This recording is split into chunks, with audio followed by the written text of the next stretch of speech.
Alright, I'm ready. Good evening. I'm Dr. Emmett Brown. I'm standing on the parking lot at Twin Pines Mall. It's Saturday morning, October 26, 1985, 1:18 a.m. And this is temporal experiment number 1. Come on, Heine. Hey, boy, get in there. That boy. In you go. Get down. Get your seatbelt on. That's it. Whoa, okay. Please note that Einstein's clock is in precise synchronization with my control watch. Got it? Right, check, Doc. Good. Have a good trip, Einstein. Watch your head.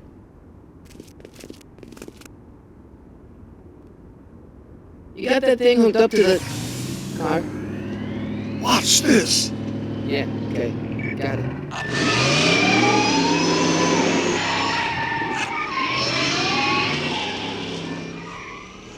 Not me. The car. The car.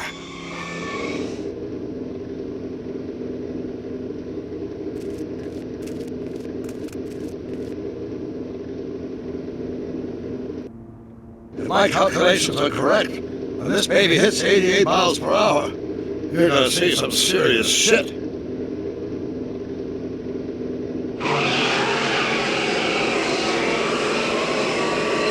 Watch this, watch this.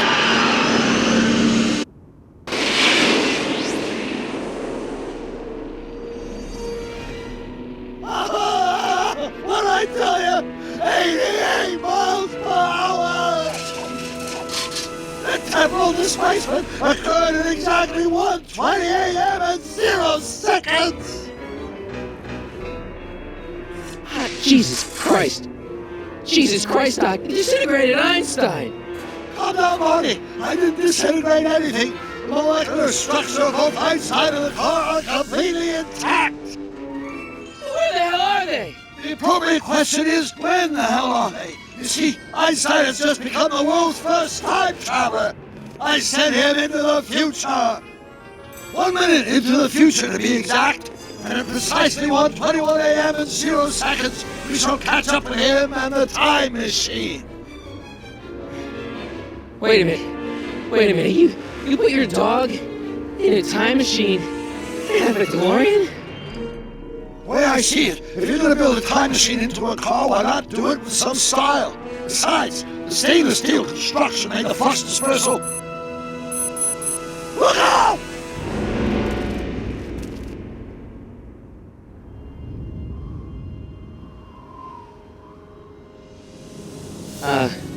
Doc? Huh, that's peculiar. Where's the car, Doc? It should have caught up with us 27 seconds ago. Doc, what happened to Einstein? No need for concern. It's probably just a minor miscalibration of the time circuits. Marty, could you get my notebook?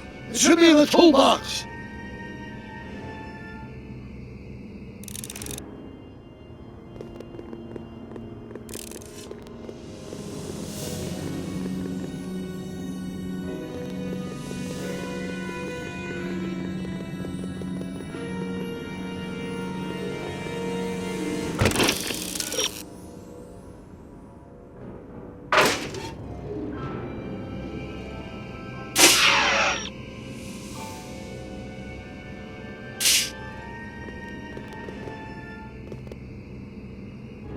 Notebook.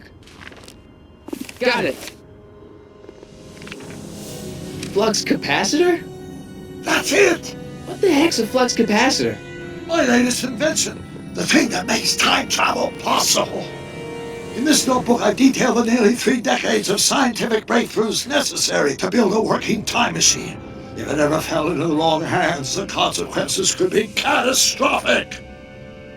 Let's see. It's mass equals I times Z, and E equals the square root of Z times C squared, and the flux dispersal rate is inversely proportional. Doc, shouldn't we get out of here before the Libyans show up?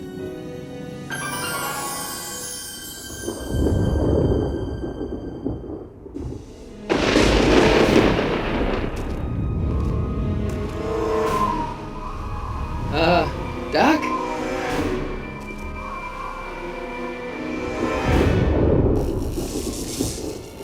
Great Scott! Doc, what is it? I've made a horrible mistake!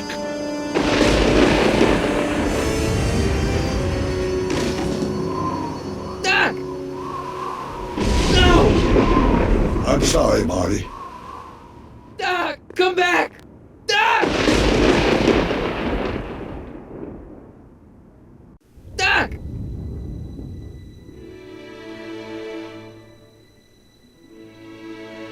Marty, is everything okay? Yeah, Mom, it was just a nightmare. I was in the past, and Doc was there. Well, you're safe and sound now, back in good old 1986. But you'd better get up. Your father's waiting for you. Huh? Weren't you going to meet him over at Doc's? Holy crap, I'm late!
Are we too late to stop the sale? Better late than never. You wouldn't believe how much rare stuff there is back here. That's Doc stuff. The city has no right to... Now, son, I know you're upset, but your friend's been gone for months, and the city really seems hell-bent on using his land for that new parking garage. And, hey, is that a first edition Jules Verne? It's just not fair. But at least things can't get any worse. Hey, Marty! Hi, Biff. Come to see if the old crackpot had any buried treasure? Nah, I guess I'm just... remembering.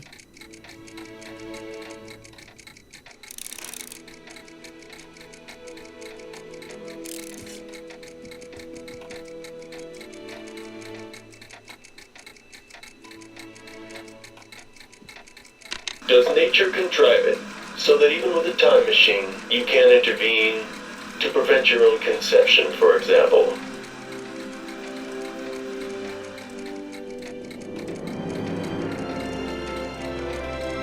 Does nature contrive it so that even with a time machine, you can't intervene to prevent your own conception, for example?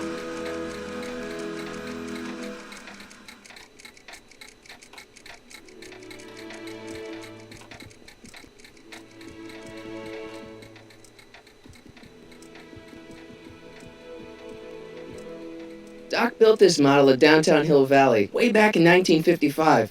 The clock tower in the courthouse even works. What the? Is that Doc's notebook in there?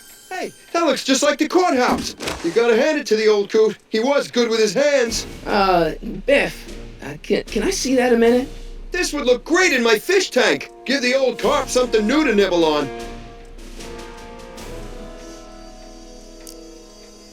Can I see that model courthouse for just a second? I need to get something out of it.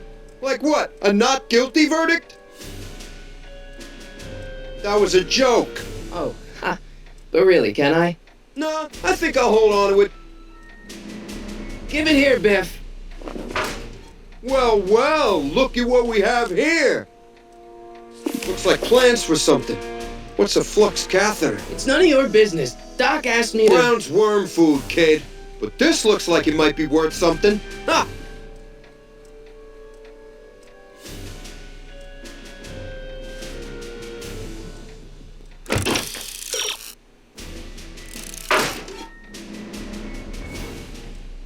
Feels like that was a lifetime ago.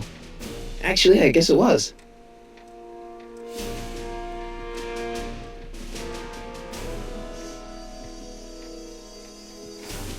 Hey, Biff. I only want that notebook because, well, I'm sentimental. It's like a piece of Doc. Doc's dead! Time to get over it and move on.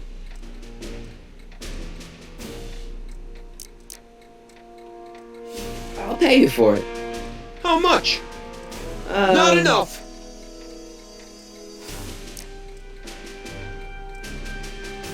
Never mind.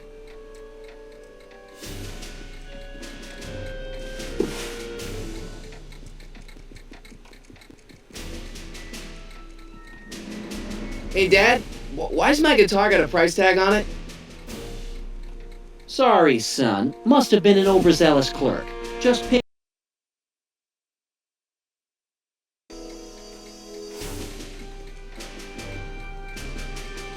Hey, Dad.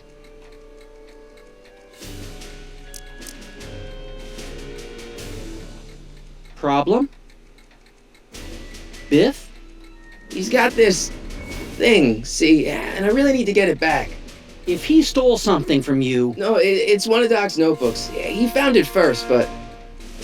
Oh, well then I'm not sure what to tell you. I guess you'll just have to appeal to his better angels or something. Or something.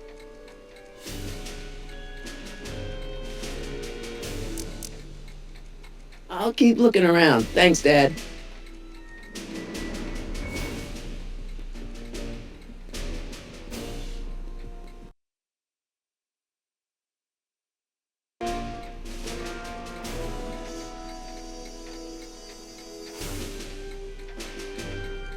Let's make some noise.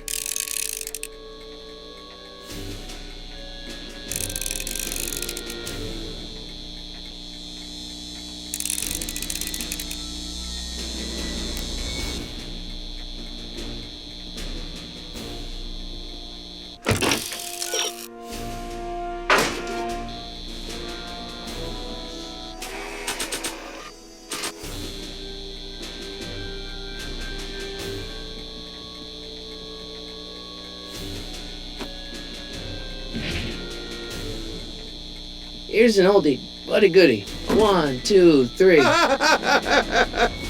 Hey, look, it's Chuck Butthead. Let me show you how it's done. Now, Biff, I think that's Marty's guitar. Oh, gosh, you're right, Mr. McFly. Here you go, Marty. Let's hear a few licks.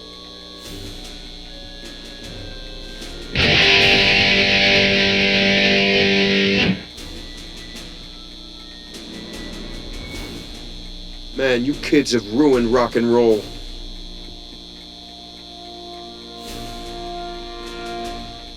And now, something your kids are really gonna like. Thanks for warming them up for me, butthead. Biff, I thought I told you not to take my son's guitar. Oh, right. Sure thing, Mr. McFly. I was just warming him up for you, Marty. Let's see what you got.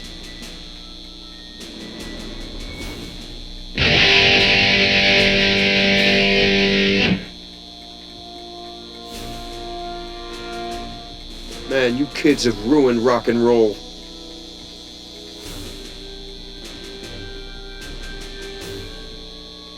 Now that is a dangerous...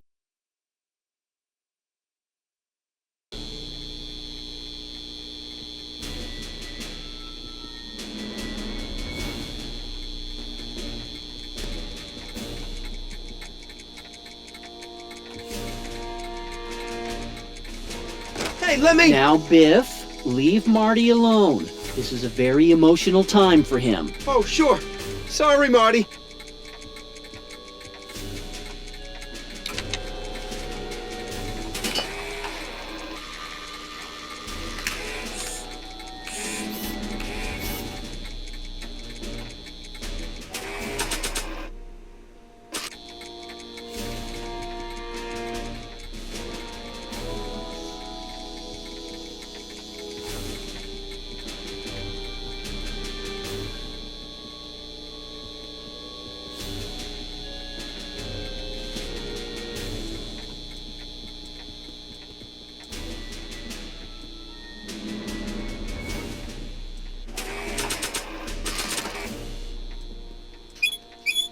wasn't poison gas or anything.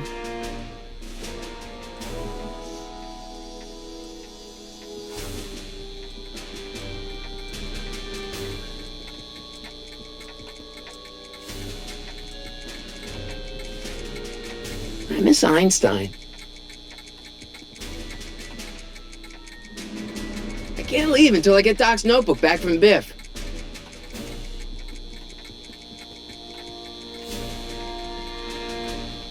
Hey, Dad. Who's running this sale anyway? Oh, that'd be me, son. You? Why? Well, once it became apparent that the bank was going through with the sale, I volunteered to oversee it in order to make sure that Doc's stuff would be treated with a modicum of respect. Isn't that right, Biff? You got it, Mr. McFly.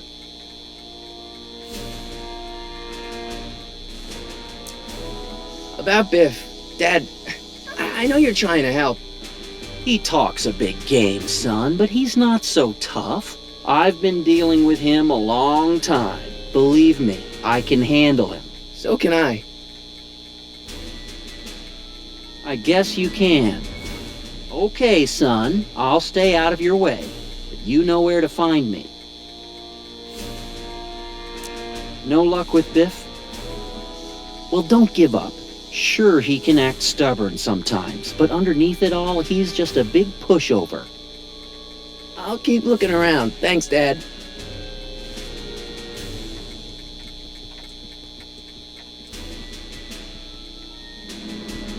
Hey, Biff.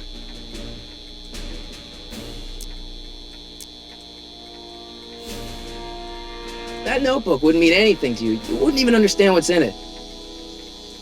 You calling me ignorant? I just can't let you keep that notebook. It's dangerous. What, is it set to explode or something? Well, in a way. I'll take my chances. It's just a notebook with Doc's scribblings. What did Doc ever accomplish? Nothing.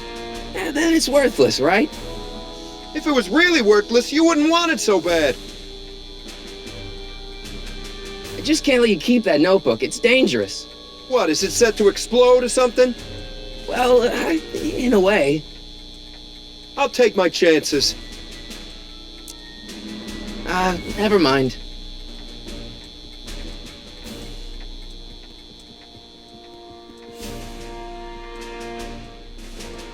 Feels like that was a lifetime ago.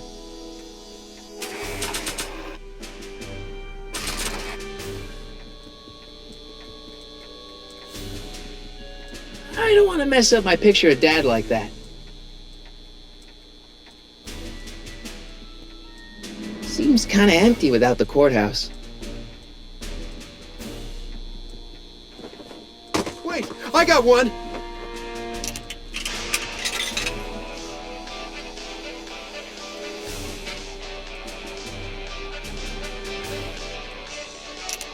Hey, don't cut off my music!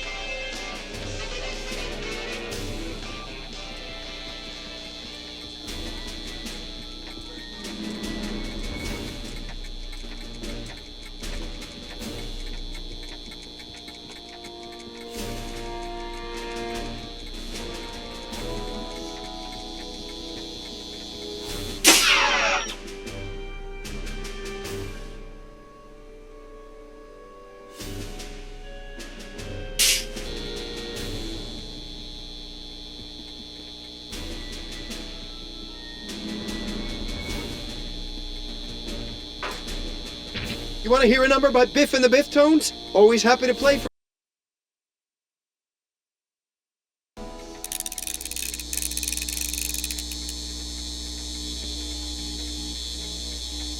Now watch me blow the lid off this joint.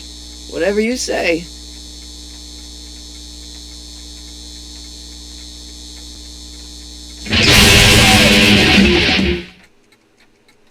Rock on, Biff.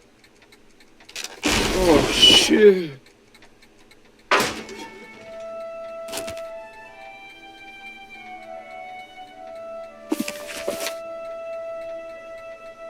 Doc, where are you?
Doc?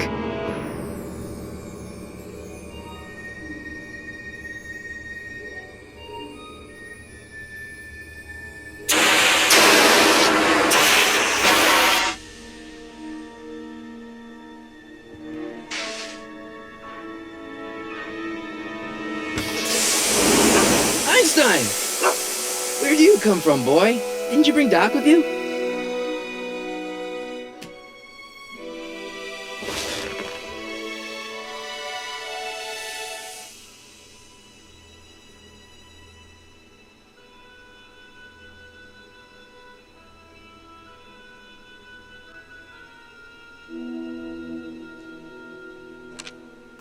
Marty, Ah!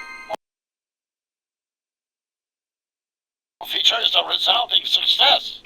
Automatic retrieval? In case of my failure to return to the DeLorean within an allotted time, I programmed the time machine to jump to these four-dimensional coordinates without me.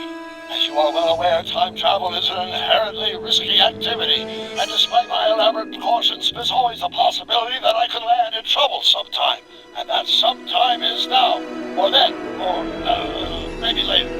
He's in trouble. Marty, you come to my rescue in the past, or was it the future? Anyway, I'm relying on you to do it again. Please take the DeLorean back, or forward, to whatever it is. I'm stuck in time. When you get there, I'm sure you'll figure out what to do. That's it? Aren't you gonna tell me when that is? Just go to the date specified on the time circuit readout under the heading marked Last Time Departed. Good luck.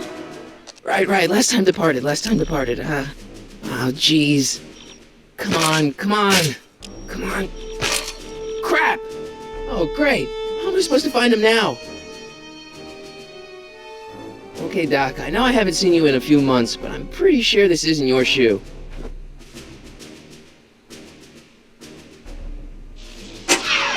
Looks like the time circuits still work. Now I only need to know when to look for Doc. I can use those to enter a date into the time circuits. Once I know when to look for Doc. I can use those to enter a date into the time circuits. Once I know when to look for Doc.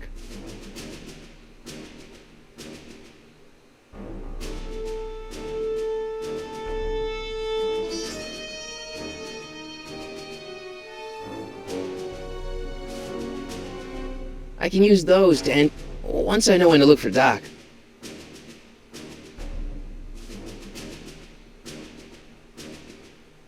I probably shouldn't fiddle with the time circuits again until I know when to look for Doc.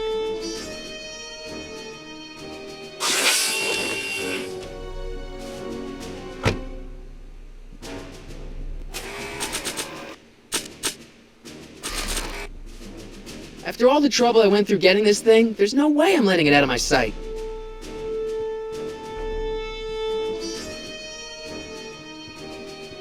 What kind of trouble is Doc in, Einie?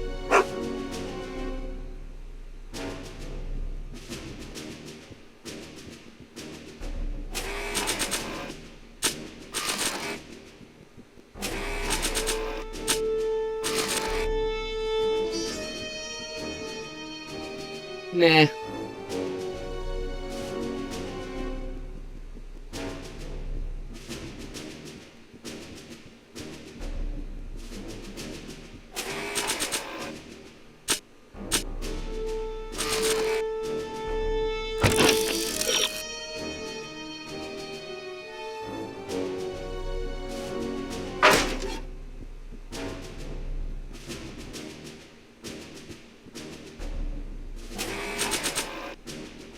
This time-traveling shoe is my only clue to finding Doc. I don't think so.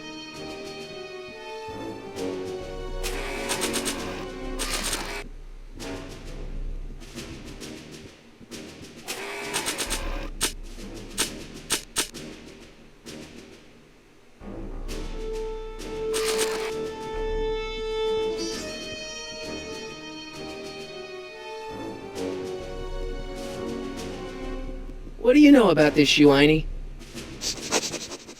Great Scott! I think he's onto something!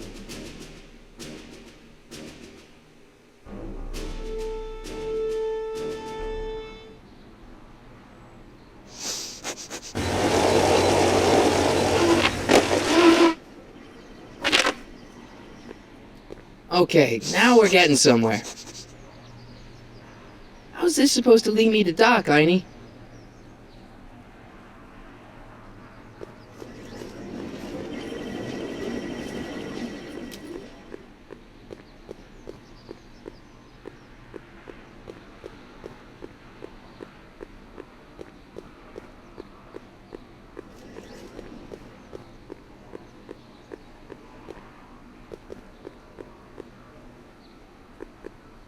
What kind of trouble is Doc in, Heine? Why couldn't Doc have invented a dog translator?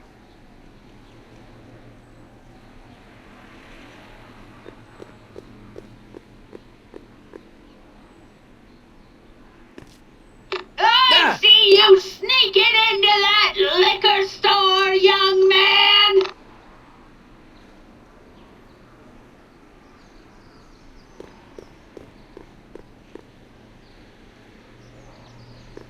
A1 liquor. I like the new bars Mr. Figgins put on the windows. Very secure.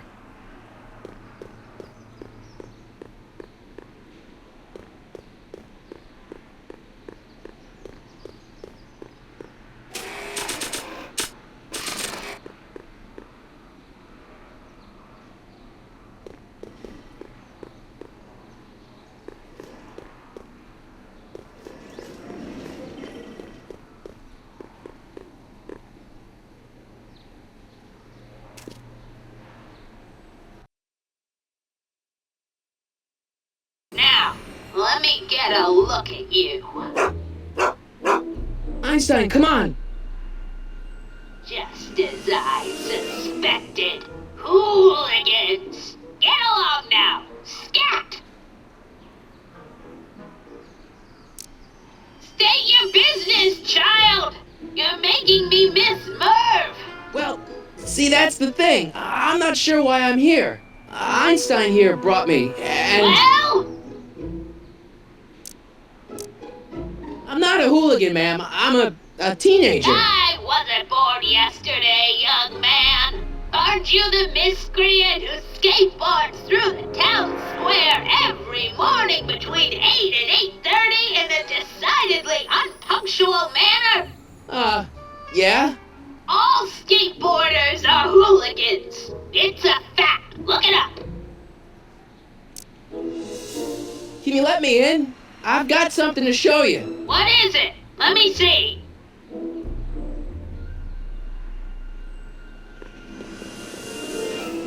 Starbase 0. I hope Jimmy's fixed the wild gunman machine.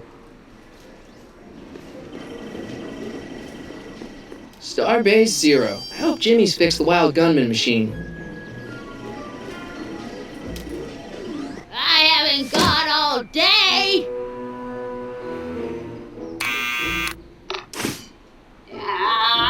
You're trying my patience, young man.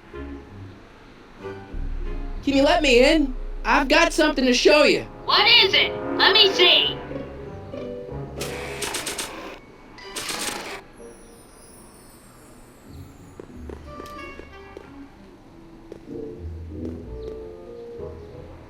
A shoe? Wow, now what would I want with a... Huh? Stay there!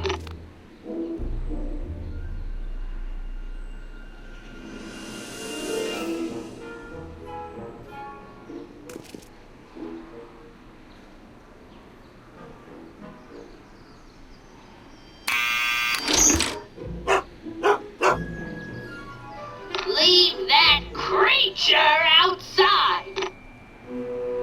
Sorry, Einstein.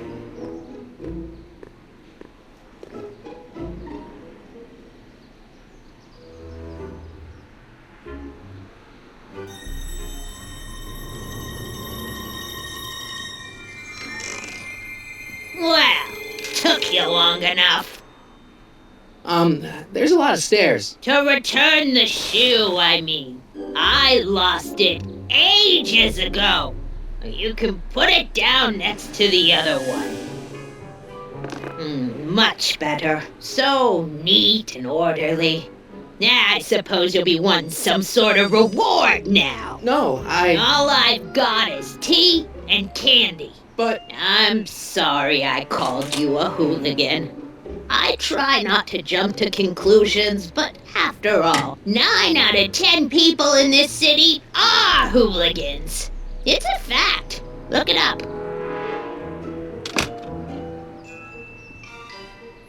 Have a seat, Sonny.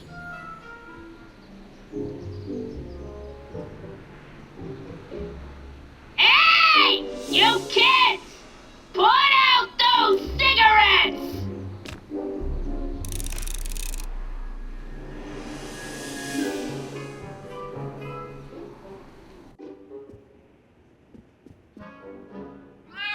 Oh, I wouldn't do that if I were you. Ms. Pretty Whiskers is very particular about who handles her food.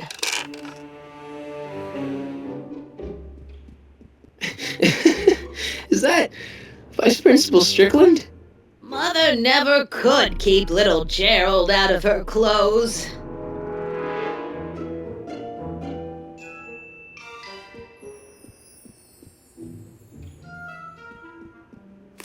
Don't touch those! My newspapers are in pristine condition and meticulously organized. Not about to let some street punk get jam all over them.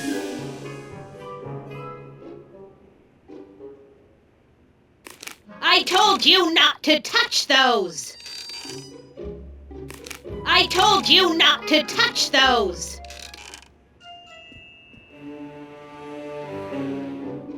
Mind if I take a look? Go ahead, dear. Man, these are powerful. I can see Biff going into the video store. Yeah, you wouldn't believe the filth that boy watches. Yeah, he's nothing but an out-of-control hedonist, just like his father. If there's a clue to finding Doc out there, I'm not seeing it. I don't even know where to start looking. Miss Strickland? Jack! Diane! I know what you're doing behind that tree! Yes? Do you remember when you lost your shoe? Shoe? That shoe over there. Oh, that shoe! Huh. Aye, what a nosy Nelly! No one likes a busybody, you know. But Oh, fine, let me think about it.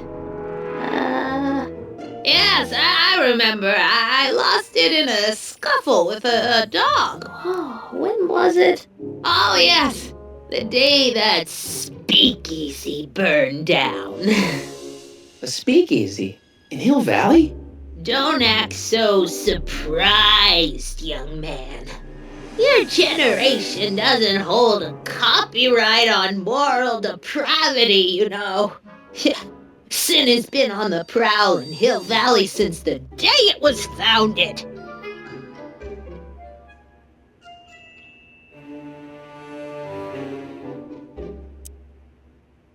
What's with all these newspapers? This is my personal archive. I've got every issue of the Hill Valley Telegraph ever published. Get out! Every single issue?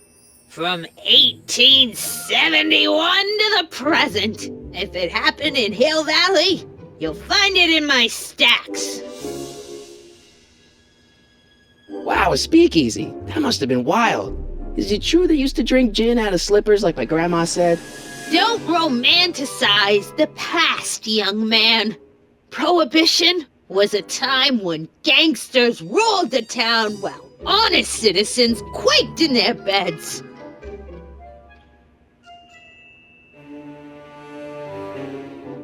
So where was it? That speakeasy that burned down, I mean. That was ages ago. If you're looking for bootleg hooch.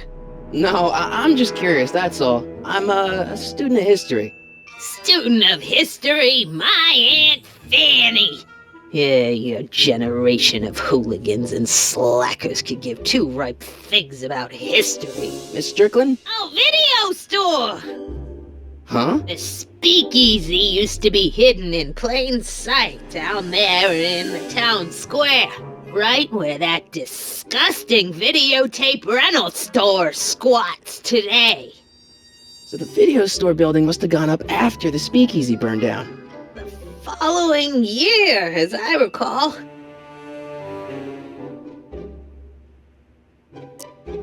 I guess somewhere in these stacks there must be an article about the speakeasy burning down. Naturally. I probably wrote it myself. I was quite a reporter back in the day. Any idea what date that article came out? Well, obviously the day after the speakeasy burned down. Don't let me keep you from your business. You there! Don't even think about tossing that Kleenex on the ground!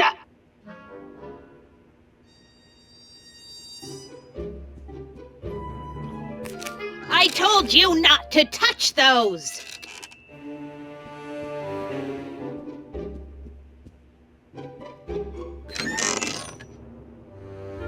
Miss Strickland, about your tea. You forgot to turn on the... You!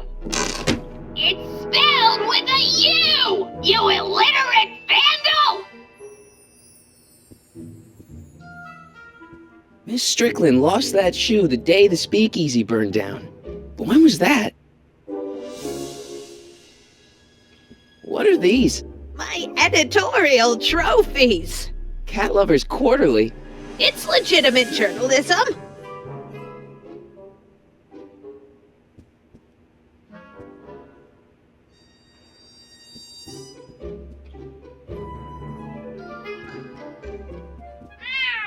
Miss Pretty Whiskers? Miss Pretty Whiskers? Man, she keeps it hot in here. That's the kettle. I'll be right back with some tea. And don't touch anything.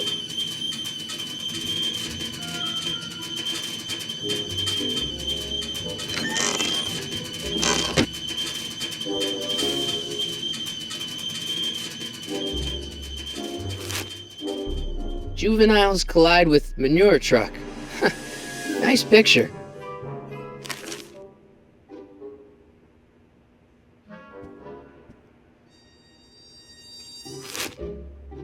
Brown Mansion destroyed. 1962. No, that's not where Doc's stranded. Alright, Einstein brought me this shoe, and Miss Strickland lost the shoe on the day the speakeasy burned down. But when did the speakeasy burn down? I at least need to know the year.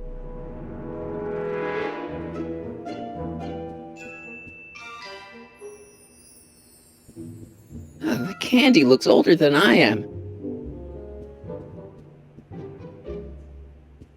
Yeah, that's peculiar. The water still hasn't come to a boil.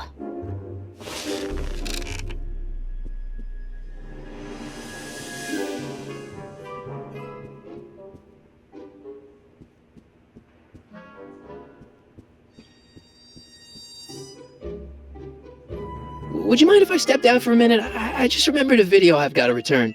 Do you have to go? I get so few visitors these days. But... And I'd hate to have to tell my brother, your vice principal in charge of discipline, how rude you were to me. Especially with graduation coming up and all. I guess I'm stuck here for a while.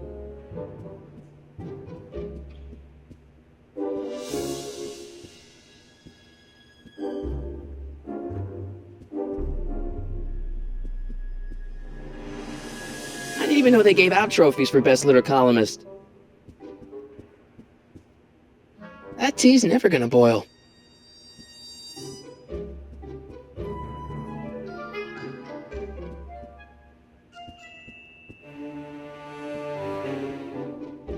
Excuse me, Miss Strickland?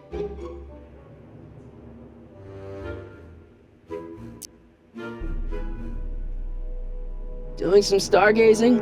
Oh, I set my sights on lower things. Is that? Get Tannen! Get away from that hubcap before I call your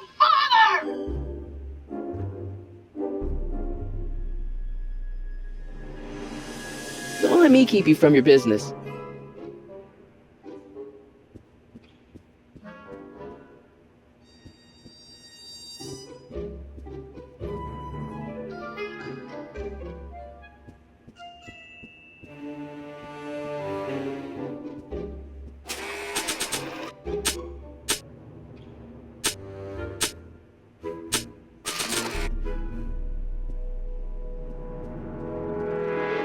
I think I'd better say this for Doc.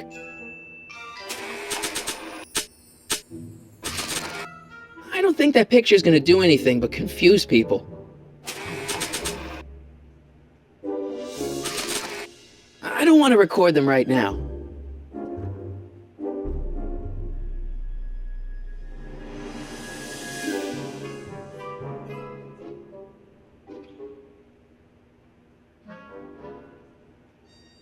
Rebuilt in February 1932. So the fire must have happened before then. But when? I need a date!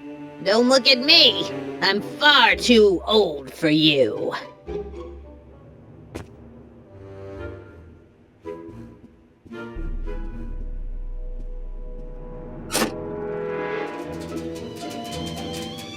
the whistle! Surely the water's boiling by now.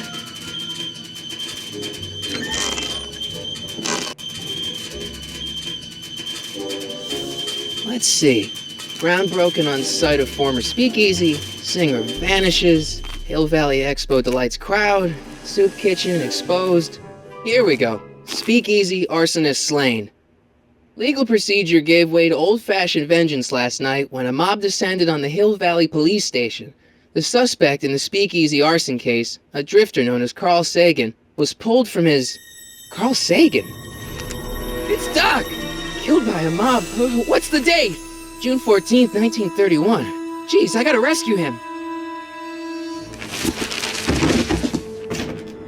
My newspapers! Sorry, Miss Strickland. Let me... No! You've gotten my history out of order! Oh, do you know how long it'll take to fix what you've done? Oh, get out! Get out! Get out! Help! Police! I'm being attacked by hooligans!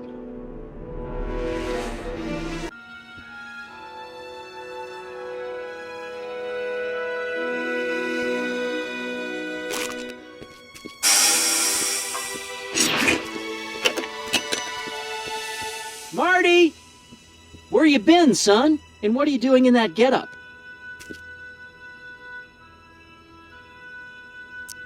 It's a costume. Tonight's the big, Halloween party. Halloween party? In May? Never mind, you don't have to explain. I'm sure whatever it is you're up to, you know what you're doing, right? I hope so. Hey, sometimes you gotta go out on a limb for the ones you love, right? Wish my dad had understood that. You won't stay away too long. You'll barely know I was gone.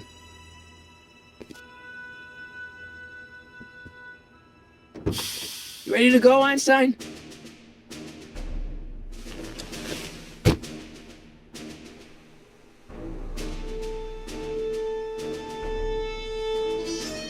I've got to turn on the time circuits first. Time circuits on. Flux capacitor, fluxy. Okay, if Doc's gonna get killed on June 14th, 1931, I'll just show up the day before and get him out. I hope you know what you're doing, Doc.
Einstein, where'd you go now, boy?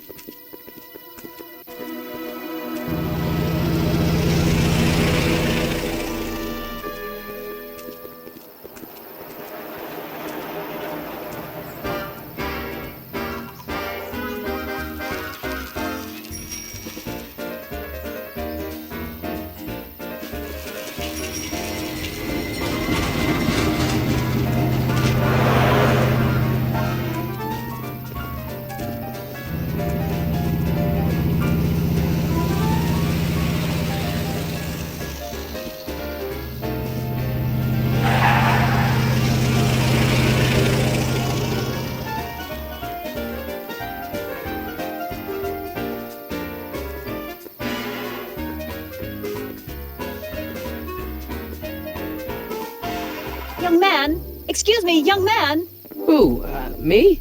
You're the only man in the street, and I'm looking for a man-in-the-street reaction. Naturally, you know about the explosion that destroyed this illegal gin establishment.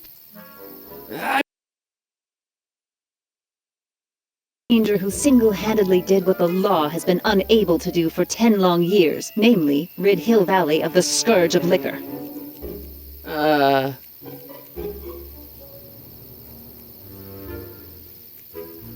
How'd Doc get himself into... Doc? Doc is his nickname. I'm good friends with Carl. You are? Really? Oh, but I need an unbiased opinion for my story. Pretend you don't know him. How would you feel about his heroic act of destruction? There's gotta be some sort of mistake here. Carl wouldn't do something like that.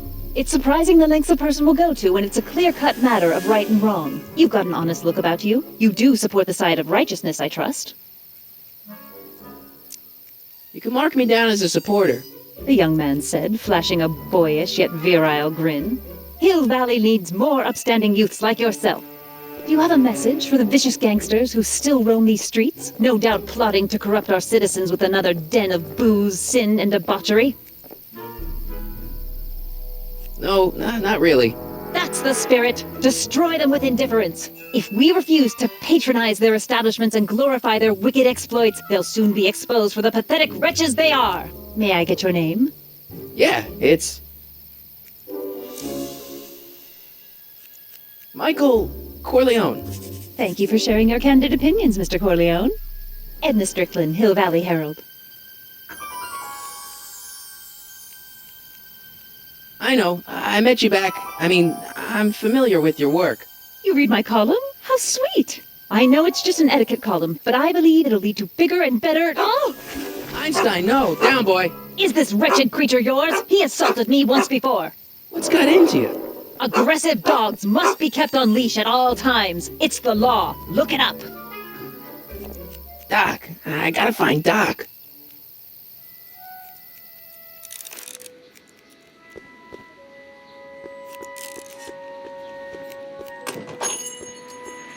Hey, can I get some moose? What does this look like, a hunting lodge?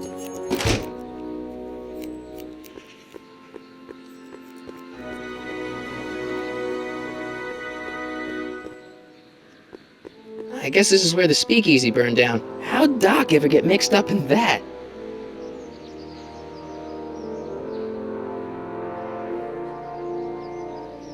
I wonder who really burned down the speakeasy.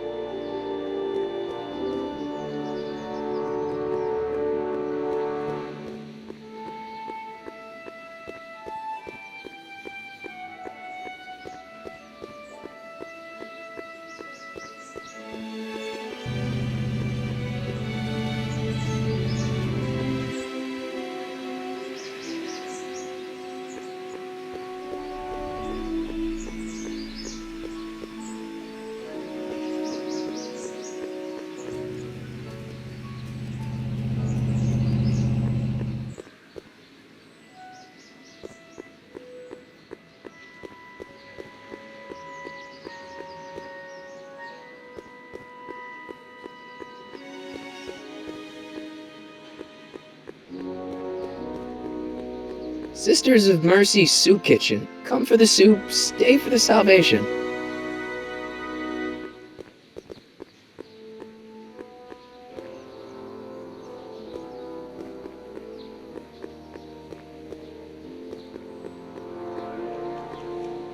Doc!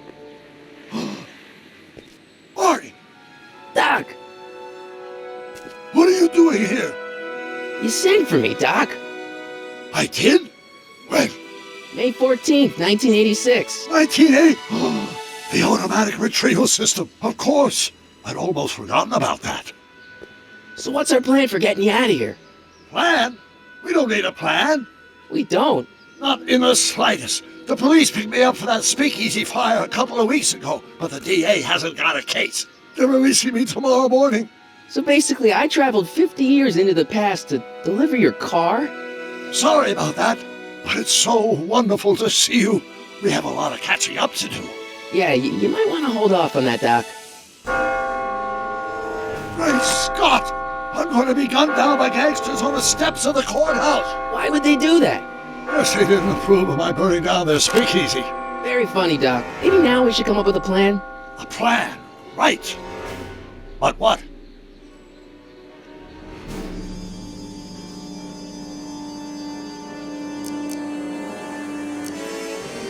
Why don't I take the DeLorean, go back in time before you were arrested, and stop you from getting caught in the first place? Don't even think about it. Without my unjust incarceration, the events that sent you into the past might never happen, resulting in a paradox of continuum-shattering proportions. Jeez, we've been back together for 5 minutes, Doc, and you're already talking about the end of the universe. I've missed that. Don't be ridiculous, Marty. I was only referring to the end of the universe as we know it. Hey, maybe I could talk to the gangsters. Tell them they're about to shoot the wrong guy. I don't think the criminals of this era are going to be very receptive to a complete stranger telling them that their secret assassination plan is misguided, do you?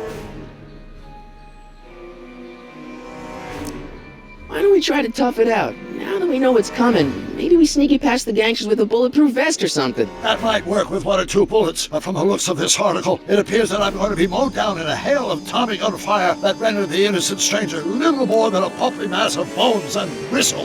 Who writes like that? According to the byline, one Edna Strickland. I should have guessed.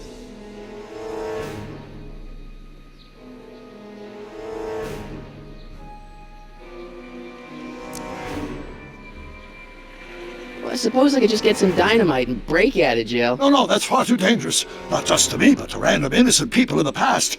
The repercussions. My rocket-powered drill. You have a rocket-powered drill? Not yet. I haven't built it yet. You've lost me, Doc. Listen, a few months ago, my 17-year-old self sent in a patent application for a rocket-powered drill. I abandoned the project after I never heard back from the patent office, but the prototype should be nearly complete. Great, I'll just run back to your lab and... No, I said nearly complete. You'll need me to help you finish it. How the hell am I supposed to sneak a half-finished rocket-powered drill into your cell? Not me! 1931 me! Wait a minute, Doc. You want me to convince your 1931 self to build a rocket-powered drill to break you out of jail? Precisely!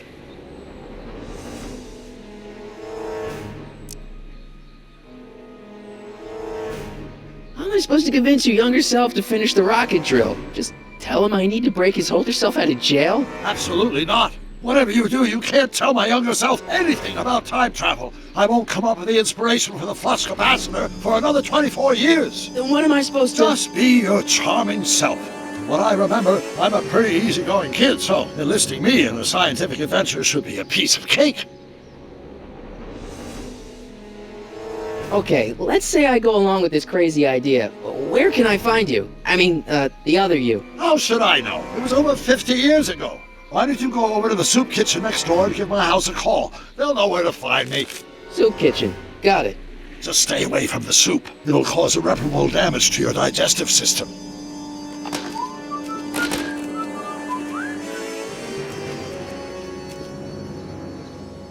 I guess I better get started. Don't worry, Doc. I'll get you out of here in no time. I'm not worried. Once you and my younger self put your heads together, you'll be unstoppable.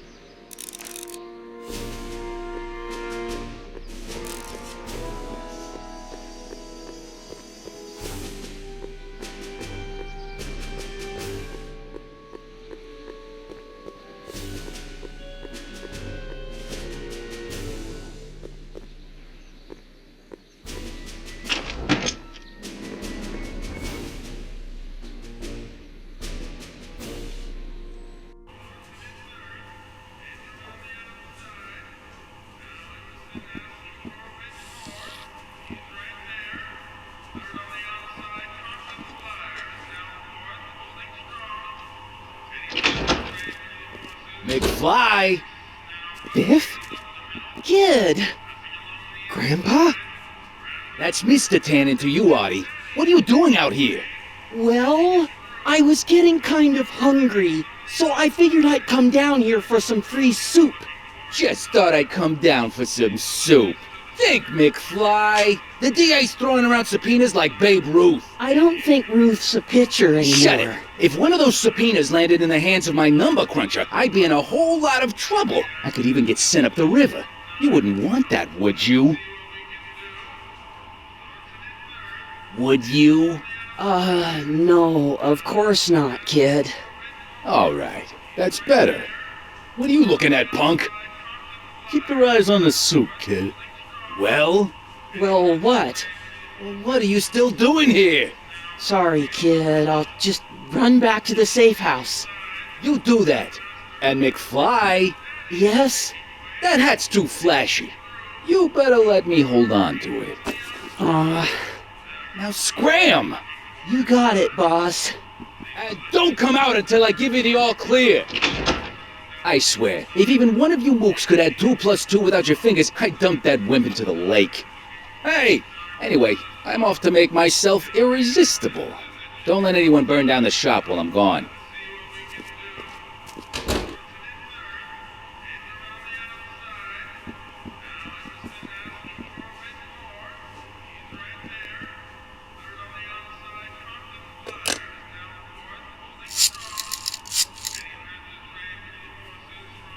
Brown residence?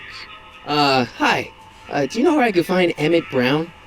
Young Master Brown is currently tending to his clerking duties at the courthouse. Who may I say is calling? The courthouse? Doc never told me he worked at the courthouse. Those who once ate delicacies are destitute in the street. Cheery.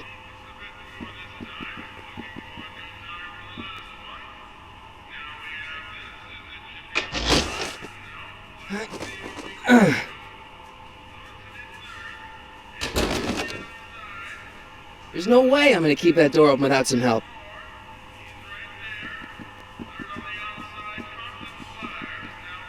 I better not talk to him. I don't want to mess up his timeline.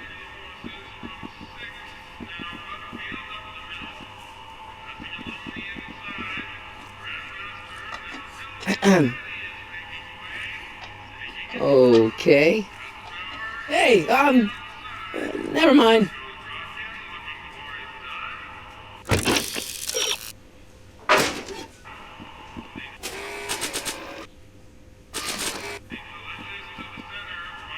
I really don't think they need to know the Brown family phone number.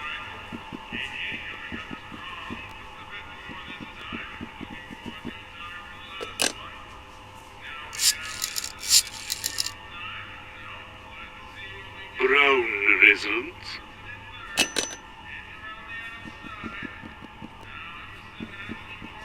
I better not talk to him. I don't want to mess up his timeline.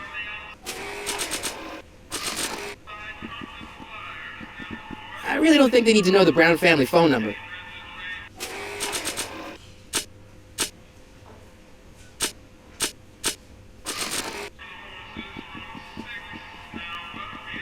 I don't want to record them right now.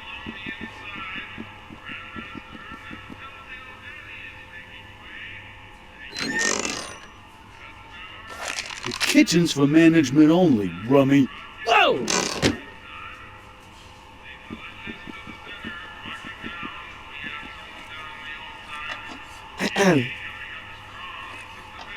Okay.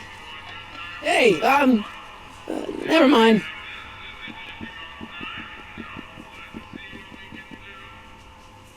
Looks like these pipes go into the basement.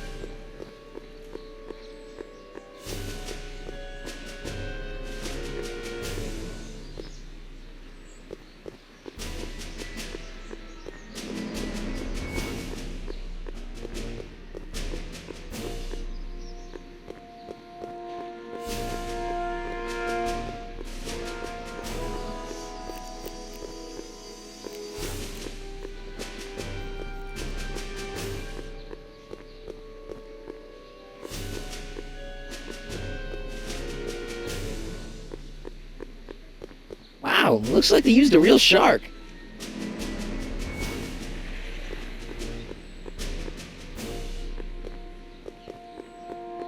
Wow, looks like they used a real shark.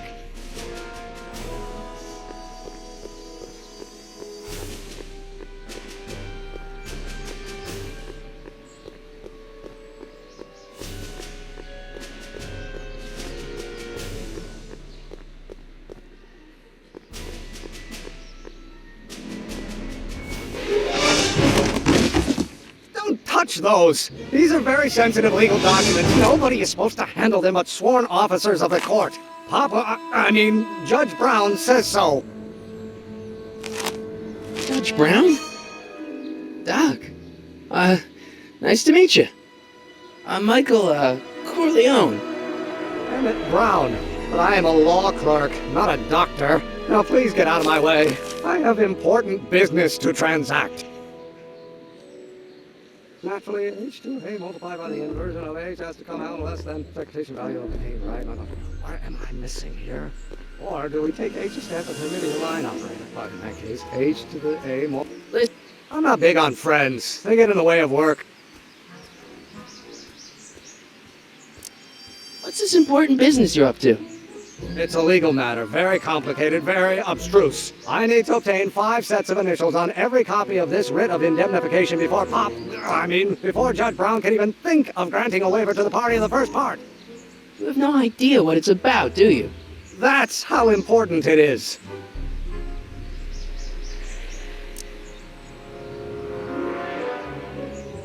Listen, I understand you're working on a new invention in your lab. Invention? You must have me mixed up with somebody else. I'm in law. I have absolutely no interest in science. Is that even possible? Oh, let's start over. Force equals mass times acceleration, of course. That's Newton. But how many newtons are required to maintain a constant mass if acceleration is reduced by the inverse of its derivative? You again? Can't you see I'm busy? See, I'm sort of in the science business myself. That's why I sought you out. Not that I care in the least, because science is the furthest thing from my own area of interest, which is law, but I don't believe you. It's true. I'm a scientist. So tell me something, Mr. Scientist, from your vast storehouse of scientific knowledge. The leg bone's connected to the thigh bone? Amazing!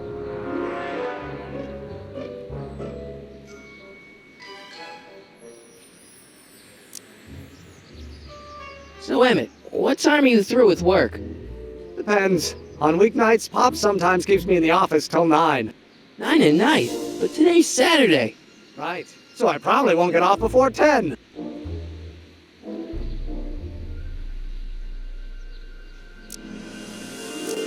Okay, so you don't want your old man to know. That's fine. Listen, we all keep secrets. But I'm telling you, you can level with me about this science project of yours. I am not a scientist. Go ahead, ask me what E equals. What does E equal? I have absolutely no idea. See? I don't know where you got your information from about me, mister, but you're wrong, wrong, wrong.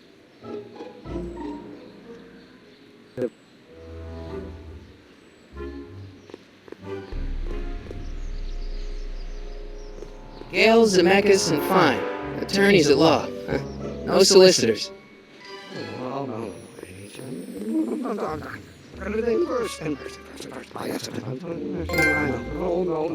It's not possible. No. Or do we take H to stand for the Hermitian line operator? But in that case, H to the A. Will you just give me a chance? Harassment's a federal crime, Mr. Corleone.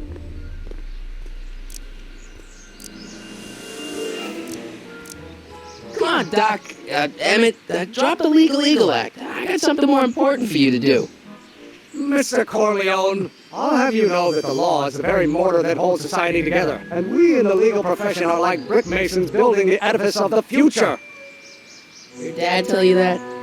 Every morning.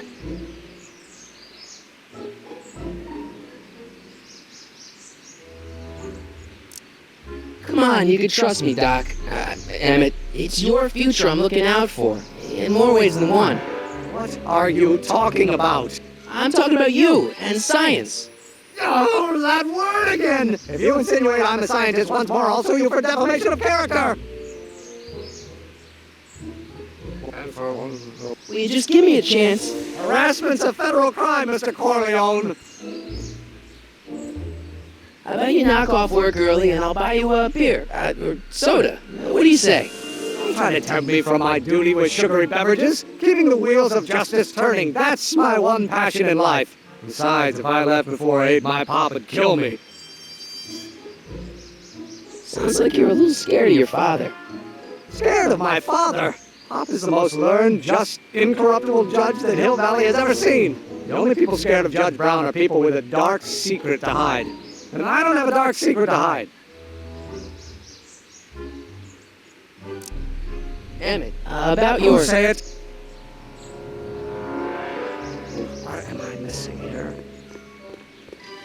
Oh, no.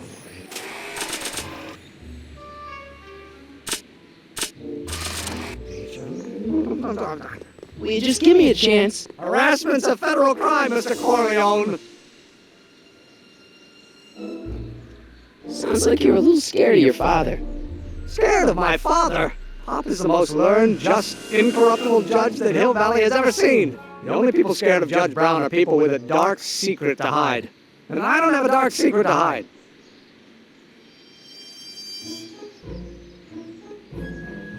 Emmett, about your... Say it. No.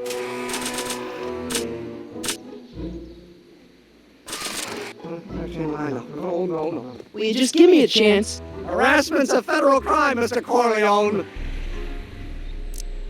Emmett, about your... Say it.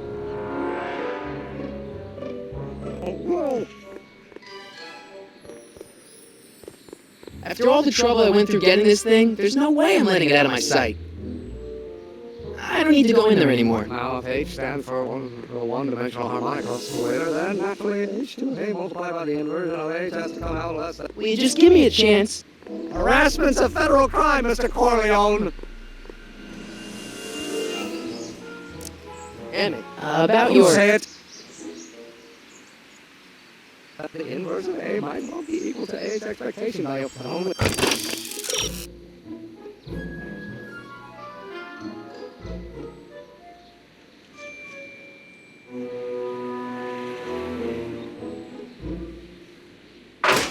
If the coefficient of friction remains constant and the gravitational constant is variable. Right, is that even possible? Oh, let's start over. Force equals mass times acceleration, of course. That's Newton. But how many newtons are required to maintain constant mass if acceleration is reduced by the inverse of the derivative of the speed relative to the speed of light? Oh, with respect to h.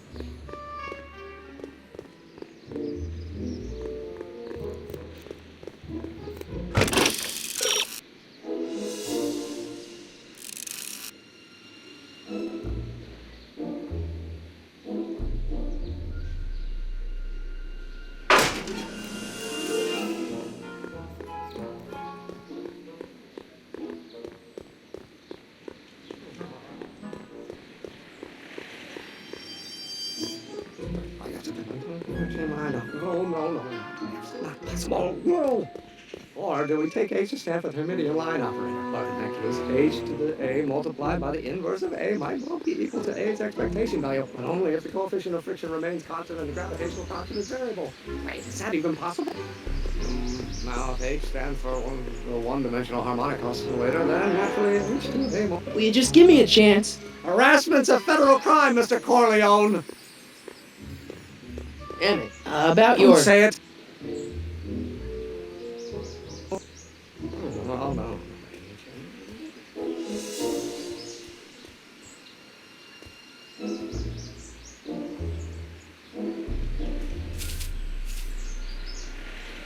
Hey, how you doing, Einie?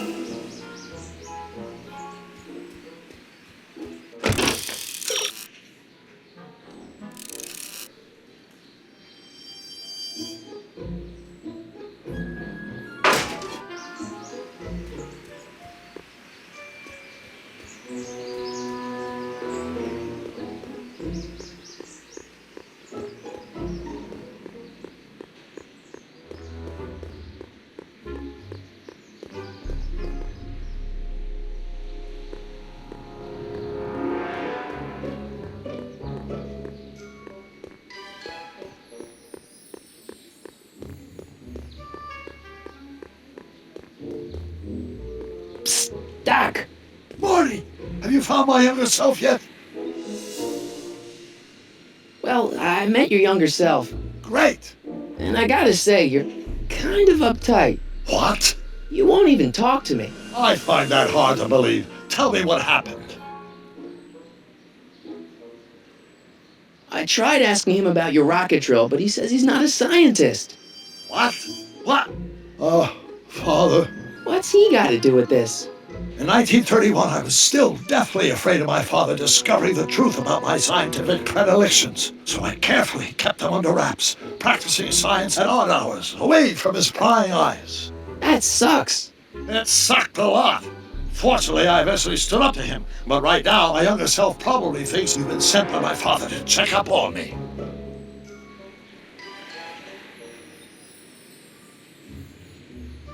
What do I do to convince Teen Doc that I'm not a spy? I'm not sure. Why does your younger self mutter all the time? Muttering? Why would I be? The Hill Valley Expo! The Expo? Yes, the Expo. How could I have forgotten? In a few months, the younger me will put on a demonstration at the Hill Valley Exposition, my first public foray into the world of science. Everyone in town will be there, including a number of noted inventors who shaped my career. So, it was a big success? No, it was a miserable failure, but it was a spectacularly miserable failure, one which marked my transition from an amateur garage scientist into a professional seeker of truth.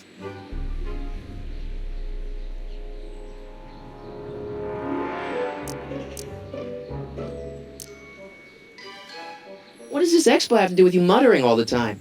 When I was younger, I used to relieve stress by working on complex mathematical conundrums. No doubt my younger self is working on some impossible problem in an attempt to work off cerebral steam in the weeks before the exposition. What was I muttering about? I don't know. H to the something with an inverse of something else. I'm not so good at equations. That's too bad. I bet if we could solve my younger self's problem, he'd be more inclined to listen to you.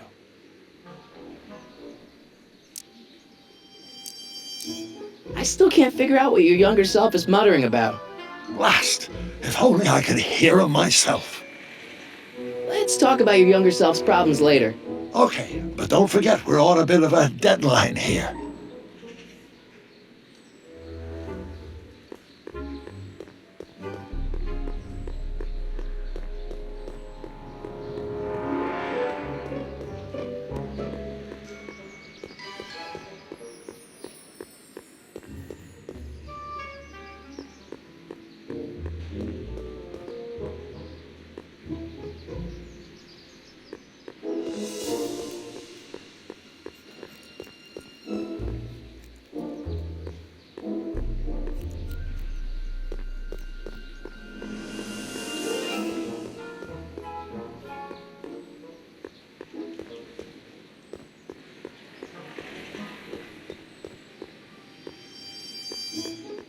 I don't need to go in there anymore.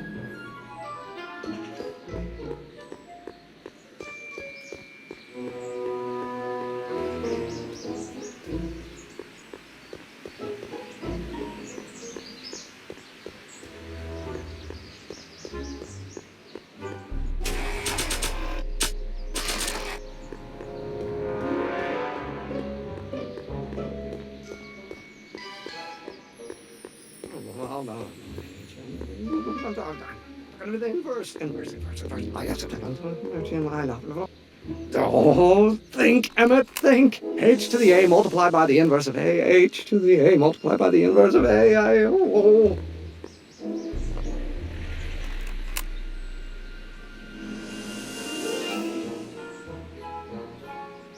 A might well be equal to A's expectation value, but only if the coefficient of friction remains constant as gravity.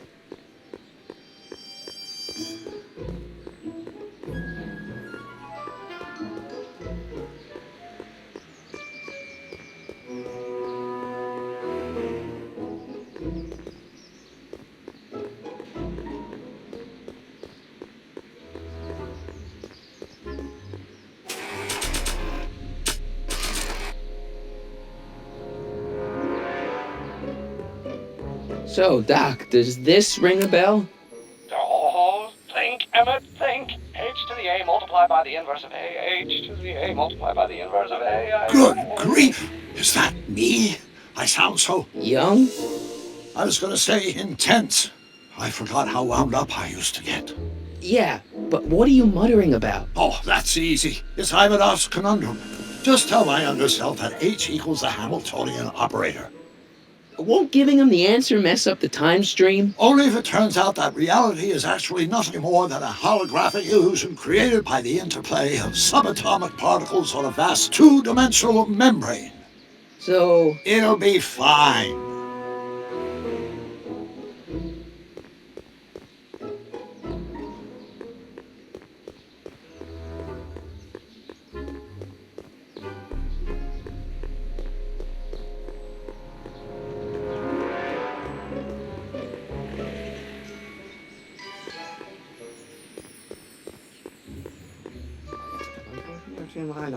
No. It's not possible. Will you just give me a chance? Harassment's a federal crime, Mr. Corleone. Maybe H equals the Hamiltonian operator. What did you just say? I said maybe H equals the... Hamiltonian operator? Yeah.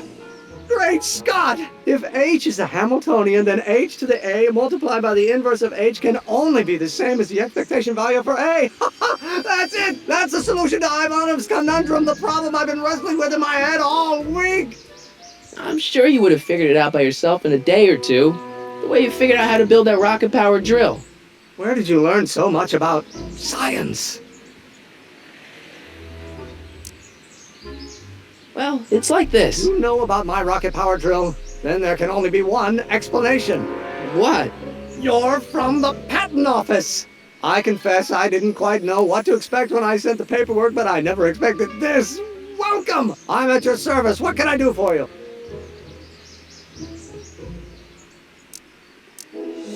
Can I see your rocket-powered drill? Of course. Naturally, it's just a scale model, but it's nearly operational. I can show it to you, say, first thing in the morning?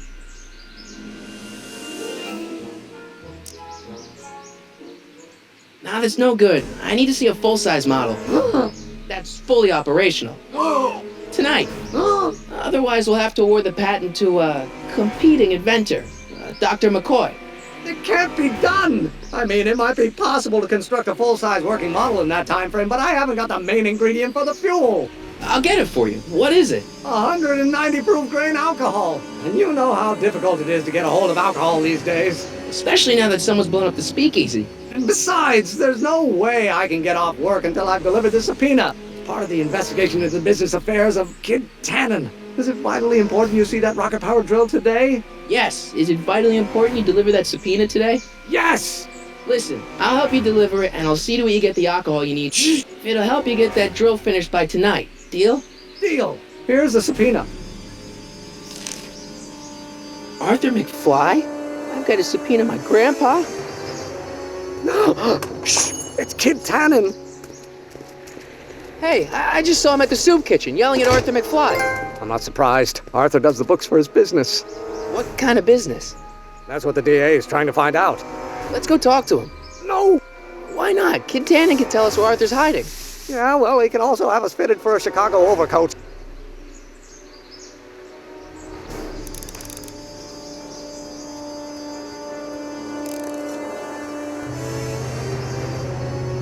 Hey, Miss Strickland. Oh, hello, Mr. Corleone. Try not to draw any undue attention my way. I'm on the trail of a hot new scoop, as we in the newspaper business say.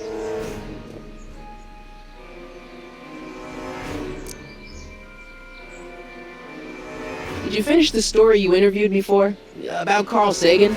Yes, but those pig-headed editors at the paper rejected it. They said my story was slanted, and that I was glorifying a suspected arsonist. As if their stories aren't always glorifying the criminal vermin that run this town. This whole thing makes me so mad I could spit. Though of course I never would. There's an ordinance against it, and it's so untidy. What's the scoop? I've heard rumors that something shady is going on at the Sisters of Mercy soup kitchen. It's under new management, you know. And oh, we mustn't jump to any conclusions. Not till the facts are in. I hope to heaven it is just a rumor. That soup kitchen is the front line in the good fight. If it goes bad, what will happen to the Stay Sober Society? Not to mention all the charitable institutions that depend on me for soup deliveries.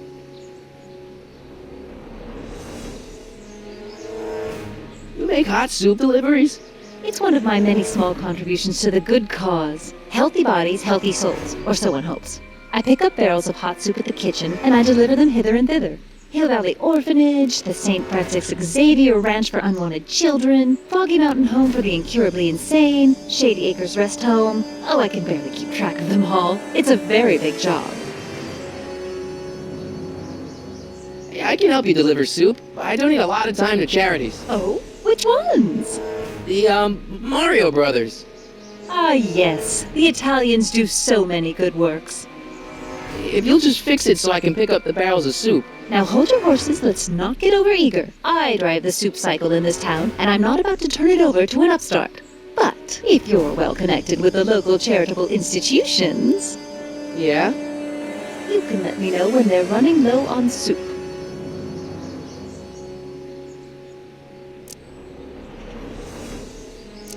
As a matter of fact, I do know a local charity that's running low on soup. Oh? Who?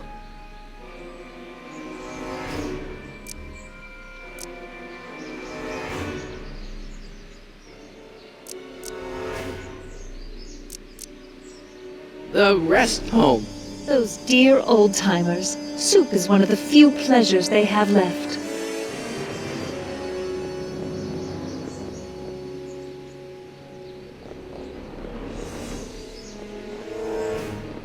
All right, Edna, just think of all those poor unfortunates and hold your nose. Mr. Donnelly!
Nice bike.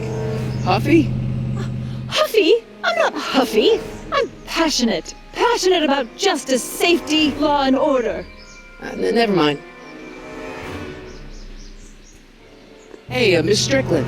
Oh, hello, Mr. Corleone. Try not to draw any undue attention my way. I'm on the trail of a hot new scoop, as we in the newspaper business say.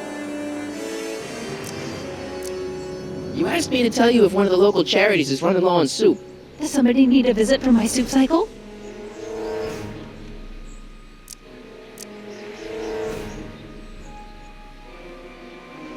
The orphanage. My, how those little ragamuffins can eat.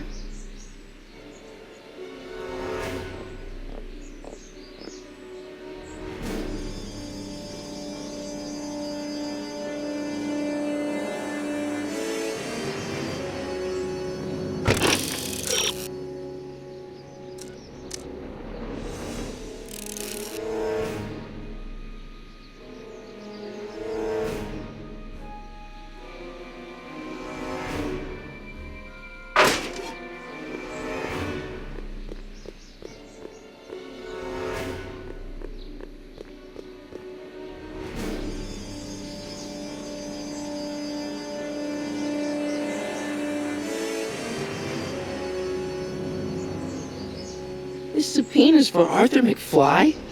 Have you seen him? For a few seconds in the soup kitchen, but I think he's gone back into hiding. Brilliant deduction, Einstein. We'll get that subpoena delivered, or my name isn't... Michael Corleone! Yeah!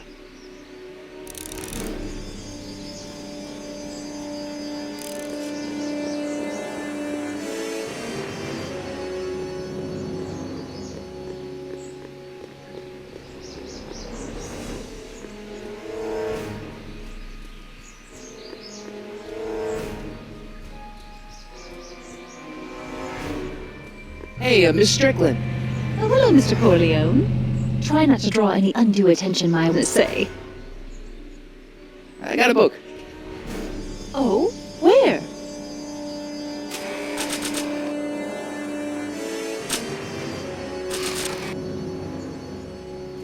I really don't think they need to know the Brown family phone number.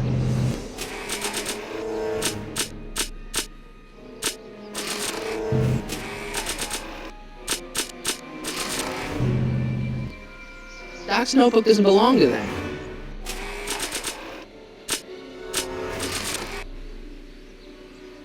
Maybe not.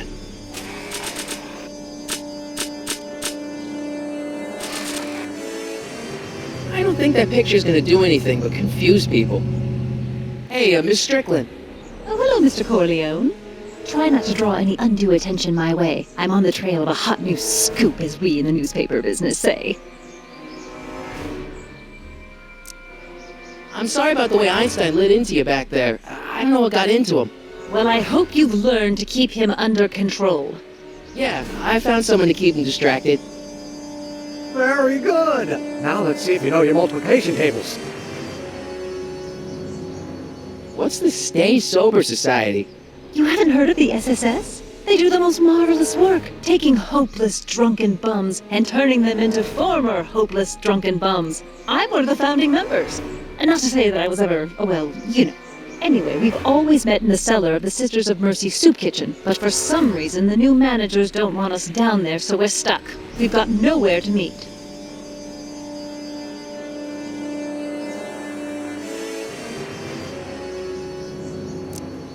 I know a place where the Stay Sober Society can meet. Oh? Where? The Brown residence. You mean Judge Brown's place?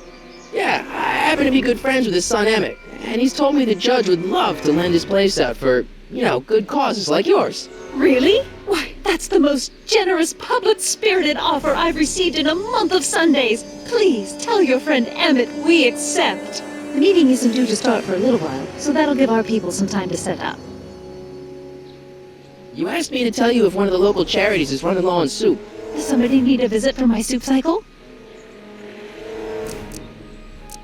The Stay Sober Society. Bless you for thinking of them. But that meeting isn't scheduled to start for a little while, and we wouldn't want them eating cold soup. You asked me to tell you if one of the local charities is running low on soup. Does somebody need a visit for my soup cycle? The Stay Sober Society. Bless you for thinking of them. But that meeting isn't scheduled to start for a little while, and we wouldn't want them eating cold soup. I got a book.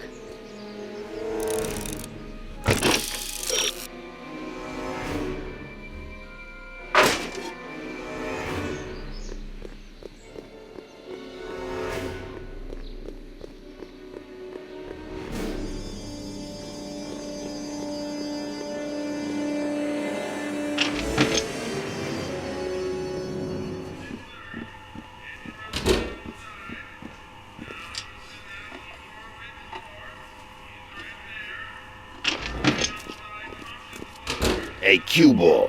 What? The truck just arrived with a fresh shipment of, soup. Soup? Soup? Well, this is the regular soup, and this is the special soup. Right. Special.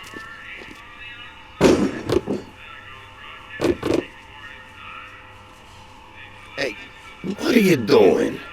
I'm spicing up the soup. It's my secret recipe. Listen, this ain't the Savoy, and we ain't here to feed these bozos no fancy soup. The boss has got a business to rebuild, so knock off the goofing and mind your post. All right. Just try the soup. Well? I can see why you want to keep this a secret.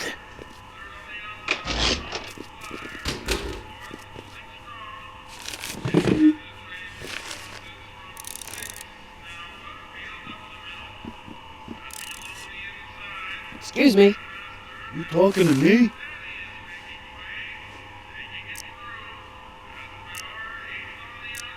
What's a tough guy like Kid Tannen doing running a soup kitchen?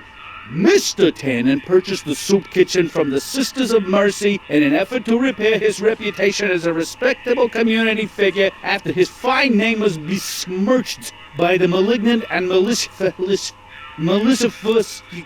the actions of the misguided vandals that done burned down his place of business. It's speakeasy. I cannot confirm nor deny any claims of so-called illegal bootlegging at the Just eat your damn soup, pipsqueak.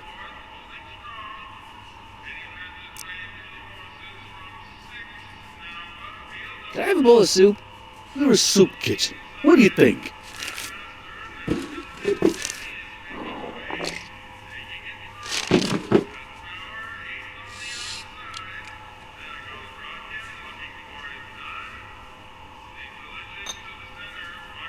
What kind of soup is this? It tastes like...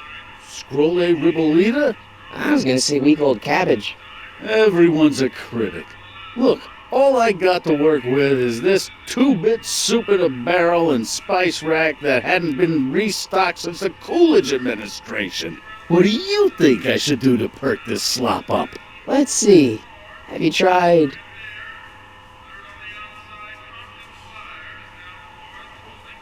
salt? Salt? What do you think, it's too bland? Too mild? I didn't put too much pepper in it, did I? I just think it could use a little more salt. No accounting for taste these days.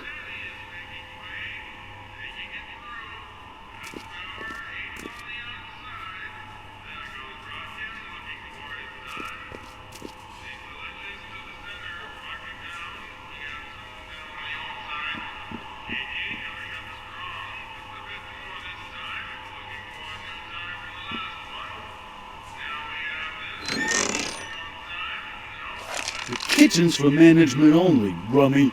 Whoa!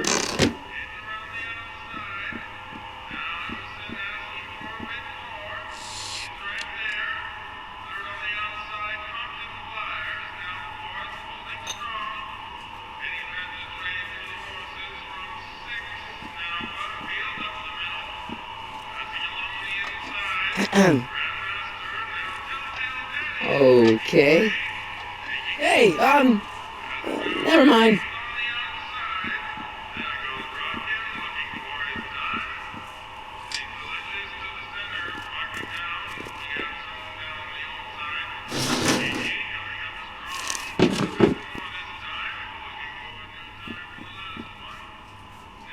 Lazy hands make a man poor, but diligent hands bring wealth.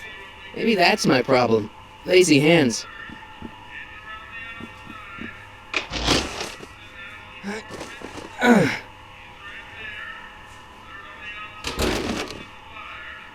There's no way I'm gonna keep that door open without...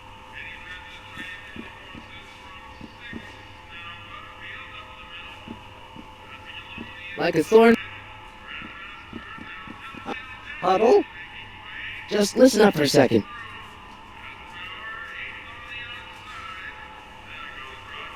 Emmett, I can't get into the door over there. Those tables are jamming it shut. The door?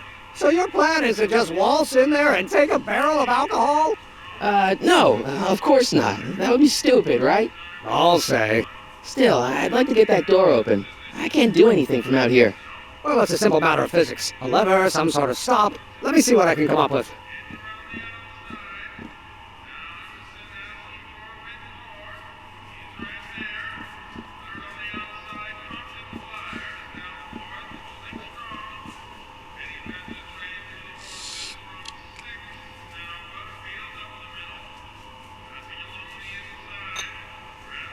Okay, I've got some more ideas about your soup. Do tell. Let's see. Have you tried paprika? Paprika? I just think it could use a little color. Color?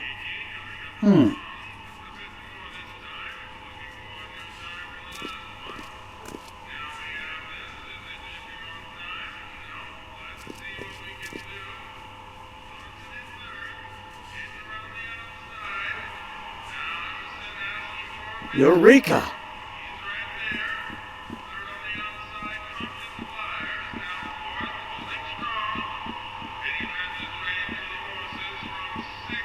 Emmett, Yes? any ideas about how to get the hooch? Hooch? The alcohol, Emmett. One might come to the conclusion that the hooch is being hidden in some of those barrels. You're probably right, but which ones? Now, if I could get my hands on some of those barrels, I could weigh them and compare the specific gravity. Specific gravity? Come on, Emmett. Kids' goons aren't going to let us do an experiment on their barrels. Oh, I suppose you're right. We'll just have to ask the guy behind the counter. What? Ask him if any of his barrels are filled with illegal moonshine? Get real here. Well, I imagine a modicum of subtlety would be used. Subtlety. Right. Oh, that's interesting. Just a little mechanical ingenuity. In the end, the door is open. Yeah, good job. We'll score that hooch somehow. I'll keep cogitating. Pretty neat, Doc. Nope. I'm still not getting through here. But at least those tables are propped up now.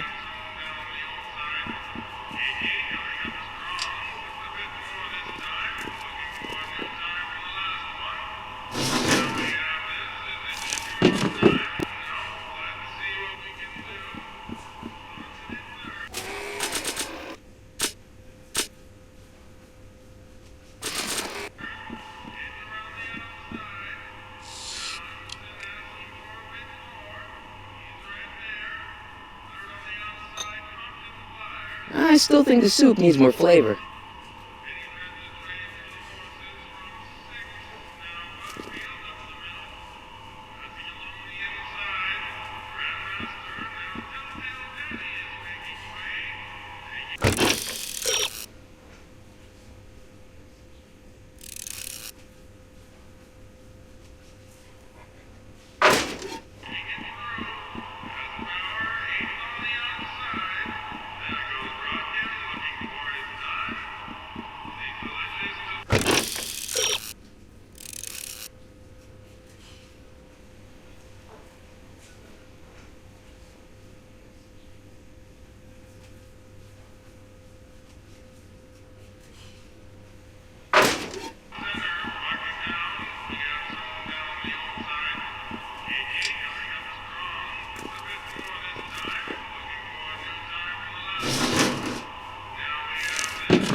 I hope Doc Jr.'s thingamabob holds out.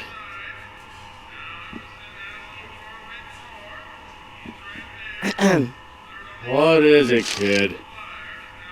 So this place used to be a soup kitchen. What do you mean used to be? Despite recent changes in ownership, this joint is still available for the purposes of distributing food to the needy and the not-so-well-to-do, and no other purpose of distributing food whatsoever. Right. I still think the soup needs more flavor.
about those barrels?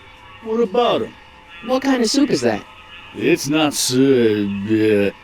it's special soup. What's special about it?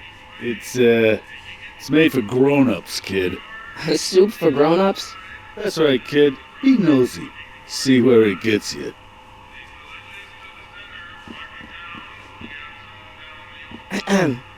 What is it, kid? I still think the soup needs more flavor.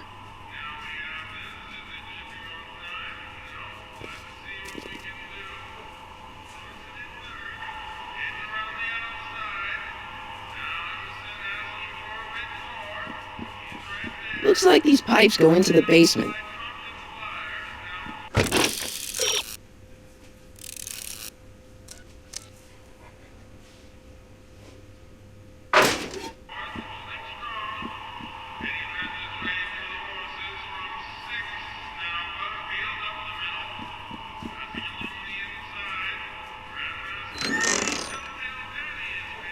The kitchen's for management.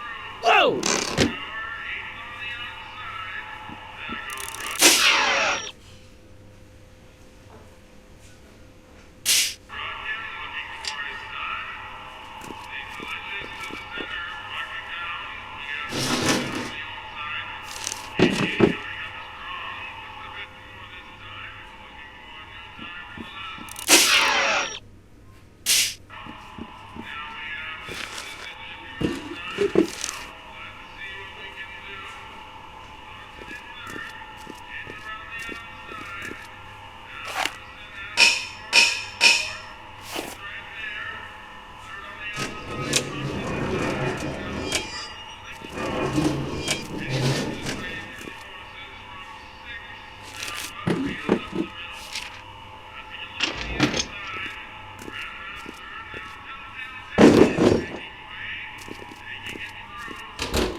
I hope Doc Jr.'s thingamabob holds out.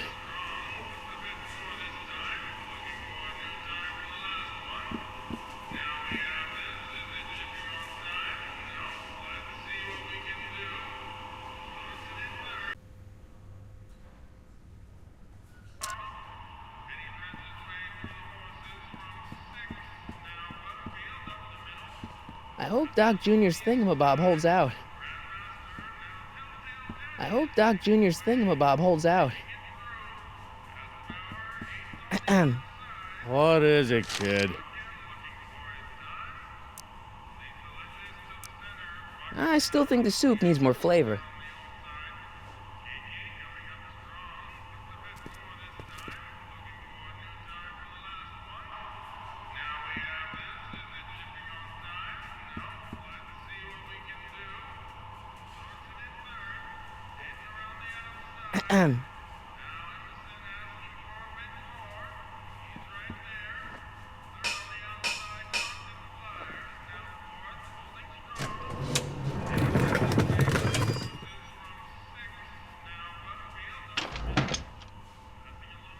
Ah, Miss Strickland.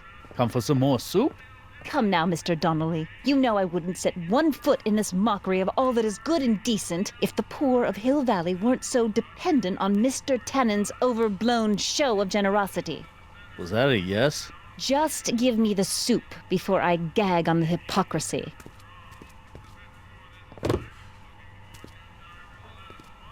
I'll tell the boss you said hello. I'll just bet you will. Edna picked up the barrel of hooch. Now all I have to do is to get it from her somehow.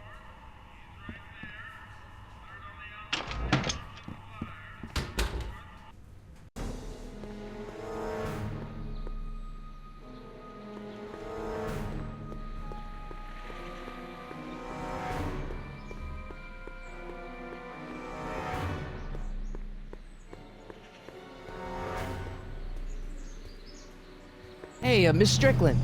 Oh, hello, Mr. Corleone. I'm afraid I haven't much time. The meeting of the Stay Sober Society is due to begin very soon. You asked me to tell you if one of the local charities is running low on soup. Does somebody need a visit from my soup cycle? The Stay Sober Society. That's right! They'll soon be gathering at the Brown estate, and we haven't provided refreshments. I can't get over the generosity of your friend Emmett, volunteering his father's house for our meeting. Huh? Wait there!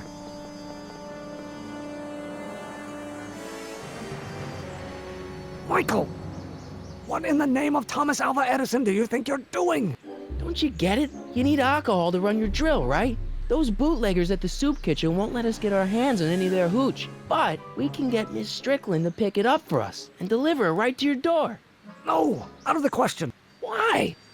I can't just let strangers invade my parents' house. What do we know about these people?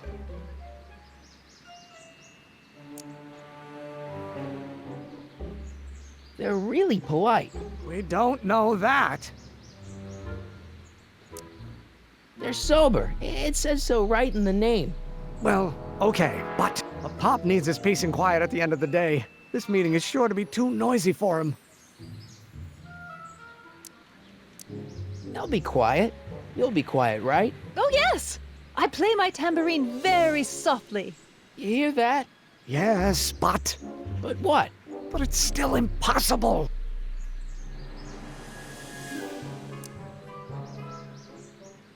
Think of the Stay Sober Society. What'll happen to them? They can all fall off the wagon for all I care. Okay, forget the whole thing. We don't have to test your rocket-powered drill tonight. We don't? No. I'll take the train back to Washington and I'll tell the folks at the office to give the patent to Dr. McCoy. Wait!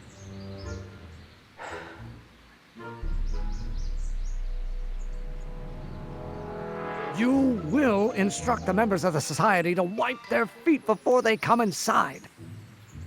Then you are Emmett Brown. I thought as much.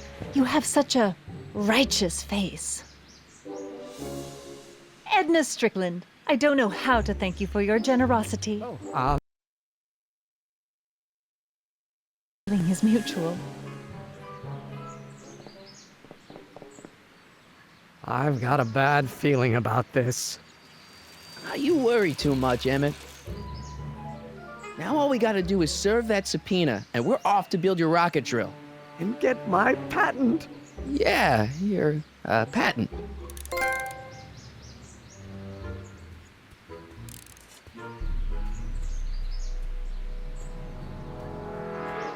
Hey, how you doing, Einie? Einie? It's short for Einstein. Einstein, of course, because he was a patent officer just like you.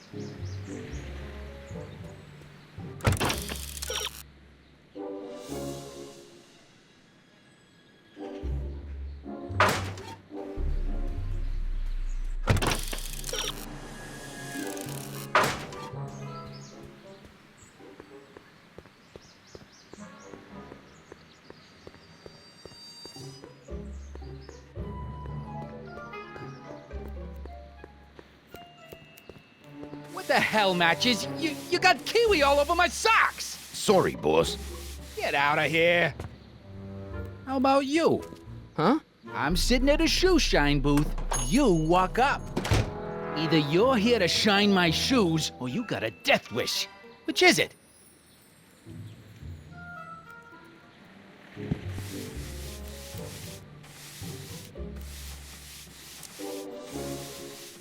I guess you won't talk about your business. Why not? I got nothing to hide. I recently acquired controlling interest in the Sisters of Mercy soup kitchen. I'm looking for a guy named Arthur McFly. He's my, sort of a relative. Well, he's my employee. He's very busy today. So when do you think Arthur will be leaving the office? When I tell him he can leave the office. Hey, you missed a spot.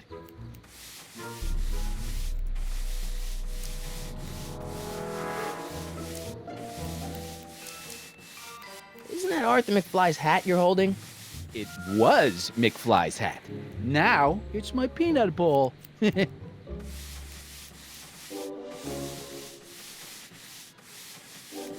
I buy Arthur's hat off you? Could you keep your mind on your work, huh? Shoeshine boy? Hanging on to my peanut bowl. Can I have some peanuts? Why not? I'm a magnanimous kind of guy. Go ahead, knock yourself out. Don't mind if I do. All right, break time's over. Back to work.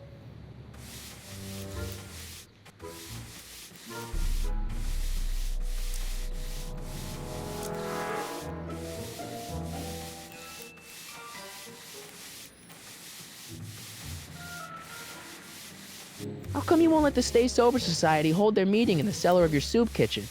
We got other plans for that cellar, and it don't necessarily involve staying sober.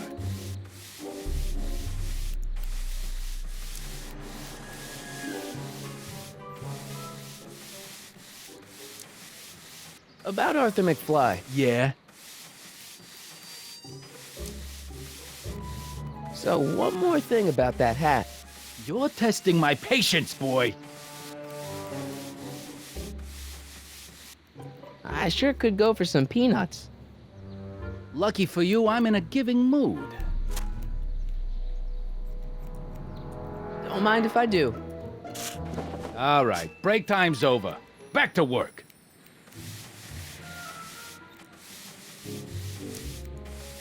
Isn't a soup kitchen an odd line of business for a guy like you? I like soup. Plus, I got a heart as big as all outdoors. Buff a little harder. I want to see myself in the toes. So, one more thing about that hat. You're testing my patience, boy. I sure could go for some peanuts. Lucky for you, I'm in a giving mood. Don't mind if I do. All right, break time's over.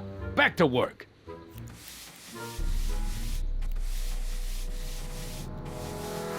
About Arthur McFly. Yeah?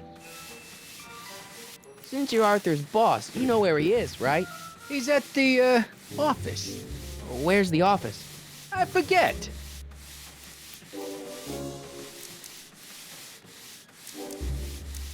So, one more thing about that hat. You're testing my patience, boy. I sure could go for some peanuts. Lucky for you, I'm in a giving mood. Don't mind if I do. All right, break time's over. Back to work.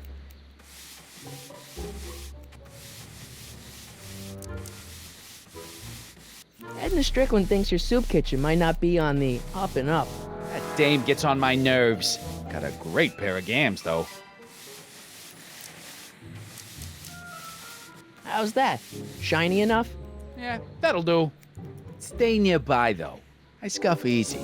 Wait a minute. Didn't I see you at the jailhouse, John, with that Carl Sagan rat? I hope you weren't planning on trying to spring him, 'cause I got other plans.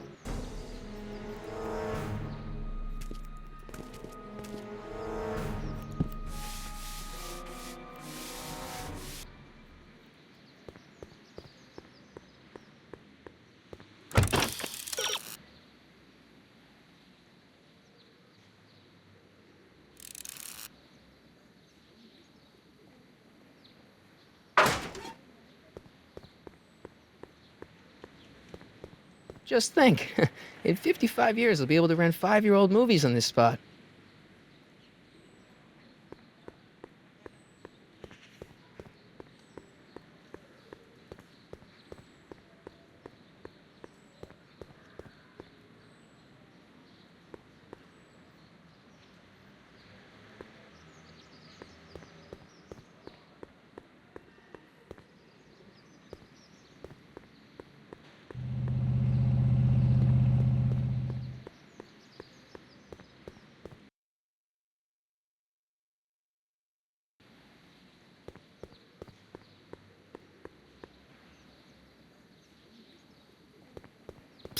Doc! Marty, how goes the escape plan?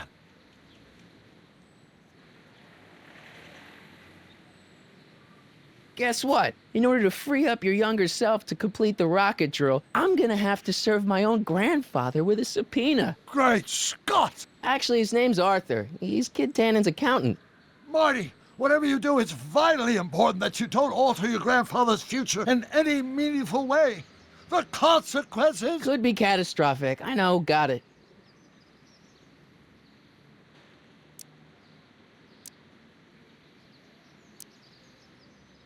What's the story with this Kid Tannen jerk anyway? Biff's father?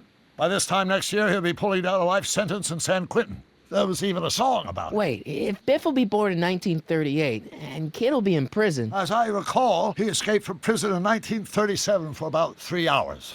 That's a busy 3 hours. No kidding.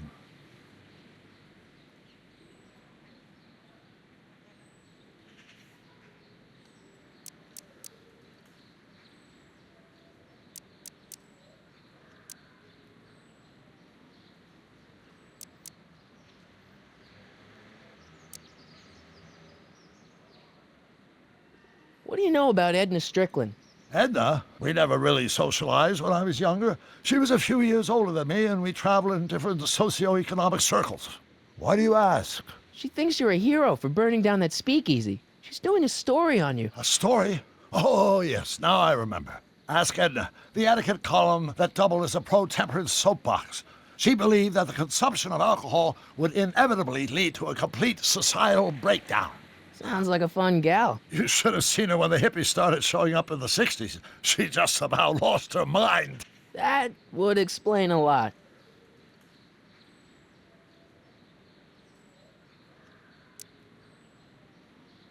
Where have you been all this time? I missed you.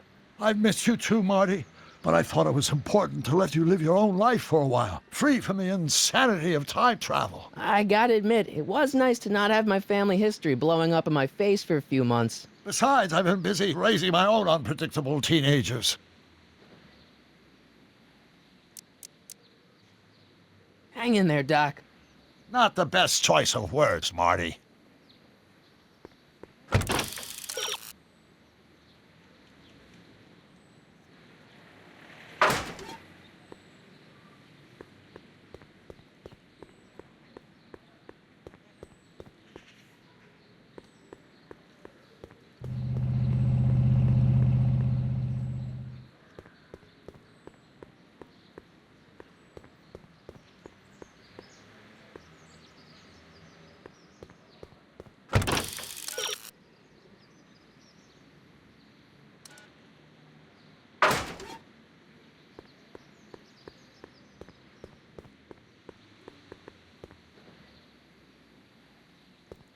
Keep an eye. You got it, kid. Well, you're gonna stand there like an okie, or you're gonna shine my shoes?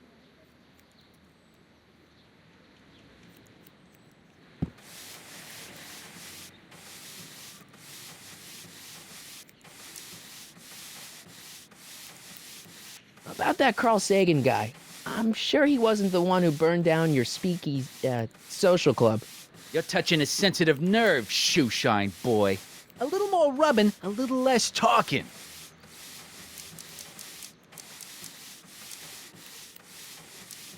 About Arthur McFly. Yeah? So when do you think Arthur will be leaving the office? When I tell him he can leave the office. Hey, you missed a spot. So one more thing about that hat. You're testing my patience, boy. Never mind. How's that? Shiny enough? Yeah, that'll do.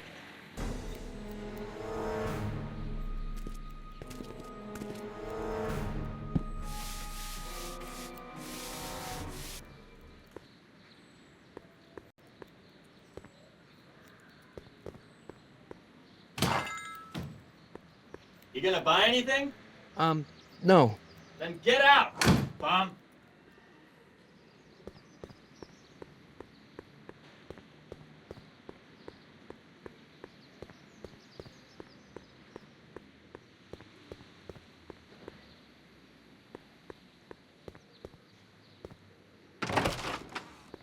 How can I help you, sir? Without any money, I don't really have any business in there.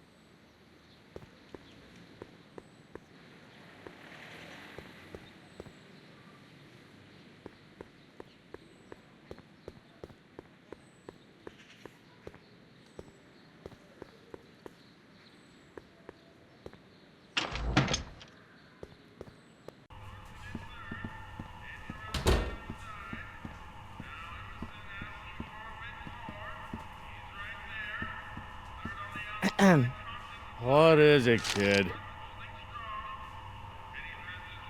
So this place used to be a soup kitchen. What do you mean used to be? Despite recent changes in ownership, this joint is still available for the purposes of distributing food to whosoever. Right. Mind if I look around a bit? No.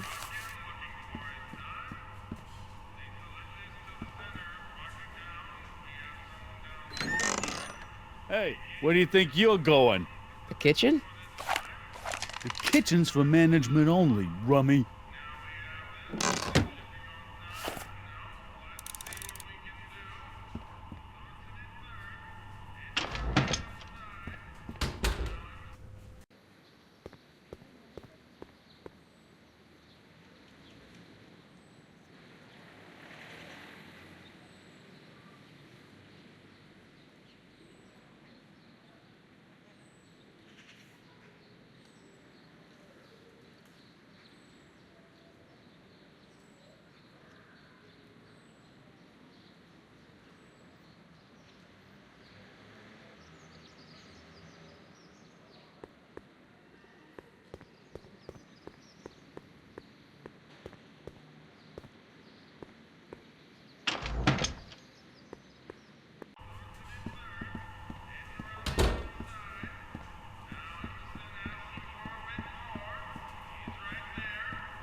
No screw-ups tonight, you get me? I don't want this thing turning into another Shingle Springs fiasco. It's all under control, boss.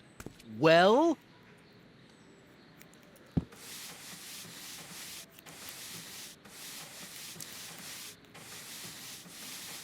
So one more thing about that hat. You're testing my patience, boy. I sure could go for some peanuts. Lucky for you, I'm in a giving mood. Don't mind if I do. All right, break time's over. Back to work.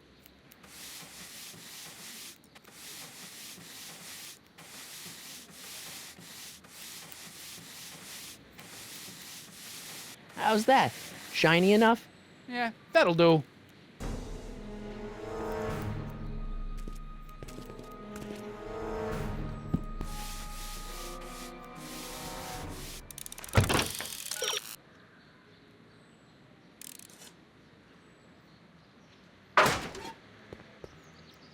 Tell Ma she'll get her cut. Will.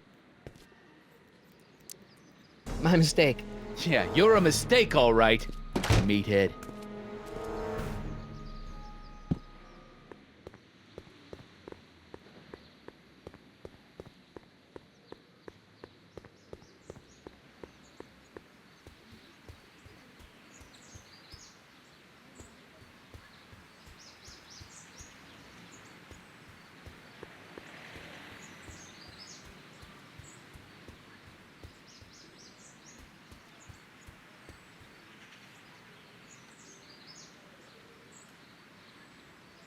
How about Kid Tannen? What do we know about him?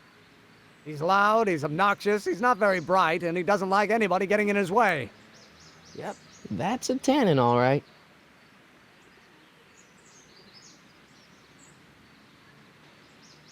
What do you know about Arthur McFly? Certified accountant, graduated Hill Valley 5 classes ahead of me. Seems like a nice fellow, actually. How did he get mixed up with a guy like Kid Tannen?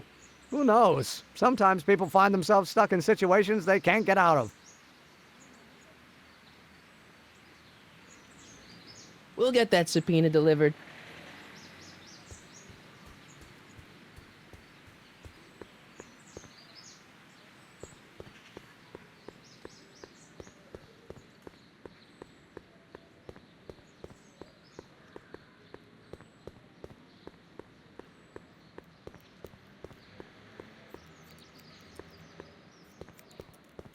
Spread the word to everyone it is.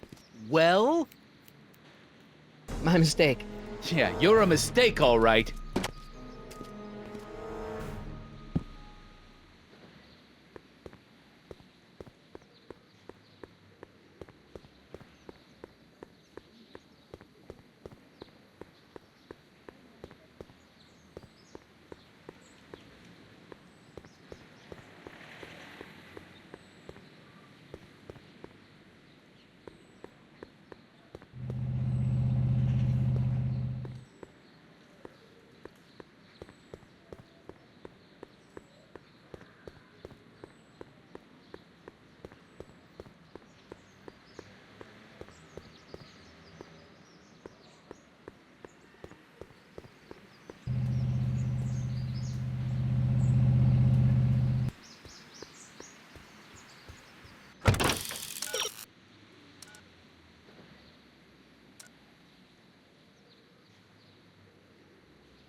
Sisters of Mercy Soup Kitchen. Come for the soup, stay for the salvation.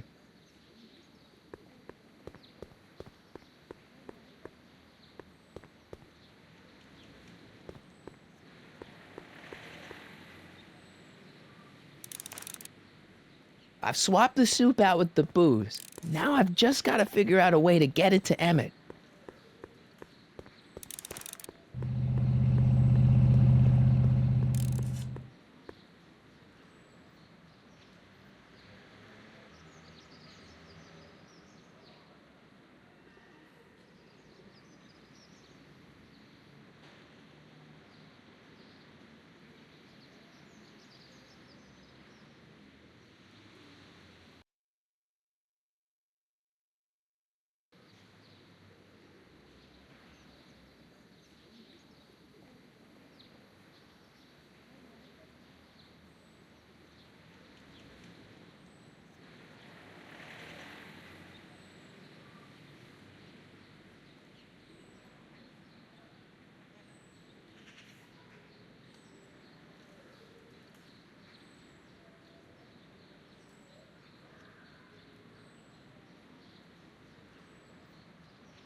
don't care. Whatever you say, boss.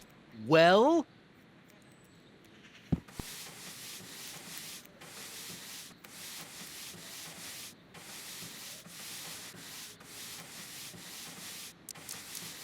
So, one more thing about that hat.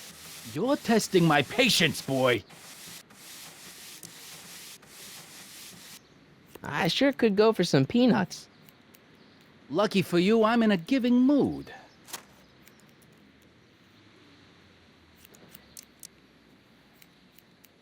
Hey, kid!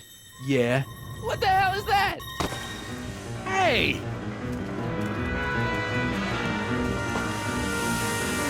What'd you do?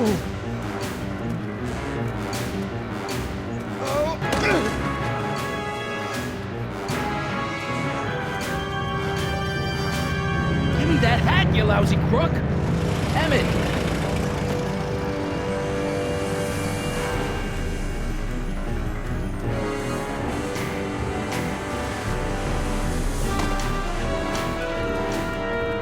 Emmett!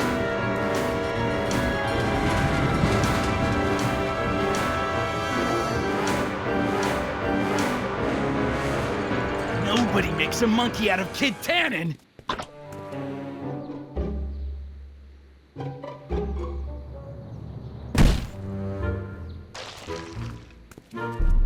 Ow! Fix me up!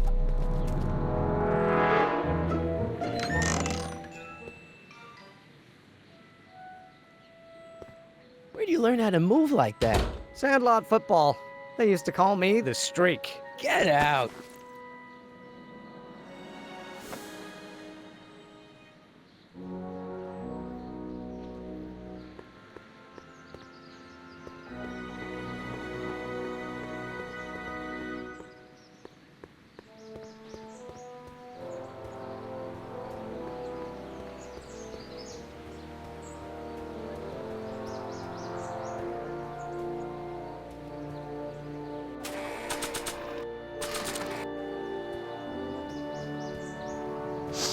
Hey, honey, come here for a sec, boy. Hey, boy, can you find the guy who belongs to this hat? Where's he going? Only one way to find out.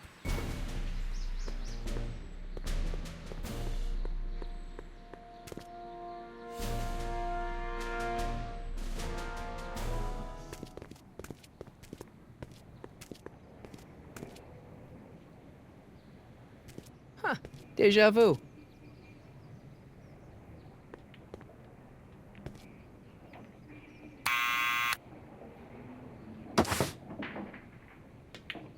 Yeah? Who is it? It's McFly! Shh, I know!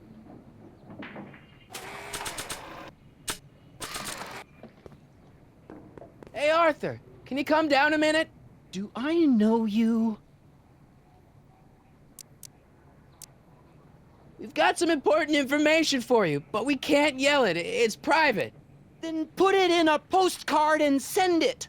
I'm stuck up here till the boss tells me I can leave. Sorry. Some other time.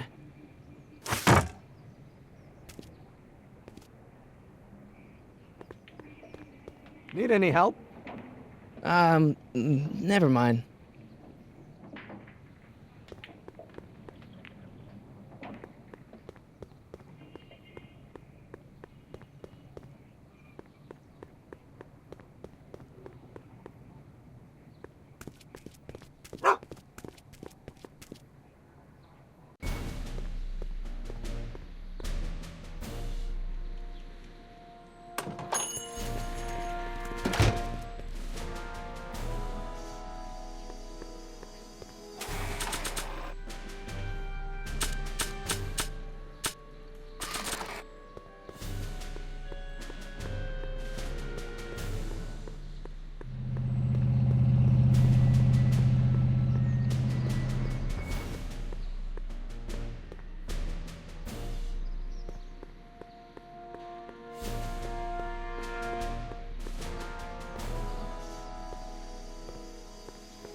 Well, well, look who's back! They say rats always return to the scene of the sinking ship. Get him, Matches.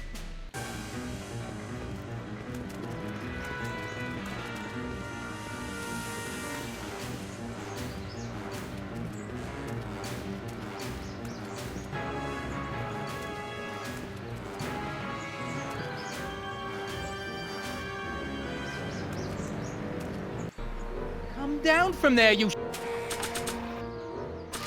son of a bitch! Right now! That's...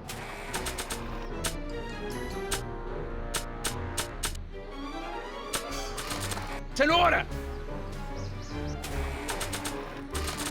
Don't make me angry, Schmucko! I don't Get think they're down in a here talkative and mood face right the now. music! You can't get away that easy. Nobody puts one over Get Tannen and lives to tell about it. What do you think you're doing up there, you scrawny little runt? Get down here right now! You're only making it worse for yourself. The longer you stay up there, the longer I'm gonna take a...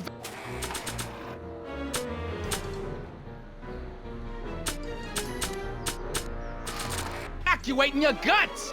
Eviscerate. That's what I said. I don't think that So picture's if you gonna know do what's anything good but for you, confuse you'll get people. the hell down from there. Einstein! Help! Lay off! Get away from me, you crazy mutt! Go away, dog. We're busy here. Go on, scram. Where'd he go? You let him get away, idiot!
Not sure what that'll do.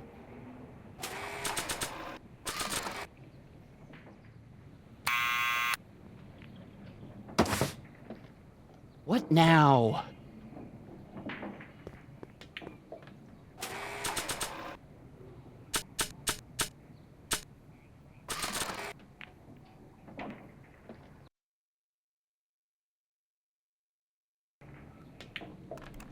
What do you think you're doing up there, you scrawny little runt? Get down here right now! It's Kid! Right away, boss! Where's Kid? Hey! Arthur! Maybe I should have led with the subpoena.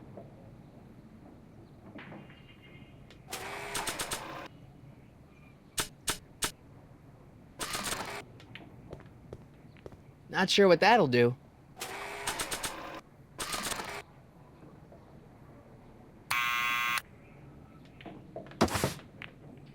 What now?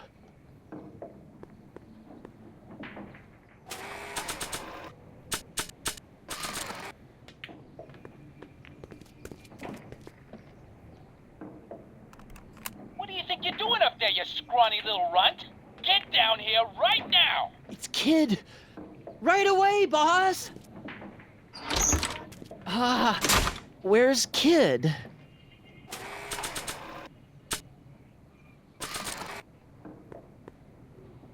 Arthur McFly? Yeah? Got something for you. Thanks. A subpoena? Ordering you to appear in court and provide evidence in the investigation into... Get Tannen? Take it back! You can't get rid of it, Mr. McFly. Once you've been served, it's your duty to report to the court at the earliest possible time. Failure to do so could lead to a warrant for your arrest. Arrest! But kid'll kill me. Stupid, stupid Artie. Holy cats, what am I gonna do? I suggest you avail yourself to the protection of the court. Oh gosh, oh gosh.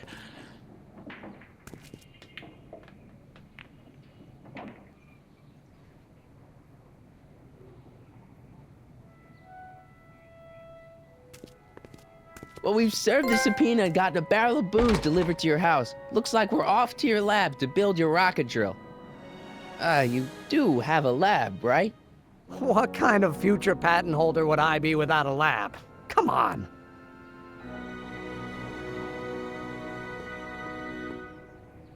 Doc! I'm off to get the rocket drill. Good. Come on, let's go. Time waits for no man.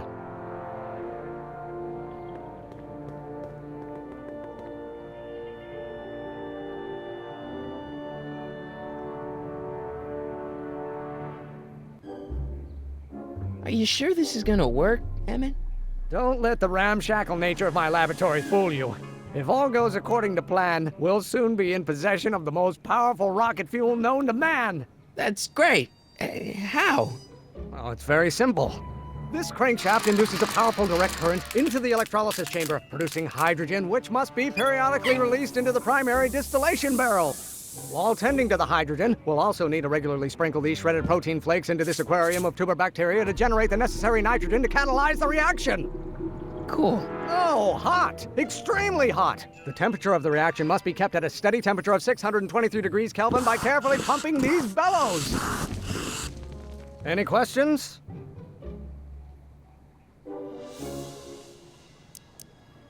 Emmett? Why is there a brace of drunkards gathering on our lawn? Sweet fancy Moses, it's my father! So? So, he doesn't know I'm engaging in acts of scientific exploration in here. He thinks this is where I go to pour through my law books. Oh. You tend to the reaction. I'll try to get rid of him. Tend to the what? Can't we just start over after he's gone? It's too late. The reaction's already started. Don't worry. I'll try to help you out where I can. But... coming, Father! Father! Don't you father me, child. What do you call a room full of lawyers trapped in a burning building? A good start! You know what called. Someday you are going to...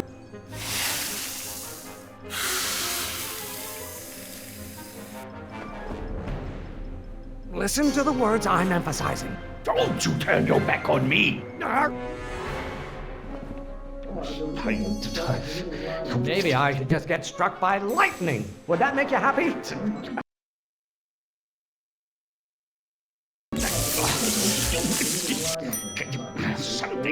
This isn't food for thought, Pop. It's gruel.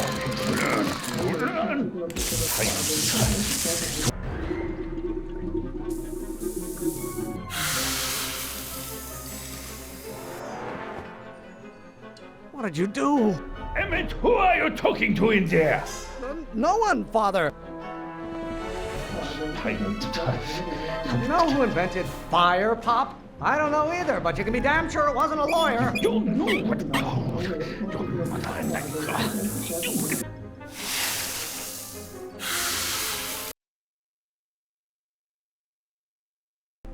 Just pay attention to what I say. Emmett, I'm not through with you yet.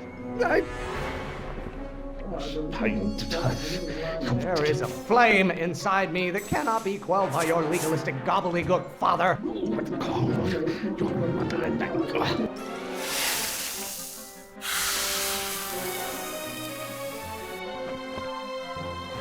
I thought you were a scientist. Emmett!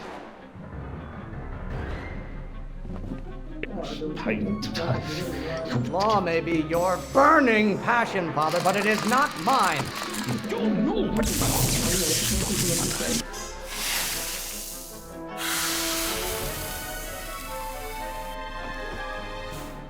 Don't touch anything until I tell you to. Emmett! Is it my fault if I don't get a spark out of laws and statutes? You don't know what called. Someday you are going to know. You will have to learn.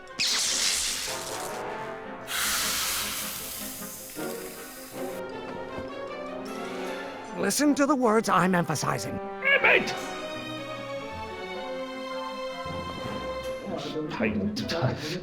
This may come as a shock to you, Pop, but not everyone wants to be a lawyer. You don't know what called. Someday you are going to know. You will have to learn. Can't you see this is eating me up inside? People don't look. You don't know what called. Someday. Maybe I should just get struck by lightning. Would that make you happy? You will have to learn.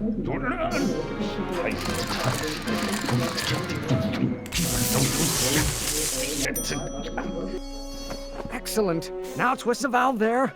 Great. We're about a quarter of the way home. Emmett, get back here! Oops. You're going to find out. I don't know what's eating you, Father, but I wish you would go on a diet. I hope someday you have children and you will look.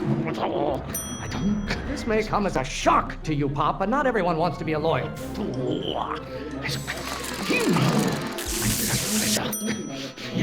You're going to. If it weren't for scientists, men like you would still be divining the future with sheep's bladders and goat gizzards. You have children and you will look. I don't. There is a flame inside me that cannot be quelled by your legalistic gobbledygook, Father.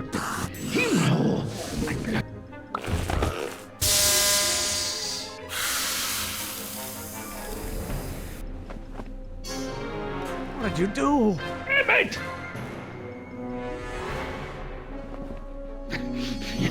You're going to find out. Why don't you go feed the ducks, Father? I hope someday you have children and you will look. Why won't you release me from your unattainable expectations?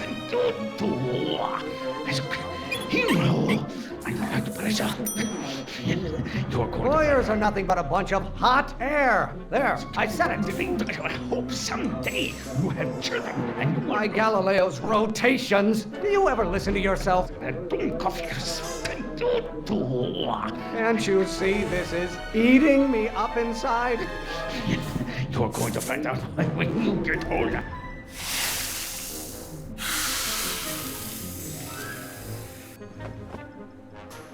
Just pay attention to what I say. Emmett!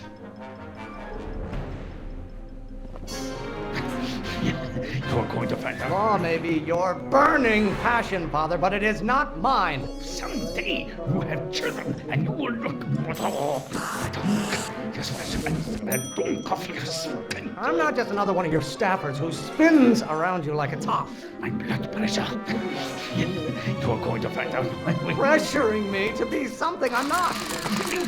Someday you have children and you will. You don't get to control my life just because you fed and clothed me for 17 years. You have no idea what kind of pressure I'm under. You're going to find out when you get older. I hope someday you have children. Halfway there. Emmett! Keep up the good work. Don't you have a release valve on your mouth somewhere? You're going to end someday. The hotter you get, the more I know I'm right. Father, why don't you ever listen to me? Emmett, you got... Lawyers are nothing but overblown bags of gas. Your mother and I are sharp. Calm down. Is it my fault if I don't get a spark out of laws and statutes? Someday. Law? What use is a microorganism for...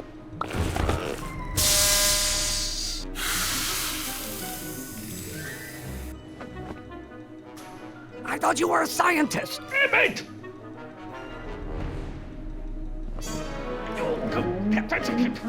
I strongly object to the current of this conversation, Father. Your ancestors are spinning in their graves right now. Someday, you guys... I don't know what's eating you, Father, but I wish you would go on a diet. You know who invented fire pop? I don't know either, but you can be damn sure it wasn't a lawyer. What will it take?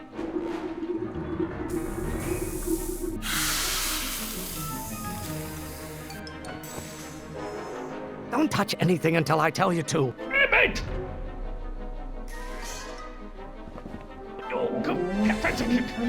Why must you always scatter condescension my way? Are you trying to spin this argument around to my failings? Someday, you guys... Don't you have a release valve on your mouth somewhere? The Von Brauns have been officers of the court since God's heavenly spark first gave rise to man, Emmett. Calm down, calm down. You don't like my performance at the courthouse, then fire me. Don't burn your bridges so cavalierly, my son. You have no idea what kind of pressure I'm under. Emmett, you got... Why are you always bellowing at me? Calm down, calm down.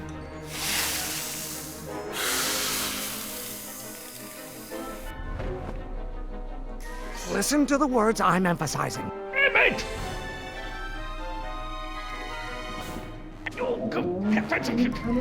Stop getting so hot under the collar, Pop. Pressure? You're a child. You don't know anything about pressure.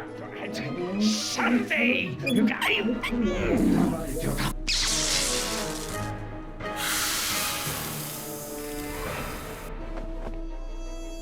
What did you do? Emmett!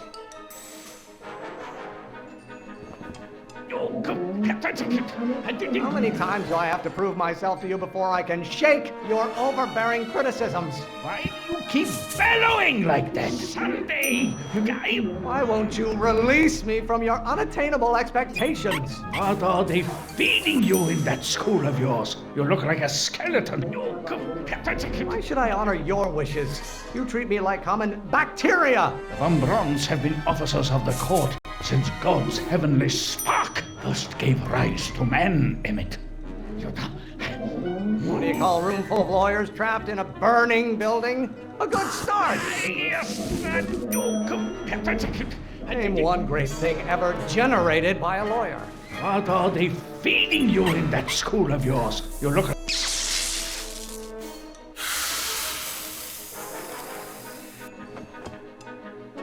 Just pay attention to what I say. Emmett!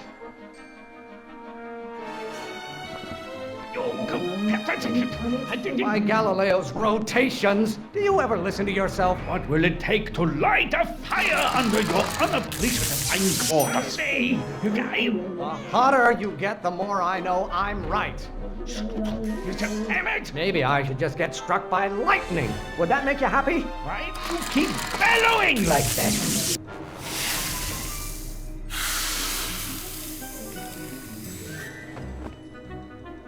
I thought you were a scientist. Emmett!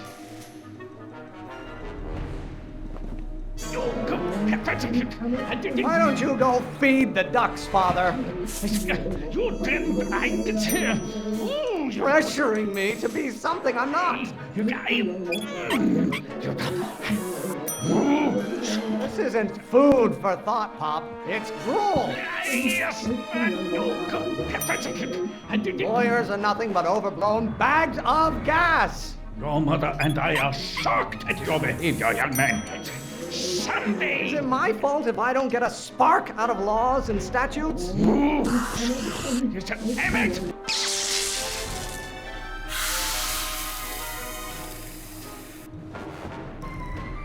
Don't touch anything until I tell you to. Emmett!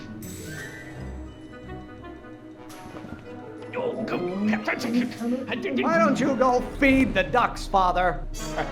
Your ancestors are spinning in their graves right now. Someday... You really want to vent our dirty laundry in public like this? You know who invented fire pop? I don't know either, but you can be damn sure it wasn't a lawyer. Pressure! You wretch.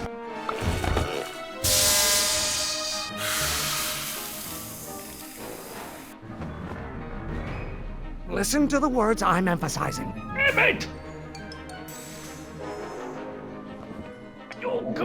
If it weren't for scientists, men like you would still be divining the future with sheep's bladders and goat gizzards. Don't burn your bridges so cavalierly, my son.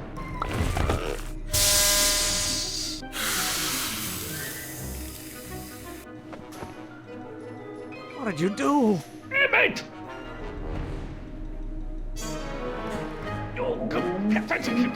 You really want to vent our dirty laundry in public like this? You didn't like it here.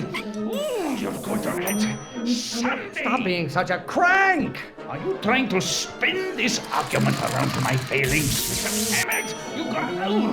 Law? What use is a microorganism for law? Calm down, calm down. You didn't like it. This may come as a shock to you, Pop, but not everyone wants to be a lawyer. Father, why don't you ever listen to me? How many times do I have to prove myself to you before I can shake your overbearing criticisms? Calm down, calm down. Stop getting so hot under the collar, Pop. What will it take to light a fire under your unappreciative... Almost there. Emmett! Coming, Father! Why should I honor your wishes? You treat me like common bacteria! I feel the veins in my head. Lawyers are nothing but a bunch of hot air. There, I said it.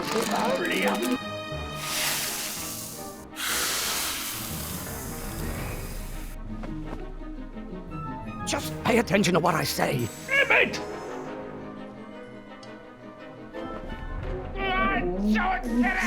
Don't you have a release valve on your mouth somewhere? I'm not just another one of your staffers who spins around you like a top. You don't get to control my life just because you fed and clothed me for 17 years. What do you call a room full of lawyers trapped in a burning building? A good start.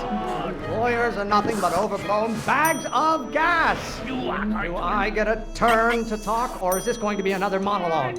I don't know what's eating you, Father, but I wish you would go on a diet. Pressuring me to be something I'm not. The veins in my head. Can't you see this is eating me up inside? If only I'm not just another one of your staffers who spins around you like a top. Why won't you release me from your unattainable expectations? I'm afraid we'll have to take this up later, Pop. My soup's about to boil over. What? This isn't over, young man. Whew. Are you okay? You and your dad sounded... It was an argument we should have had a long time ago. No! Oh. What?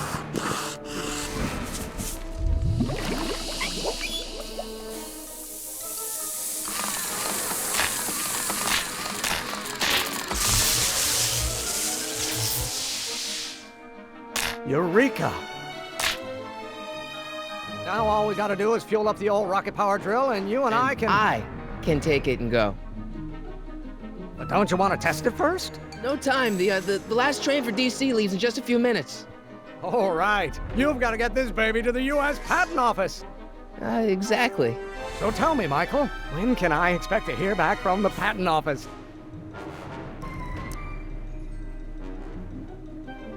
Oh, in about, I'd say...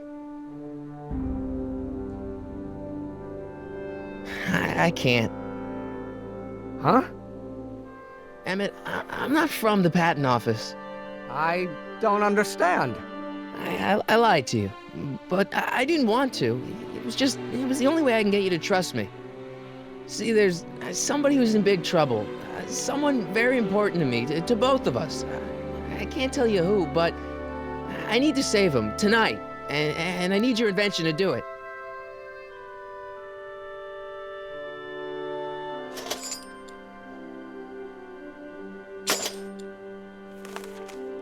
I'll get it back to you, I promise. And, Emmett, you're gonna be a great inventor.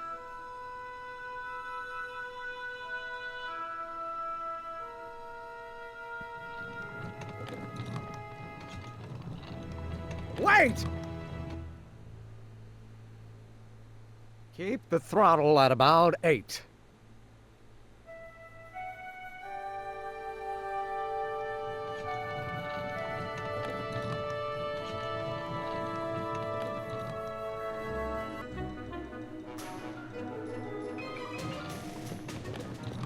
Okay, Doc, I got the drill. Now let's get you out of here. Come on, start.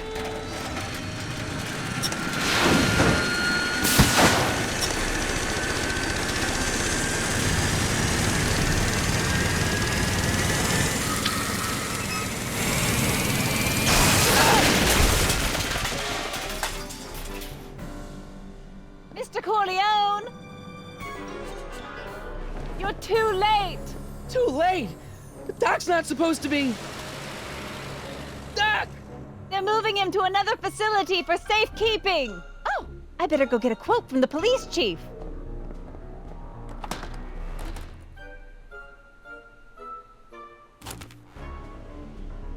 Paddy wagon intercepted. Suspect slain. Then they're still after him. How am I gonna rescue him now?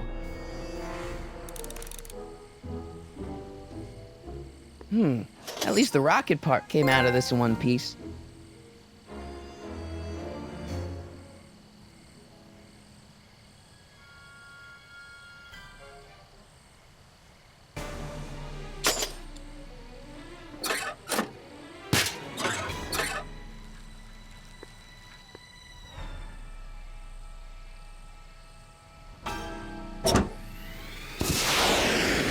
Alright, I'm coming, Doc.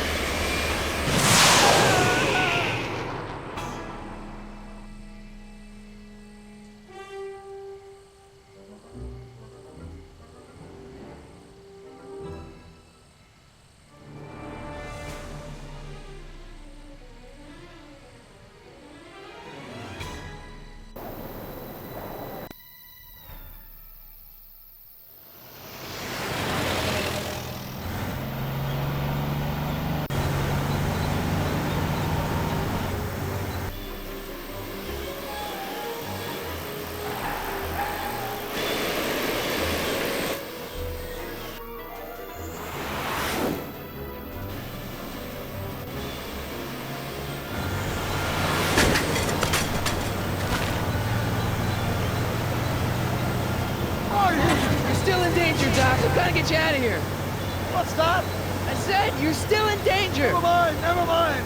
Get me out of here, and we'll talk later.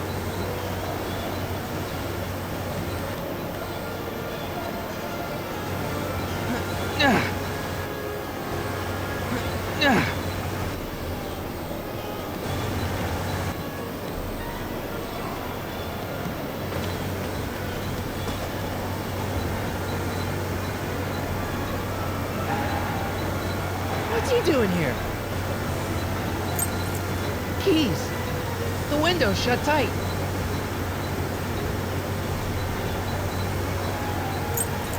Keys.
Oh good, the window's shut.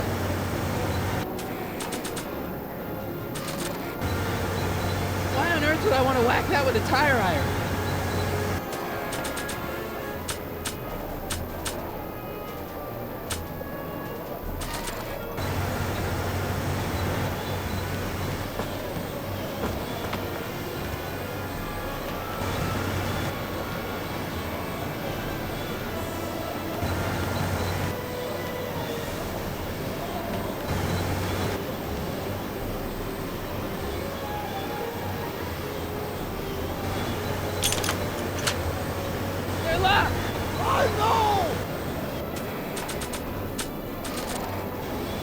Not sure what that'll do.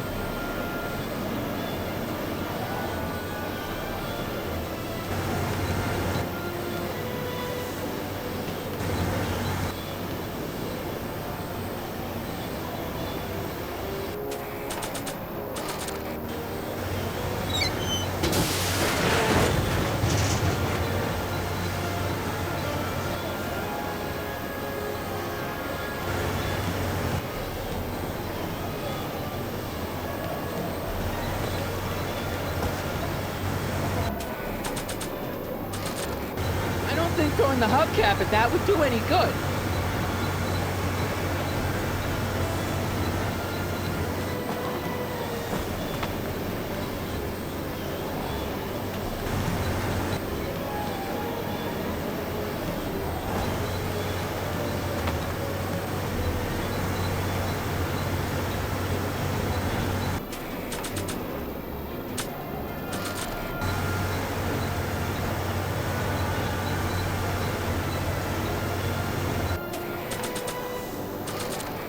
I don't think throwing the hubcap at that would do any good.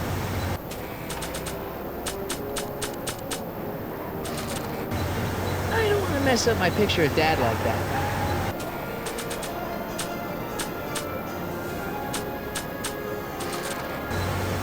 I'd better keep an eye on this.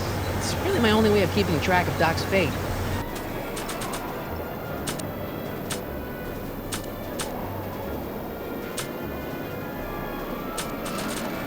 Not sure what that'll do.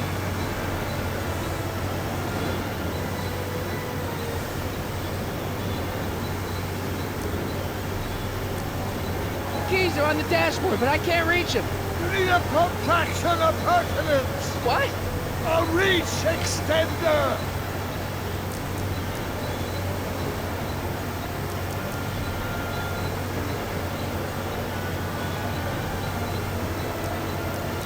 Get Tannen's driving the truck. Get Tannen? That explains a lot! I need a distraction. Leave it to me! Hey, driver! You're driving too fast! Watch how you take those curves! What are you trying to do? You kill me? Not quick enough. I object to your tone of voice, and I find this seat distinctly uncomfortable. Do you have a pillow I can sit on? Hey, I'm talking to you, driver. Don't ignore me. You! Thanks, Doc. I guess that's why they call you the Street. How did you know that? I have my sources.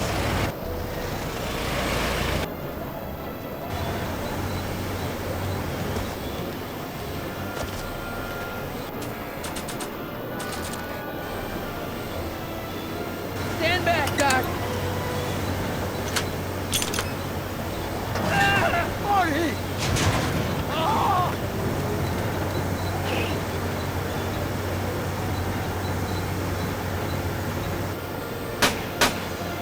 How you doing, Doc? Hang in there! Eat lead, Sagan. How many bullets has he got in that thing?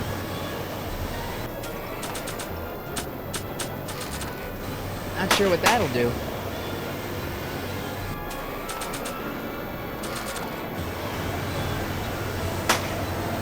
Where are you?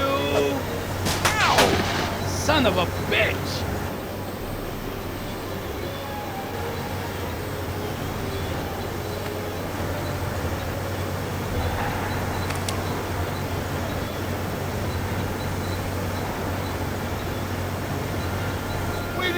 something to get rid of these cops! We need something to get rid of these cops!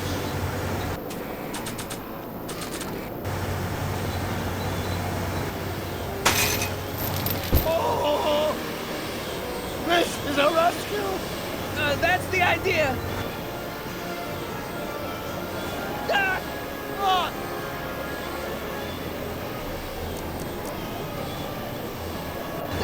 The throttle! Why? Oh!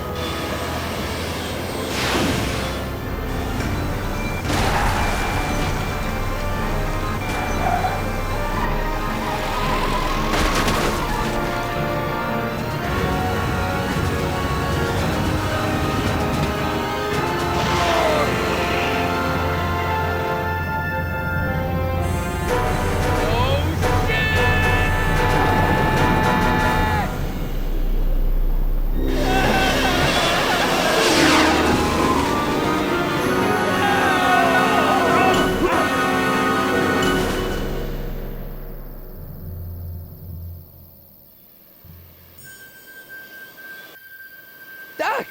Are you okay? I'm fine. But I wonder what sorts of bizarre repercussions my younger self's invention of a flying bicycle will have on the timeline. Did you know that would happen? I had a suspicion. I never could keep those rockets from exploding. So, what do we do now? Now we get back to 1986 before our interactions with the past inevitably cascade into a calamitous future. Where'd you leave Einstein? Doc? He's not in the pound, is he? No, but I think we've got bigger problems right now. Great Scott!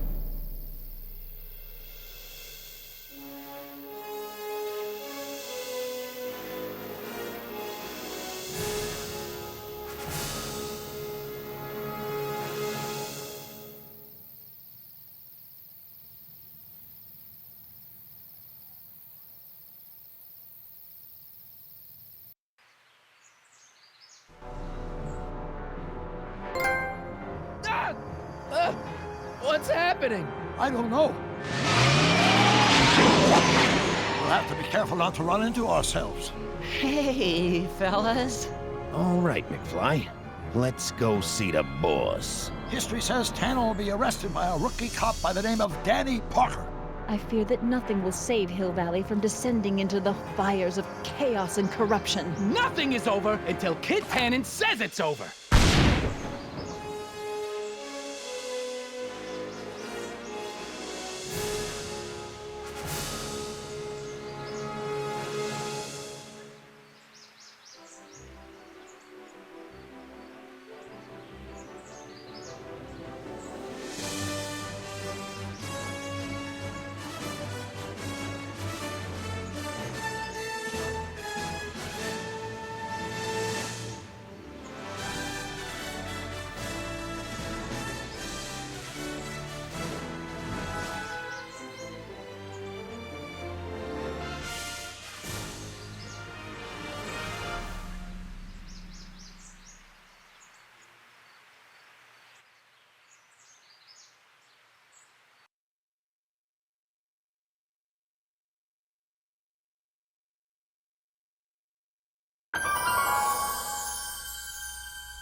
What's happening? I don't know. Unless... tomorrow's newspaper. Do you still have it? Yeah. Local accountant beaten. Left for dead. Local accountant Arthur McFly was severely beaten and left for dead on the steps of the Hill Valley Courthouse last night. They're gonna kill my grandpa? Tannen's goons, no doubt. Probably in retaliation for Arthur answering that subpoena you delivered. What are we gonna do? I'm not sure what we can do. According to this, your grandfather was dumped on the doorsteps of the courthouse 5 minutes ago. My dad's picture is disappearing. Which means your father will never be born, and neither will you, unless...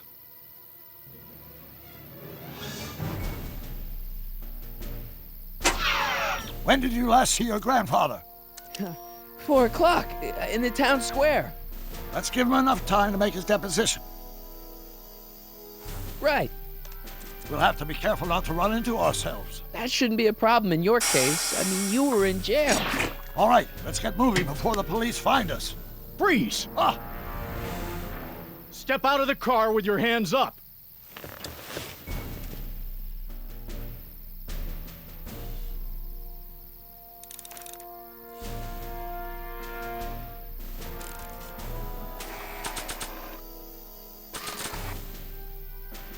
What was that?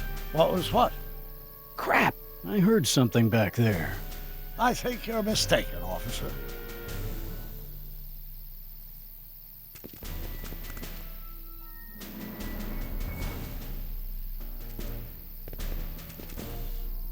Well, looks like I can't caught let 'em me know a I'm here. fugitive. Carl Sagan, the speakeasy arsonist. Alleged speakeasy arsonist, if you don't That's mind. right, Doc. Keep him off balance.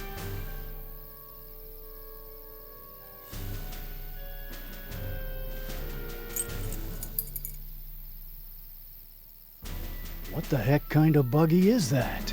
Stay back. It's a prototype, still untested, liable to blow up at any moment. Or suddenly take off without warning. Is that so? There it is again. I think the night air is playing tricks on you, officer.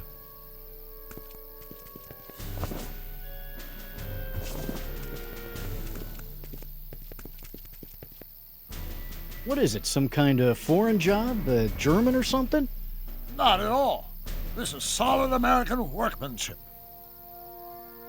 Now I'm sure something's back there.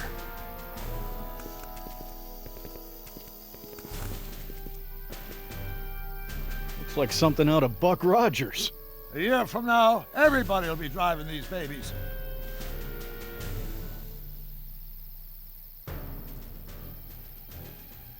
Huh.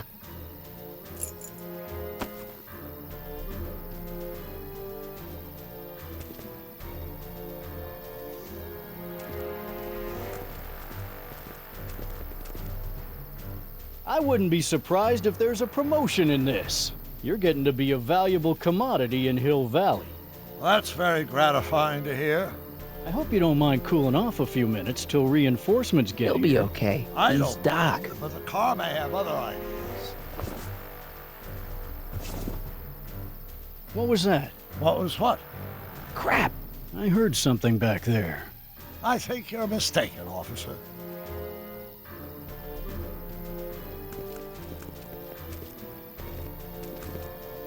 I'd like to get a closer look at that getaway car. What's that? Off in those bushes. Huh? I didn't hear anything. I thought it was my henchman returning, but you're probably right. It was nothing.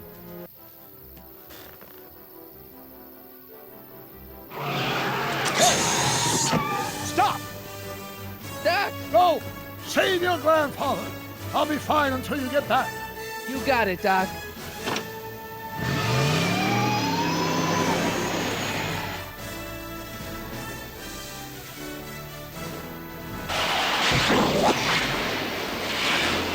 What was that?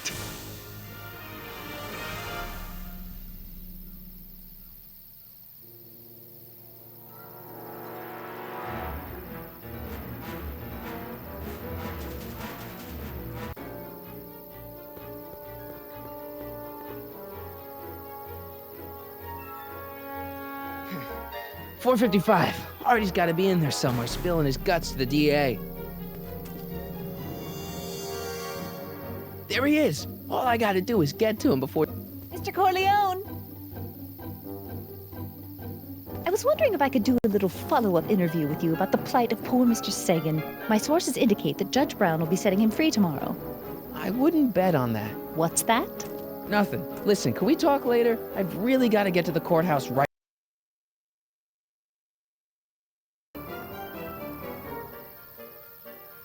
My grandpa's being sued for alimony by his niece. It's complicated.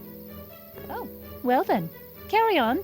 And do put that vicious dog of yours on a leash, will you? We have laws about that sort of thing, you know. Sure, no problem. Ah! Ah! Oh, come on, yesterday, Marty. Stop talking and get moving.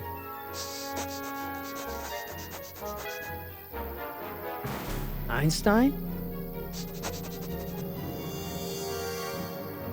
Einstein, what is it, boy?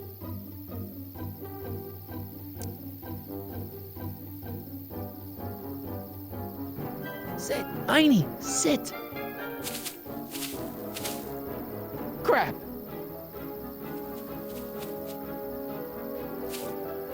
Einstein.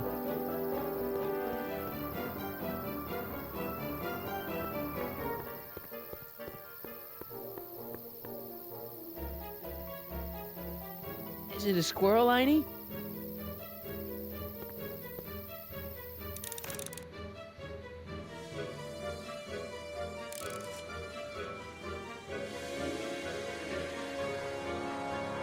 What are you up to, Einie?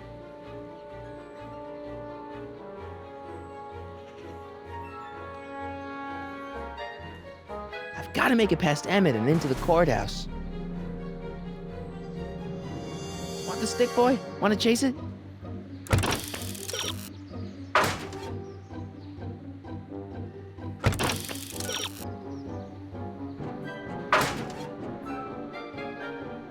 You want to play? Okay, let's play. Is it a squirrel, Einie? Go get it, boy. Where are you going, boy?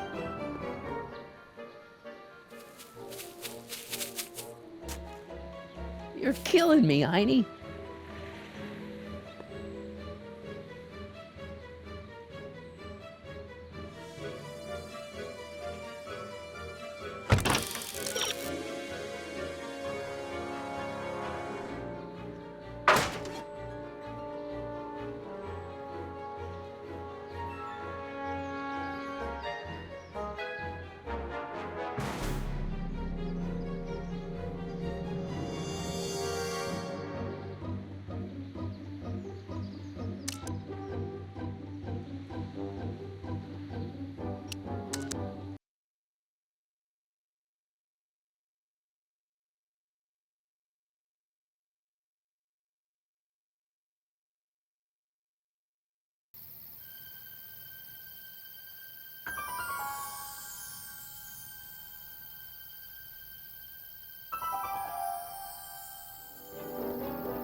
Is it a squirrel, Einie?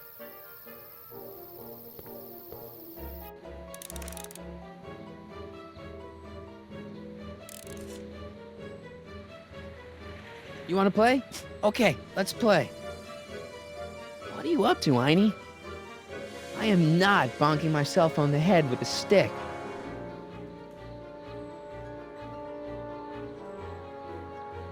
I am not bonking myself on the head with a stick.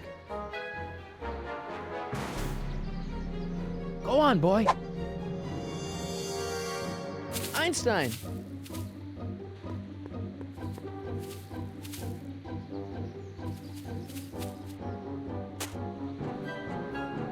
Bad dog.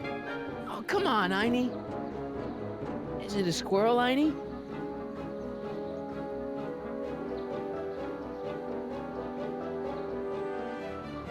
It's a gazebo.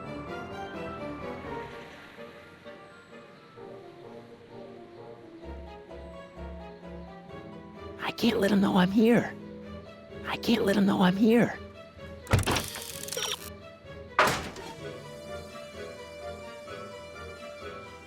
Stay there, Artie. I'm coming.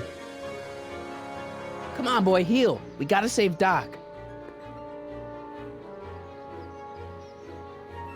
Okay, let's try this again.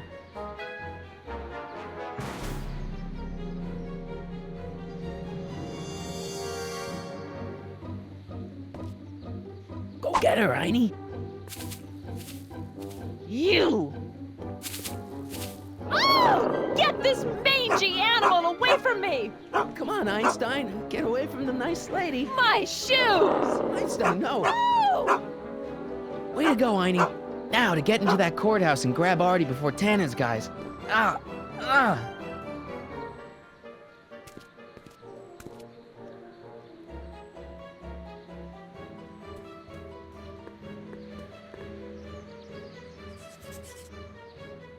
Hey. Oh, God. Hey. According to my calculations, the rotary engine for a full-scale rocket drill requires 1.21 kilowatts of power.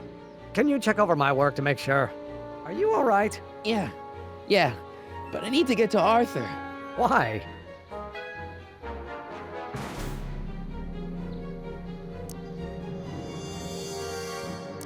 He, might not know the way to the DA's office. A clerk will take him there. Come on, shouldn't we be getting on with our work? We're on a strict deadline, right?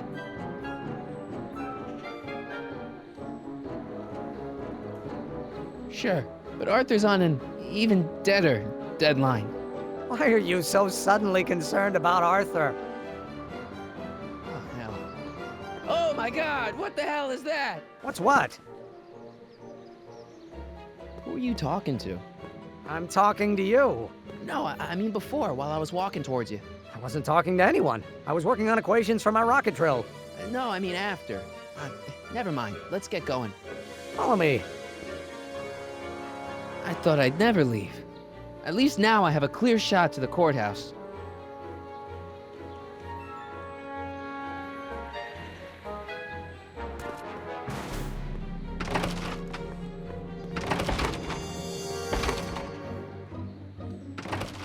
You gotta come with me. Look, you're in a lot of danger. What do you mean I'm in danger? No time to explain, Gran. No, Artie. Just promise me you'll stay at the police station until... Artie McFly. Just the guy we're looking for. Hey, fellas. Run! Get him!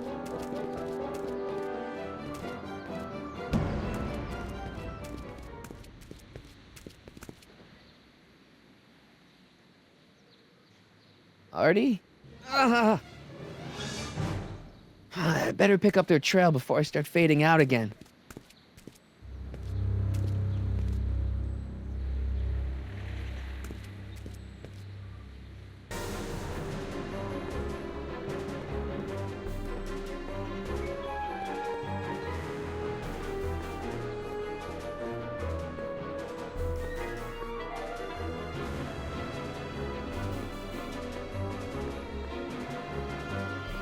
They're not in there.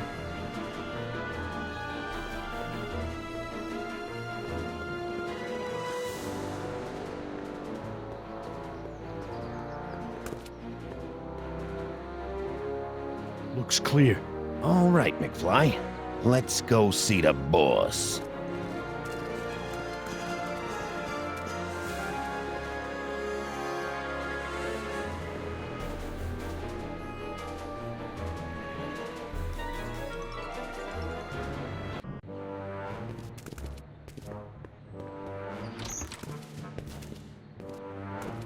Artie, how's my favorite accountant doing? Oh, I've been better.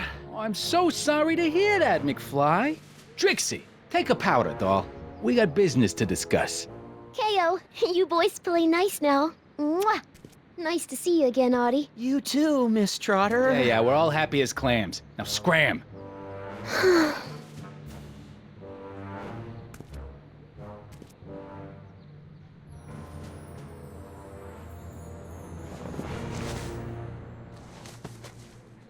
Are you guys stupid? What are you thinking, bringing this fish food to my doorstep? We just thought that was your first mistake. Thinking. Look at me. Do you ever catch me thinking? Huh? Don't answer that. Look, just drag him inside, find out what he told the DA, then get rid of him. I think we can handle that. Good. Now, if you don't mind, I've got an arsonist to snuff out. And will one of you slobs start hauling these crates in? We're on it, kid.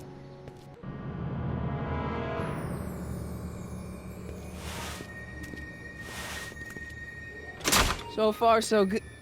Huh!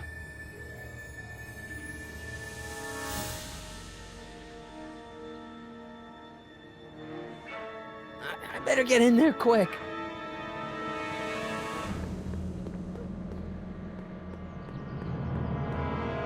Contents. One-winged goddess.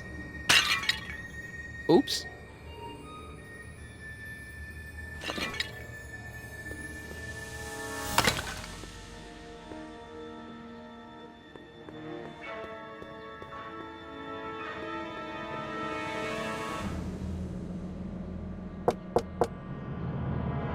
What do you want? Kid sent me to talk to Artie. No, he didn't. Scram. So much for the direct approach.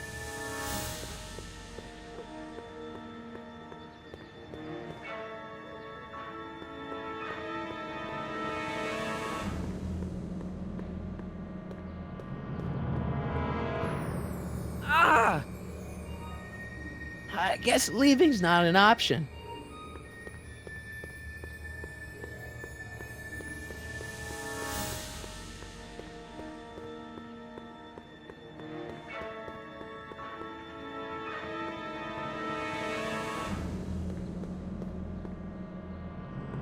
Flanged sconces. Snazzy. It's a box of classy sconces.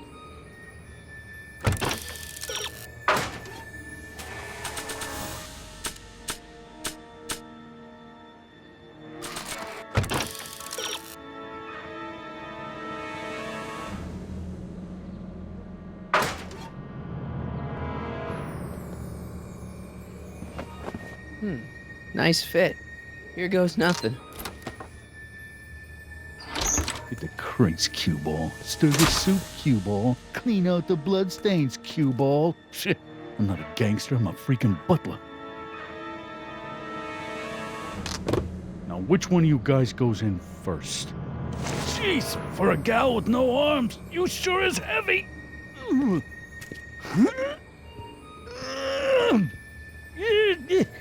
Whoops. Ow!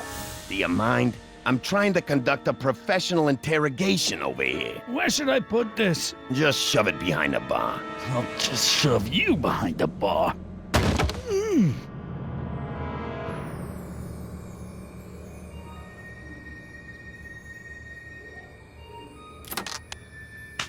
Come on, Artie.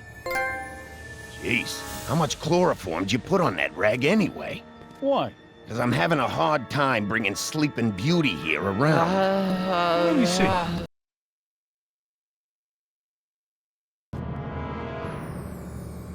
Hey, Artie! We got a few questions about you and the DA. D-A... D-D... You see what I'm working with here? Seems to be catching. Zane, wake up! Oh, sorry, boss. The stupid cold got me wiped out. Well, try to stay awake long enough to finish that poster, will you? We got a club to open in a few days. And turn off that sign, would you?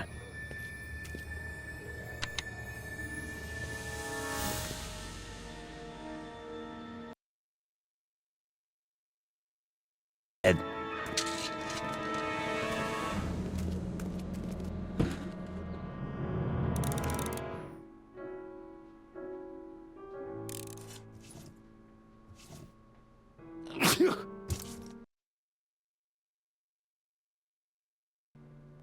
I hope the Sisters of Mercy approve of our redecorating. 7/23/30. A combination to a lock? I can't take that. Zane would know something's up.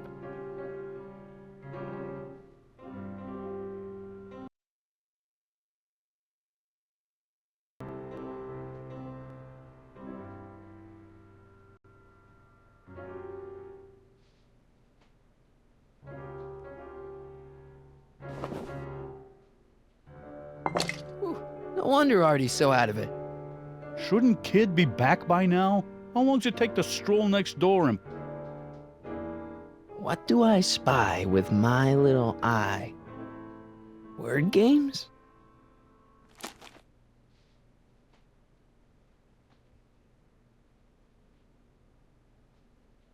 Come on, Artie.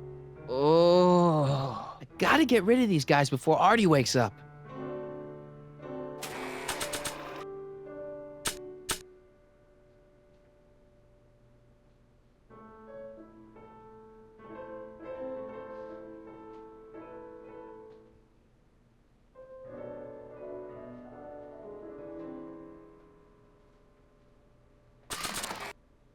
Come on, Artie, wake up. You're sleeping. Wow, not bad.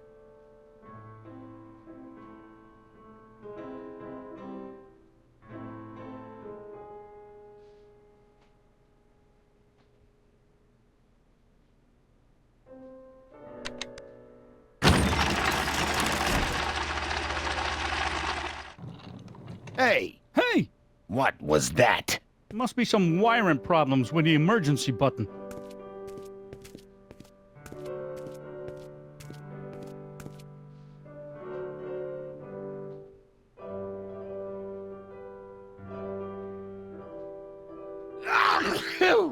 Ugh.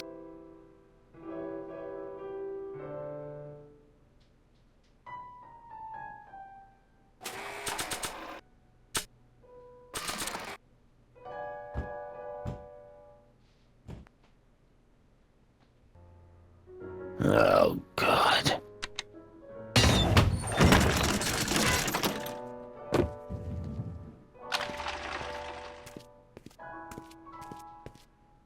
You're trying my patience, Artie.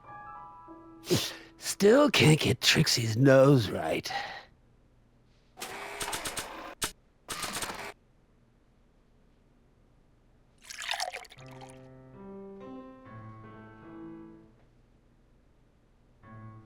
Oh, hey guys, I don't feel so... Say, wake up, you lazy bum! Must have been the cold. Cold my eye. He's been dipping into the inventory. Inventory. One more on down. 2 to go. Wake up, sleepyhead. McDermott's Canadian whiskey.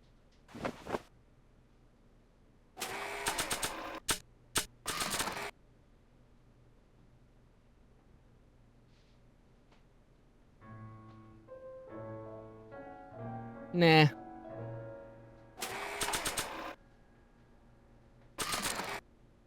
Trixie Trotter, world-famous chanteuse.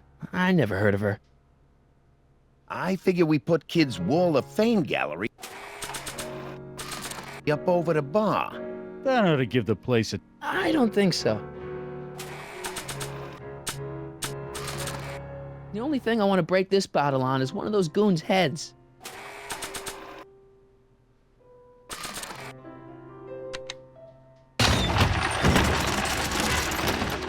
Hey! You hear something?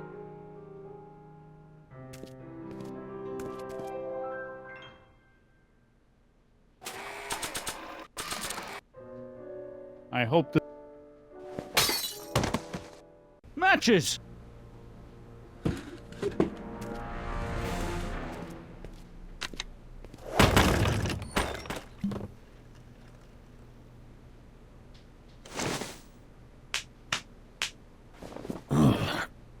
What happened?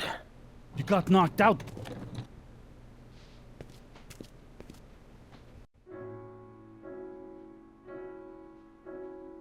I hope the Sisters of Mercy are...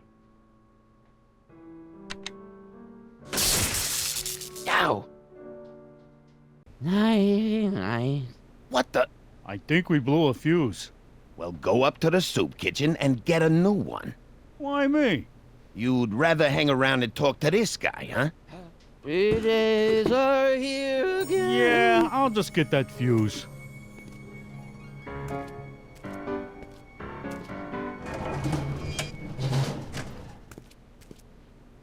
Come on, Artie, wake up. 120 proof. Whoa.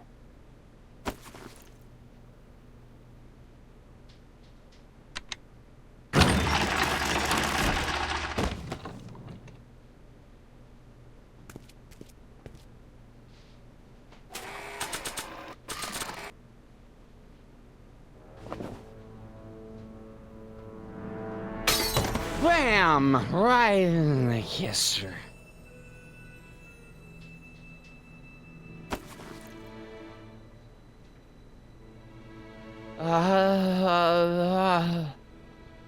Hey, you. Wait, do I know you? Not for about 40 years. Is anyone down there? Everything's spinning.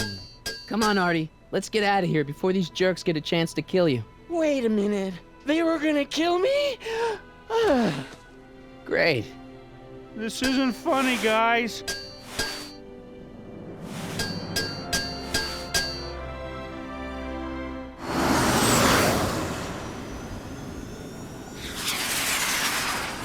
Perfect timing.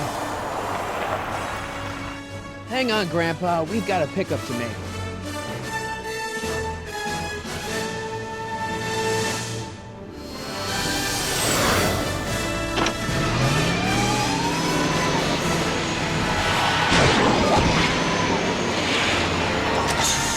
Need a lift? I thought you'd never ask. Ah, what's he doing here? It's a long story. Ah, son of a... And then I carried Artie to the DeLorean and came back to get you. Fascinating. So we can go home now, right?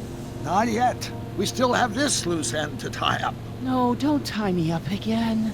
He's coming around.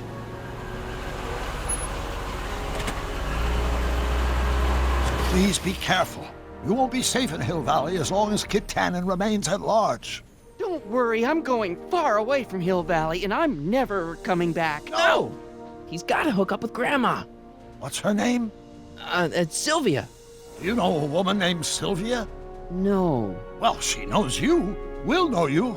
It's vitally important that you two meet. Oh, I get it. You want me to be part of some undercover sting operation. No, possibly. Yeah. Are you G-Man? Uh-huh. Something like that.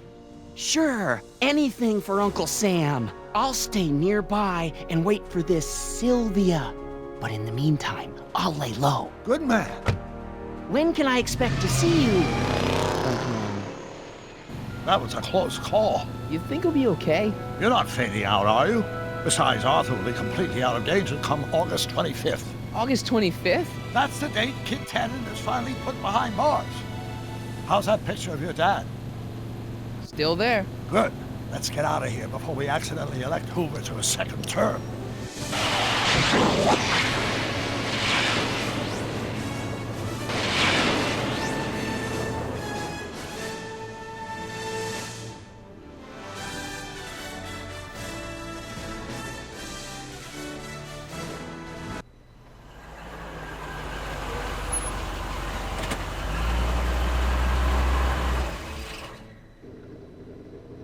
Well, everything looks okay. Are you sure? See, McFly residence. So, want to come in? Maybe hang out a while? I want my dad to see for himself that you're still around. I'd love to, Marty, but... You've got to go. I understand, Doc. You've got a life to lead, kids to raise and all that. No, I've got to go to the bank and stop that estate sale you told me about. Oh. You go find your pop.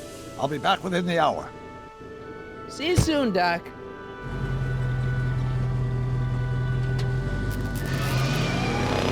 All right.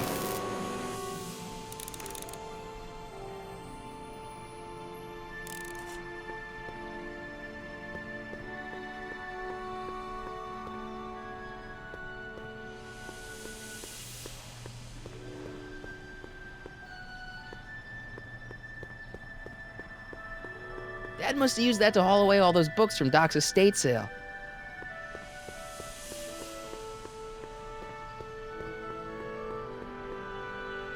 I better use the front door, just in case.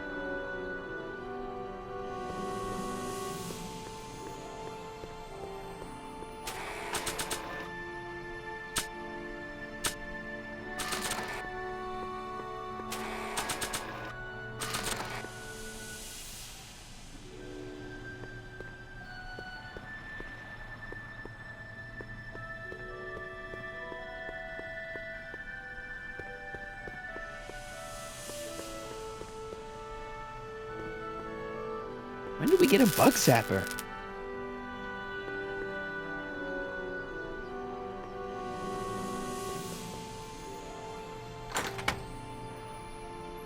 Hey, anyone home? There's something wrong with my key.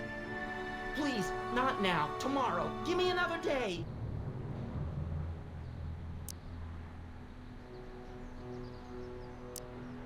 Another day?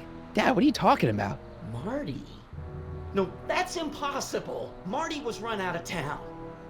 I've got a bad feeling about this. Run out of town? What are you talking about, Dad? Let me in. This is a trick. Go away.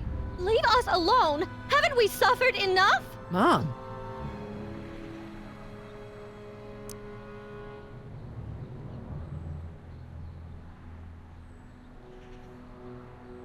Get Dave and Linda. They left town years ago, which you would know if you really were Marty. How can I convince you? Tell me something only Marty would know.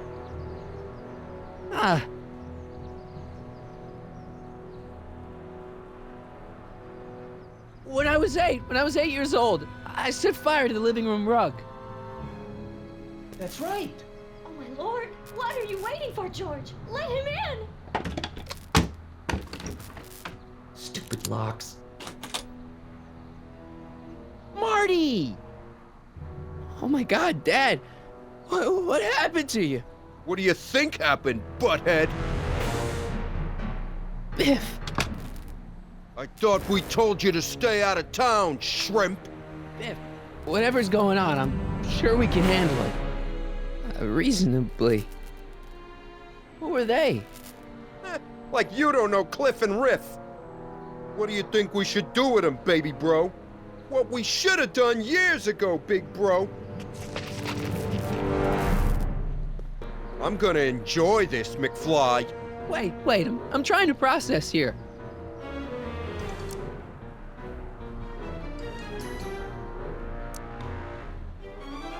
What the hell did you do to my dad?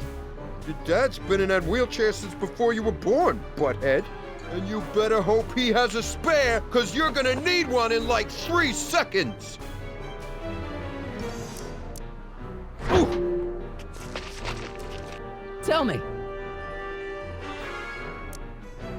How long have you been coming down on my dad like this? Ever since that school dance, when Georgie laid Biff out in the parking lot. Shut up, it's not funny. Someone messes with the Tannen family never lets him forget about it.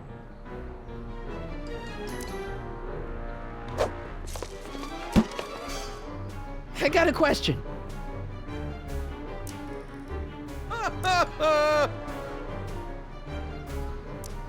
Look, can't we bury the hatchet already?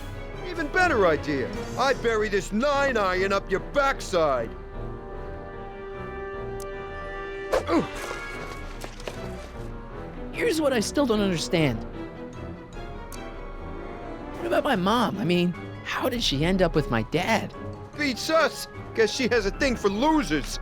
She could have had any one of us, but she went for old Gimpy McFly.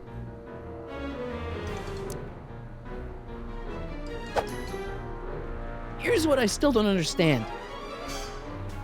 Why can't you pick on somebody else? We do. We pick on lots of guys. It's kind of our thing.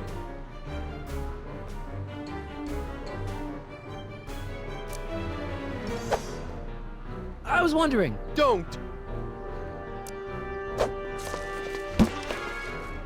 And another thing. What are you guys doing here anyway? It's that time of the month. Time for Georgie to pay up. We usually take the payment in cash, but this month we can take it out of your hide.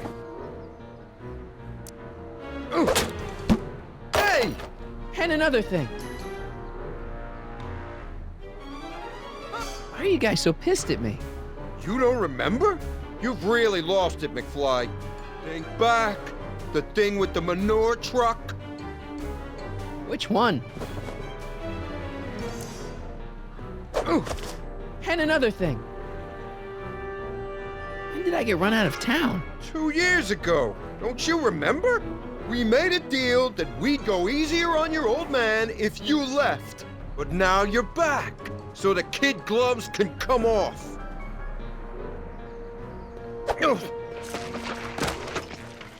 I was wondering. Don't. Ah! Oh! I was wondering. Don't.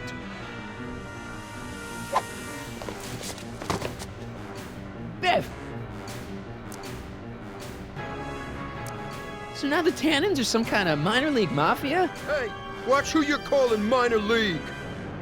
The Tannen gang's the 5th most dangerous crime family in California. We got connections all over the place. No way. You don't believe me? Biff, no! Bang! Ha ha! Check it out. To your family from mine, in gratitude for your continued service, J.J. Valenti. It's Don Valenti, godfather of the Sacramento mob. The 3rd most dangerous crime family in California.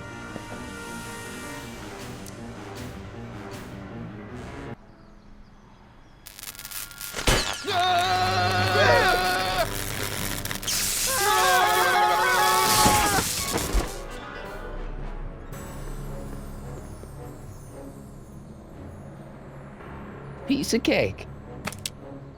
I never should have let that floozy talk me out of rubbing out your grandfather. Huh?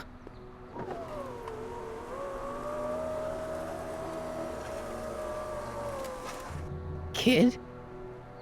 No one in Hill Valley messes with the Tannen family.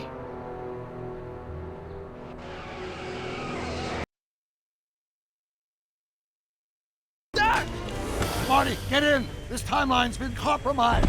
No kidding!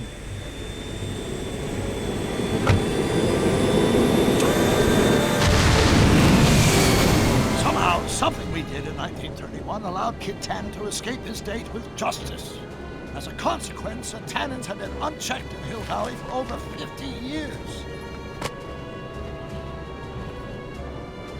Ah, jeez, they robbed the arcade?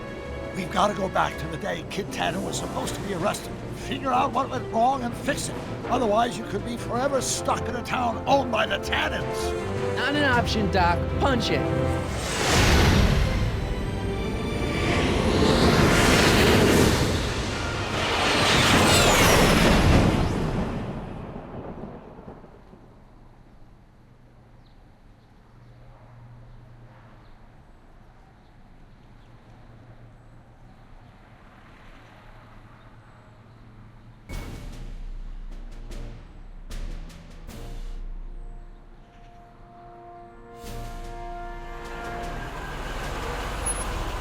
Okay, Doc, let's run through this again. Sometime tonight, Kid Tannen is supposed to be betrayed by his mole, the singer named Trixie Trotter. That hot babe I saw coming out. Says Tannen will be arrested by a rookie cop by the name of Danny Parker. Parker. Hey, do you think he's related to Jennifer Parker, my girlfriend? Could be. Heavy. In any event, somehow we've changed history so that neither of these events happens, condemning your family to generations of abuse at the hands of a Tannen crime family. We need to go back into Tannen's speakeasy, find out what's gone wrong, and get Kid Tannen arrested. No problem, Doc. Let me just put on my hat and I'm good to go. Is the mustache really necessary? It's essential. You can't let Kid know that you're the same troublemaker that foiled his attempt to kill me. Are you sure you can't come in with me? It's far too dangerous. You may be easy to disguise with your nondescript features, but ever since my daring escape from the police and the mob, my distinctive face has been plastered over every paper from here to Reno. Nondescript? I'll find a safe place to hunker down. That flop house ought to fit the bill. You can find me there if you need me.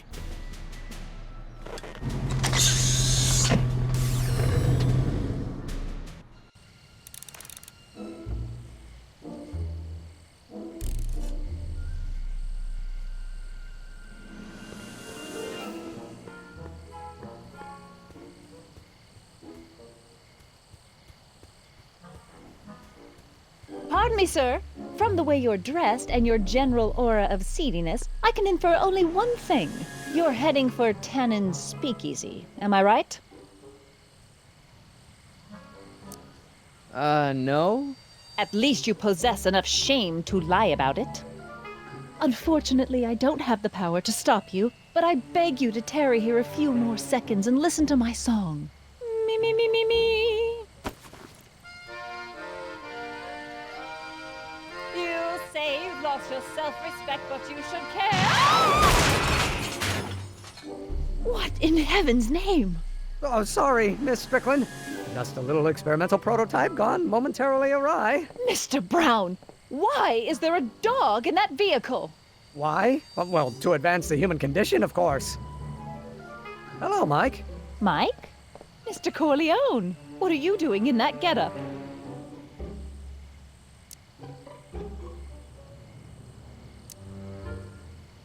It's just my new look. I'm trying to prove that you can dress like a gangster without being a gangster, you know? How exciting! You'll have to give me an exclusive sometime. Right now, I've got some souls to save. And you'll have to get an eyeful of my newest experiment. You're not angry about the rocket drill? Water over the bridge. I've moved on to bigger and better things. Come by the gazebo when you get a chance. I'll be setting up. You won't believe what Einie and I have been up to. Famous last words. All right. Now where's that speakeasy? Mike, you're just in time.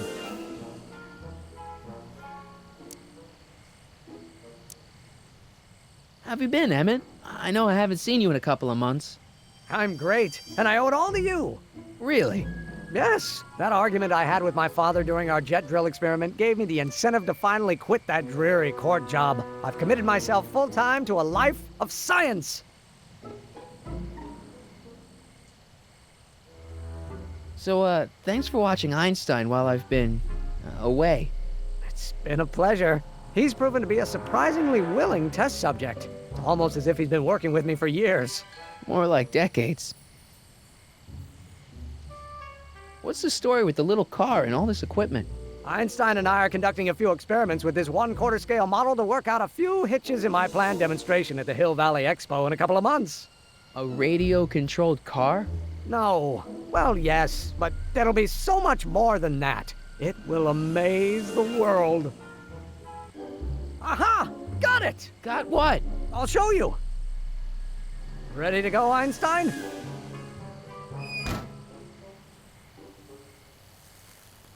Watch this!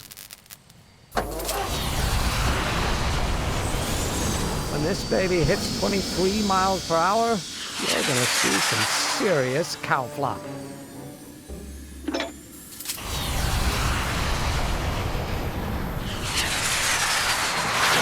Einstein! No! Get him out of there! Not to worry. I've got a fail-safe eject mechanism around here someplace. See? Nothing to worry about. Nothing.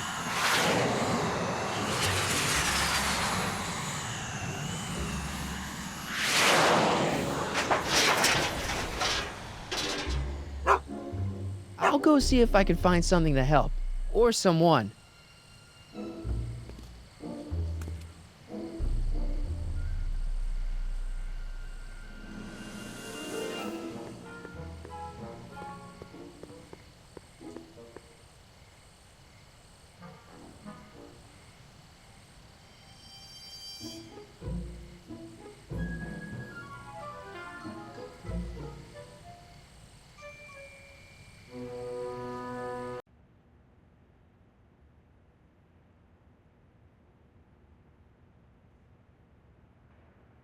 I'll keep an eye out for your grandfather.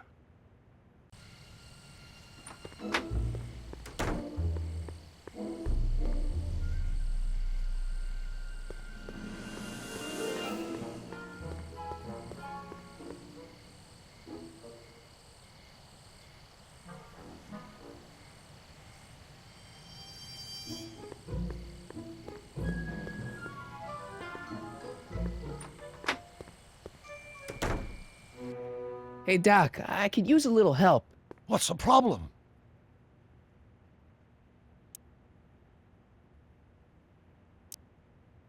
Emmett's not having much luck getting Einstein off the courthouse. I'm not surprised. Einie's a smart dog, but heights give him the willies. What can we do? I've got it. What? Just get my younger self distracted and I'll handle the rest. Just keep your head low, Doc. I'll be back soon. I'll keep an eye out for your grandfather.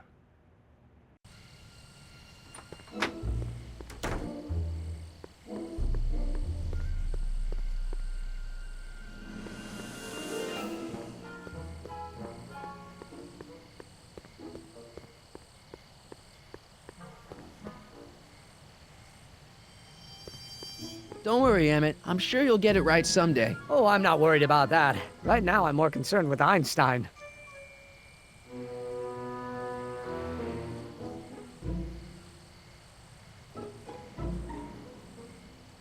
Have you seen that Frankenstein movie yet? I hear it's pretty inspirational. Not yet. I've been so busy with my rocket car that I haven't found the time. But I'm planning on going tonight. At least I will once I get Einstein down.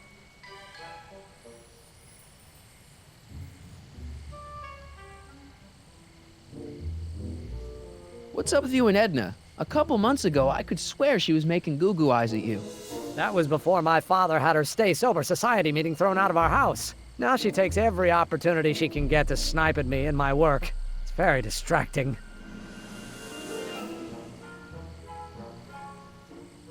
What went wrong with your rocket car? I'm not entirely sure. As soon as we get Einstein down, I'm gonna go look for it.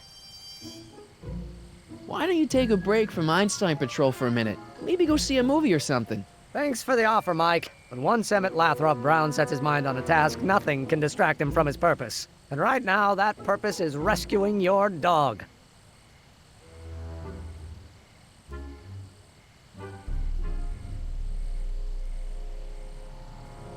Well, I'll go off and see if I can get some help.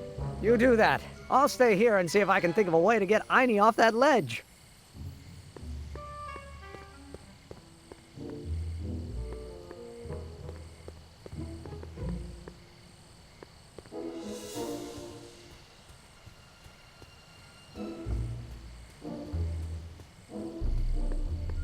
What's all this? These are my pamphlets, laying out in scientific detail the horrors visited upon those who succumb to the temptations of alcohol. Lost Fortnight. I am particularly fond of that one. It tells the true-life tale of Johnny, who woke up in a pile of his own sick, completely unable to remember the previous 2 weeks of his life. Heavy. Actually, the pamphlets are quite light, see?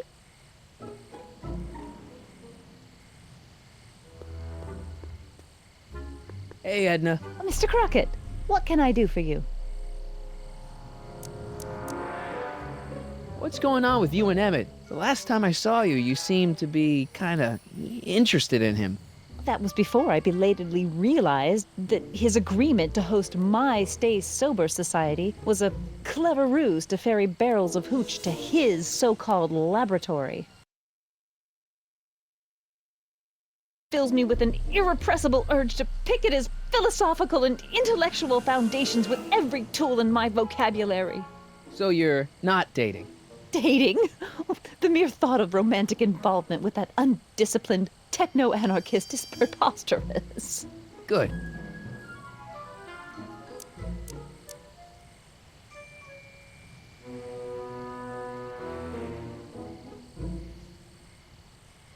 What have you got against dogs, anyway? They're smelly, rude, completely unable to take care of themselves, and frankly, they're not very bright. If I had my druthers, dogs would be banned from public places. Harsh. It's a harsh world, Mr. Corleone.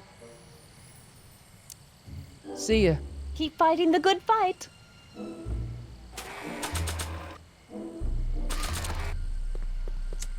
Want a light? I don't smoke. And even if I did, I certainly wouldn't employ such a garish lighter.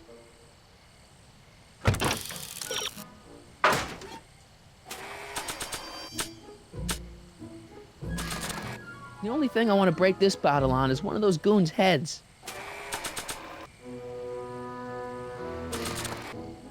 Edna! What? Hey, I got a hot lead for you. Oh? What is it?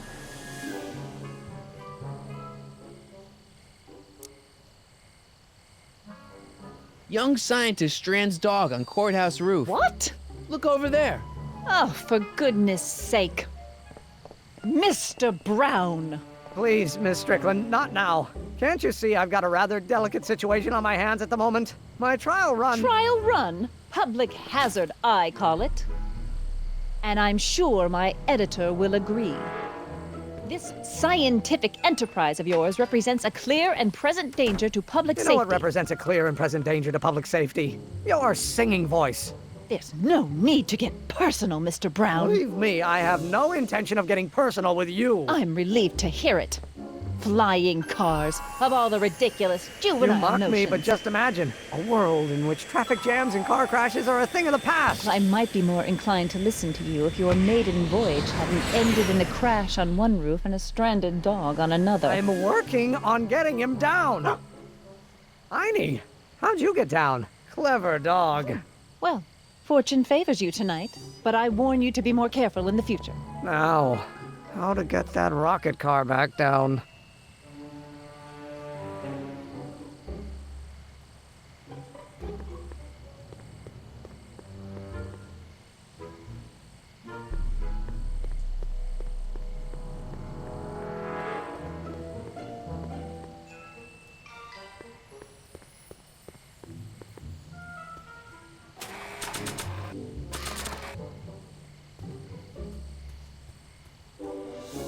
Hey boy, how you doing? Good dog.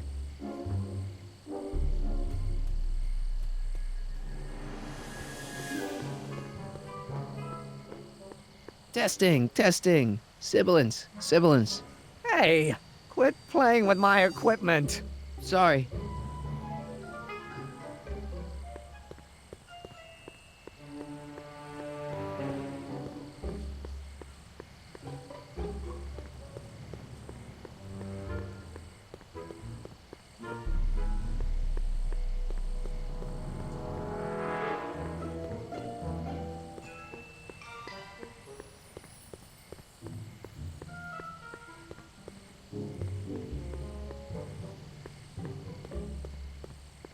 Emmett. No time for chit-chat. I've got a rocket car to recover. Emmett!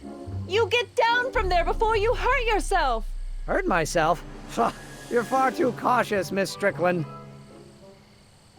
Are you sure that's safe? Of course it's not safe.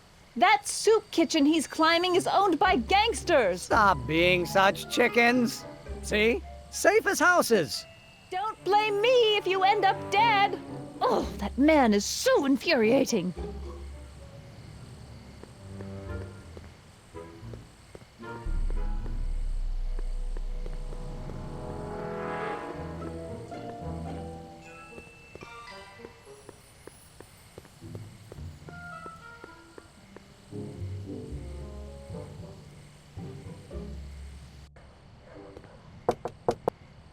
Who sent you? Ulysses S. Grant. What did you bring me? Meat and potatoes.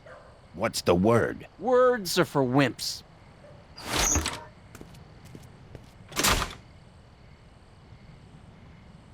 Ew.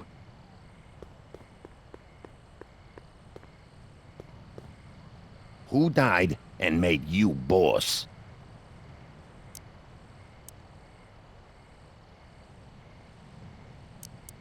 Joe Piscopo? Take a hike, Squirt.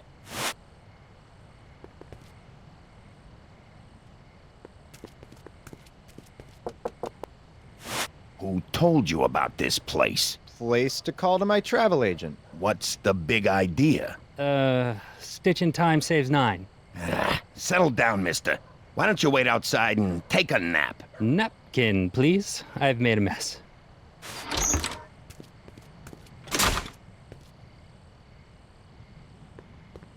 Cabbage crates. Must be for the soup.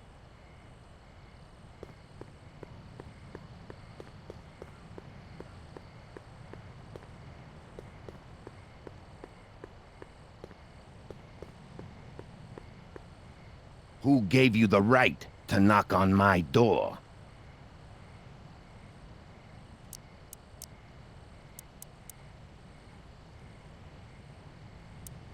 The old gray mare? Who died and made you boss? Doris Day? Who died and made you boss? Bruce Springsteen? Who gave you the right to knock on my door? Hieronymus Bosch? Who told you to come here?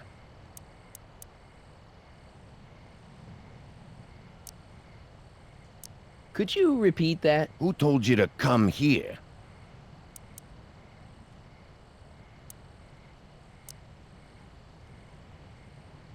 Am I? Who told you to come here? Boss Hogg? Who told you to come here? Could you repeat that? Who told you to come here? Boss Hogg?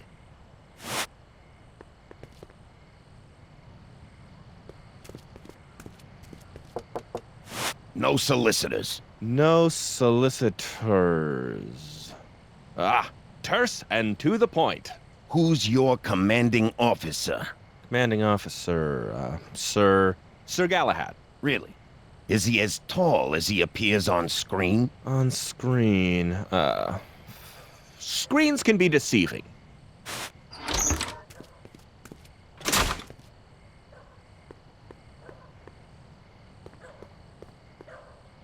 Who is the king of Siam?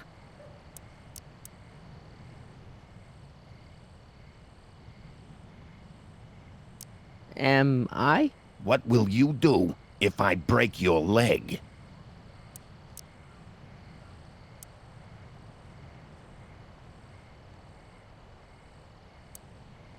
Wait till Wednesday? Who is the king of Siam? Am I? What will you do when I send you away?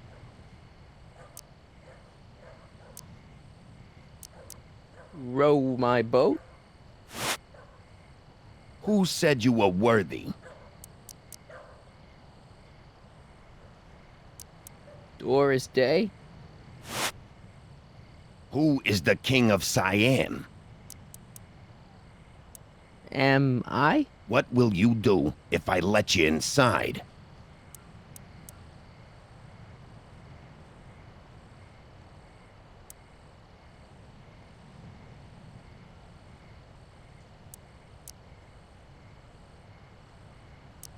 Read a book?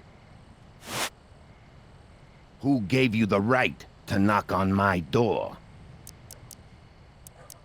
The old gray mare?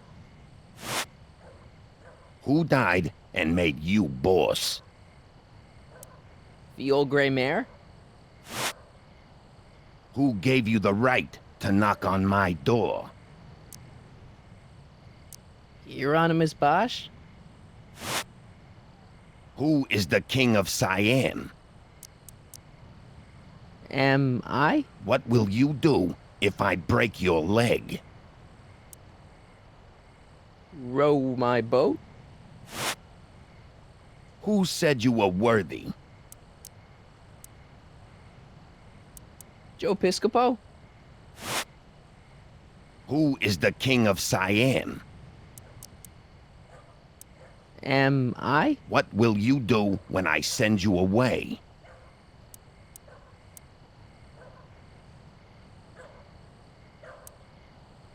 Wait till Wednesday? Where are you going?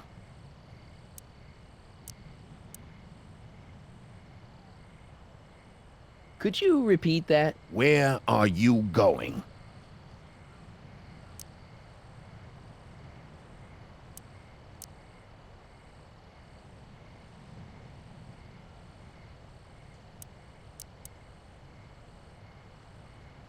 From Russia, with love.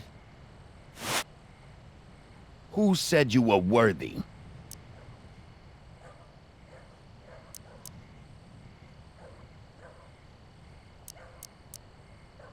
Doris Day? Who is the king of Siam? Am I? What will you do if I let you inside?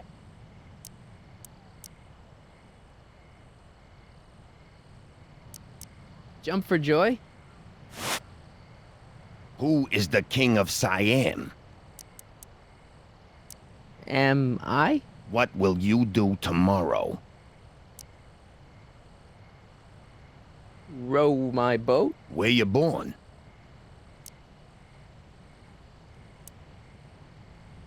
Livermore. Who said you were worthy?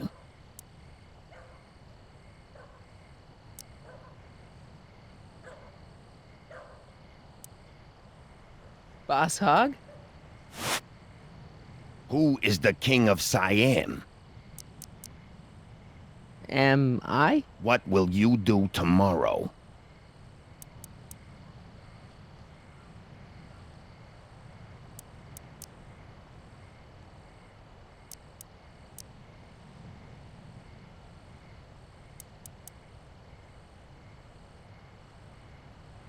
Row my boat? Where did you come from?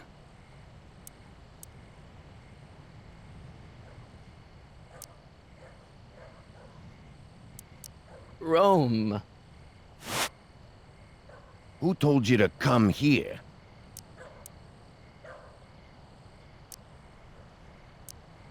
Bruce Springsteen? Who gave you the right to knock on my door?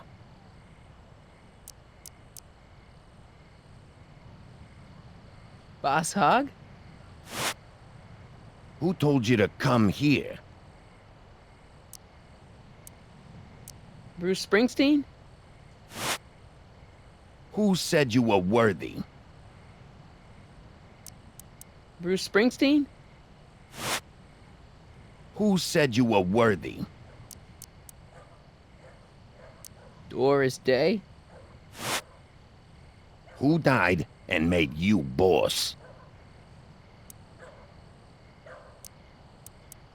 Hieronymus Bosch? Who said you were worthy?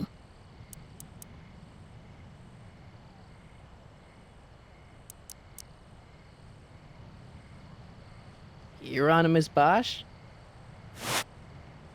Who gave you the right to knock on my door? Hieronymus Bosch? Who told you to come here?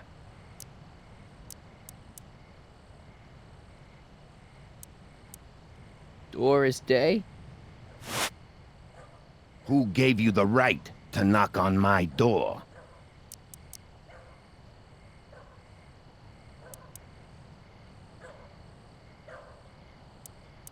Hieronymus Bosch? Who told you to come here? The old gray mare? Who said you were worthy? The old gray mare? What will you do if there's a raid? Radio for help?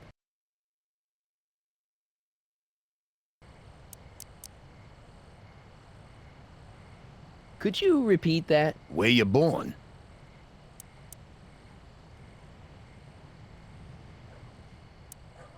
Hattiesburg. Who told you to come here? The old gray mare? Who told you to come here? Joe Piscopo? Who gave you the right to knock on my door? The old gray mare? Who is the king of Siam? Am I? What will you do if I break your leg?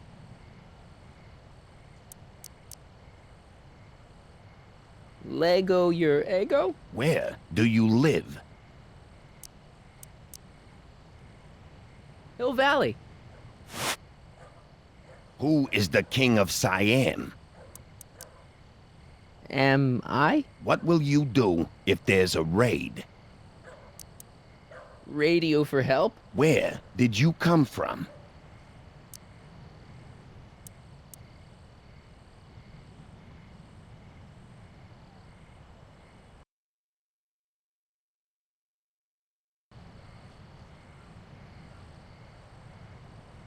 Could you repeat that? Where did you come from? From Russia. With love. Welcome to El Kid, sir.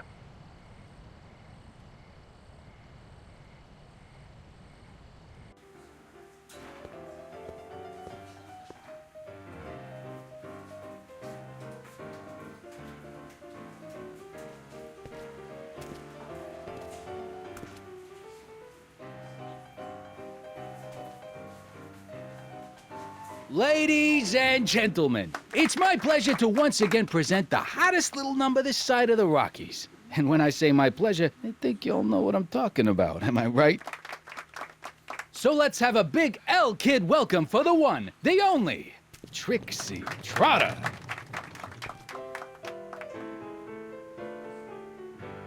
They say I'm crazy, got no sense, but I don't care. They may or may not mean offense, but I don't care. Out of my way, kid. I got some sorrows to drown. Independent, I am my own superintendent. My star is on the ascendant. That's why I don't care. I don't care. I don't care what people think of me. I'm happy, go lucky, and say I shouldn't bother her while she's singing.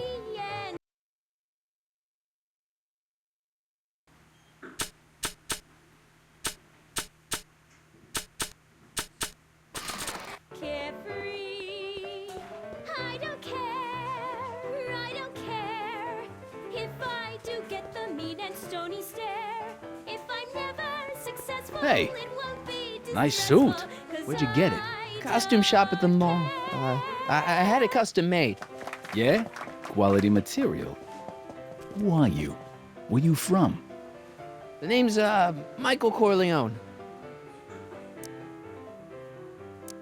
I'm just your average 1931 kid, you know, hanging out in speakeasies and, soaking in the scene. Average kids don't dress that way. Come on, what's the dope? Spill it, or I'll... Go easy, kid.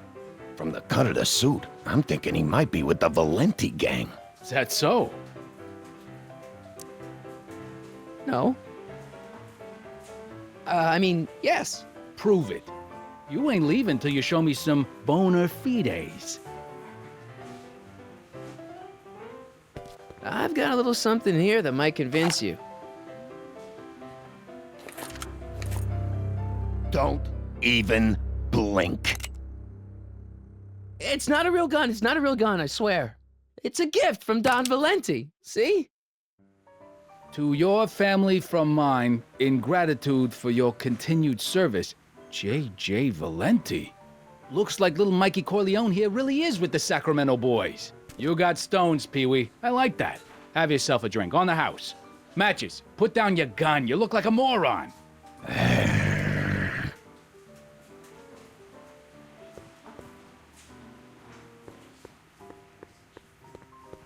I don't care. It's the lyrics to her song.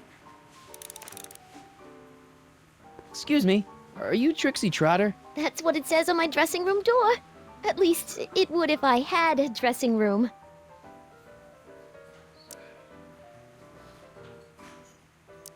What's a nice gal like you doing with a guy like Tannen? Oh, kid ain't so bad. He just takes some... Hey, Toots, any chance you could sing that can-can number? The guys really love the way it shows off your, assets. Whatever you say, kid. And quit lazing around. I ain't paying you to yak with the drunks. You ain't paying me at all, you bum. What were we talking about again? You were telling me what a great guy Kid is. Yeah, I guess he is a pretty crummy boyfriend. But until my insurance policy checks out, I guess I'm stuck with him. Insurance? Yeah. Look, I may not be the brightest bulb in the marquee, but even I know you don't break up with a creep like Kid without something to keep him from going all crazy on you. What's this insurance policy all about? Are you kidding? There's only one person I trust with my secrets. But I ain't seen him in weeks. You don't mean... Artie McFly. Artie McFly. You know him?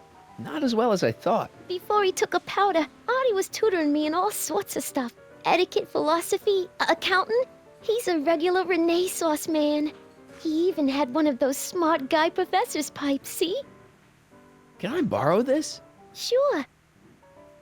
I've been secretly working on my get out of kid card for weeks now, but Artie's the only one I trust to check my work. You can't be too careful when you're dealing with a maniac like Kid, you know.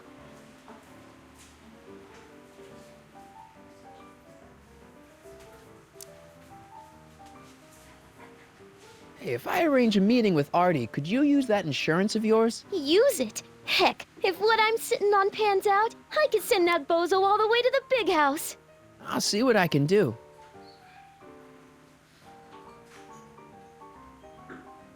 Hey, you can trust me. Come on, what's the dirt you got on Kid?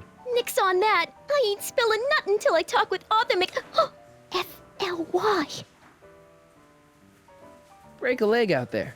Thanks. She's supposed to turn on Kid Tannen tonight? Okay, Doc, if you say so.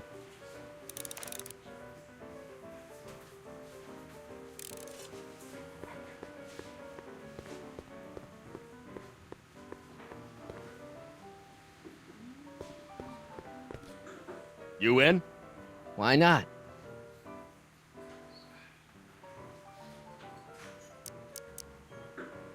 Double zero.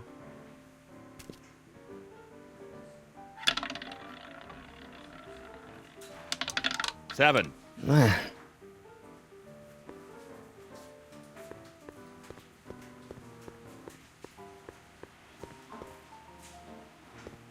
El Kid.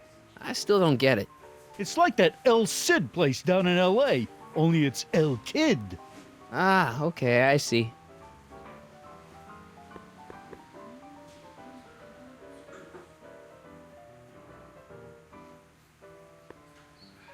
Way down in Louisiana, down in New Orleans.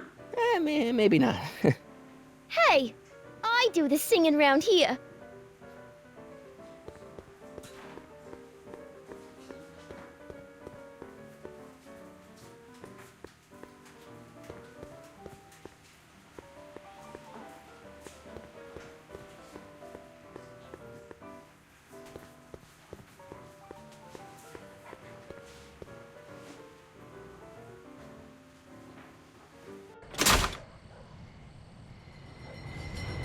Hey, Artie! He's back!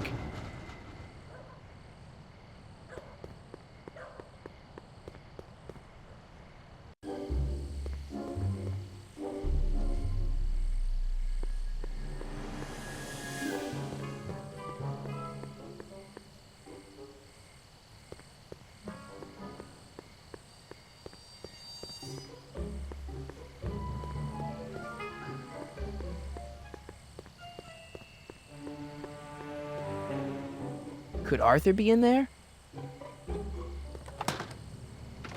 It's way too dark and crowded for me to tell.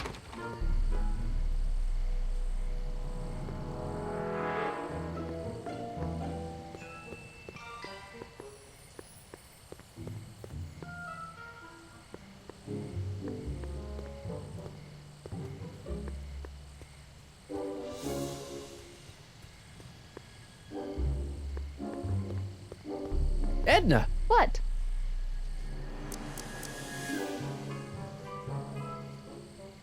See ya. Keep fighting the good fight.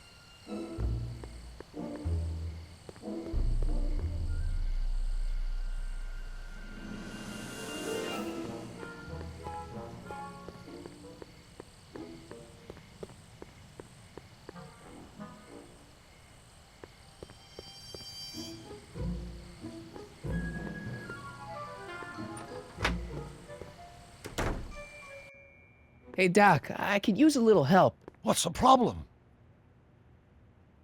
I saw him. Who? My grandpa, on his streetcar for just a second. Doc, we gotta find him. Why? Trixie thinks she's got something that could put Kid away, but Artie's the only one who can tell her for sure. I guess he's kind of her tutor or something. Ah, so that's the connection. When your grandfather disappeared from Hill Valley for 2 months, the bond between him and Miss Trotter was severed, eventually leading to a timeline in which Trixie lost the nerve to betray Tannen. Yeah? We've got to find your grandfather.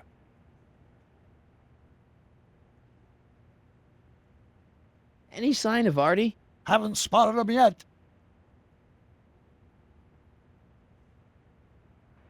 Should we be worried about your younger self and Ender Strickland? That is a peculiar wrinkle in the space-time continuum, but I'm sure nothing will come of it. I can't possibly imagine myself becoming attached to a woman like that.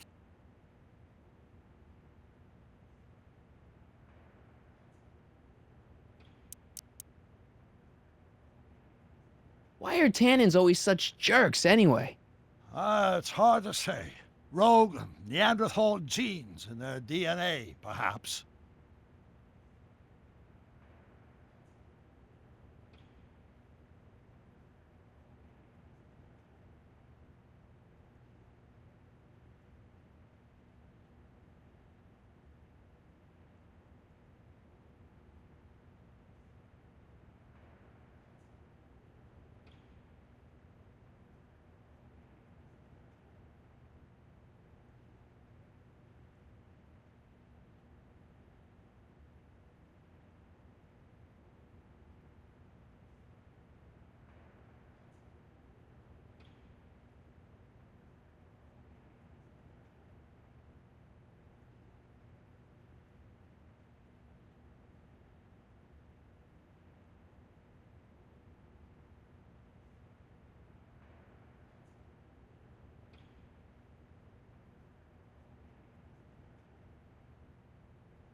Why are Tannens always such jerks anyway?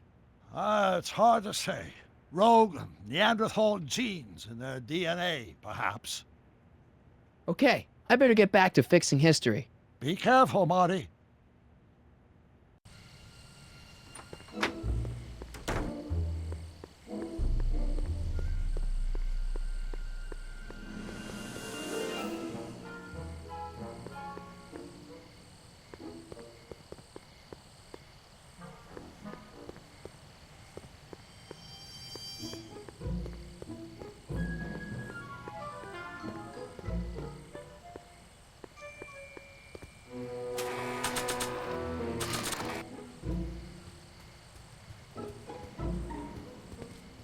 Hey, boy, take a whiff of this.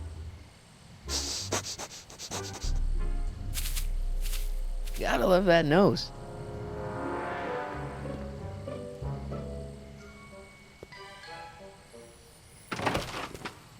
I've been laying low, officer, but I've gotta go to the pictures once in a while. Hello, Arthur.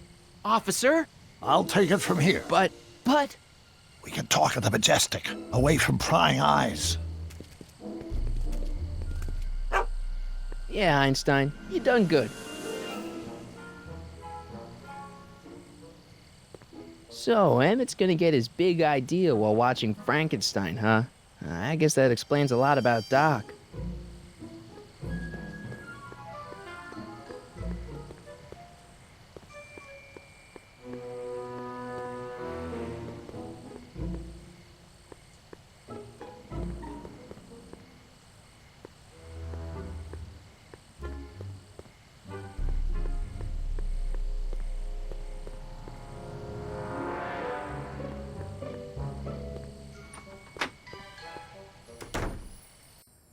Hey, Doc, I could use a little help. What's the problem? Okay, I better get back to fixing history. Be careful, Marty.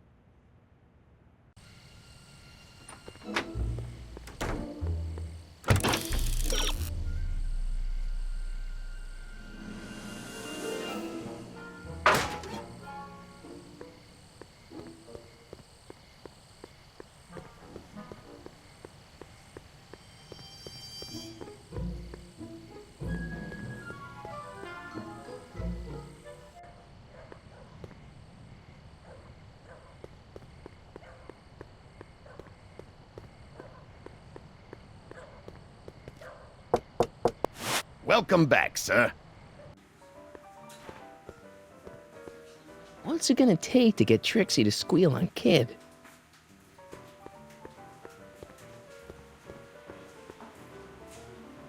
I don't know about world famous, but she's not a bad entertainer. Trixie? Yeah? I found Arthur. He's staying at the Majestic Arms. That flea bag? He's too classy for that. Yeah, well, anyway, you want to pop over there right now and talk to him about this evidence you got. I can't take more than a 5-minute break. Get him to come here. I'm not sure he'd find this place inviting. Then I guess he might say we're stuck at an impasse.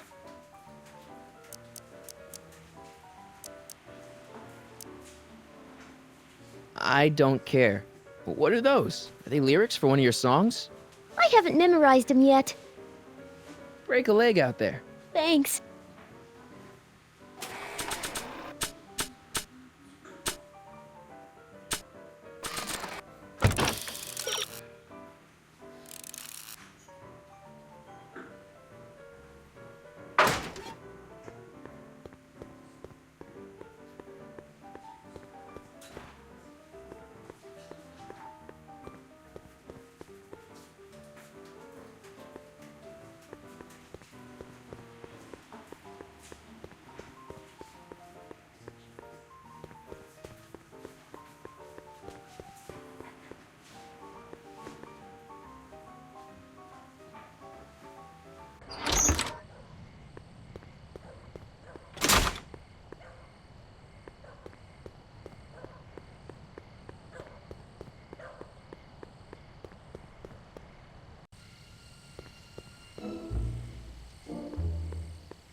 It's closed for the night.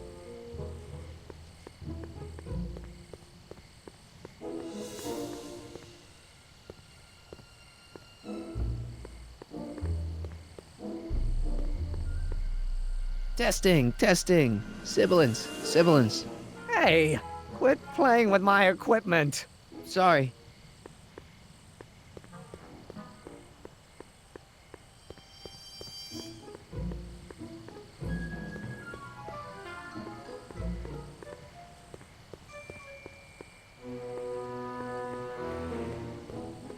Emmett.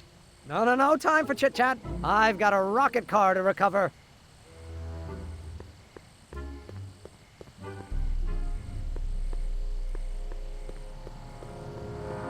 Aunt's house of Ermine. Sleep tight, little Ermines.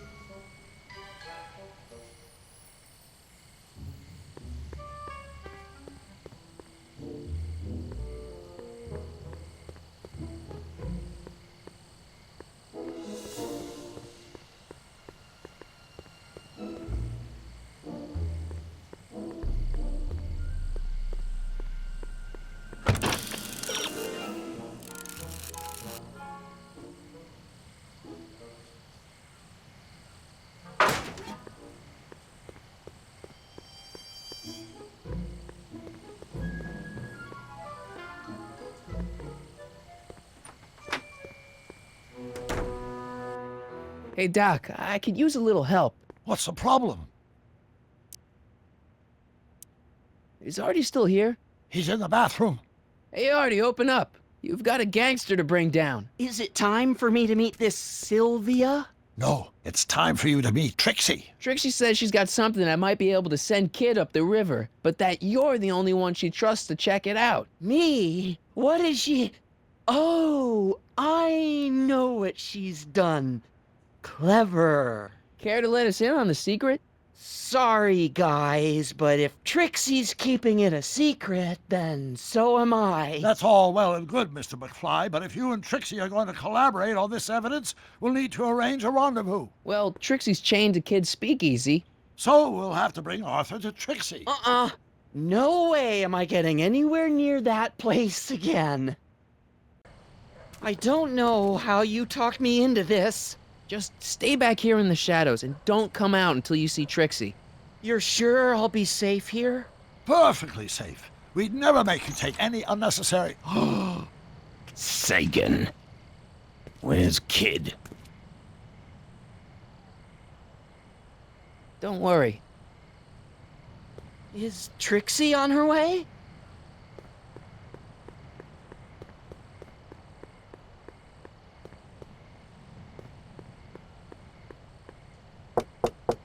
Welcome back, sir.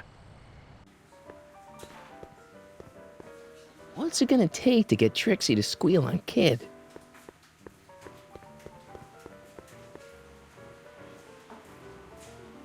Trixie? Yeah? Guess who's waiting in the alley to talk with you? Artie? The one and only.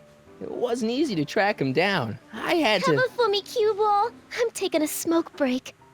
Atta girl.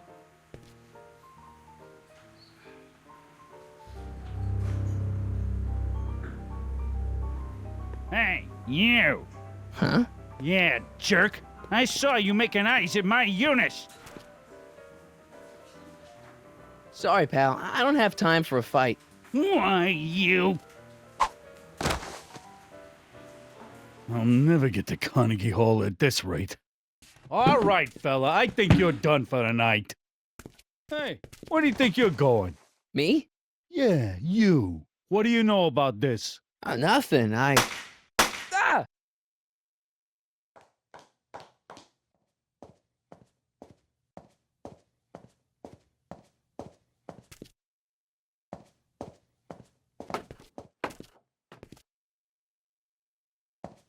Trixie? Break's over, cue ball. Whatever you say, babe. What was that?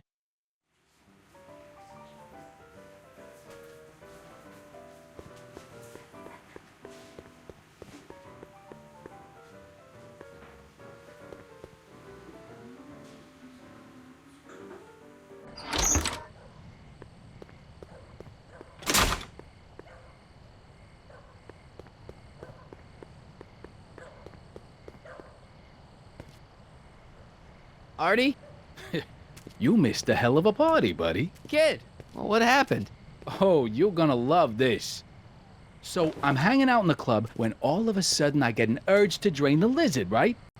I come out into the alley, and who do I see? None other than that scrawny, subpoena-answering rat, Artie McFly. And get this! The little worm's whispering away all conquistadorial-like with my Trixie! Oh, no. Naturally, I pull out Kid Jr. and prepare to put a couple bullets in McFly's head, which causes Artie's nose to start bleeding because he's a big wuss. And then, What? Trixie literally gets down on the knees and begs me to let him live. Huh? Seriously, down on the knees, crying and begging for McFly's life. So, what did you do? What could I do? I fired 2 shots in the air and told Artie to take a hike. Huh, that was merciful. Hey, I got plenty of mercy. Besides, now Trixie owes me big time. And Kid Tannen always collects on his debts. Always.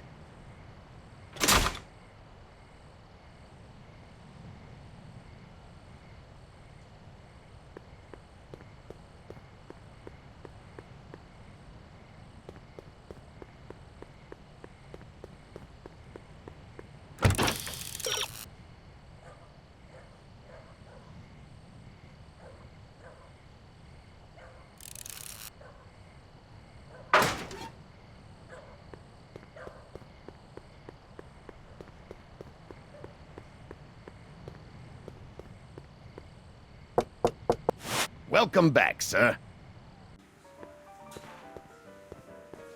What's it gonna take to get Trixie to squeal on Kid?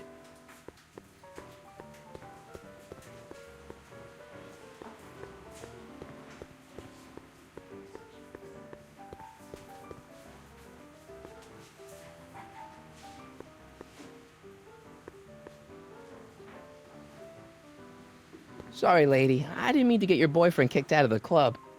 Oh, water under the bridge. You want to keep his seat warm? Thanks anyway.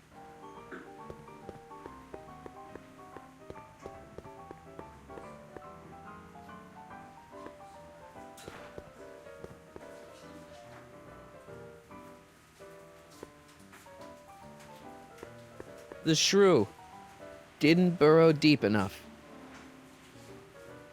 Checkerboard Charlie, removed from the board. I guess someone jumped him. Looks like someone's about to be added to Tannen's Wall of Fame.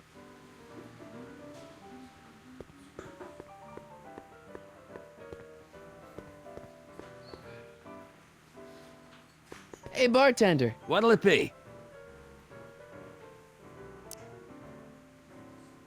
So about this, portrait gallery of yours. What about it?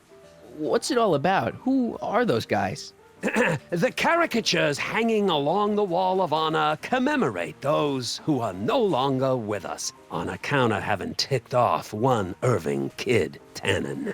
They're the guys the kids killed? Well, of course not. They're just a bunch of guys that Kid didn't particularly like, and that at a later date turned up dead. It's what do you call it? A circumstantial coincidence. Yeah.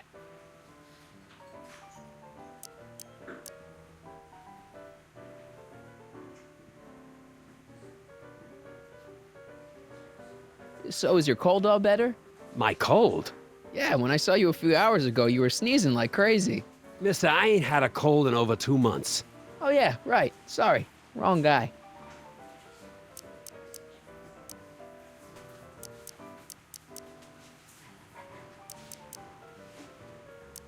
What are you drawing? Another celebrity caricature. You drew those? Prohibition ain't gonna last forever, bub. I gotta have a skill I can fall back on when all this goes away.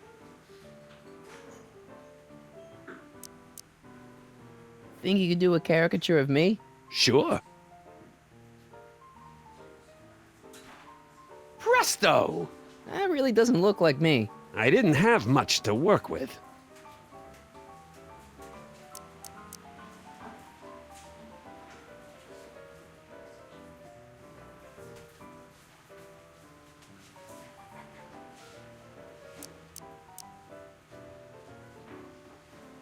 I'll have a drink. What's your poison? Peps, on second thought, forget it. Suit yourself. I'm looking for a cop named Parker. Then this is your lucky night. He's sitting next to you. Him? Yep. Quite a sob story, that guy. Sob story? Oh, yeah. Job troubles, dame troubles, psychiatric troubles, you name it. You get him in the right frame of mind, he'll talk your ear off about him. Thanks for the talk. Next time, order a drink. This ain't no library, you know. Hey, I know you. You're... Parker. Us for Danny Parker, Hill Valley PD. Have we met? You look familiar. Nah. Well, stranger, sit down and have a drink on me.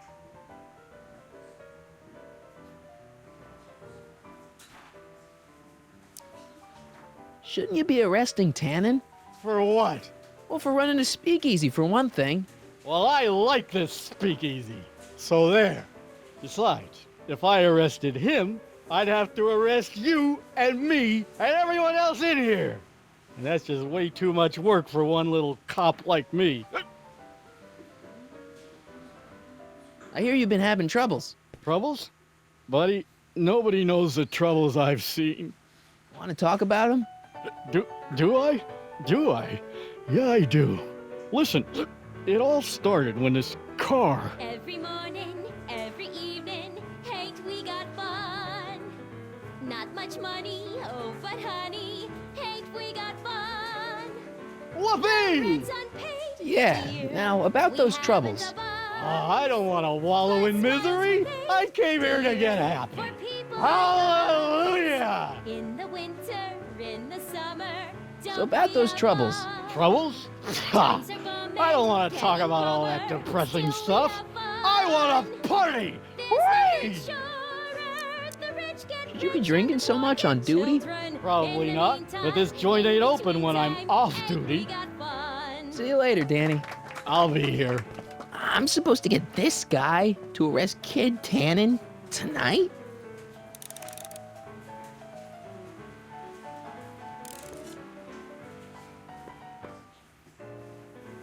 Hey. What?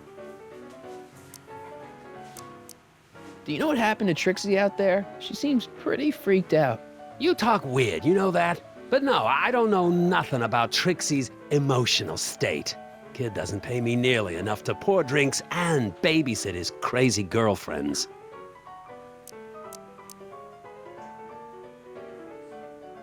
What's it like working for Tannen? You looking for a job? No. Then stop being so nosy. Talk to you later. Hey, look, a paying customer.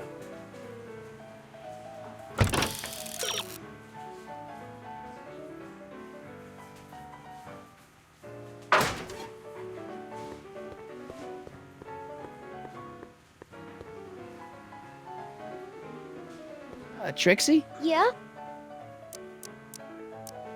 Nice caricatures up there, huh? Yeah, Zane's an ace cartoonist. But it's kinda hard for me to look at all those faces knowing the guys they belong to are all 6 feet under.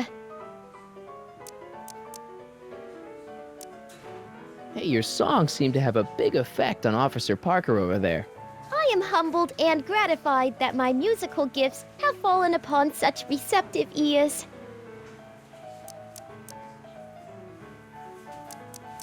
About Artie McFly.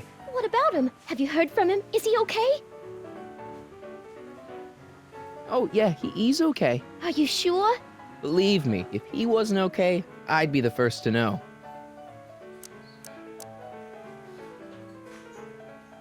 Still working on those I don't care lyrics? What can I say? Memorizing ain't my strong suit. Break a leg out there. Thanks.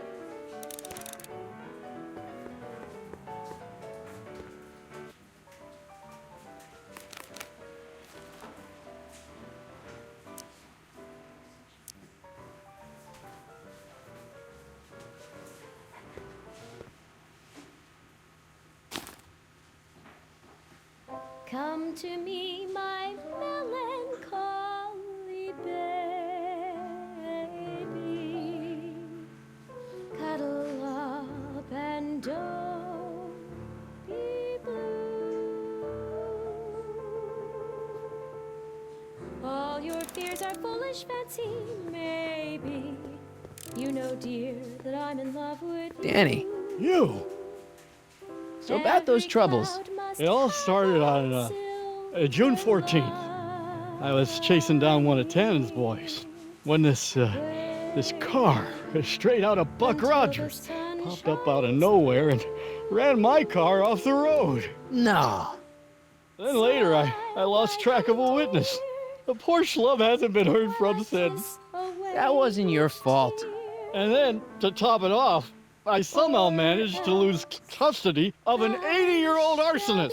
When not one, but two of those godforsaken space cars showed up and whisked him away. That's unbelievable. That's what the chief said. Demoted me on the spot. My family sent me to a psychiatrist because they thought I was seeing things. And worst of all, my gal Betty left me because she thinks I'm a bad provider and a head case. Betty, as in Jennifer's grandma Betty? What? Listen, Danny, it's really important that you get back together with Betty. Ah, that ship sailed. But the heck with her. I got a little secret that'll set me up with women twice as classy as Betty'll ever be. You've got a secret? What is it? I don't think I should tell you. When I'm sad like this, I don't think straight. But listen. Yes? I like you. You're my new best friend. I'll be here.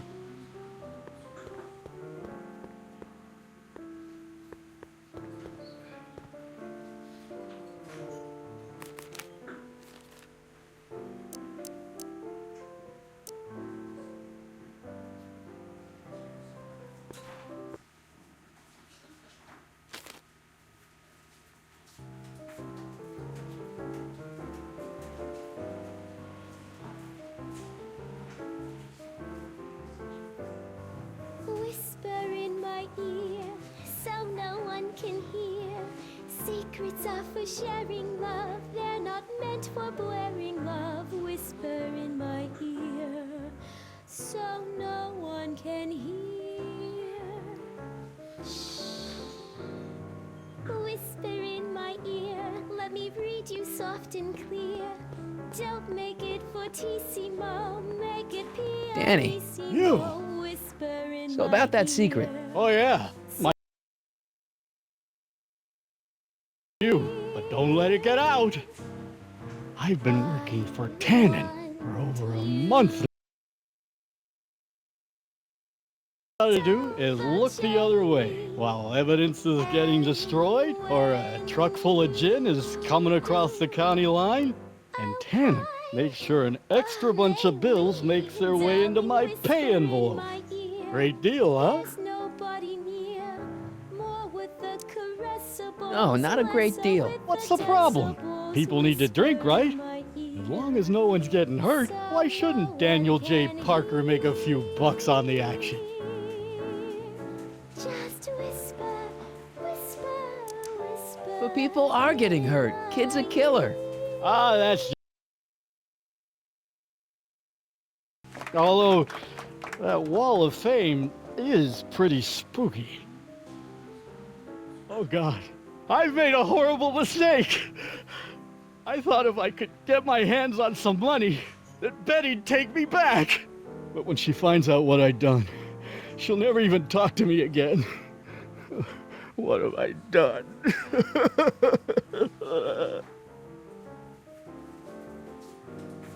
Hang in there, Danny. Oh God.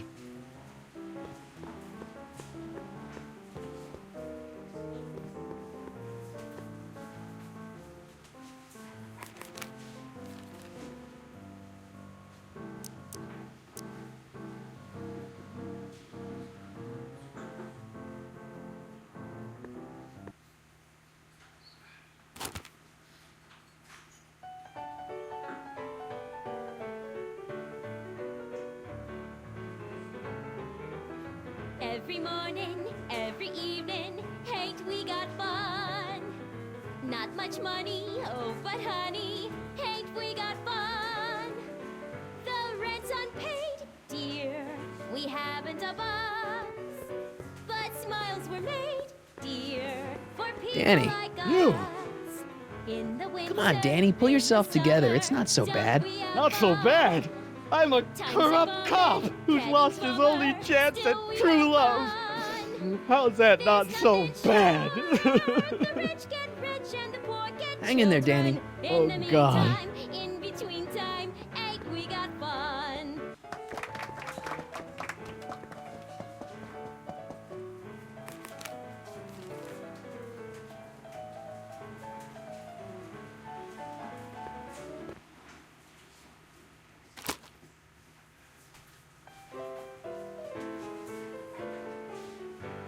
They say I'm crazy, got no sense, but I don't care. They may or may not mean offense, but I don't care. You see, I'm sort of independent. I am my own superintendent. My star is on Danny. You! Trust me, things will get better. Just keep listening to the music. Why? None of the words help anymore. I don't think there's anything in this speakeasy that can turn this guy around right now. Hang in there, Danny. Oh, God. I don't care if I do get the mean and stony stare. If I'm never successful, it won't be distressful, 'cause I don't care.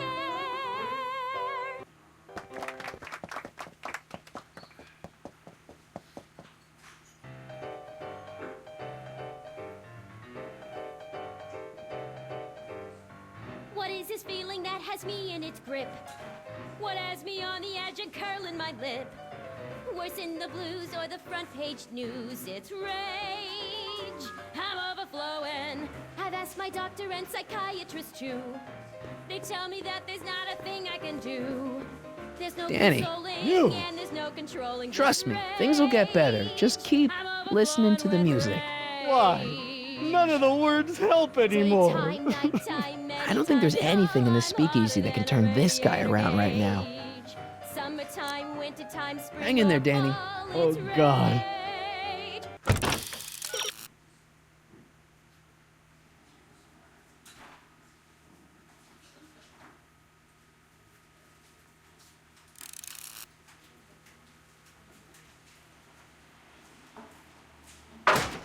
That's got me steaming. Volcanoes blow the tops and tidal waves crest. But there's a force in nature worse than the rest. There's something that I've gotta get off my chest. It's rage. I'm overflowing with rage. I'm like a villain on a stage. You're a lion in a cage full of rage. I'm overflowing.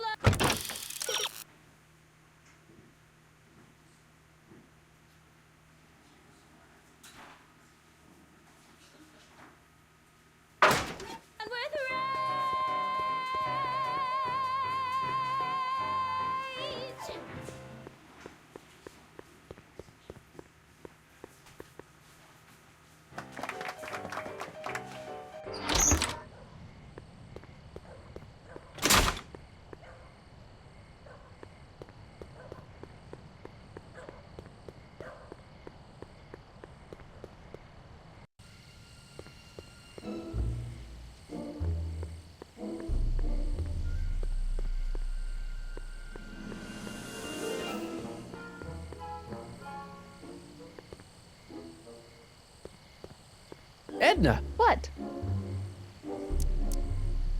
What was that song you were singing earlier? Do you like it? I wrote it myself. It really gets the toes tapping at the Stay Sober Society meetings. Although I suppose that could be the Shakes. Would you like to hear it again? Sure. I knew if I waited long enough, somebody would request it.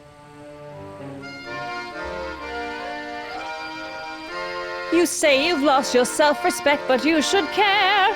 It's not too late to redirect and start to care. Don't despise the good and pure. Time to rise up from the sewer. Wash off all that foul manure. Show the world you care. You should care. You should care what people think of you. Of goals that you could name, reclaiming your good name is what you ought to do. You should care. You should care. If your reputation is in disrepair, it's not going to hurt you to reclaim your virtue, for you should care. Catchy. You really think so? Yeah, it's got a good hook to it. One needs a good hook if one is fishing for souls. Do you think I could have a copy of your You Should Care lyrics? I've got a club of my own that could really use some inspiring. Sure. Let me just get a page out of the hymnal. There you are. Hey, thanks. See ya. Keep fighting the good fight.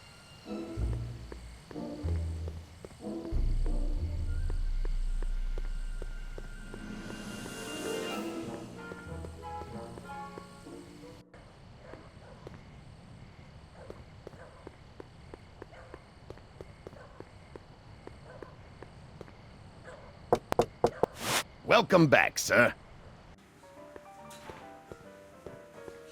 Looks like Parker's still parked.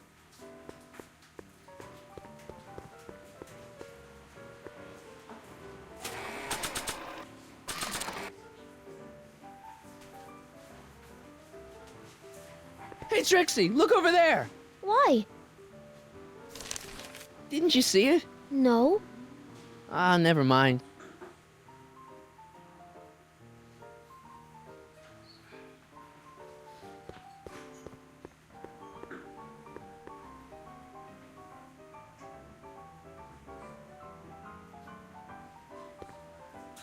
Way down in Louisiana, down in New Orleans. Maybe not. Hey! I do the singing round here.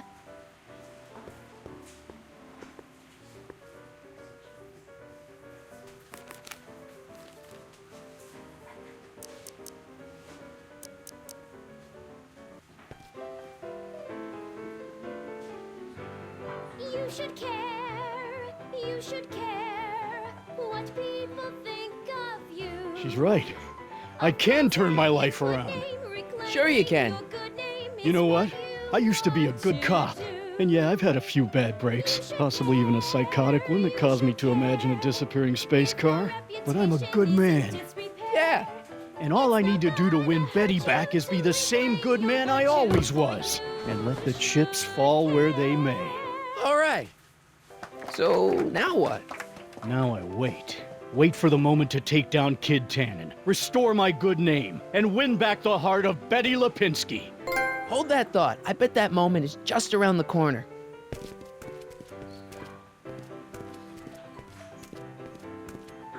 Boss? Do you mind? I'm trying to have a good time here. I think you'll want to see this. Are you crazy? Bringing a stick of dynamite into my club? That's just it, boss. It's all over the place. I think our speakeasy arsonist is getting ready to strike again.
Hey, Danny. Hey, I don't think I ever caught your name. I never threw it, and now I'm not sure I should, what with you being an upstanding member of the police force again. Fair enough. I think I owe you a little anonymity. Just don't step out of line on my watch. Still ready to arrest Tannen? Ready and willing. Cool. Hang tight. I'll see what I can come up with. See you soon, Danny. Take care, buddy.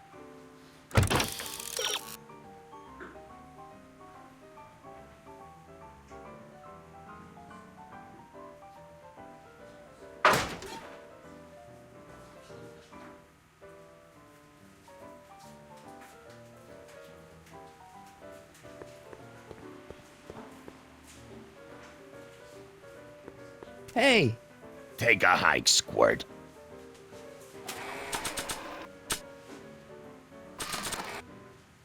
I don't think they'd be interested in my caricature.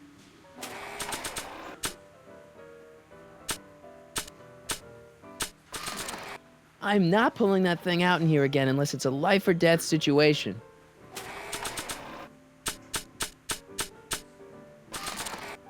Maybe not. You think you could draw a picture of this guy? Sure. Hey, that looks like that Artie McFly think. I never noticed that before. Hey, can you give him a hat like Artie wears? Voila! Nice job. Now go tell them chumps at the New Yorker.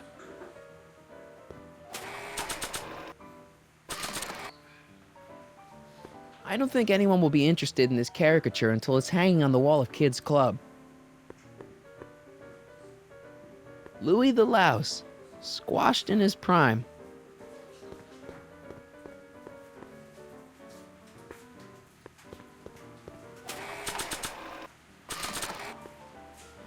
I don't think anyone will be interested in this caricature until it's hanging on the wall of Kids Club. Sorry about this, Dad.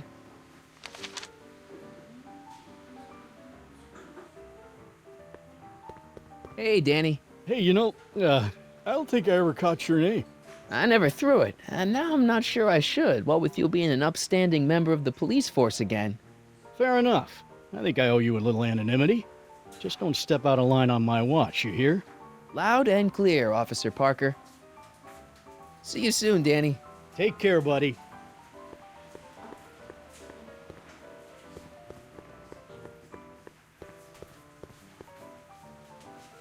Trixie? Yeah? I don't know how to tell you this, but I think you should check out the Wall of Fame. Why? What is it? Artie! I don't believe it! We had a deal!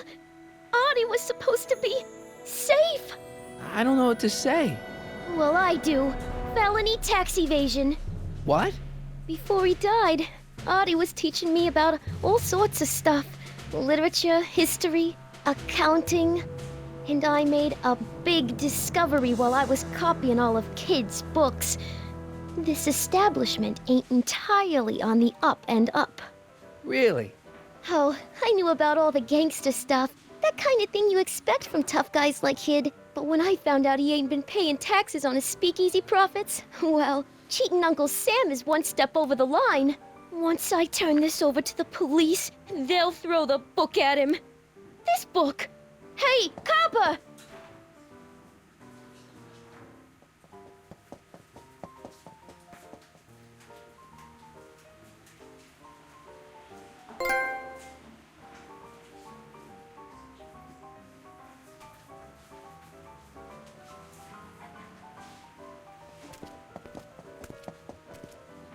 What happened to my louse of an ex-boyfriend?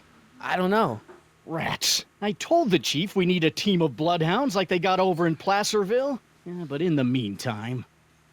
All right, everyone, party's over. Everyone out of the speakeasy. Speakeasy?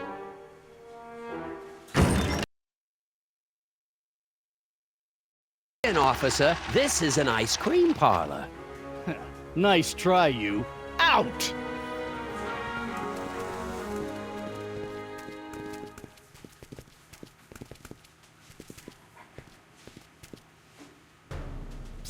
Corleone. Would the Valenti mob be willing to help, defuse this little situation?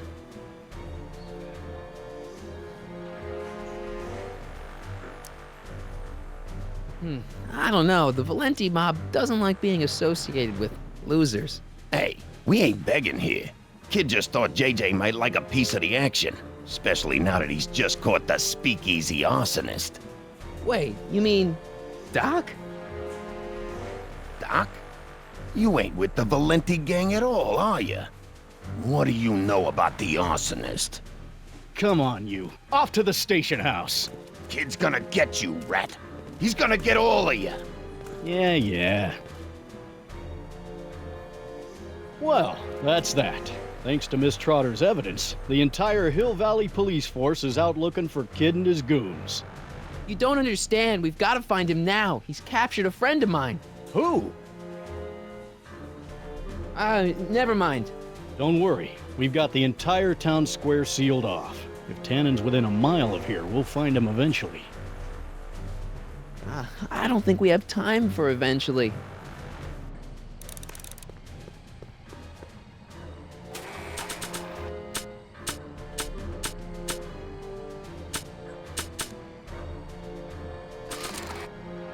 Hoover 28, a chicken in every pot. How's that working out, Herbie? Hey boy, how you doing? Good dog. Parker must have confiscated this hooch from the speakeasy.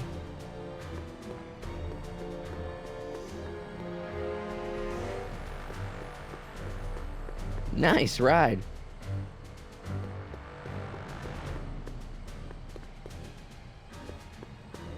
Irving Kid Tannen. Guess he dropped this on his way out. It's empty. Figures.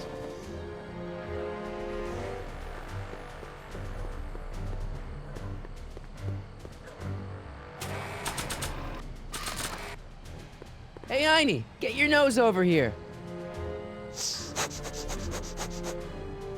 All right. I really don't think Tannen and Doc are with Herbert Hoover, Einie. Okay, I'll check it out.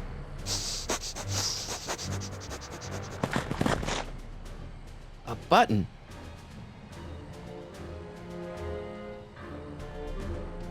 All right, Doc, here I come. Corleone? What are you doing here? Never mind. Come here and help me get rid of this stinking arsonist.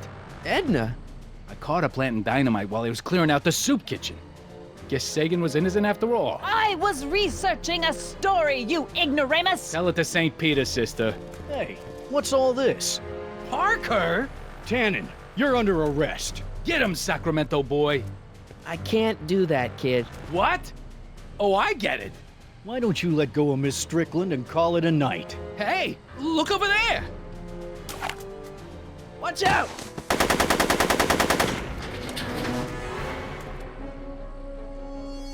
Give it up, Tannen. The alley's blocked off and so are the roads out of town. It's over. Over? Nothing is over until Kid Tannen says it's over.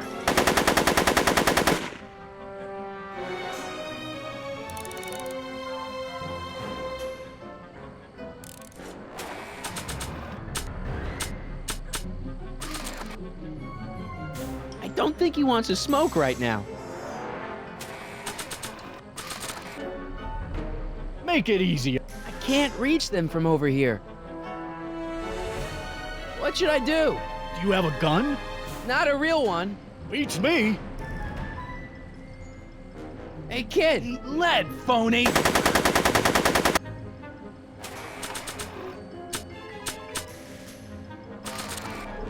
There's only a few people, and maybe an animal or two, who'd be interested in Grandpa's smelly old pipe. But this isn't one of them.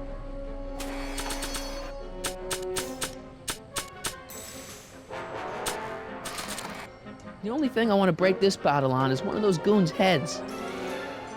No one messes with Kid Tannen. He's not about to let me in.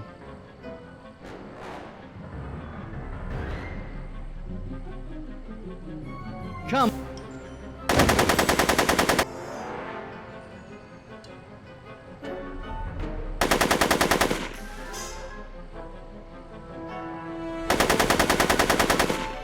He's not about to let me in. Are you shooting at me? Are you shooting at me?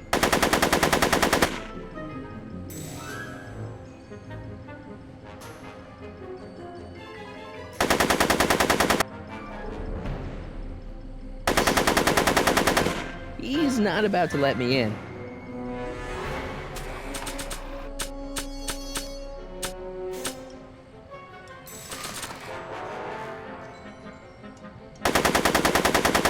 I could do this all night, Parker! The only thing I want to break this bottle on is one of those goons' heads.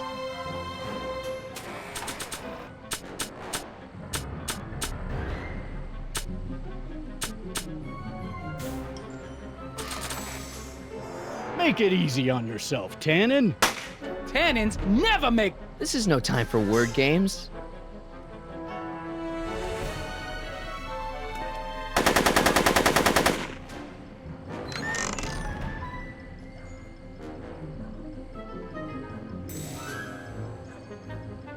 I can't reach them from over here.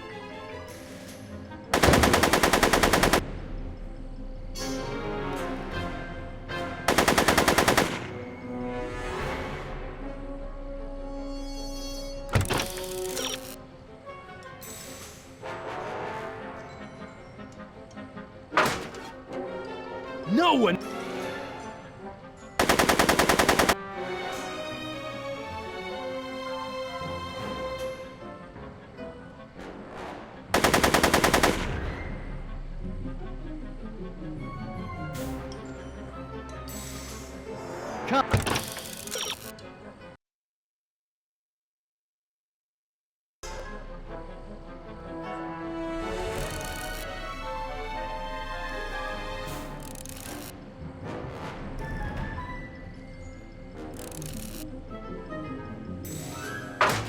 Come on, kid. You know.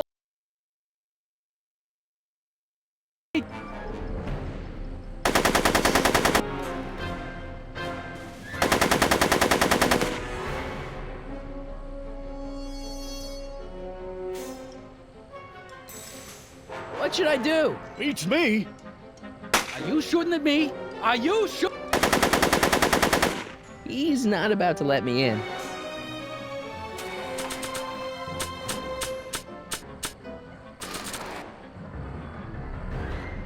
The only thing I want to break this bottle on is one of those goons' heads.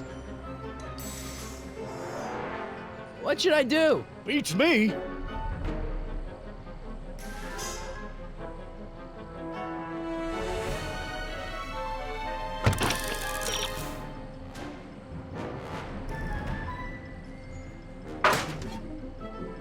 Make it easy on yourself, Tannen.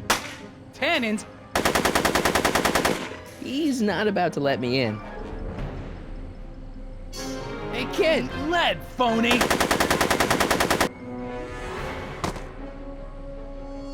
Hey, moron! Moron, this!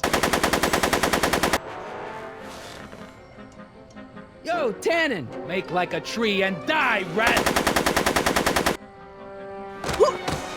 Hey! Atta girl. Hey, moron! Moron, this!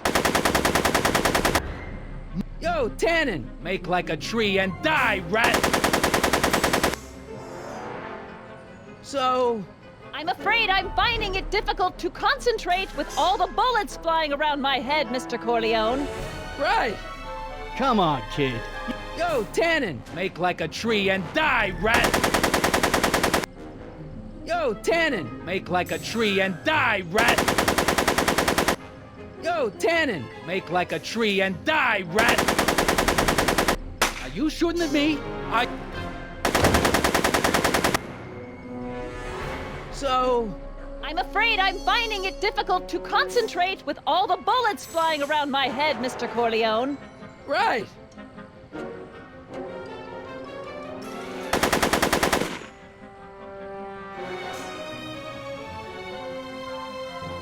So...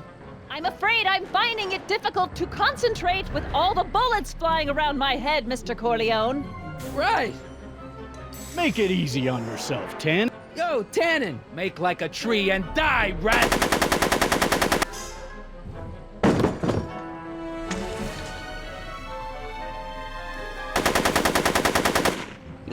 not about to let me in. Whoa!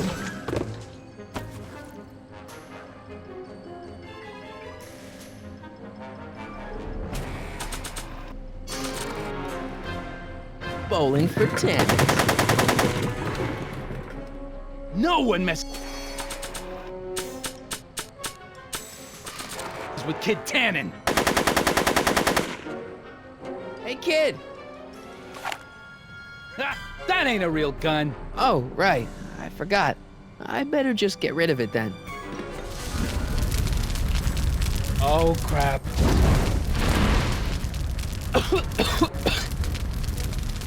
Hey, he's getting away! Oh no.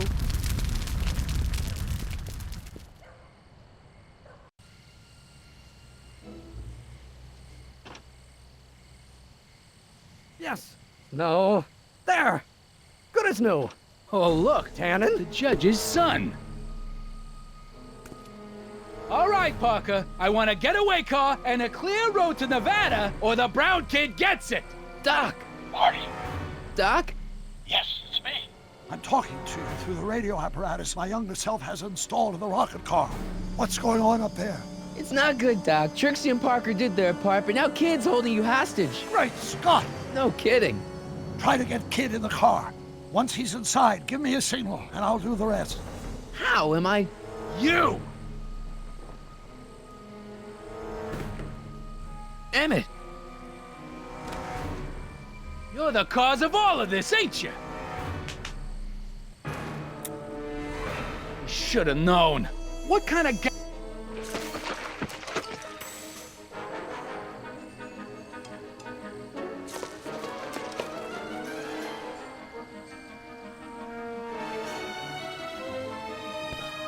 Hey! Doc, hit it!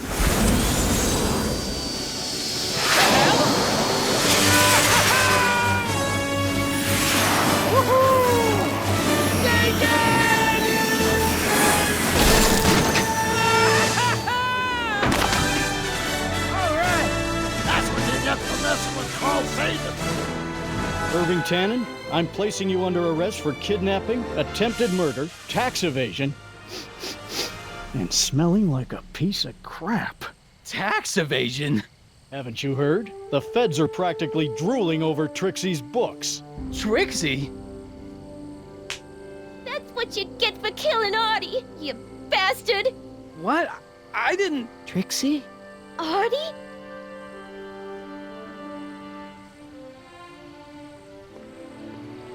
All right, Grandpa. My poor car. I believe I owe you an apology, Mr. Brown. Thanks to your ridiculous contraption, Hill Valley's most notorious criminal is finally headed to prison. No apologies necessary, Miss Strickland. My rocket car may have accidentally saved the day, but only because it's a completely out-of-control failure. I need a new idea. If you're willing to listen, I might have a few suggestions. But first, I think we should take in a movie. I'm all yours, Mr. Brown. I think you'll like it. It's all about a brilliant scientist with an overabundance of hubris. Whew. Come on, Einie. Let's go find Doc.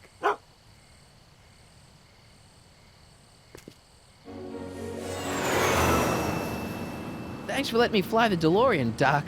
This thing's a blast. Are you absolutely sure that everything's back to normal? Totally. Kid's going to jail, Emmett's going to see Frankenstein, and there's no such thing as a Tannen crime family in 1986. And we remembered Einstein this time, too. Hill Valley crime rate at all-time low. Well, except for Grandpa necking with Trixie, I think we're ready to go back to 1986. Do you feel yourself fading out of existence? No.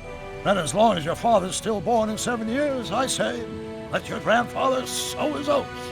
Sowing oats? Is that what's going on with you and Edna? What are you talking about? Emmett and Edna. They're gonna go see Frankenstein together. That's odd.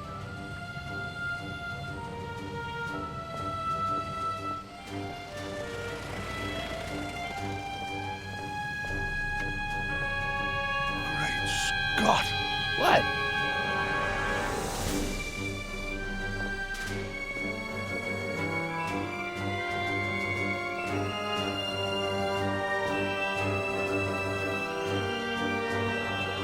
gotta get back in. Oh, this could be disastrous. Doc!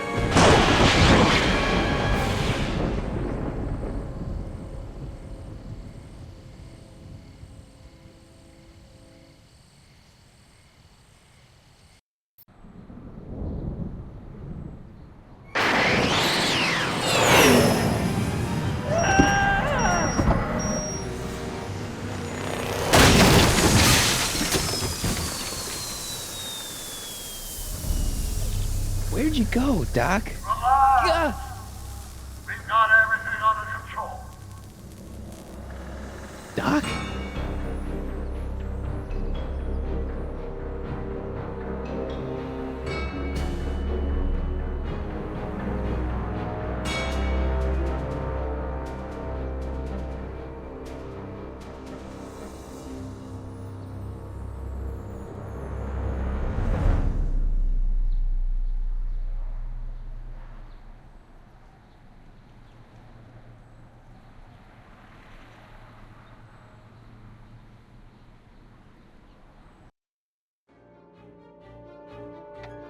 Martin McFly, age 18.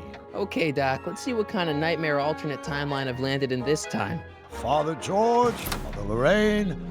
Hill Valley under Citizen Brown is not quite the contented town you were led to believe it was. A re-education program? What the hell? Please don't swear, Martin. It makes me uncomfortable. Zero demerits until this morning.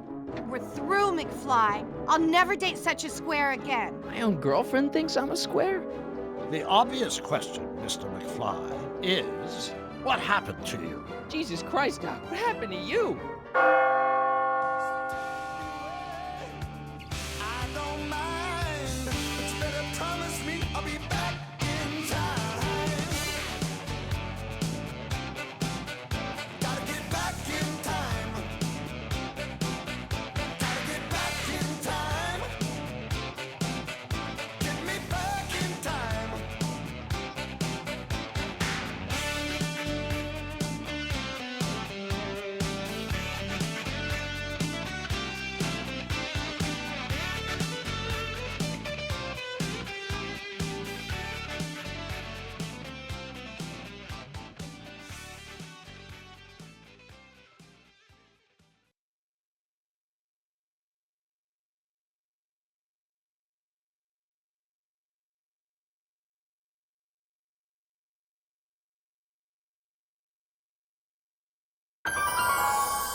Doc!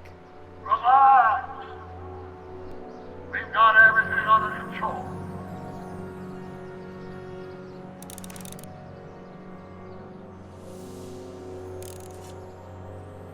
Citizen Brown. That's Doc, all right, but what the heck's going on here? Don't worry, everybody. I'm okay. The billboard broke my fall. It's jammed.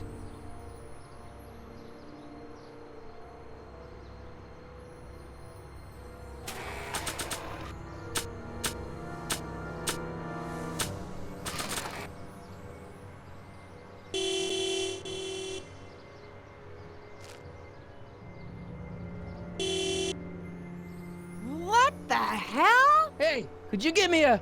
Jennifer?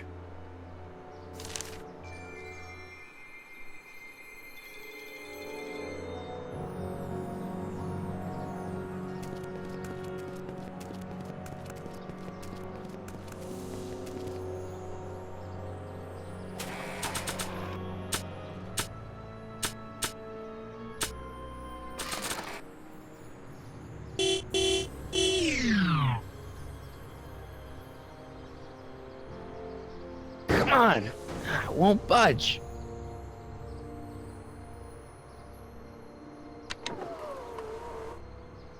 This is the dumbest design ever. Jennifer, I need some help. Martin? It is you. Is that a DeLorean? Well, yeah, it's a DeLorean. What else would it be? How the hell did it get into the billboard like that? Never mind that. Just give me a hand, okay?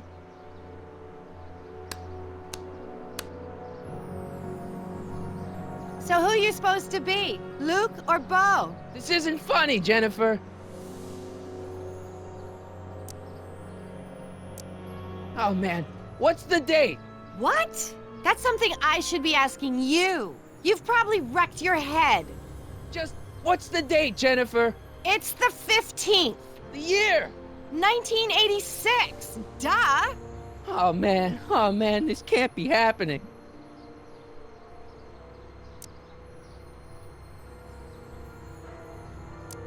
Can you help me down? Why don't you just jump? I'll break my neck.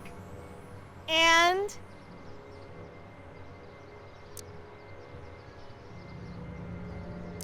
The door's jammed. Can you get it open? I can't reach it. Besides, I'm not climbing under the car. It could come down on my head.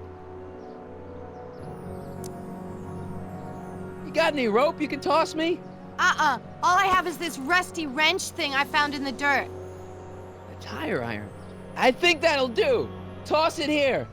Oh, back off, Martin. This is my whatchamacallit. What do you give me for it?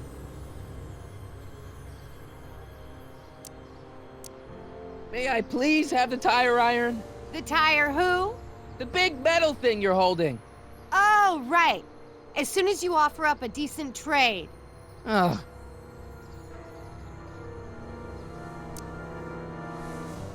All right, let me think this through.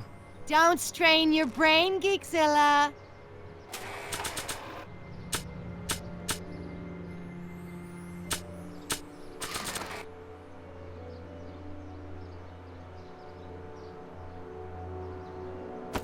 Jennifer!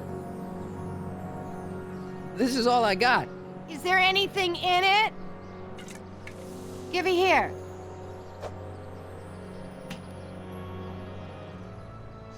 Ugh, it smells like armpits and booze. Irving Kid Tannen, the gangster? Where the hell did you get this? It's a long story. Can I just have the tire iron now? Heads up! Thanks. Oh, great. Now what? Oops. Oh.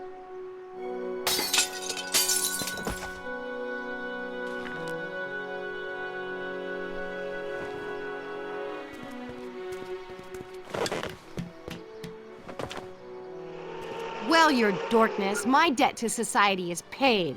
As for you, good luck with your car. Way to stick it to Big Brother. Just don't expect your sudden cry for attention to change anything between us, dig? Doesn't change what? Look, Jennifer, I think there are some things we need to talk about. Hey, maybe you can give me a lift into town. Oh, sure, Martin. Climb on in. Hey, Jennifer, wait! I told you, we're through, McFly. I'll never date such a square again. My own girlfriend thinks I'm a square? Jesus, could this get any worse? Whoa, whoa, whoa!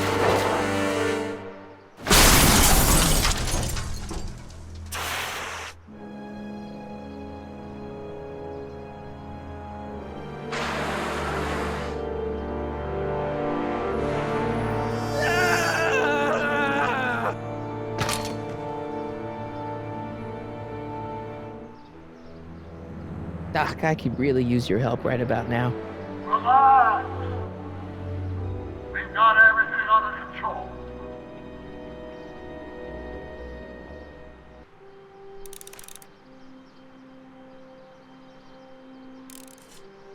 Well, at least one of the hover wheels work.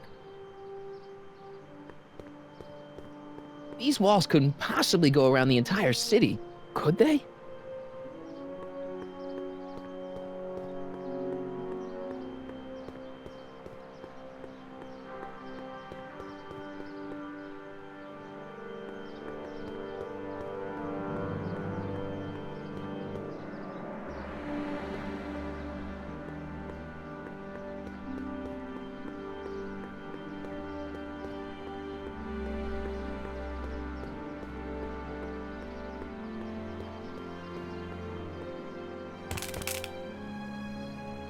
"12 volts. Wait, this is the car battery?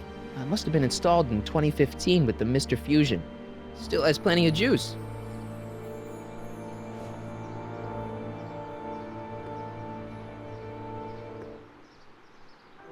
I don't really feel qualified to repair a nuclear reactor. Maybe it's still under warranty. Well, I guess technically it's way under warranty.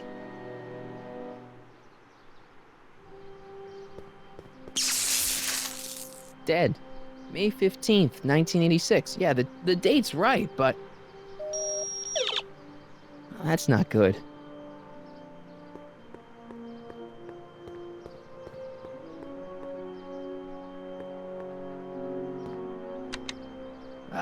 Check.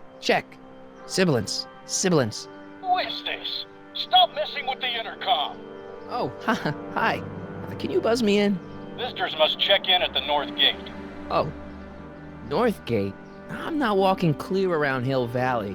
There's gotta be another way.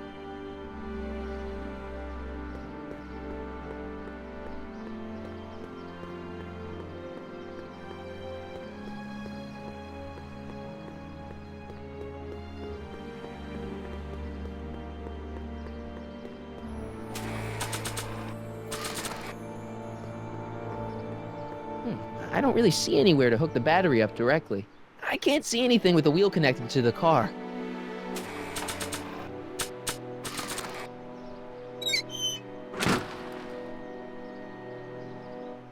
Okay, good. This could be useful. Now think, Marty, think. Let's see here. Red to positive, black to negative. Whoa!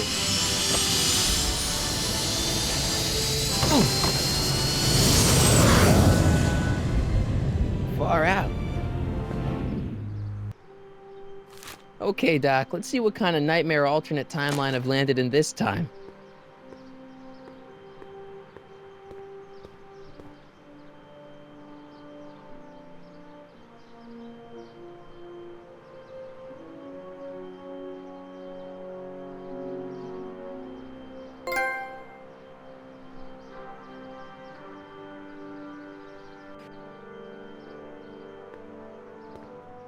Okay, Marty. Nothing to be afraid of. It's just an alternate Hill Valley that's turned my girlfriend into a punk rock vandal. That doesn't mean it's full of post-apocalyptic biker gangs run by armies of Biff clones. Just take a deep breath and remember, we gotta find Doc.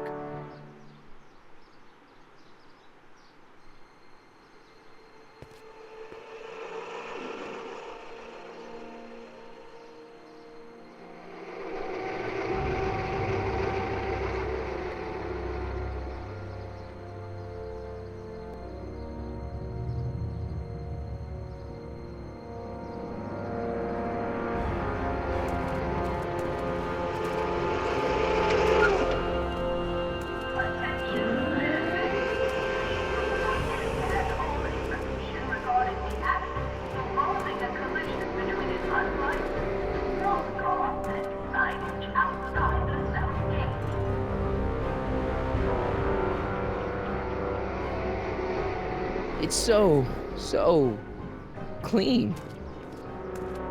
Good morning, citizen. Good morning to you too, citizen.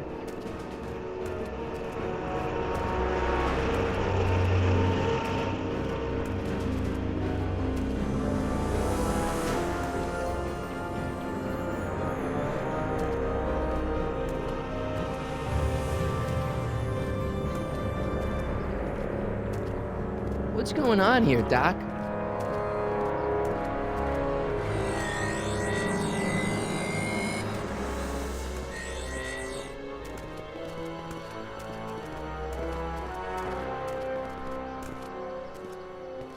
Jeez, my Hill Valley never looked this good. Watch where you're going, citizen. Sorry. Mr. Parker. That's Officer Parker to you, Martin. Now what's with the outfit? It's Thursday. Yeah? Polo shirt Thursday. You're out of uniform. That's a violation of Civic Ordinance 9EEE. And you're not wearing an ID, in direct violation of Ordinance WB 714. What are you up to, citizen? Polo shirt. Are you on the pot, citizen? Put your arms up. Spread your legs. Hey, what are you doing? Quiet. Hold still. Nothing. What's your deal today, McFly?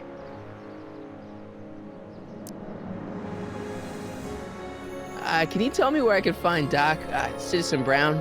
Are you sure you're an honor student? Where do you think he is at this time of day? At work? That's right. Working at the courthouse.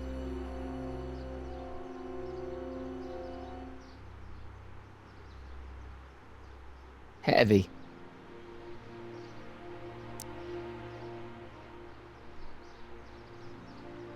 Hey, what's with the pat down? What do you think, I'm packing heat? Heat, contraband. Contraband? You know. Booze, smokes, bubblegum, dogs, circus Bubblegum peanuts. is illegal? Come on, McFly. You're smart enough to know that ignorance of the Civic Ordinance 2XM isn't an excuse.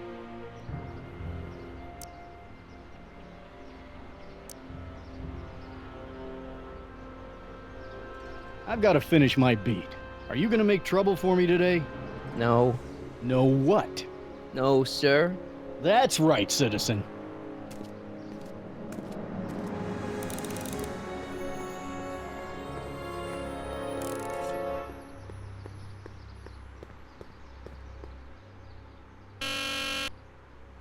Hill Valley Courthouse. How may I help you, citizen? I need to see Doc, or Citizen Brown. Do you have an appointment? No, but... Then I'm afraid you'll have to wait your turn. Citizen Brown's a very busy man. That voice sounds familiar.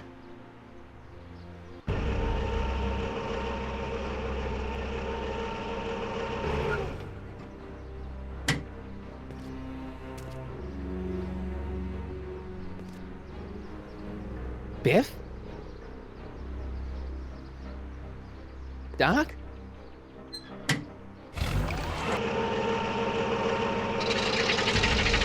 Doc, wait! I need to talk to you.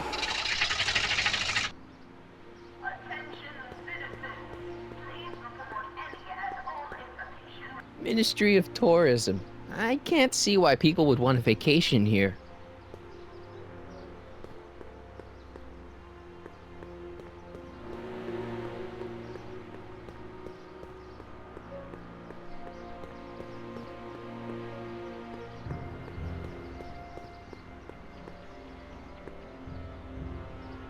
Biff? Hey, you're George and Lorraine's youngest. Martin, right? What? You don't know me? Only by reputation. Brown Cadet of the Month, 3 months running. Impressive. Are you interested in the Citizen Plus program? Listen, Biff, that car I saw you get out of, was that Doc Brown in there with you? Ah, Doc! That should be his new nickname! But yeah, that was Citizen Brown. What an inspirational guy. How'd you get FaceTime with him? He seems so busy. You got that right, Martin. Citizen Brown's a busy guy. But unfortunately, I'm a special case. See, Martin, I used to be a real bad apple. A real butt.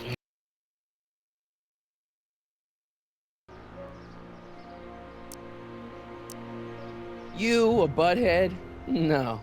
What can I say, Martin? I was always getting into trouble. Too much trouble, what with the booze, the partying, the women. Even my dogs were a pack of trouble. Pack, get it? Yeah. What does this have to do with Citizen Brown? Well, after getting in so much trouble, the authorities, they took me in to see Citizen Brown and gave me an ultimatum. Citizen Plus or bust.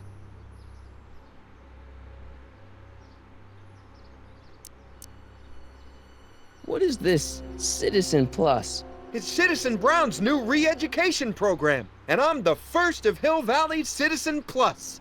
Pluses. Plus I? I want to know more about Citizen Plus. And I just can't wait to tell you all about it. Did I mention the swell digital watch you get with the program?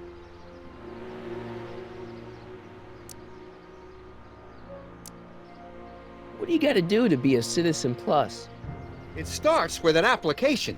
They take a complete medical evaluation and give you a stack of contracts to fill out. It sounds boring already. But then you get an appointment with Citizen Brown in about 2 years. 2 years? He's very busy keeping Hill Valley running. The only time he deviates from his schedule is when some Looney Tune is running around racking up demerits. Fortunately, that almost never happens.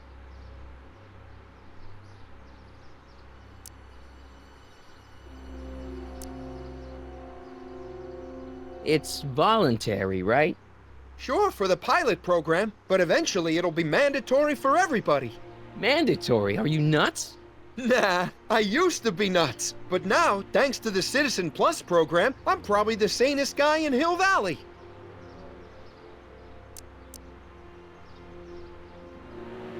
Okay, let's stop talking about Citizen Plus right now. Okay. Do you think I could get to see Citizen Brown if I did all the bad stuff you used to do? I guess, but why would you want to act like that?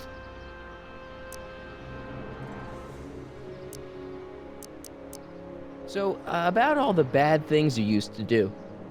Gosh, Martin, I really don't like dredging up the past.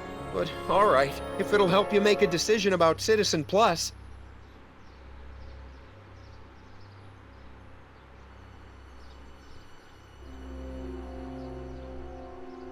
You said something about booze? Beer, rum, whiskey, wine coolers, you name it, I drank it. Not only did I drink it, I smuggled it into Hill Valley, too. Chip off the old block, huh? Used to be I'd knock your block off for a comment like that. But yeah, I guess I was following in Pop's crummy footsteps.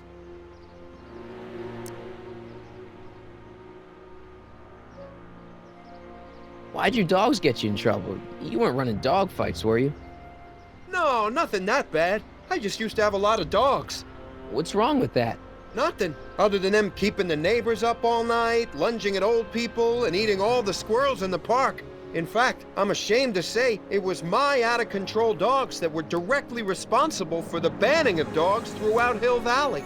You don't sound very ashamed. Oh, I am. Very, very ashamed.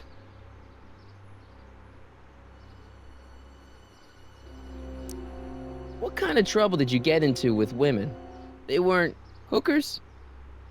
No, nothing like that. It's just that I wasn't always discreet about my affections. What? Public displays of affection, Martin. You know, necking and such. That's illegal? Oh, yeah.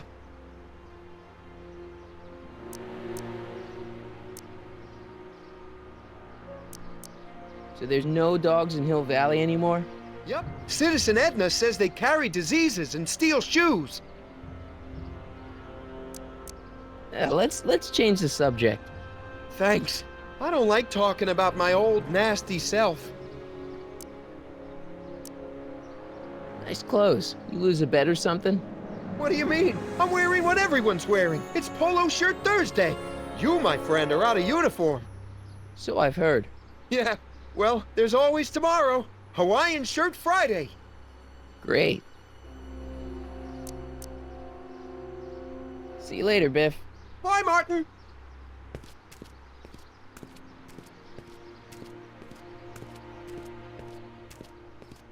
What's Jen up to now?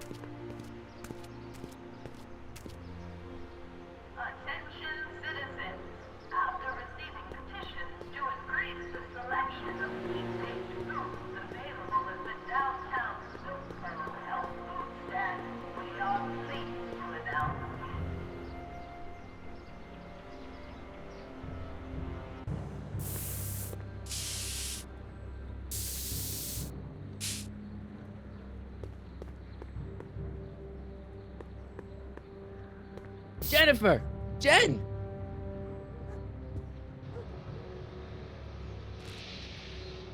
You got a problem? Leech and the Whoosh Bags. Never heard of them. No, you wouldn't have. They don't play much punk on those smooth jazz stations you listen to. Smooth jazz. I couldn't possibly be that square, even in an alternate timeline.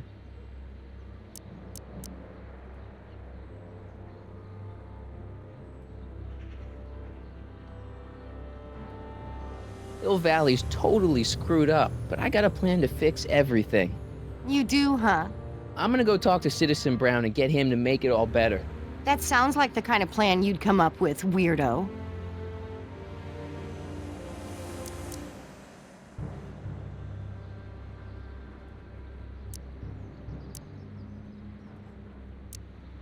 So do you spend most of your time vandalizing public property? Don't even think about snitching on me, unless you want this spray can up your... No, listen, you got me wrong. I'm looking to, break a few rules myself. You?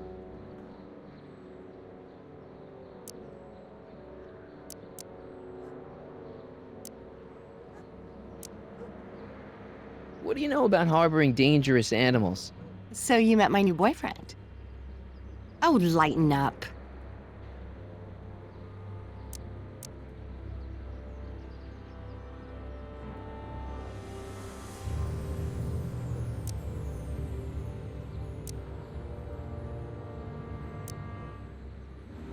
Do you know where I could score some forbidden materials?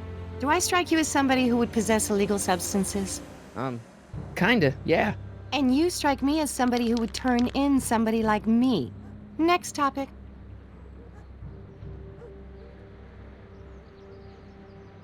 Isn't graffiti a major infraction? You'd think. But after Big Brown had all those buildings coated in that Teflon polymer junk a couple years ago, graffiti's been knocked down to a 2 demerit offense.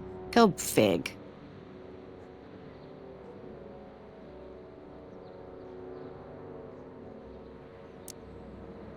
On second thought, maybe I don't want to know any more about breaking the rules. Wuss.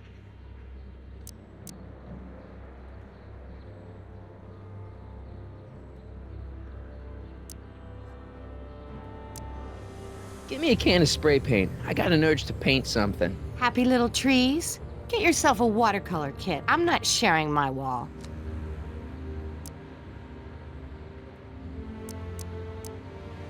Your paint's starting to streak. Ah! Must be where Jen keeps her paints. Locked.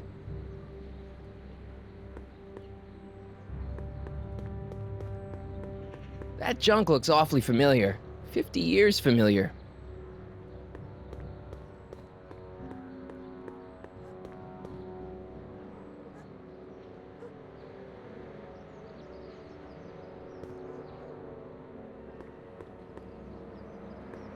They've bricked up the entrance to the old speakeasy.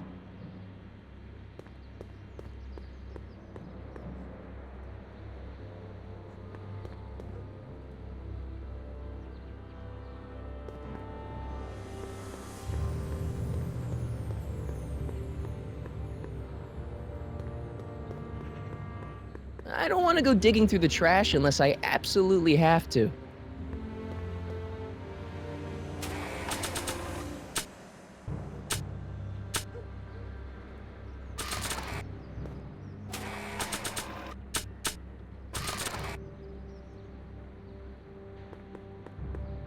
I don't think they'd be interested in a newspaper that's 50 years old. They don't need it. I don't think they'd be interested in a picture of my dad.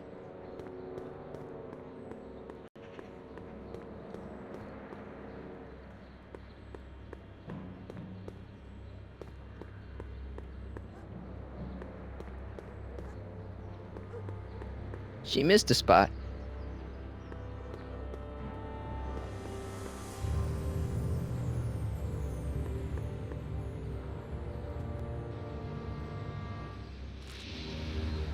What is it now?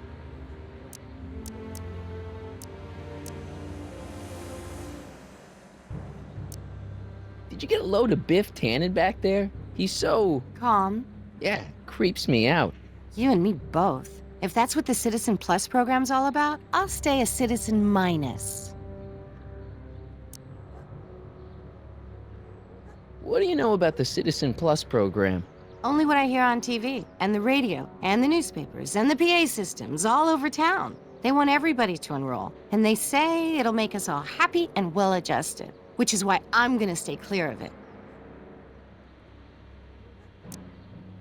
Citizen Brown is a really great guy. You're wasting your breath, Martin. I don't buy into all that happy talk. No, really, this crazy police state wasn't his idea. It'll all get undone once I have a good talk with him. You know, I almost feel sorry for you. It won't be long before I see Citizen Brown. Hey, can I come with you? You want to see Citizen Brown too? Yeah. Maybe he can give me a heart when he gives you a brain. Couldn't hurt to ask. Your paint's starting to streak. Ah!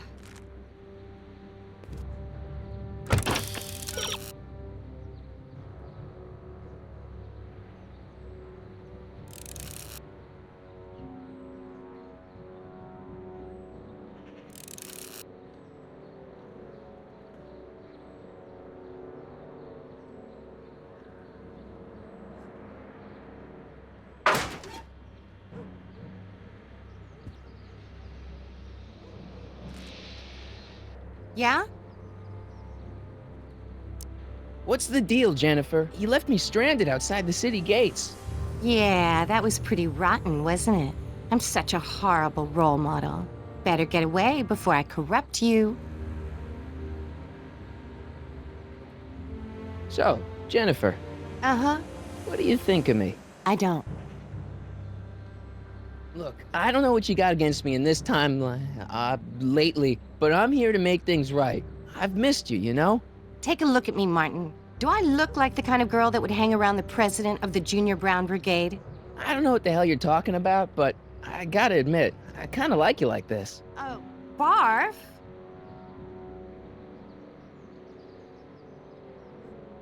Seriously, what have you got against me? I'm kinda popular, right? Very popular. Among a certain crowd. What crowd? Dorks. Marty McFly a dork? It's impossible. He can't be a dork. Okay, anyone who talks about himself in the third person is a dork. My mom and dad. What about them? Would you say they're normal? By Hill Valley standards, yeah. In other words, they're warped beyond repair. Sorry to be the one to break it to you. You act like I'm a turnoff, but I don't buy it. We were meant to be together. Look, just because I let you tag along to a couple of concerts doesn't mean we're cute, but you're into all this honor student crap. Honor student? And I'm into more interesting things. And guys. Are you going out with someone else? I bet I can make you forget him. Sorry, Martin, but you just don't rate anymore. Ah!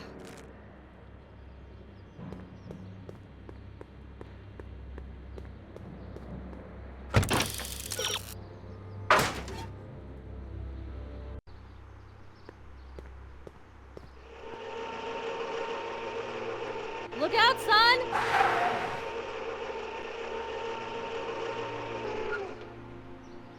Mom?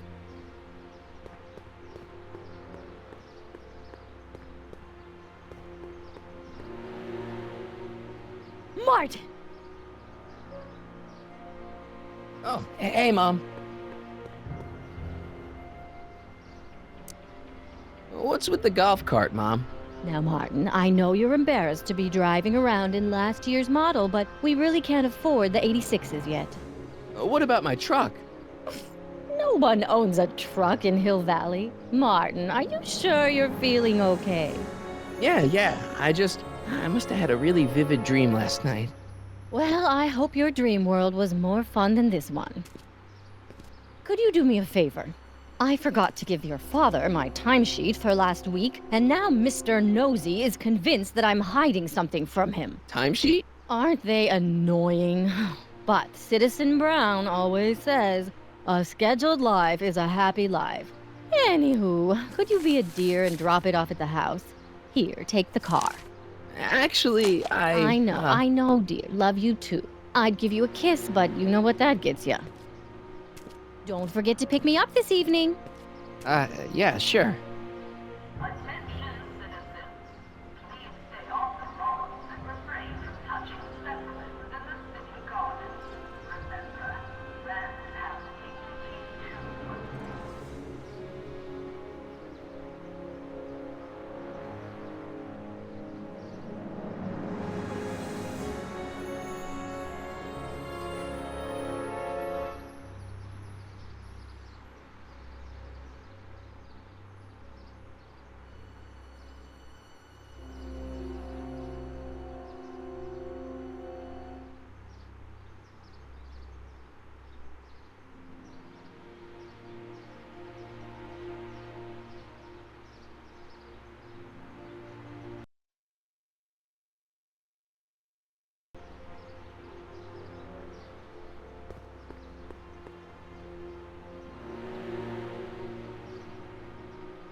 Well, it's not the truck, but I guess it'll do.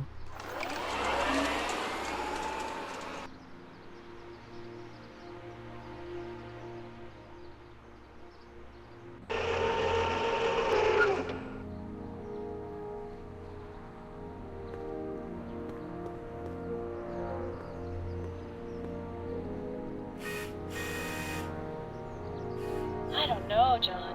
Isn't this illegal? What isn't illegal in Hill Valley? What if Citizen Brown's watching? Don't worry, nobody can see us here. He's a peeping Tom. Dad, try to warn your old man the next time, okay? Hey, I hear you got hit with some more demerits, Nathan. Good on you, I'd say. Sure. Never trust a guy with less than 1,000 demerits, am I right?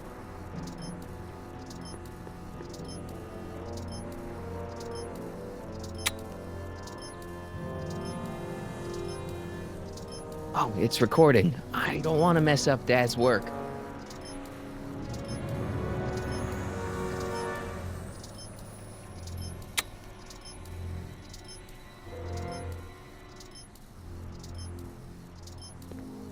Oh, it's recording. I don't want to mess up Dad's work. Another day in Hill Valley. The perfect place to live.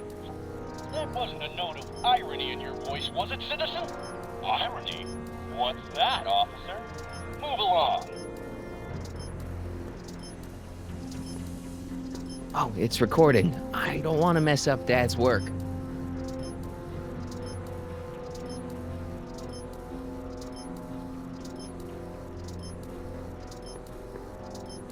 Greetings, programs.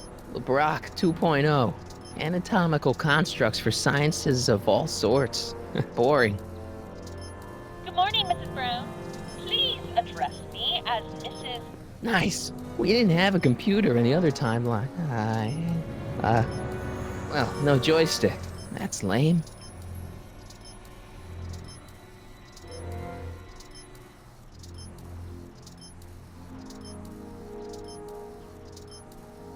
Hi, Demerit. Hey, what for? Insufficiently polished shoes. Good day, citizen.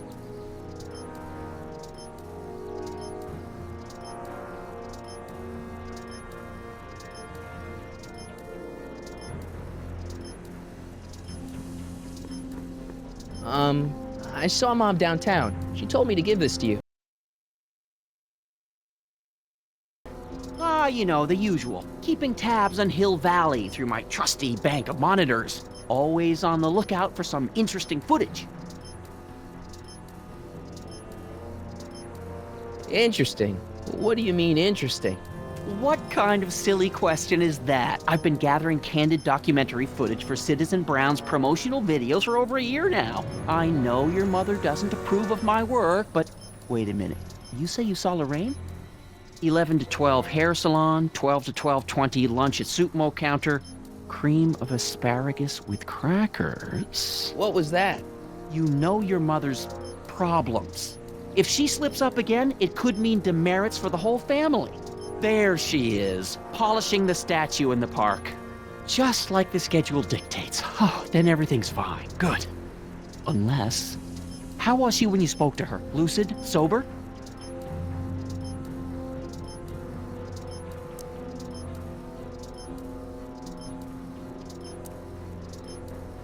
Dad, you are way off here. Mom isn't a... Shh.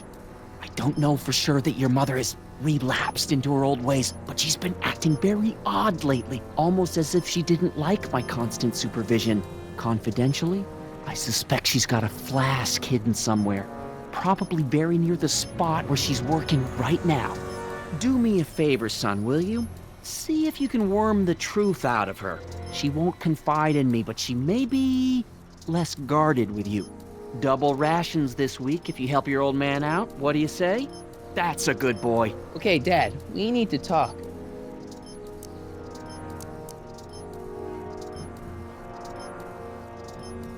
How exactly does this setup work?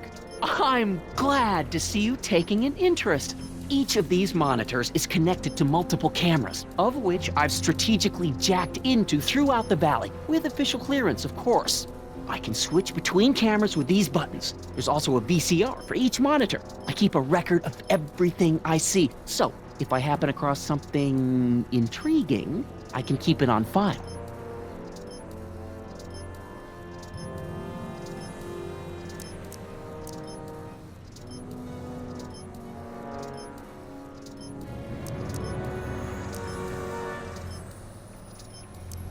It's about me. I'm all ears.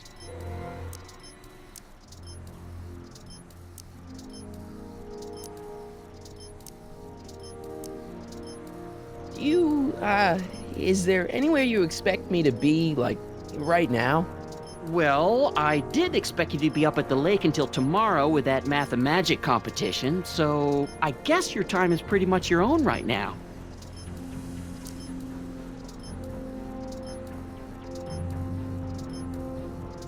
Okay, different subject. Yeah? So about you and your, work. Shoot.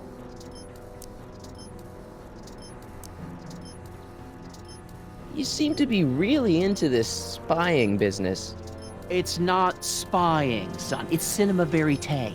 These candid moments of Hill Valley's residents will eventually be compiled and edited into the documentaries and promotional materials that advertise our way of life to the rest of the world.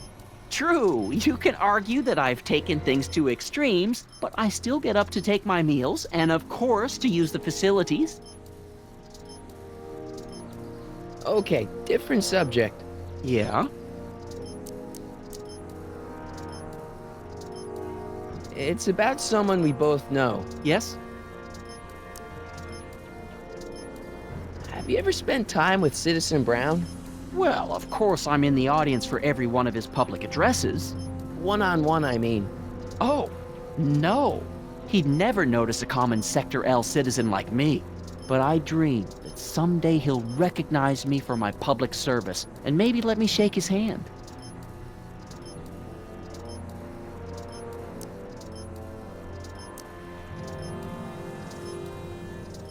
David and Linda.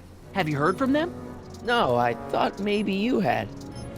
Not in ages. As far as I know, he's still working for the big city newspaper, and she's still in that women's boarding house. I'll never understand why they decided to leave Hill Valley.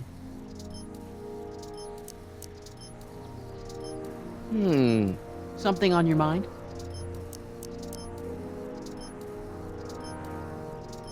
Hill Valley has a lot of rules. It certainly does, for our own good. Did you ever harbor a dangerous animal? Aha! Couldn't if I wanted to. They've all been banned. But I did catch something very interesting on one of my monitors yesterday. Which one was it? Oh, yes! Does that look like a stray dog to you? Whatever it is, Edna's Animal Patrol will make short work of it.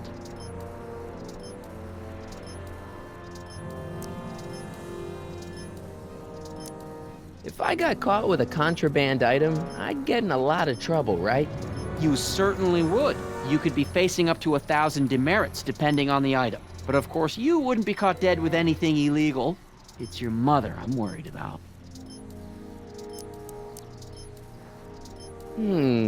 Something on your mind?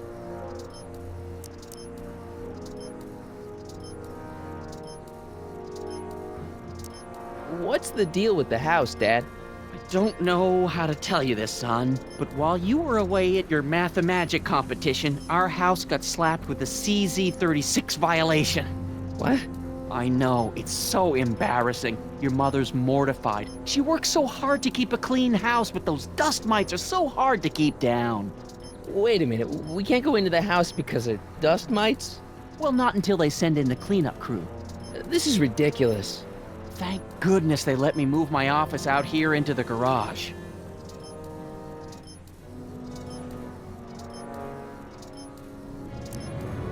Supervising, son, supervising.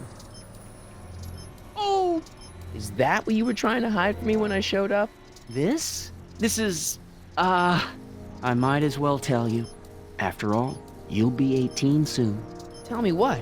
Hill Valley under Citizen Brown is not quite the contented town you were led to believe it was.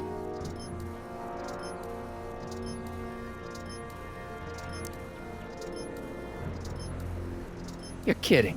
This isn't a criticism of the great man himself, of course, or his sainted wife, Edna. No one's worked harder than they to apply the most advanced social planning techniques to our municipality. But... What? Confidentially, not everybody appreciates it. A great many citizens, perhaps even the majority, actively resent the Brown administration. They don't say so publicly, of course. But in private, well, just listen. I tell you, Bert, this regime is a joke. They're all laughing at us over in Fairfax. A toast to Citizen Brown. May his beloved courthouse be struck by lightning. Shh, Agnes, you're awful. Are you coming to the town square, Lester? Citizen Brown's about to give another speech. Citizen Brown can kiss my hairy... Well, you get the idea. It sounds like people can't stand what the Browns have done to Hill Valley. Not everyone. Only around 50%, maybe 60. Does Citizen Brown know? He should. Whenever I send copies of my raw footage to the Public Relations Department over at the courthouse, I get a memo telling me how much Citizen Brown thanks me for my service. But how could he see those videos and not do anything about it? Maybe you should take your tapes directly to Brown. Oh, I don't know about that. I mean, sure, he might appreciate my bringing these problems to his attention and reward me for my public service, but then again, they say it's never wise to be the bearer of bad news. I'll leave you to it. Right. Hey, I hear you got hit with some more demerits, Nathan. Good on you, I say. Sure, never trust... Hey, what's my guitar doing out here? Your mother and I convinced you to give it up, remember? Rock and roll music is frowned on by the Brown administration. It sets a poor example for all the kids who look up to you as a model of studiousness and moral gravity. And besides, you're not very good. Come on, Dad, I need that guitar. Give me one good reason why I should give it back to you. Because...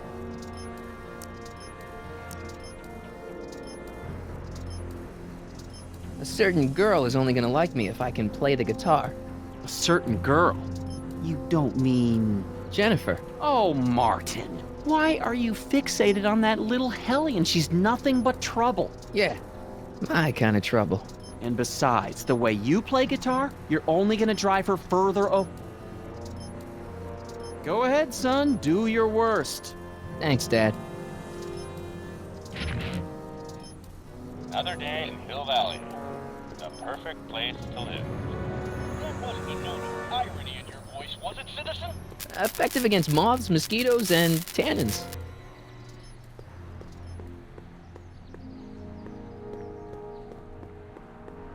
What's the problem, citizen? Oops, wrong number.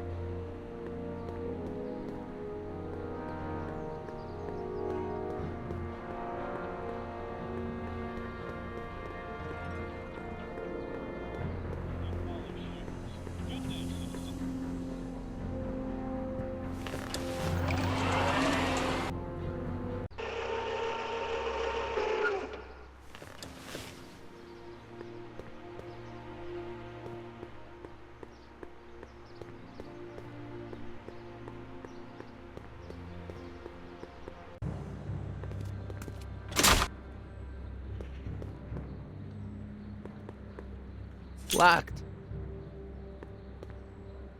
She missed a spot.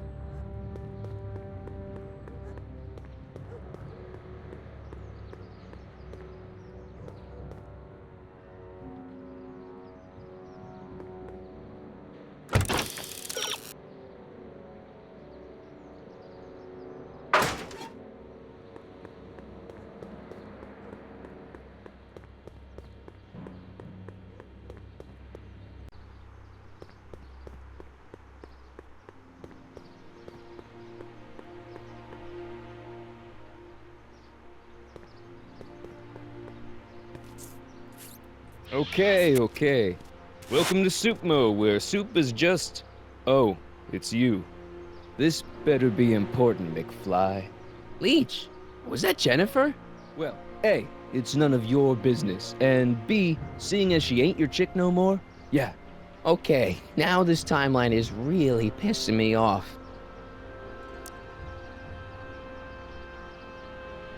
You got a cold or something? Ugh, it's allergies. I swear there's a dog hanging out around here somewhere. A dog? Yeah, and the stupid mutt keeps trying to steal my free samples. What's on the menu? Soup. Just soup?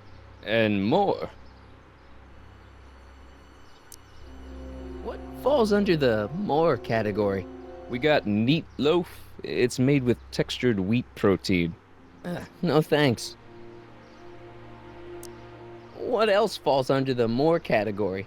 Well, there's the hum burger. It's made from pressed roasted hummus. Do you have any real meat back there? Define real.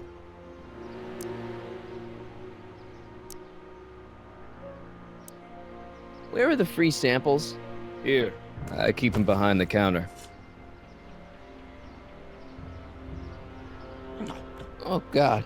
If you puke, you're cleaning it up, wuss. I can't finish this.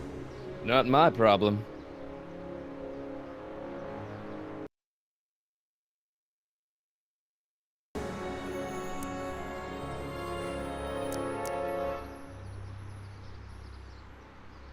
What are those things? Those are the liver and peas with soy cheese hot dogs. Ew. You and me both, brown noser. See ya. Smell you later. Soups and more. Wholesome soups, fresh vegetables, and soy-based imitation meats. Ugh. Good thing I'm not hungry.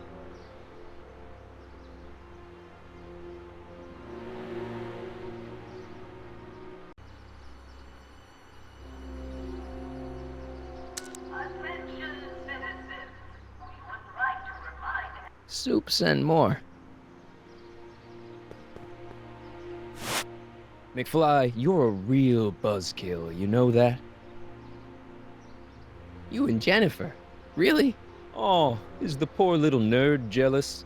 Well, yeah, and a little disgusted. That's probably the soup.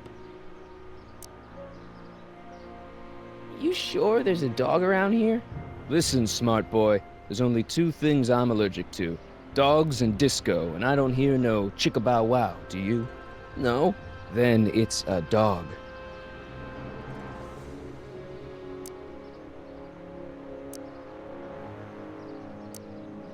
Why are the samples behind the counter? I can't leave them out, dude. There's a DOG running around town, and he keeps going after the sample tray, knocking them all over the ground. A dog?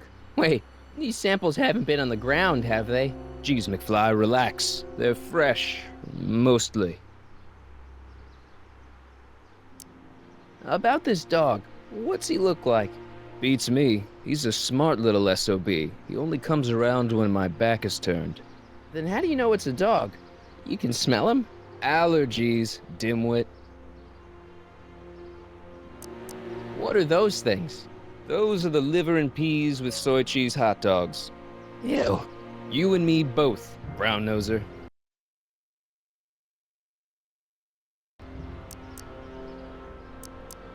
What's on the menu? Soup. Just soup? And more.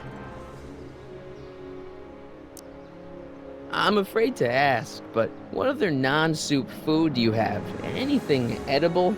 Well, we have these pea and liver with soy cheese hot dogs. They're new, and we're offering free samples. You want one? What kind of soup you got? Scrolle... Ribellini? Yeah, that's right. Some things never change.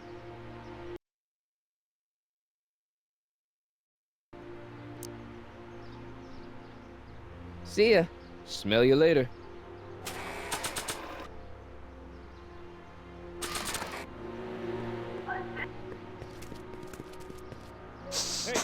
Hey! There's that mangy. Go get him, McFly!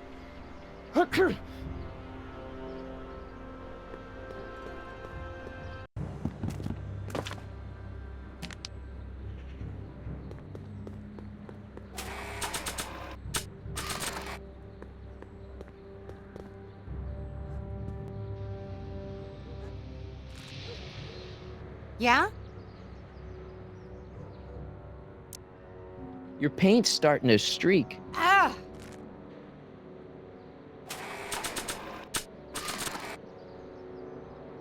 Check this out.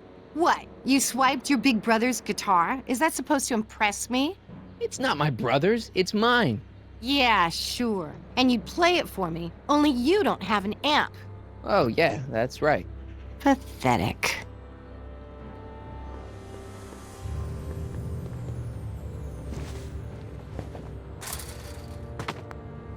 He's gotta be hiding in here somewhere.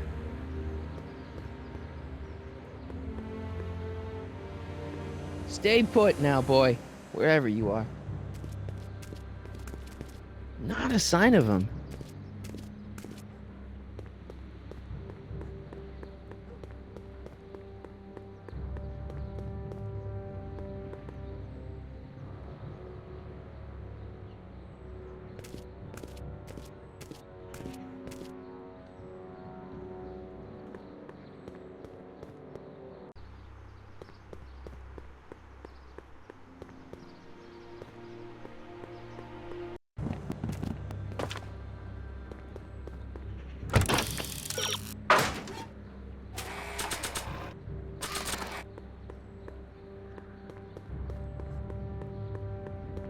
Decency prevents me from leaving this here.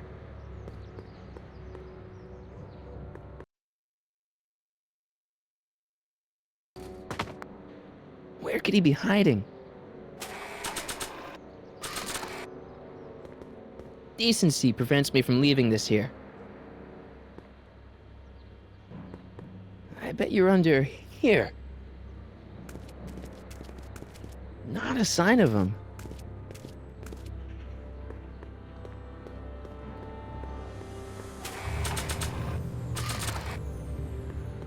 Decency prevents me from leaving this here.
better blue.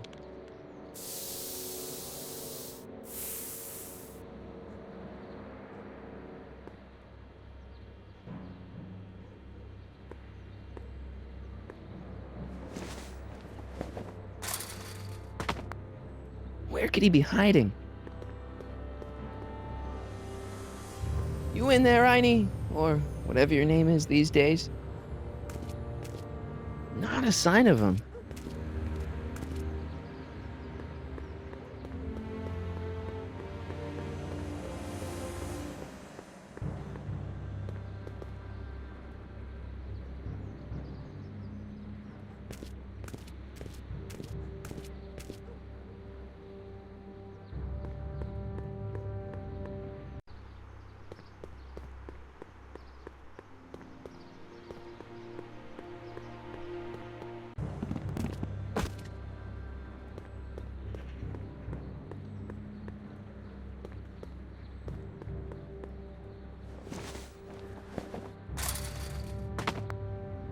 Now we're in business.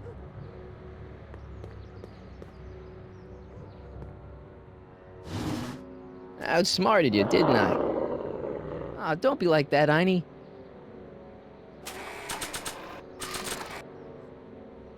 Look, Einie, I've got a treat for you. Attaboy, now hold still. See, I'm not such a bad guy, right? Whoa, okay. I guess I've won you over. I wish they were all this easy.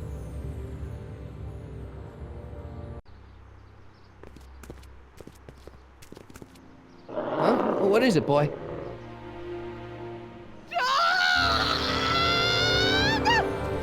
Einstein, wait! No! Hell. Oh, rabies! Rabies, help! Back! Down! Sit! Play dead! Officer Parker, subdue that beast at once! Einstein, sit! Einstein? Oh, if he bites me, you'll be in a world of trouble, citizen. Wait, I know that creature. Officer Parker, that's the stray that keeps escaping the kennel. I thought he was muzzled. I took the muzzle off. You what? That's right, he's my dog now. Citizen, you are in violation of Statute 357K. Parker, demerit this hooligan at once. I'll return this creature to the kennel. Yes, ma'am. Filthy, wretched beasts. Don't worry, Einie. Once I fix all this, you'll be back with Doc and romping through time. Now stay out of trouble, unless you want a visit from Citizen Brown.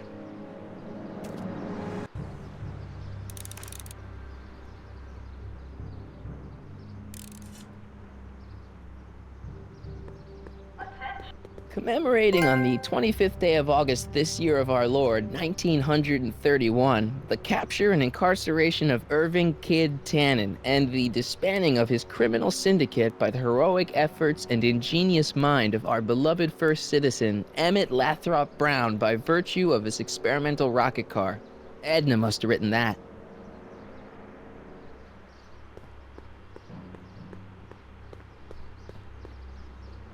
What's the problem, citizen? Everything's perfectly all right now. We're fine. We're all fine now, thank you. How are you? Mom?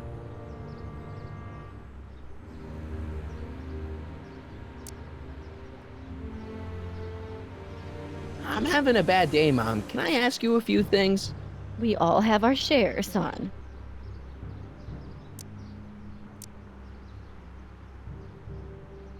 Everyone is treating me like some sort of goody two-shoes, Mom.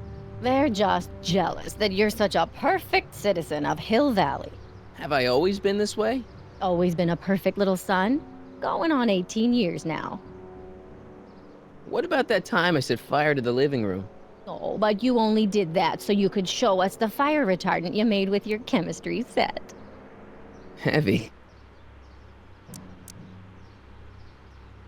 All right, let's talk about something else. Alrighty, dear. What about you, Mom? What about me? What are you doing out here, polishing the statue? I know! I was scheduled to clean the clock this month, but then Needle's mom ate some of that bad tofu that's been going around. So there was some reshuffling in the L sector duty roster, and here I am. I kinda wish I was cleaning the clock, though. So much nicer up there without all the cameras. The cameras? Wave to Big Brother, or Big Husband in this case.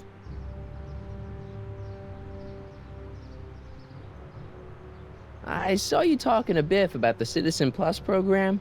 Biff says I'd be a perfect candidate for it.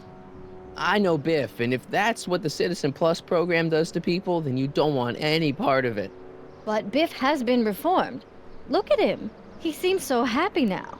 So at peace with this town. What I wouldn't give. He's a total veg, Mom. Your father is always telling me that I don't invest enough in the workings of our great citizen Brown. Maybe it's time for me to turn a new leaf and just go with the flow. Okay, just hold off for a bit, please. I don't want you doing anything rash. All right, let's talk about something else. Alrighty, dear. So, what's up with Dad?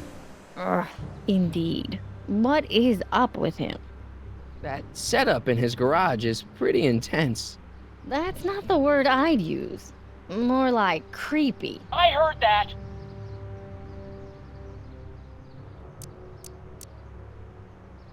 Is it just me, or does Hill Valley feel really strict today?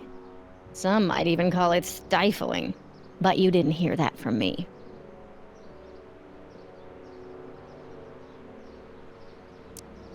I found a stray dog near Supmo. Oh my, is he dangerous? No, he's shaggy. I mean friendly. And then Edna and Officer Parker took him away. Oh, that's a shame. Do you think he'll be okay? Edna Brown may not be a dog lover, but she's not a monster. The dog is probably on a train to Utah. Utah? All good dogs go to Utah.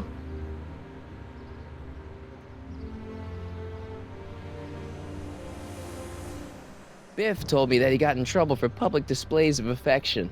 Can you believe it? Sure, things got a little out of control back in the 60s with the free love and all, but now even holding hands will get you a verbal warning.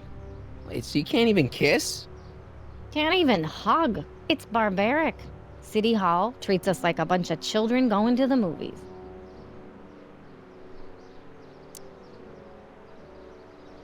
Biff was talking about all the contraband he used to keep. Do you know anything about that? What are you implying, Martin? I'm not implying anything. I just want to know what kind of contraband might still be around. You know, so I can watch out for it. Like a good citizen. Well, I wouldn't know about such things. But people still smuggle alcohol in from the next county. I heard the kids at school have been smuggling Xerox copies of Dungeons and Dragons. I bet you'd be into something like that, huh? I'll get back to you on that.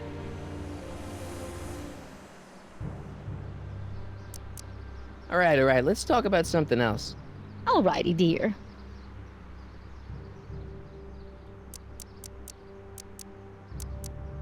Mom, are you drinking again? Don't be silly, dear. Booze is illegal, you know. Yeah, Mom, it's just that Dad mentioned... Your father. Why, I just can't get away from his prying eyes. Always spying, always watching. You mind your own business, George. Now, Lorraine, this is for your own good. I know you're keeping a secret from me. It's mine to keep. Dad! Mom! Knock it off, you two! Now, you listen here, young man. This is an adult matter between your mother and me. Dad, I know, but your way isn't working. You gotta give her some space here. Huh? Where'd she go? Mom? Aha! I knew it. What is that in your hand? Rum? Gin? A wine cooler? For your information, it's brass cleaner. I have a job to do here, you know. Lorraine. No. Lorraine, I'm just trying to look out for you. You know the kind of trouble we can get into if you're drinking again. What's the problem, citizen? Yeah, I'll have a double animal. That's it. It's called an emergency intercom for a reason. I'm wrapping you for an SCR 300. Take your demerit printout before you go. Attention, citizens. Please stay Mom? Mom, look, I'm on your side. If you've got a problem, I want to help, but this is a choice you gotta make yourself. Oh, look at you. You're such a sweet boy. I'm so glad you take after me rather than your father. What, Lorraine? What? Ugh! I can't live like this! Dad, you're not helping. Oh, but I disagree, Martin. It's important that I catch her in the act so I can get it on tape. Once it's on tape, I can show her that she has a problem. That's ridiculous, Dad. You're acting like this is some kind of sting operation. Huh? Where'd she go? Mom? Aha! I knew it! There! What did you just hide? That was some sort of fruity liqueur! It's a spray bottle of simple orange for the cleaning I'm trying to do! Lorraine, I'm sorry. It's just that you're acting so cagey lately. Cagey?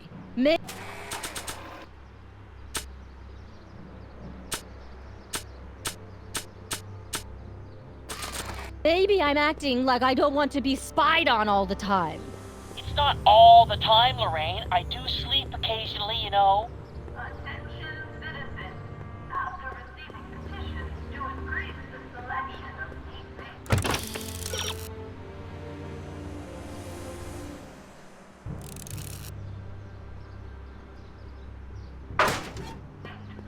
Available at the downtown Super Health Food Stand. We are pleased to announce the addition.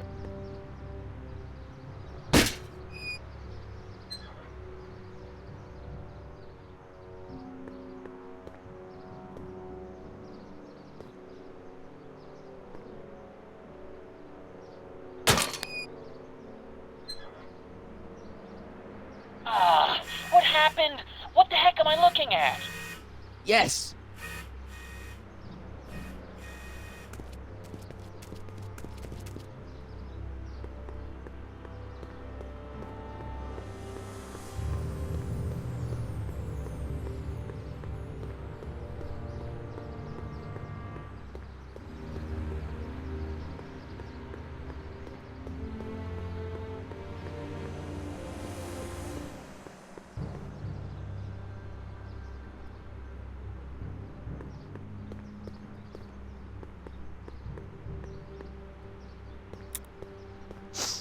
Mom, now that Dad isn't watching.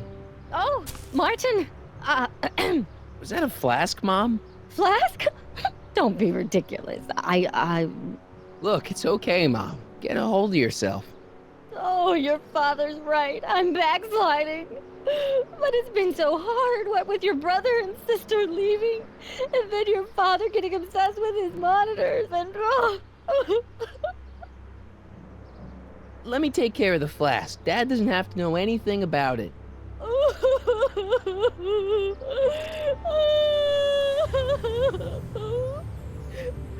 Oh, thank you, sweetheart. I couldn't bear.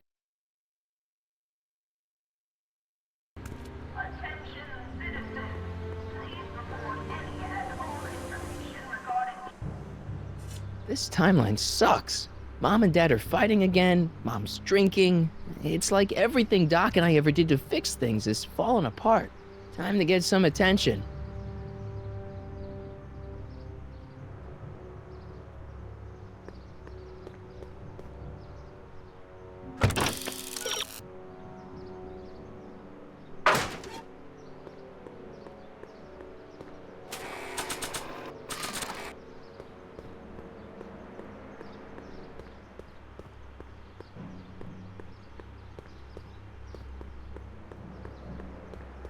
This was too hard to come by to just throw it away. Hands up, citizen. Assume the position. Here goes nothing. There better be apple juice in this. Why don't you open it and find out? Don't get smart with me. I knew you were no good, McFly. Officer Parker, what seems to be the problem here? Citizen McFly, ma'am. Came strolling up with a 181B violation in his pocket. Ugh! You, young citizen, where did you get that? That booze. Nowhere? Is he being smart with me? Yeah, he played that attitude on me as well. Could we just fast forward the lecture and just get this over with already? No! Officer, demerit him severely. And as for the alcohol, drop it into the recycling bin. With pleasure, ma'am.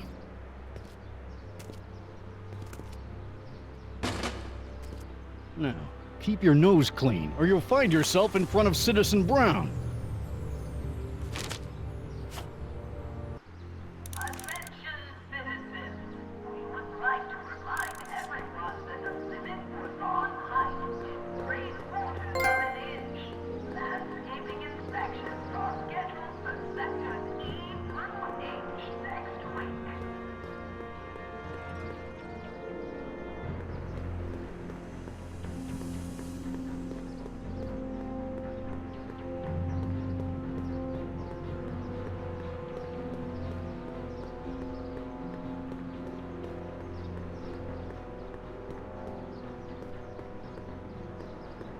Citizen reading room. I guess there's one in every town.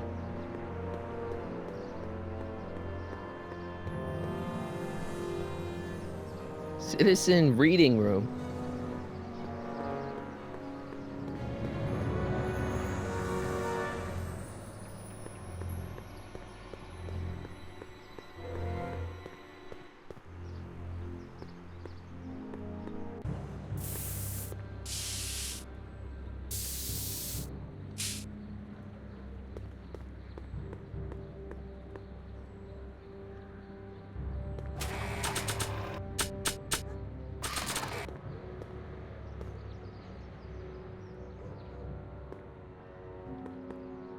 Check this out. What? You swiped your big brother's guitar? Is that supposed to impress me? It's not my brother's, it's mine. Yeah, sure. And you'd play it for me, only you don't have an amp. Oh yeah, that's right. Pathetic.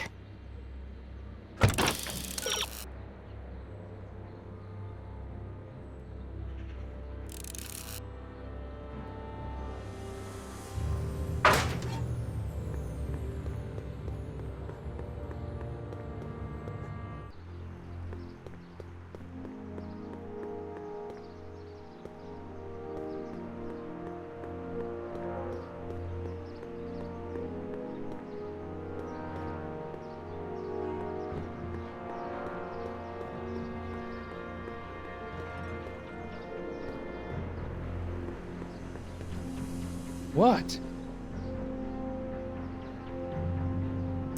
You better treat Jen with respect, Leech. Hey, I got nothing but respect for Jennifer. Respect for her eyes, for her hips, the way she wriggles when she... Hey!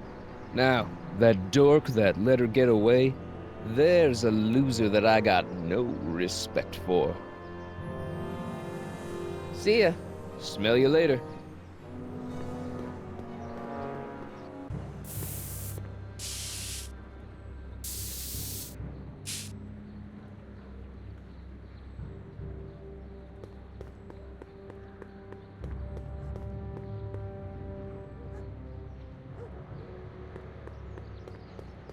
Not interested.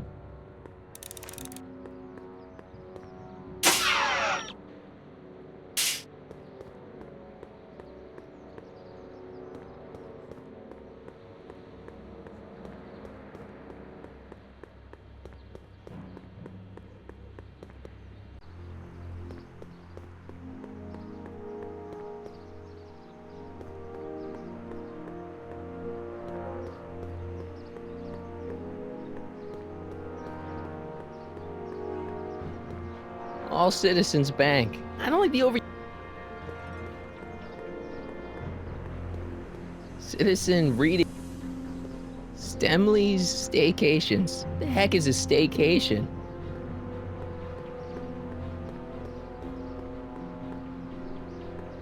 E. Brown Industries. That's hopeful. The Conformist. Hairstylists always have such clever names, just like coffee.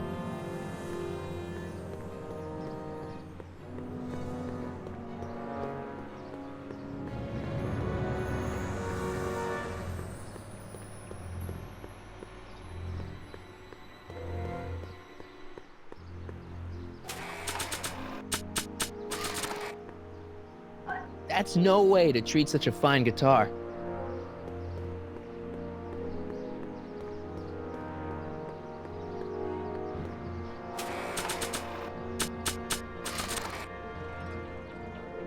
Only I could tame this beast of rock. Hey, got a sec, Biff?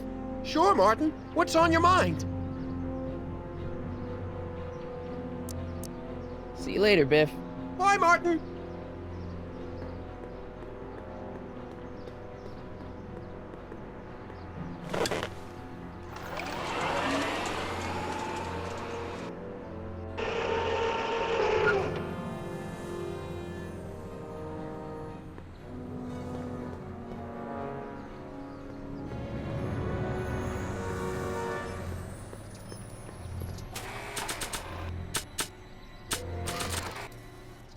Nah, it was hard enough getting it from him in the first place.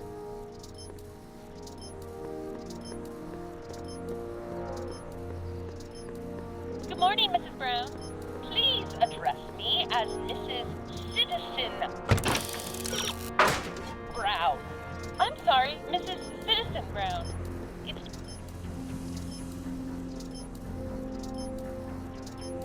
I don't have time for games.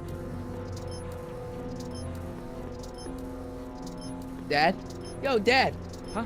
Oh, hello, son. What's on your mind? Okay, Dad, we need to talk. Why don't you give me those videotapes? I'll take them to Citizen Brown. Thanks for offering, son, but I don't want to get you involved. Citizen Brown won't like what he sees on them, and I wouldn't want you to get the brunt of his displeasure, not to mention the displeasure of all the folks on the tapes.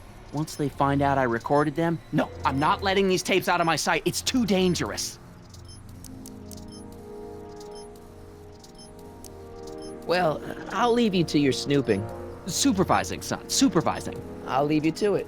Right. Hey, Demerit. Hey, what for? Insufficiently polished shoes. Good day, citizen.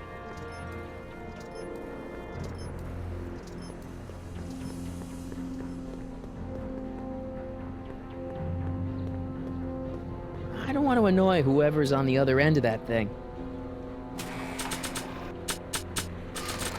That's no way to treat such a fine guitar.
You are standing in front of the Hill Valley Courthouse. The original courthouse was built in 1885, just 20 years after Hill Valley's incorporation into the state of California. Though the courthouse holds the seat of the local government, it also has been used as a shelter during the recovery period following the 1906 San Francisco earthquake. Most of Hill Valley's community is a result of displaced San Franciscans planting roots after that dreadful disaster. In 1976, the downtown renovation project saw the first major additions made to the courthouse since its original construction. The courthouse was expanded with an additional 128 offices in the new flanking wings, and a new mayoral office added to the original clock tower space.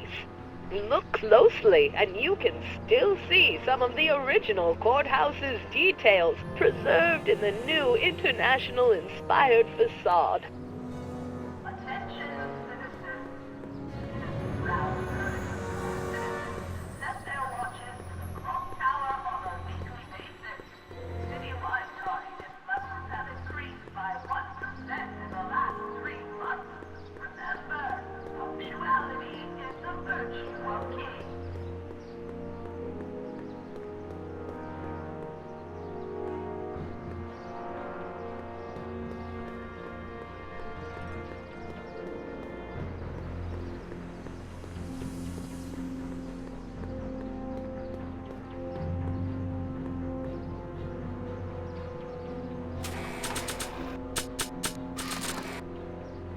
That's no way to treat such a fine guitar.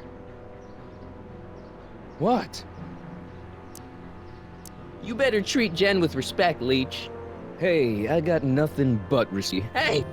Now, that dork that let her get away, there's a loser that I got no respect for. See ya. Smell you later.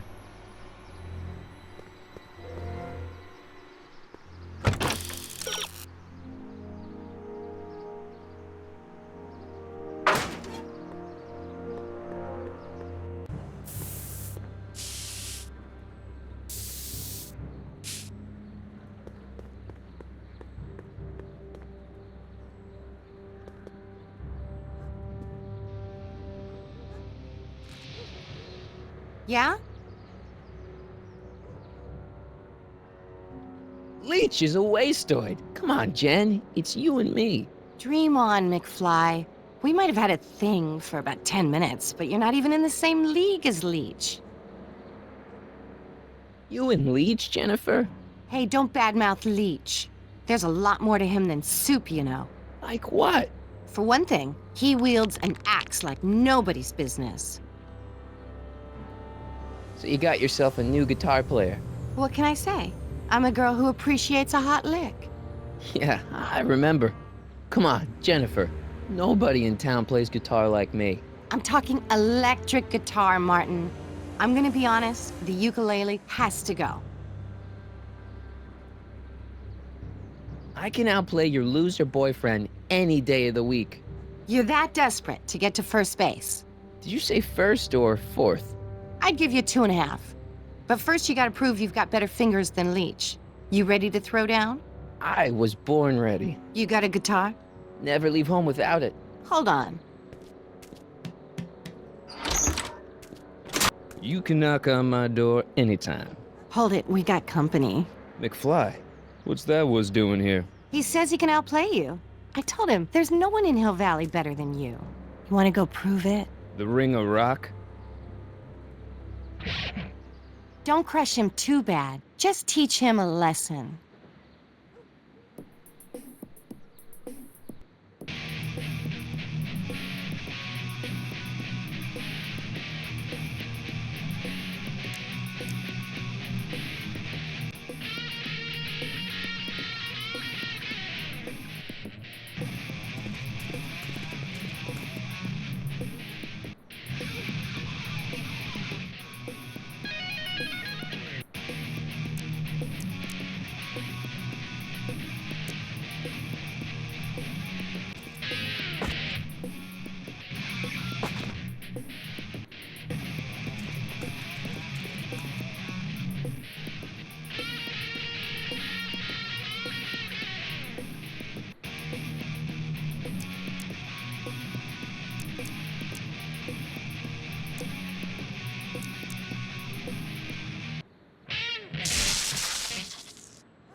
You cut my cord, you asshole! Somebody should have cut it a long time ago, McFly. The winner and undefeated champion of Hill Valley. Claim your prize, champ.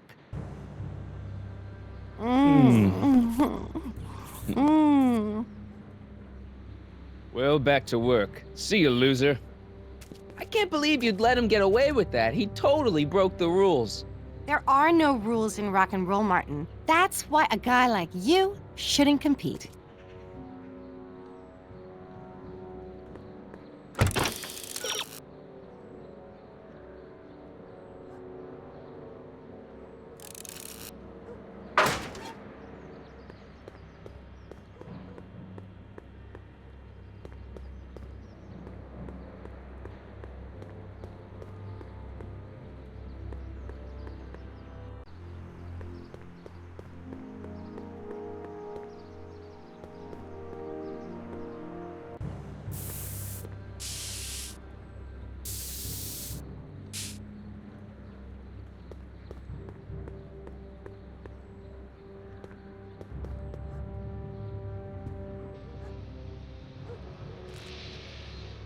Yeah?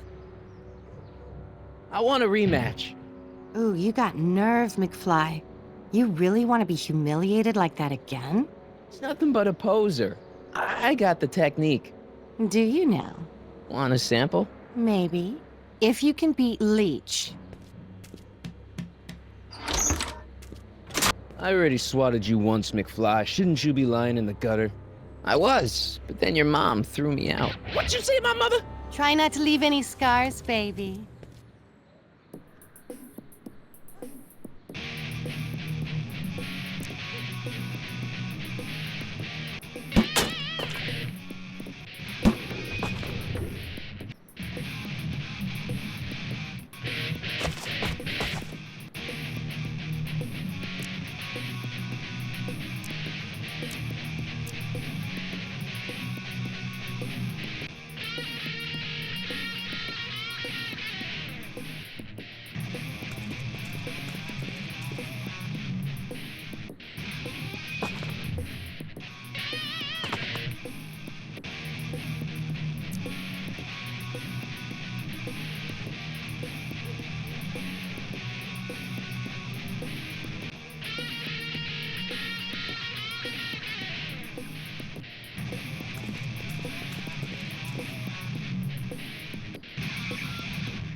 Hey, you looking for a fight?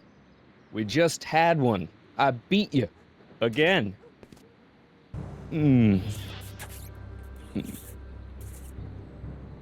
Well, that was fun. I'll see you later. Love is a battlefield.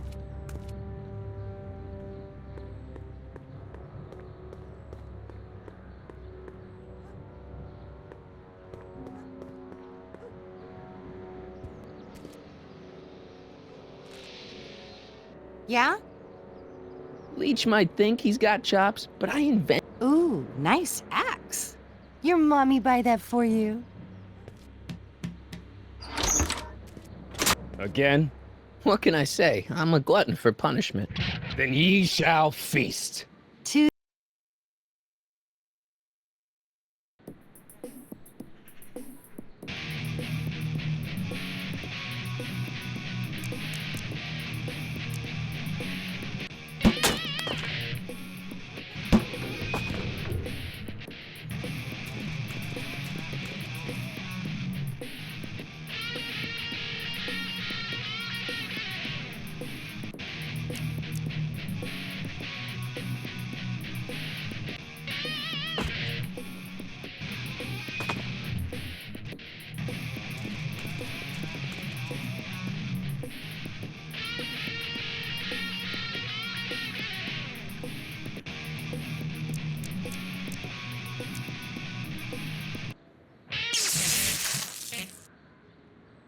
Hey, you looking for a fight?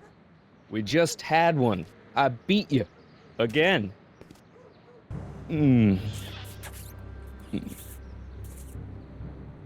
Well,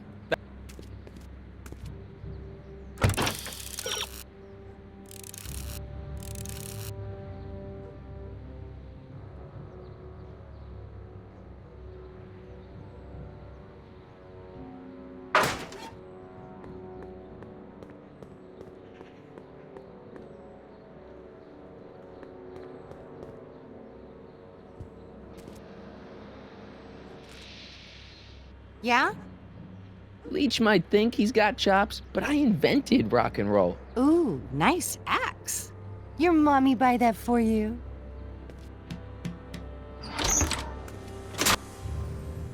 looks like someone can't take crushed for an answer.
Huh?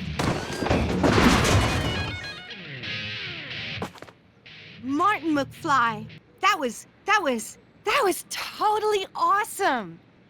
What can I say? Some guys got it and some guys don't. You broke my headstock. I think I've got a new idol. Come here. Wait, I got a better idea. What was it you called me? A square? A girl's entitled to make a mistake, isn't she? Oh.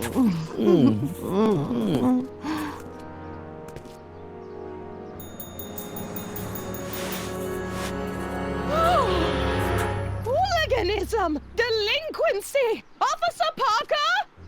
I just caught these two degenerates violating statute number... Jennifer! Daddy! 476D! Open mouths? And tongues. You've gone too far, Jennifer. What's the big deal? It's only hormones. Stop! We don't use words like that in this town. I'll deal with you later, young lady. We're gonna have to have a long talk about the Citizen Plus program. What? Oh, come on. Officer, give Mr. McFly a 476D's worth of demerits. I'll tend to your wayward Yes, daughter. ma'am. And this is for getting my daughter in trouble with Citizen Edna. Now keep out of trouble, or Citizen Brown will come down on you like a brick wall. McFly!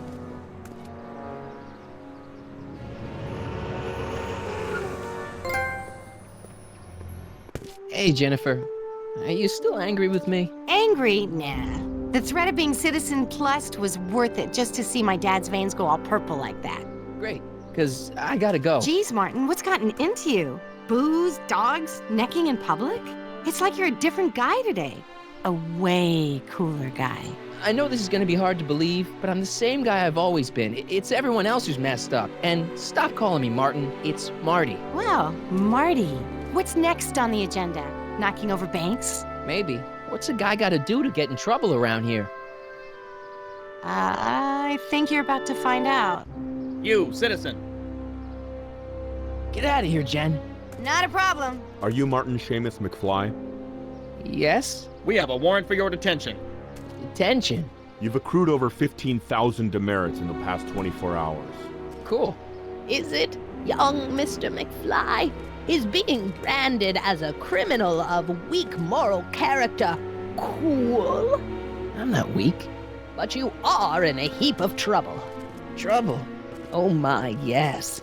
But don't worry, we're here to take care of you. Like your Citizen Plus program took care of Biff? Perhaps. The program is in need of new volunteers. But let's not get ahead of ourselves. First, let's see what Citizen Brown has to say about your particular strain of antisocial behavior. You're taking me to Citizen Brown? Him? Yes, ma'am. It's about time. I always knew your goody two-shoes A+ student act was too good to be true.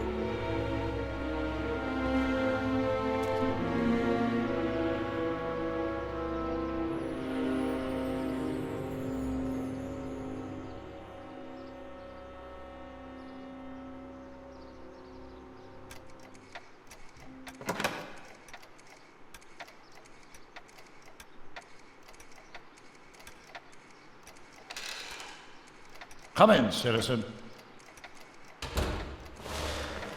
Martin McFly, age 18, resident of Sector L, Father George, Mother Lorraine, president of the junior of Strickland College, winner of the Courthouse Challenge to Portland Award. 0 demerits until this morning. The obvious question, Mr. McFly, is... what happened to you? Jesus Christ, Doc, what happened to you? Doc. Interesting. You regard me as a doctor, indicating awareness that you're suffering from some variety of mental disorder. That's a hopeful sign, Martin. Of course, I'm not actually a doctor, but I do have the tools to turn you around and put you back on the road to societal normalization. Shall we begin with a few questions to establish a baseline? Whatever. Let's get through this nonsense so I can set you straight. You'll set me straight? Explain.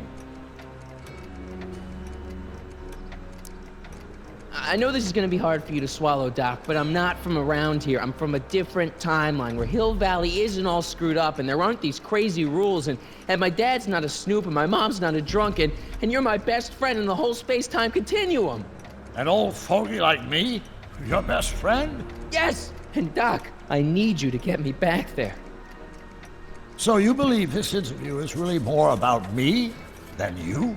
Yes! You went to all this trouble just to deliver a message to me in person? Yes! A cry for help, as it were. Yes! No, wait. Tell me, Martin, is your mother on the sauce again?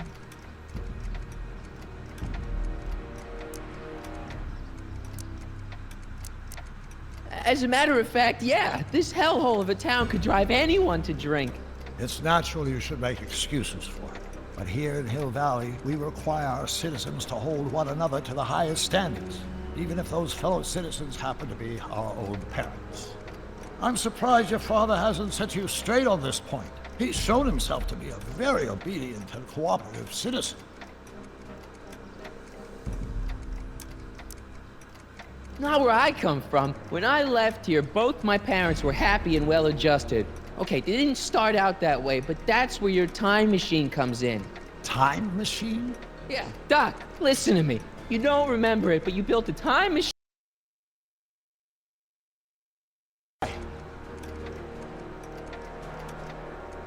Well, just for the hell of it, I guess. Plus, the steel frame of the DeLorean dispersal, I don't know. It was important for some reason. Fascinating. Yes! Yes, it is fascinating. It's amazing. It's incredible. But you don't know it because you've never invented it. You're not the real Doc Brown. You gotta believe me. And this is because? Everything got screwed up when I went back in time to 1931. Sounds like this time machine is a very impractical and dangerous invention. Yes, I mean, no. What I mean is it's messed up a lot of things, but first, it made a lot of things better. Like my mom and my dad. It was only thanks to your time machine that they ever became successful and happy. So they're happy. But they're not, because you summoned me back in time and somehow your timeline got messed up and everybody else is along with it. I see. No, you don't. Think back. Don't you remember me? We knew each other when you were 18. I'm Michael Corleone. Incredible. This case is more serious than I'd imagined. The boy has fabricated an alternate reality.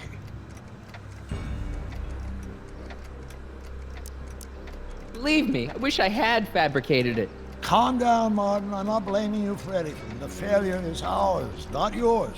Obviously, there was a drastic flaw in your social conditioning. Yeah, you don't understand. No, I don't understand yet, but I want to. I want to get at the root of your problem.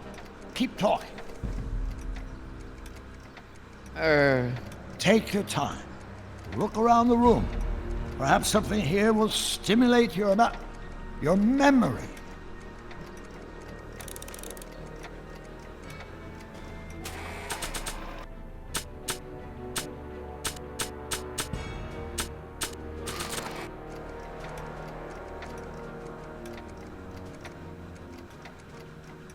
Remember this? Carl Sagan escapes.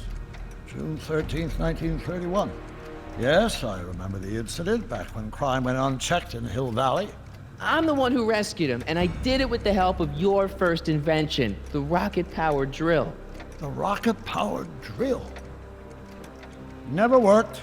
Failed and misguided contraption with a tendency to explode. An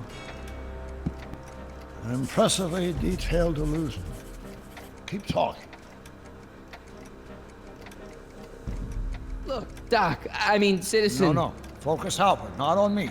Use the objects in the room as points of reflection. I wish to observe your thought processes.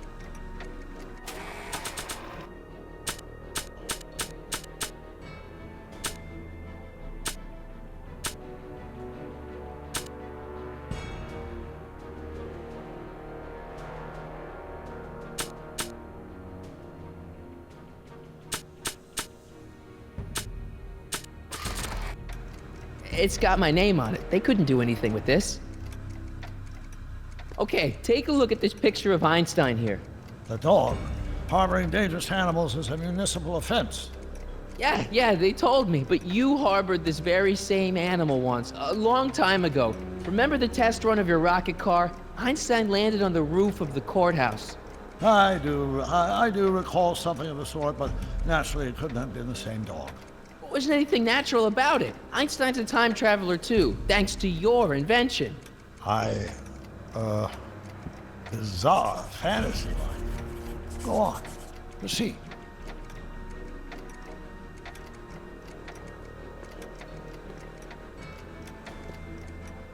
Something about that clock looks familiar.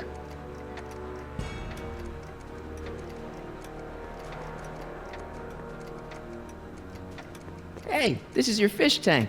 Yes, that is my fish tank. It looks much better without all the bacteria. What? Edna just had it cleaned. Yeah, but in 1931 it was full of bacteria that we used to make rocket fuel. Remember? Stop trying to confuse me! My whole life has been dedicated to the practical use of technology to shape a more efficient, orderly society. Ask anyone. It's a fact. You can look it up. But you know better, right? Emmett? Wrong. Do you see this picture? I keep it close by me to remind me of the moment when my life's course became clear. August 25th, 1931. The day I single-handedly captured Get Tannen, the scourge of Hill Valley. Single-handedly? And not incidentally the day I caught the eye of Edna Strickland, my scientific muse and the love of my life. Take a look. What you see there is a young man who understands his destiny. That's not what I see. What do you see?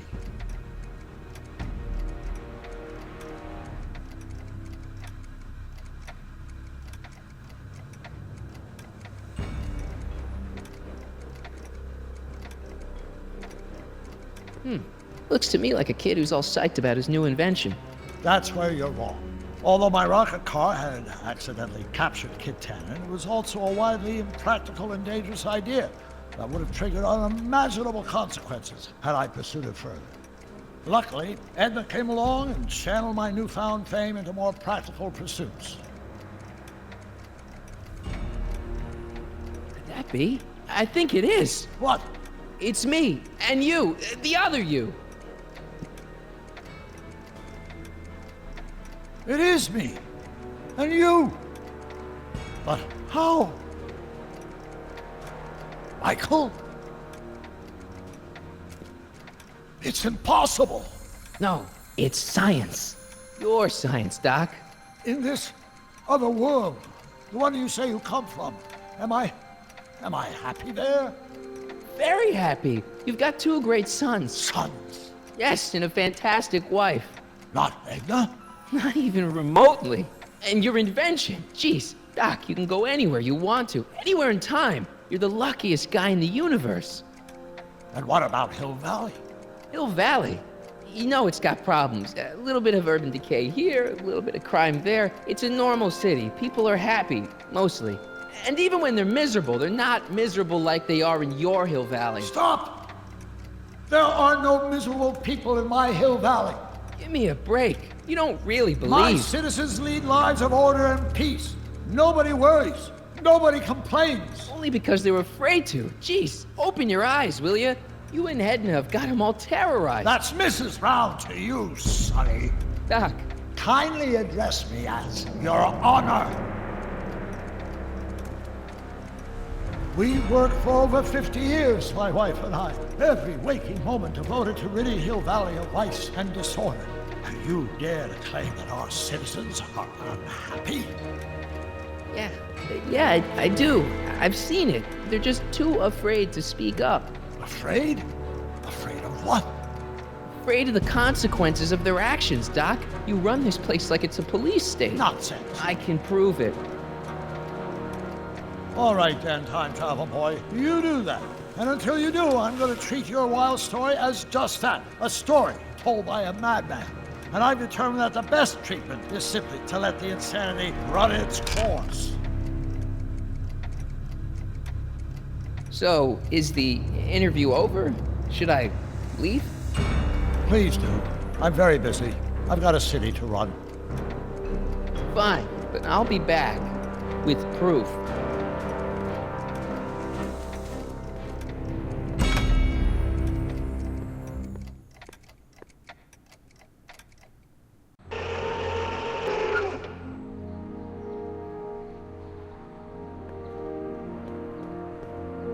Doc wants proof that Hill Valley isn't the perfect place he thinks it is. One smoking gun coming up. Dad! Pop out the tape, son. I think it's done rewinding. Whoa, take it easy. Sit here. Guess I blacked out for a minute there. Fell out of my chair. Fell nothing. Somebody whacked you. Whacked me? Impossible. We take great pride in the fact that incidences of physical violence in Hill Valley have fallen to virtually Who did it? Can you tell me? This can't be happening. There's gotta be a clue around here somewhere. WOPR. A Whopper. I wonder what that stands for. Hang tight, Dad. I'm looking. Oh! Your head? My tape! I can't afford to let it out of my hands. It's too explosive. Here it is. Raw footage. Thank heavens. Wait a minute. You see, I told you were just jumping to conclusions. All these dark suspicions about thieves and attackers when all the time it was just empty. What? There's no tapes. But I'm sure they were in there before. Before whoever it was whacked you in the head and took them. You've been watching too much Miami Vice, son. What evidence do you have that I was attacked? Well, that nasty lump on your head for one thing. And?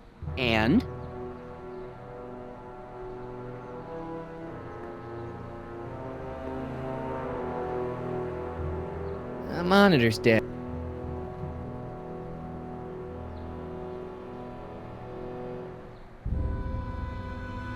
The monitor's dead. I'm telling you, Dad. Somebody took that tape. Let's not jump to any hasty conclusions, son. Wait till I find some evidence. You'll see.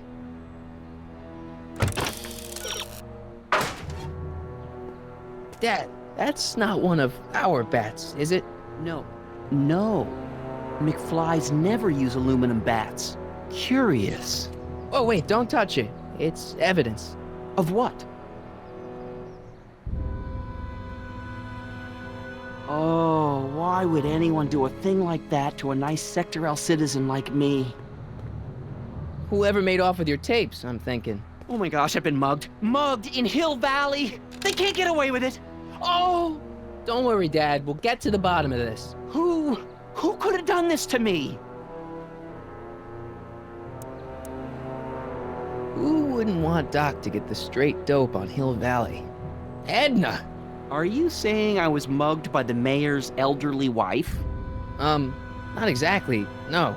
Oh, it's no use. The tapes are gone. All I can do is hope against hope they don't surface and land me in trouble.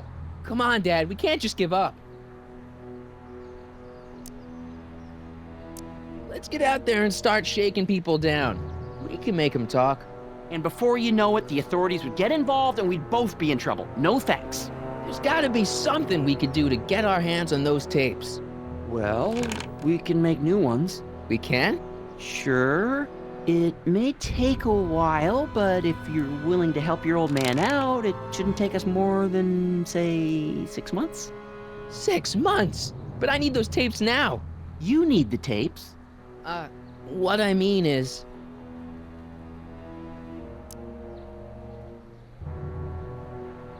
It's, the principle of it. You know, if we let the thief get away with his crime, it sets a bad example for other thieves. You said you needed the tapes. I gotta give it to Citizen Brown. I told him I was gonna furnish him with proof that Hill Valley isn't as happy as he thinks it is, when I was in his office, just before I came here. You had an interview with Citizen Brown? It wasn't easy to get, believe me. I had to break all kinds of rules. You've been breaking rules? Harboring stray dogs, kissing girls in public, getting caught with Mom's flask. That is the most far-fetched story I've ever heard. It's true. You forget I'm your father. I know your history. Yeah, well, history's changed. Prove it.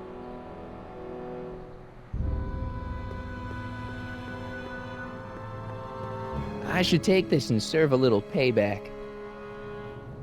On second thought, cool your jets, Marty.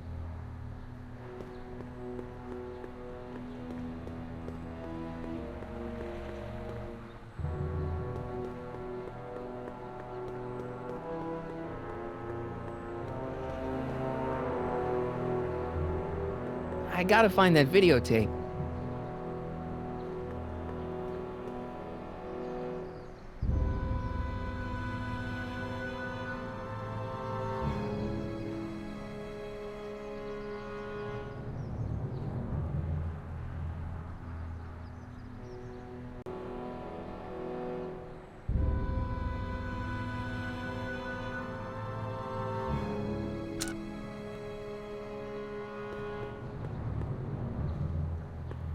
I gotta find that videotape.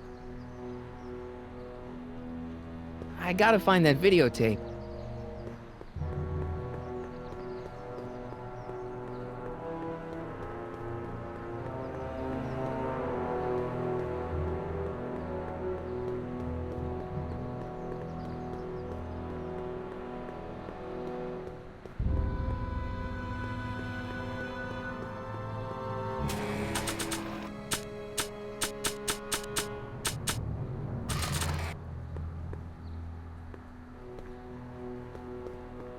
I don't think they'd be interested in a picture of my dad.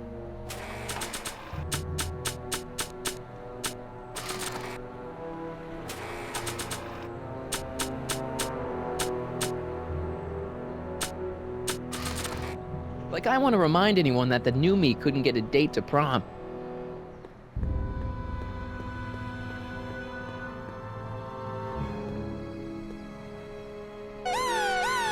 Attention, citizens! This domicile is in violation of Civic Ordinance CZ-36 and has been placed in protective quarantine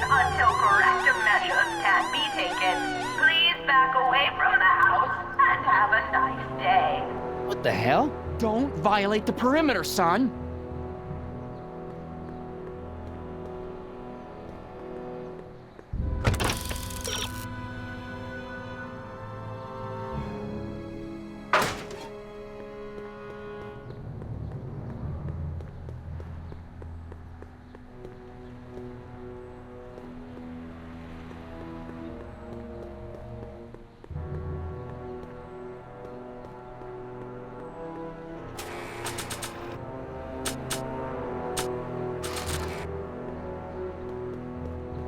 Read him and weep.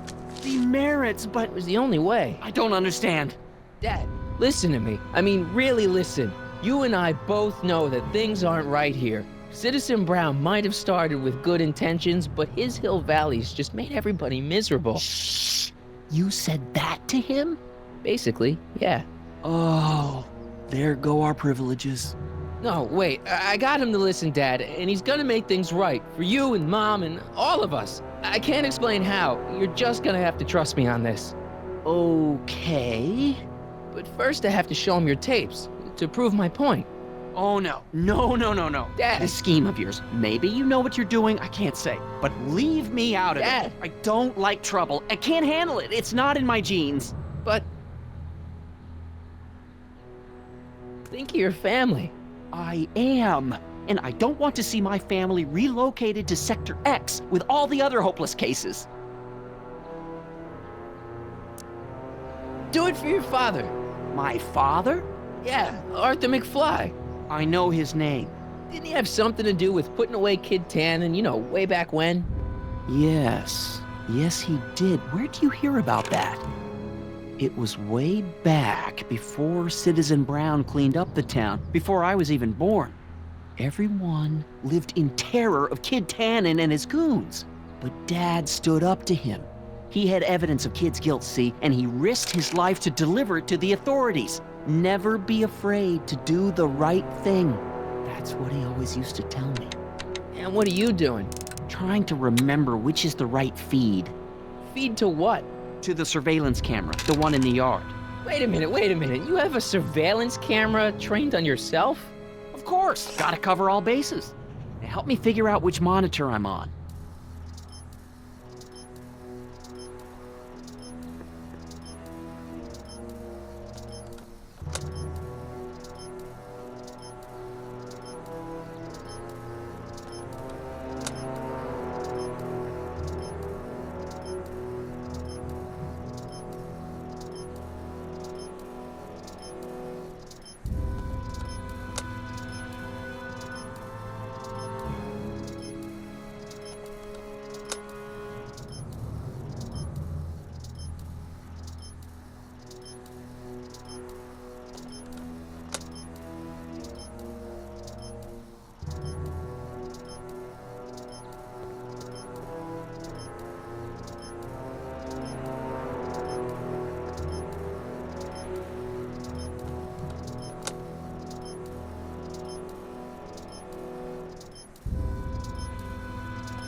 Oh, wait, never mind. That it? You're looking for the one that's trained on us. Hello? Hello? Hello?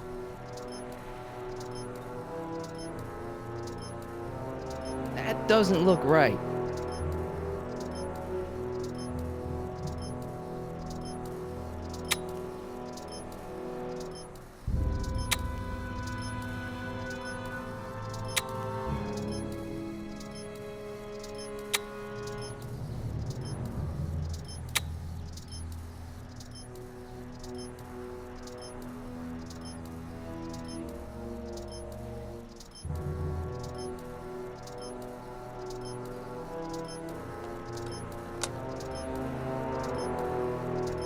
There, that looks like us. So the surveillance tape must be on this VCR. This must be before the attack. Let's see. I remember cleaning the playback heads at 5:30. The attack couldn't have been very long after. Oh, it's Biff! But it can't be him. The Citizens Plus program has rendered him as gentle as a kitten. Huh? I can't understand it. That's not the way he's supposed to behave. Why, even the old Biff would never... Wait, what's that weird flashing on his wrist? Let's find out. I knew this zoom and enhance feature would come in handy someday. Cost me a bundle at the hobby shop. It's his digital watch. I wonder why it's doing that. Hey, wait, stop the picture. Can you zoom in anymore? X11? You know what that means? Not yet. Lorraine! Don't lay into me, George. I've got something very important to say, and then I'm going to be leaving again. I've got something important to say, too. I was attacked and always robbed. about you, isn't it? You can't just wait and listen to my news. Oh, no, you have to go and beat me to the punch. That's right. You two sort things out. I've got some business to attend to. I'm more together than I've been in months, George. For your information, I haven't had a drink all day.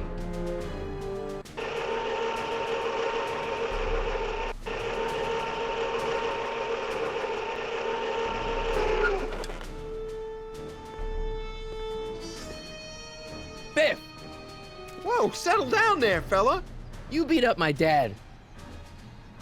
Do we have a problem here, citizens? No, officer. Just a little misunderstanding. I'm sure we can work it out. Right, Martin? Sure. Okay. Let me know if you need any help, Mr. Tannen. Now let's see if we can get to the bottom of this. Yeah, let's. What'd you do with my dad's secret videotape? Secret videotape? You know, the one that shows how people are fed up with all these screwy rules and laws. You lost me, Martin. But that tape sounds dangerous. It should probably be dumped in the recycling bin.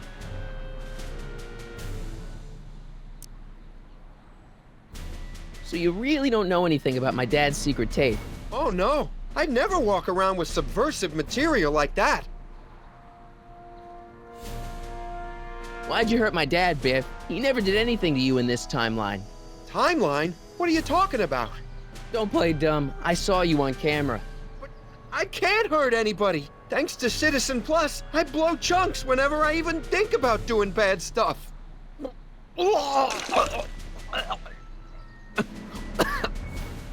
See?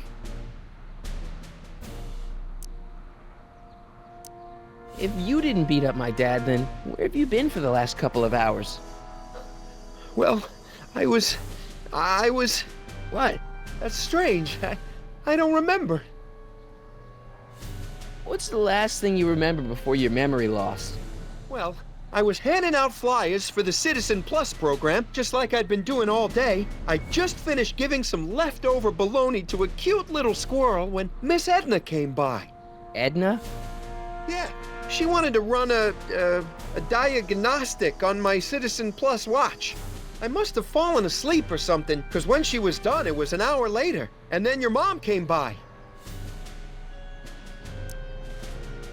Biff, your watch. Does X11 mean anything to you? X11? Is that a new band or something? I don't go in for that new hippity-hoppity stuff. It's not a band, Biff. It's a mode on your Citizen Plus watch. Weird. I've never seen it look like that. Heck, I can barely get this thing to stop blinking. See? Cool.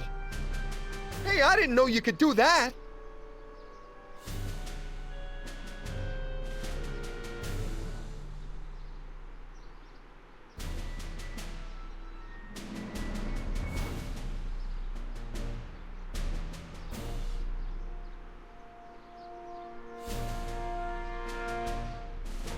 Biff?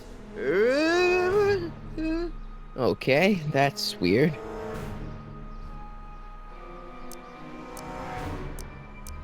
Where's my dad's tape? The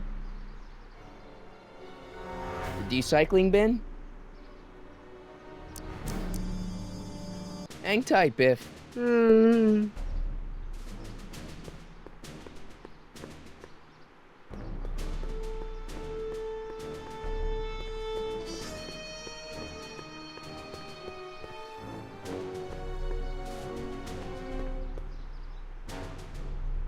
mind if I dig through there for a minute? I think a friend of mine dropped something in there by accident. Once an item has been placed in the decycling bin, it cannot be retrieved. Officer Parker? Move along, citizen, and stay out of trouble!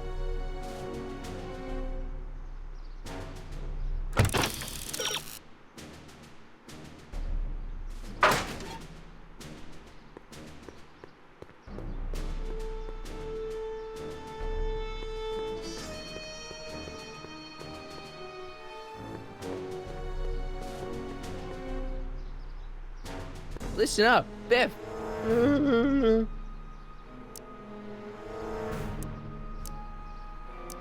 Could you do me a favor and go get my dad's tape?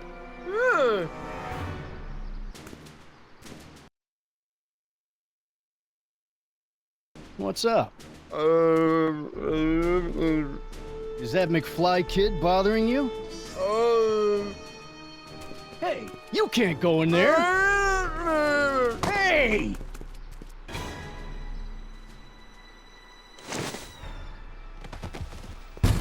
Whoa! Holy smokes! What happened to him? I don't know. No one's ever jumped into the decycling bin before. Well, where does it go? That information is above my pay grade. Oh, jeez. I'm in a lot of trouble now. Don't move a muscle, McFly. I gotta go tell Citizen Brown about this. I've got a really bad feeling about this. Well, here goes nothing.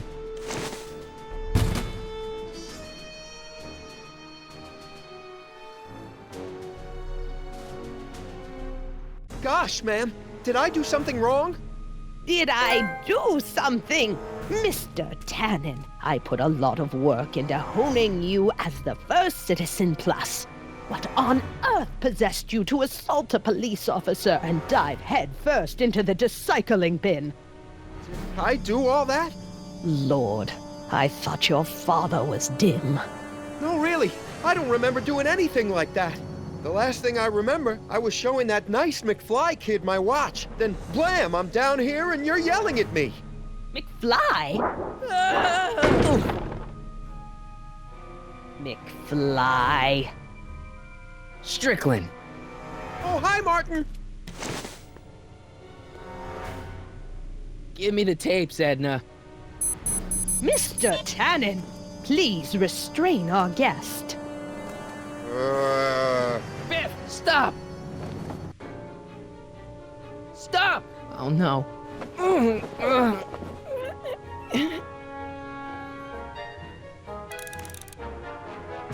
Hey, look over there! It's beer! Beer? Huh? Tannen, focus.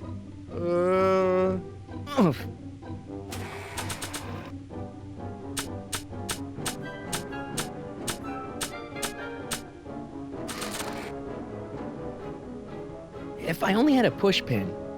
Nah. Come on, Biff. Snap out of it.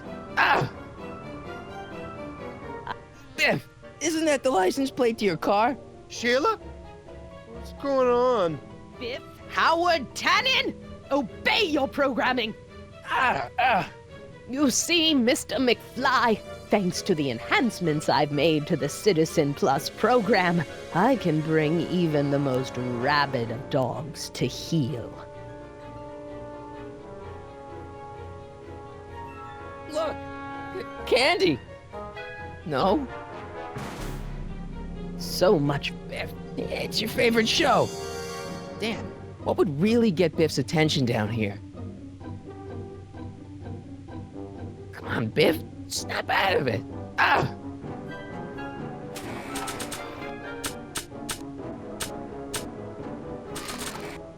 That's no way to treat such a fine guitar. Come on, Biff. Snap out of it. Ah!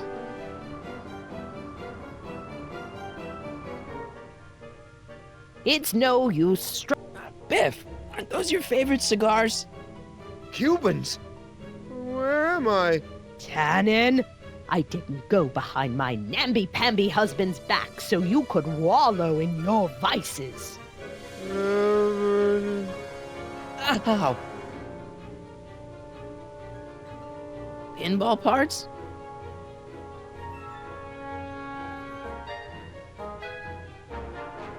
Look! Girly mags! Boobies!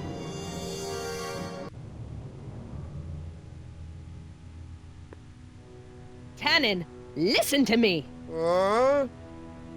Babes. Booze!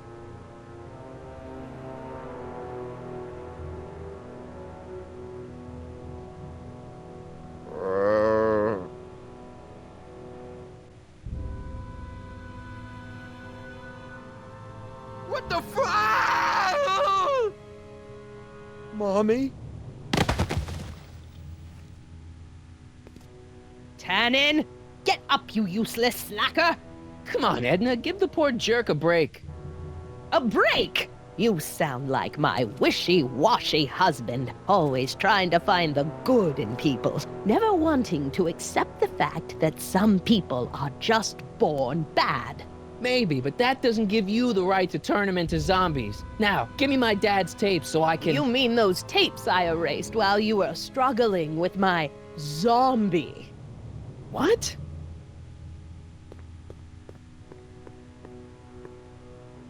Come on. Utopias are fragile things, Mr. McFly. Especially when overseen by minds as distractible as my husband's. No. Edna! Doc? Emmett, what are you doing here? I came down here to investigate a troubling report involving Mr. Tannen. Doc, you gotta stop her. Silence! Okay. I was concerned there might be a flaw in my Citizen Plus program. Imagine my surprise when I found my wife perverting my life's work. Is this what it's all been about, Edna? All those years? All our struggles to cure society's illnesses? Just to create a world where free will can be turned off with a flick of a switch? Oh, please, Emmett. You wanted this just as much as I did. Remember? If only we could tell someone to stay off the grass, and so help us, they would never tread foot on a well-manicured lawn again. That's what Citizen Plus does. It makes rules unbreakable. I only gave it the slightest of changes. Enough! We will not have this discussion here. But— Go home and wait for me. Fine.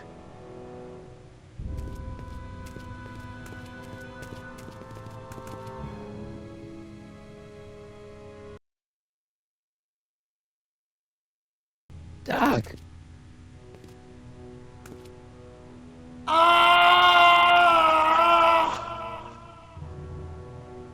Father, what have I done?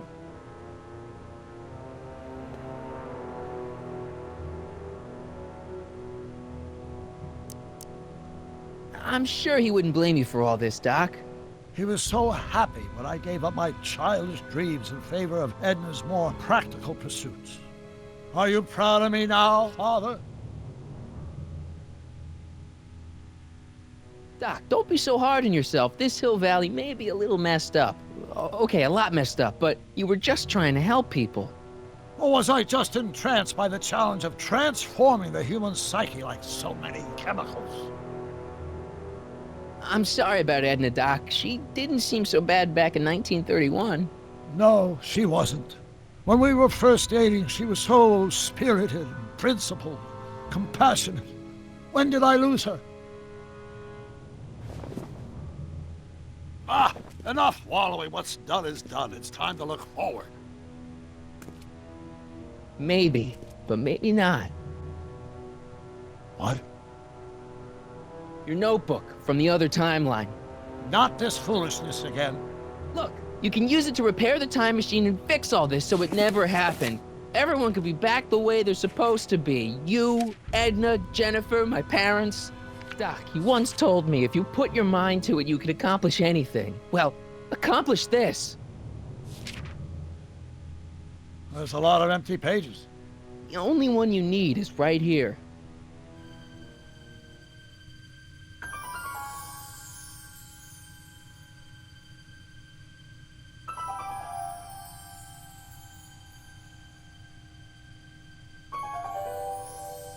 Great Scott.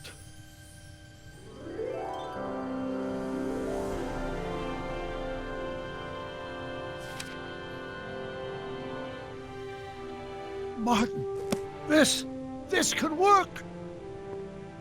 It'll take time, of course, but once it's done, we'll have all the time in the world. Ha ha! Doc? Martin, we must get started at once. Come on! Can we bring Einie along? The dog, yes, of course. You know, I used to love dogs before Edna came along. You don't say. I'll go ahead and start preparing a lab. Edna will be furious, but who cares? We've got a time machine to fix. Woohoo!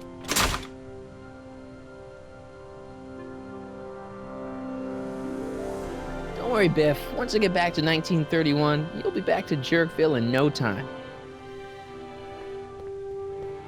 Don't worry, boy. I'll get you out of here in no time. What is it, Einie? McFly!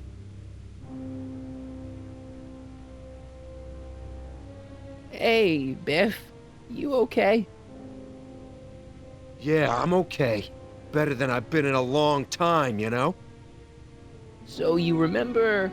That witch making me do stuff? Yeah, she'll get what's coming to her. No one tells Biff Tannen what to do. No one.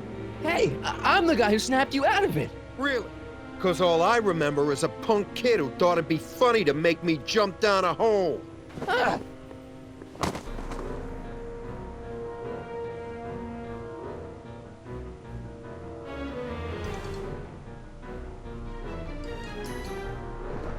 Down, Biff. Stay. All right. McFly. Oh, crap. All right, McFly. Time to race the music. Face. It's face the music, you idiot.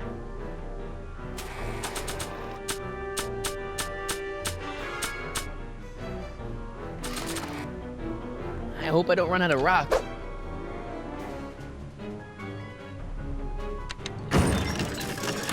Is that supposed to scare me or something? Einie, stick him!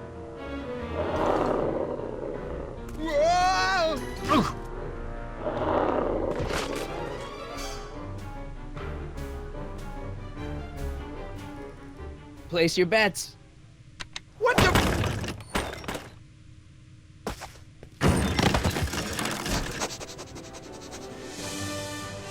Let's get out of here, Einie.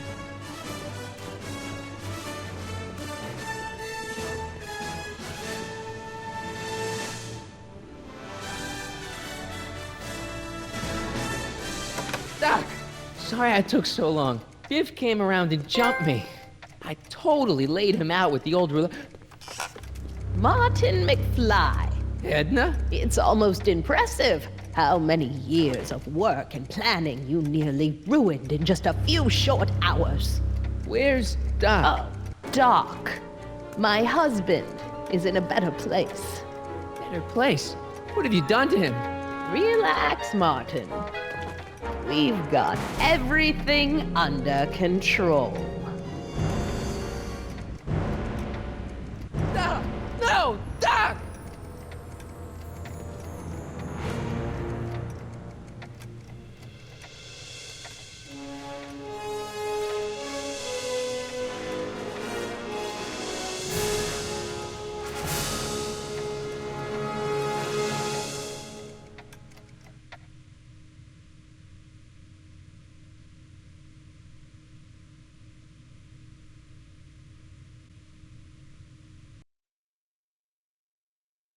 Here's the real story. I'm a Marty McFly from an alternate timeline. Edna, why? Because you're weak, Emmett. What can I say? She's my muse. I'm not sure I like where this is going. It's almost embarrassing how devoted he is to me. You gotta believe me, Jennifer. This whole town's gone crazy, and Citizen Brown and I are the only ones who can fix it. There is no future for us.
What?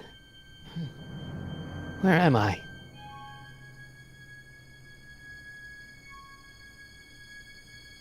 Ah, Citizen Plus? Citizen Plus! Ah!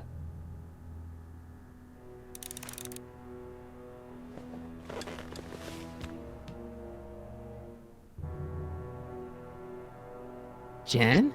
Hey, Jennifer! I gotta get her attention.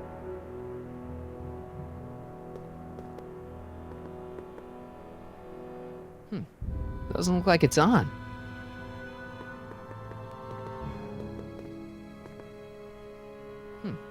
Doesn't look like it's on.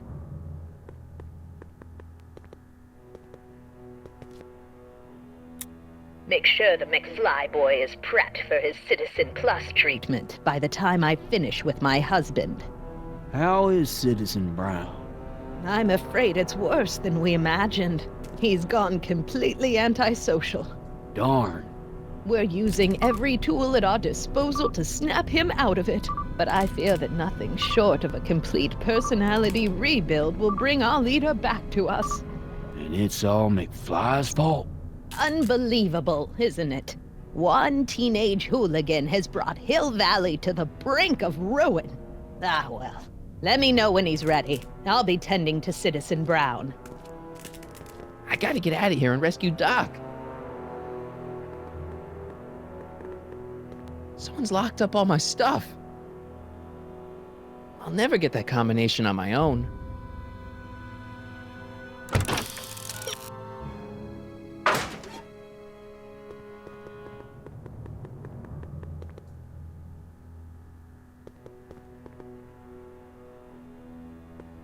Martin? Ah, Dad, is that you? Who else would it be? Where are you? Back in the garage. What are you doing in the Citizen Plus ward? Edna threw me in here. She can't do that to my son. How can I help?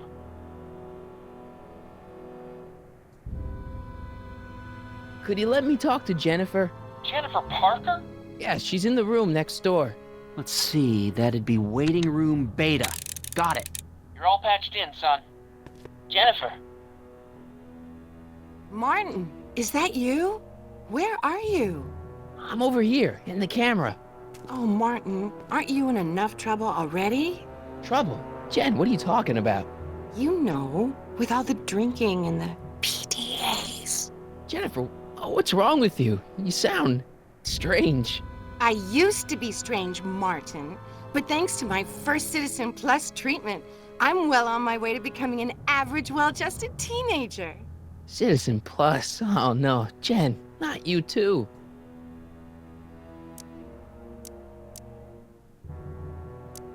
Jen, this whole Citizen Plus thing is a scam. Edna's using it to take control of everyone in Hill Valley, including her husband. You know, Citizen Edna told me you were having paranoid delusions, but I had no idea.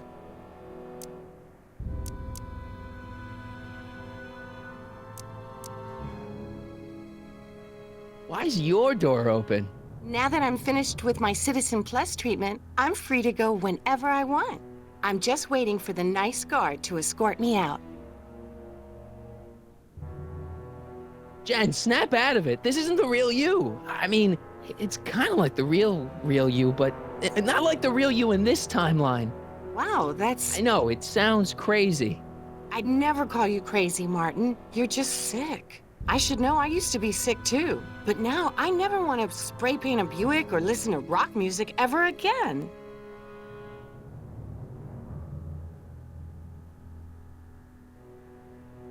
So, what was your Citizen Plus treatment like anyway? Well, that's weird. I don't really remember. Must be a side effect of the treatments. Hey, on your way out, do you think you could help me break out of here? Oh, I couldn't do that, Martin. It's against the rules.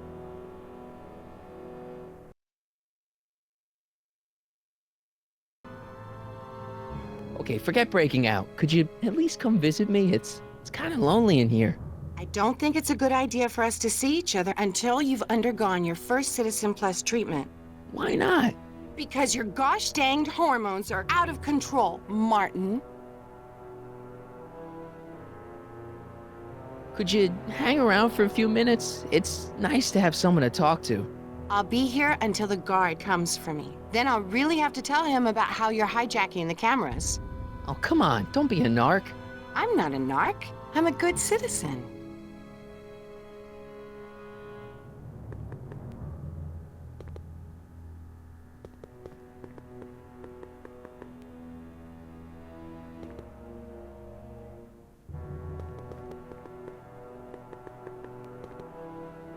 Dad, How can I help, son? know anything about cracking combination locks? Sorry, son. I'm more of a peeping Tom than a safecracker. Not that I'm not happy that you're here, but why are you here? I'm looking for your mother. Mom? After you left, she and I had a big old fight, and, well, she went and signed herself up for a full battery of Citizen Plus treatments. Didn't you tell her about Biff? I tried. You know your mother. Once she puts her mind to something, she's a regular force of nature. I figure that if I can just find her, maybe I can talk her out of this foolishness. So, have you found Mom yet? Not yet. You wouldn't believe how many cameras they've got around here.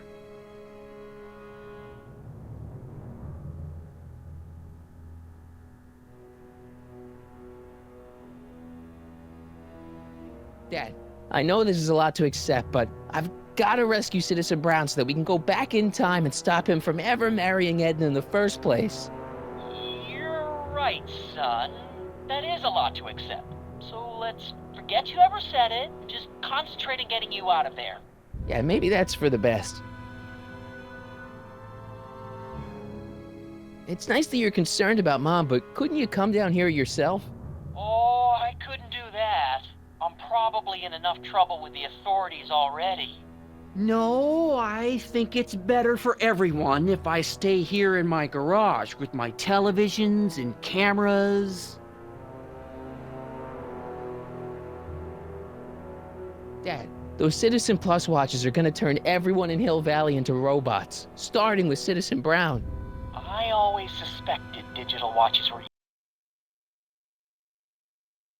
Completely lost it. Citizen Edna's crazy? Oh, that's not good. Although it would explain a lot. Stay close, Dad. I'm as close as I can get, Martin.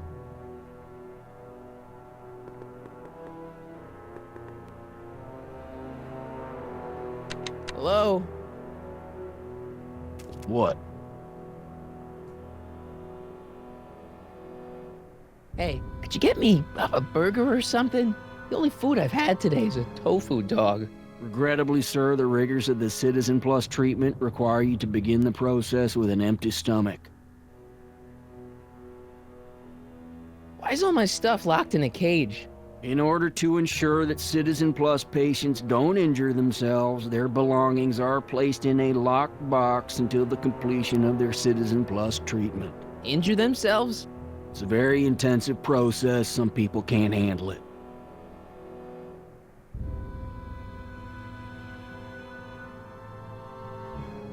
Can I go visit Jennifer Parker? She's right next door. Citizen Plus patients are not allowed to fraternize. It contaminates the treatments.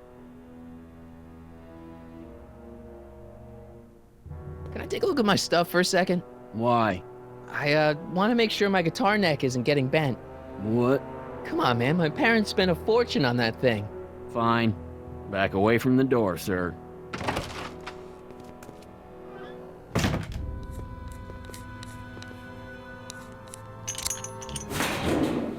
There. How's the guitar? I guess it's okay. Good.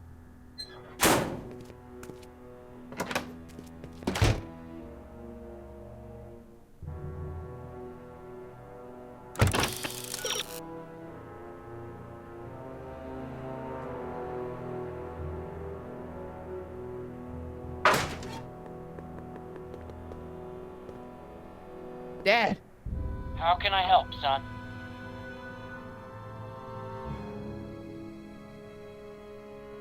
I tried to peek over the guard's shoulder to get the combination, but he's too tall. Over his shoulder? Hold on. What? I may have it on tape. Zoom, enhance, zoom, enhance. Ha! What? The camera was high enough to see over his shoulder. Nice work, Dad.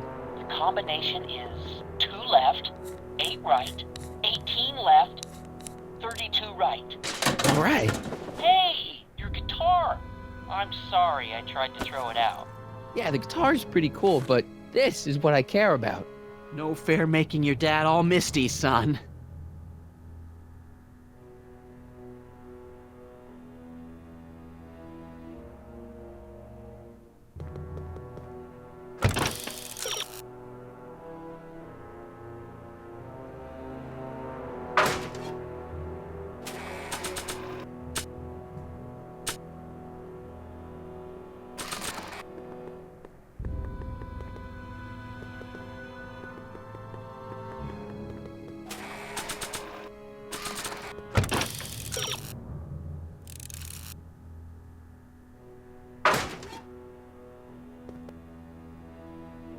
Dad, How can I help, son? could I talk to Jennifer again? Sure thing, son. Jennifer? What is it, Martin?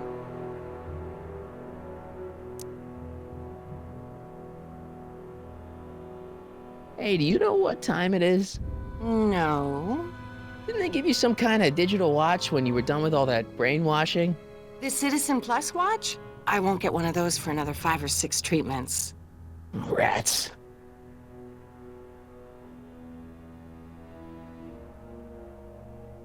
Okay, forget breaking out. Could you at least come visit me? It's kind of lonely in here.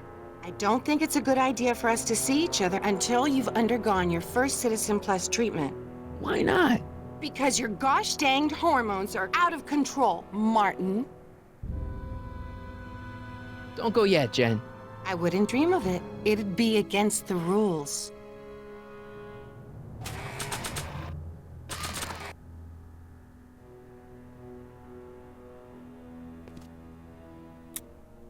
Okay, Jen, here's a little something I think you're gonna like. At least, I hope you still do. Martin? Jennifer. Oh, Martin. Martin? What are you doing?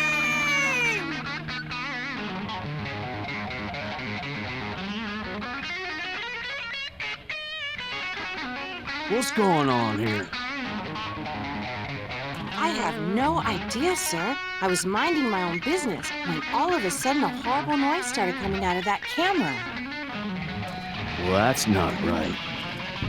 Yeah, well, neither is this. No one scrambles my brain. You hear me? No one. I'm Jennifer Parker, rock and roller. Jen? Oh, yeah, right.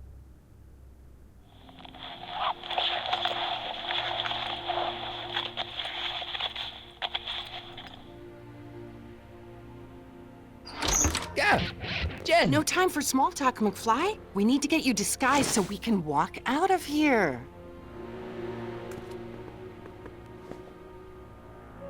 Calvin Klein underwear? Really? There.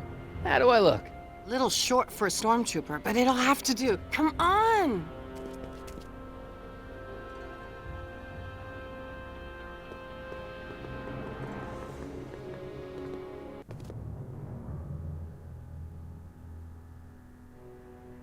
Okay, Hotshot, what's next? Now we rescue Citizen Brown, get the hell out of here, and get things back to the way they're supposed to be. Whatever, just as long as I get to break some stuff. I've got a lot of pent-up hostility right now, you know? Miss Parker, What the? Yeah. I'm here to escort you to the lobby. Your father's waiting for you. Can he wait? I was hoping that this attractive young man could take me on a tour of the facilities. I'm afraid I really must insist, miss. Relax, Jennifer. I've got everything under control. Really? Really. Okay then. But first... Mwah! What was that for? For saving me, dummy. Let's go, officer. You know, I'm probably gonna have to write you up for a PDA violation. Don't bite me. What? Rock and roll.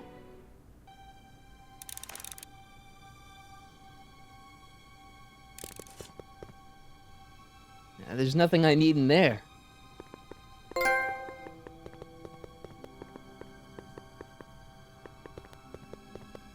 Can I have some of that?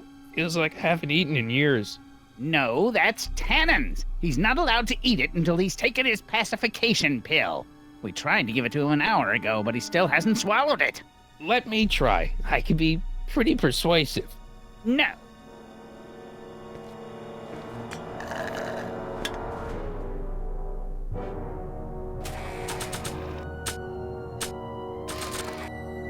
I can't plug my guitar into that. Can I have some of that? Feels like I haven't eaten in years. No, that's Tannen's. He's not allowed to eat it until he's taken his pacification pill.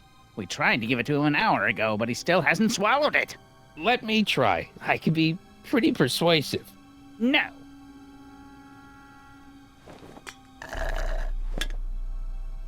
Disengage occipital overrides.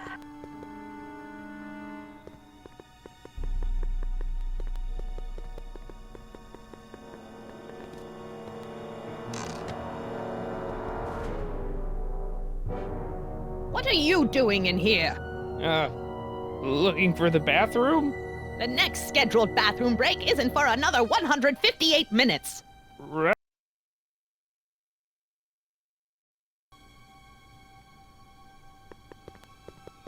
Oh.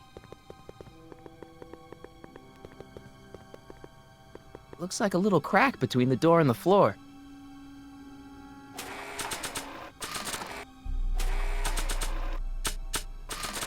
I don't think a picture of my dad would be useful here.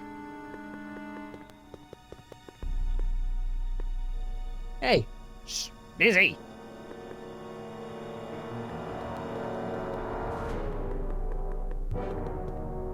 I've seen that helmet somewhere before, but it never did that.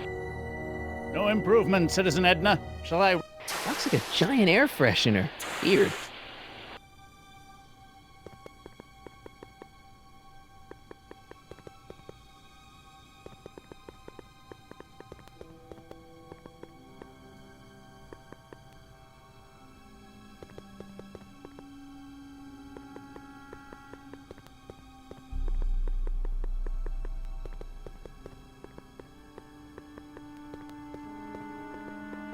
Maybe I could talk to Doc from there.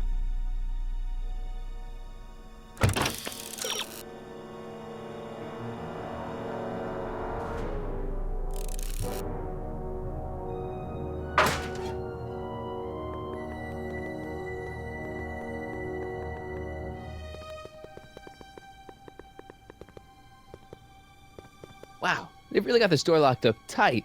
I wonder what sick freak they've got in here. Ah!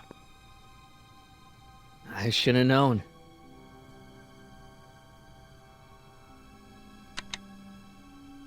Hi, Biff.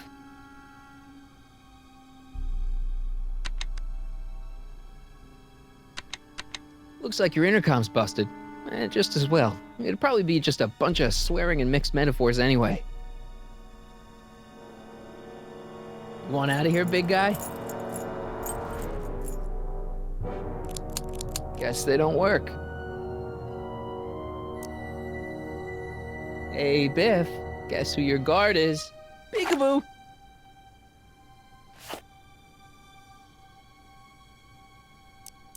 The guard says I'm not supposed to give you any food until you swallow your pill.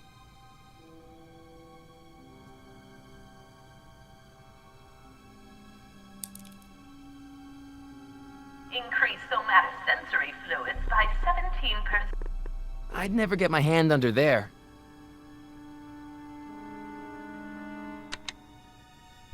Hi, Biff.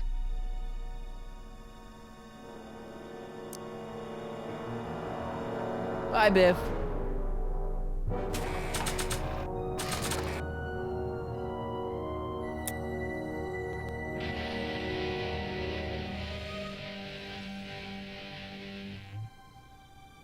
Jeez, everyone's a critic.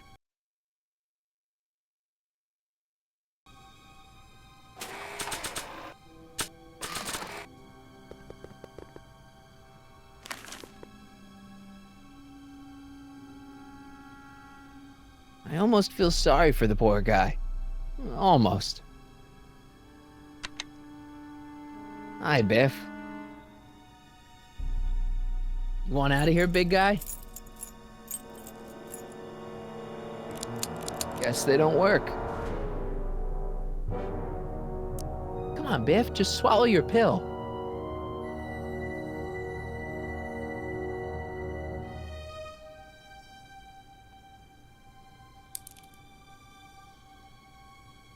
Don't worry,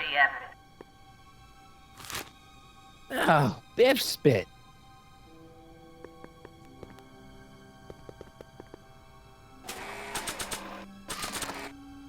I could put the pill in Biff's food, but I don't think the guard's gonna eat it, and I can't blame him. I guess that thing pumps smells into the Citizen Plus helmet.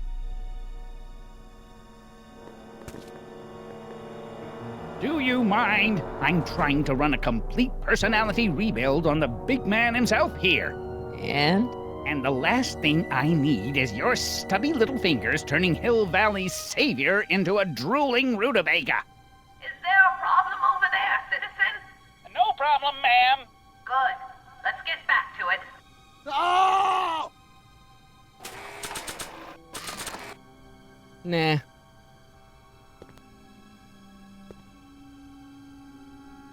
Hey, is that a public display of affection over there? What?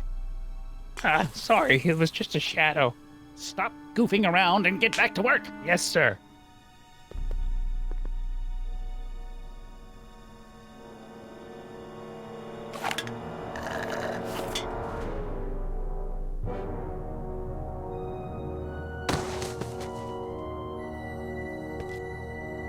Jeez, what have they been feeding Biff? Horse tranquilizers? You, God! Who, me?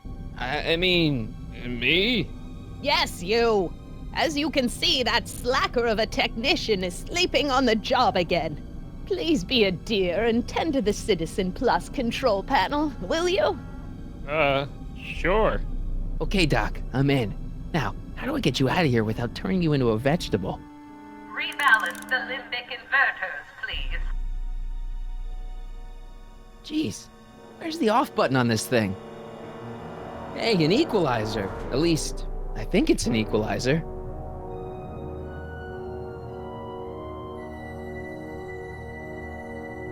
Volume. Finally, a word I can understand.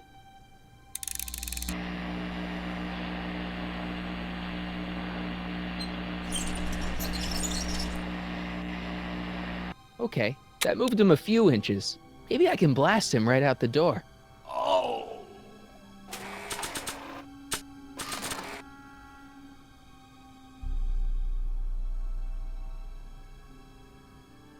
I can't plug my guitar into that.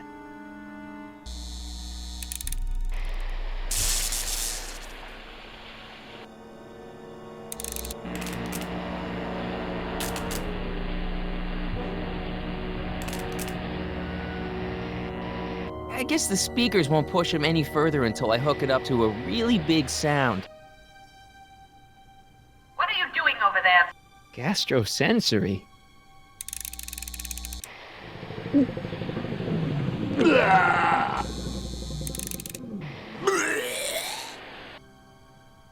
Olfactory? I think I know what that means.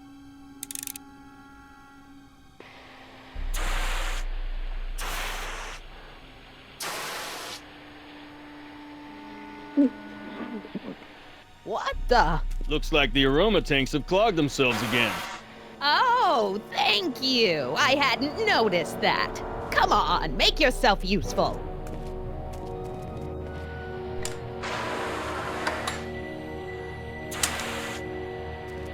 I'm sorry about the delay, dear. This'd go a lot easier if you just gave up this madness about time machines and altering the past.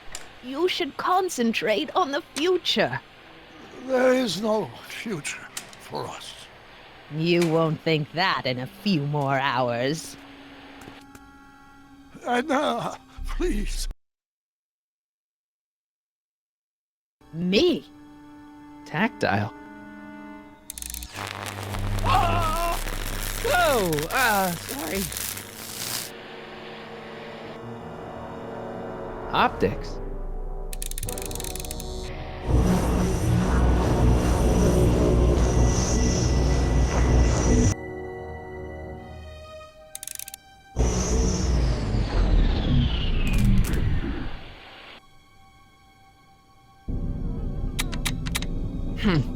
It's jammed. Where's Martin? Don't worry, dear. After we're done repairing... I can't plug my guitar into that.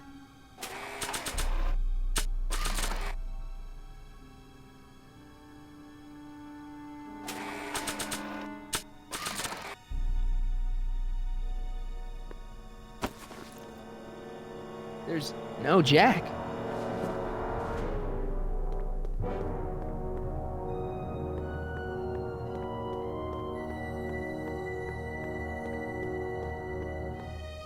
There's nothing I need in there. When did I lose control? Oh, dearest. You never had control. That's why you needed me in the first place.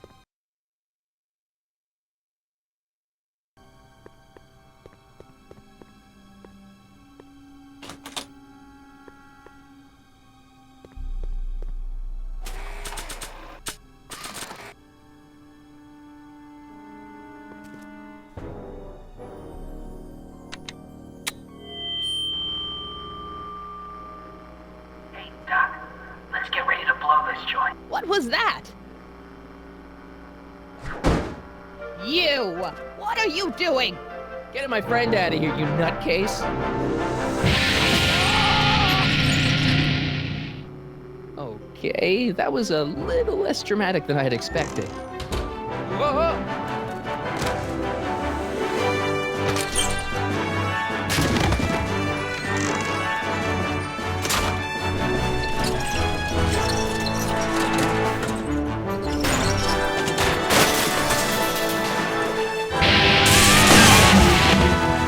Let's go, Your Honor. What? I can't hear you!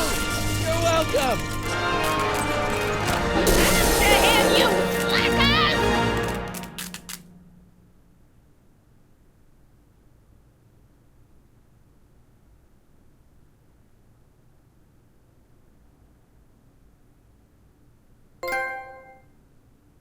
Attention citizens. This is an Omega-1 priority alert. Potentially disruptive nonconformists are loose in the courthouse. Please return to your homes until the situation has been resolved. Have a nice day.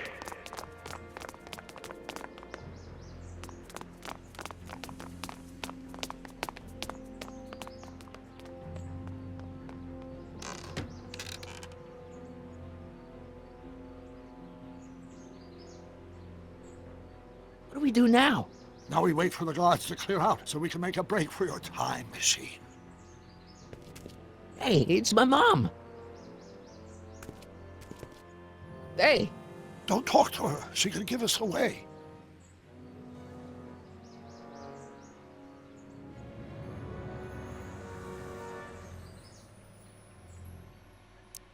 What the heck was Edna doing to you back there? She was trying to rebuild my personality from the ground up, erasing the parts she didn't like. Harsh. Shouldn't we go help? Once we go back and change history, none of this will ever happen. I guess. No offense, Your Honor, but why'd you marry Edna anyway? She's kind of crazy. Yes, now. But back when we were first dating, her madness was tempered by an ironclad sense of right and wrong. At least, that's how it seemed to me at the time.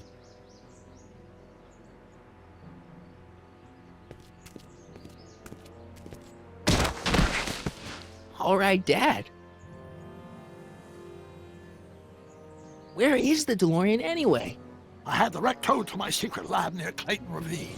Clayton Ravine, as in Clara Clayton? Why is that significant? Well, Clara's kind of supposed to be your wife, so yeah. Fascinating.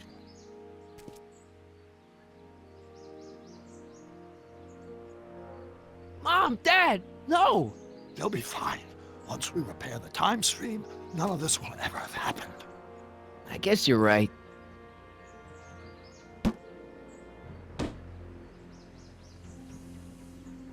Looks like the coast is clear. Great! Let's go fix the DeLorean. I'm afraid I'll have to do that without you, Martin. What? Why? Well, from what little I understand of time travel, if you help me rebuild the time machine, your presence in the repair efforts could cause some sort of temporal paradox after we return to 1931. So what am I supposed to do? Just hang out here in Bizarro Hill Valley until you fix the time machine? Exactly. But don't worry, if things work out according to plan, you won't even notice I'm gone. You know, for a second there, you sounded almost as confusing as the real Doc. See? We're making progress already. See you soon, Martin. Good luck, Your Honor. Oh, and you might want to stay off the streets for a few seconds. Stay off the street. Citizen Brown? Emmett? He's not coming back, you know. What are you talking about? Emmett, without me to guide him, he's almost useless. Before I found him, he was a miserable failure who never finished anything. But with me to inspire him, look at what we've built!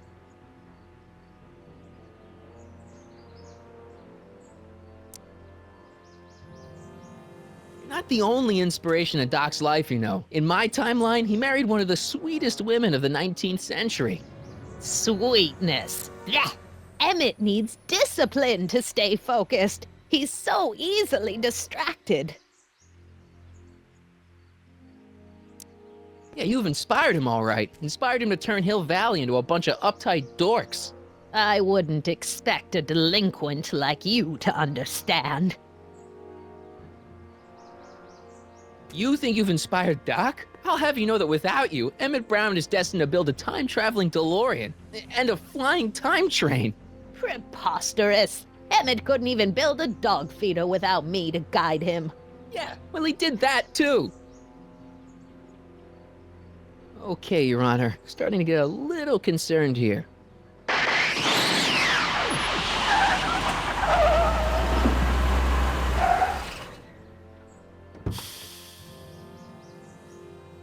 It worked! Ha ha! 1 second I'm in the present, the next I'm 6 months in the past. Amazing! 6 months? It took you 6 months to repair the time machine? 6 months, my family fortune, and a sketchy deal with a gang of Libyan nationals. But it was all worth it for this moment. Ha ha! Emmett, don't do this. You need help. Oh, blow it out of your exhaust, poor dear. Now that I've escaped into the past, your pack of divorce lawyers can't... Martin, how long have you been waiting for me? A couple of minutes, maybe? That's curious. I set the repair time circuits to arrive only a couple of seconds after I left. Oh, well, I'm sure there's no need for concern. It's probably just a minor miscalibration of the time circuits. Here. What's this? Clothes for our trip. We can't have you traipsing around 1931 in that ridiculous outfit. Wait, our trip? You didn't think I was going to let you erase the worst mistake of my life without my help, did you? Fine, leave.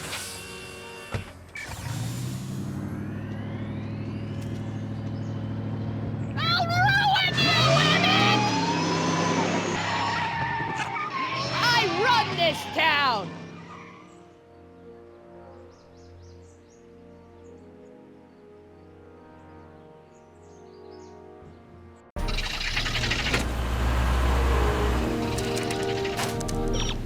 Time circuit set for August 26, 1931. You ready to go, Your Honor? Call me, Doc.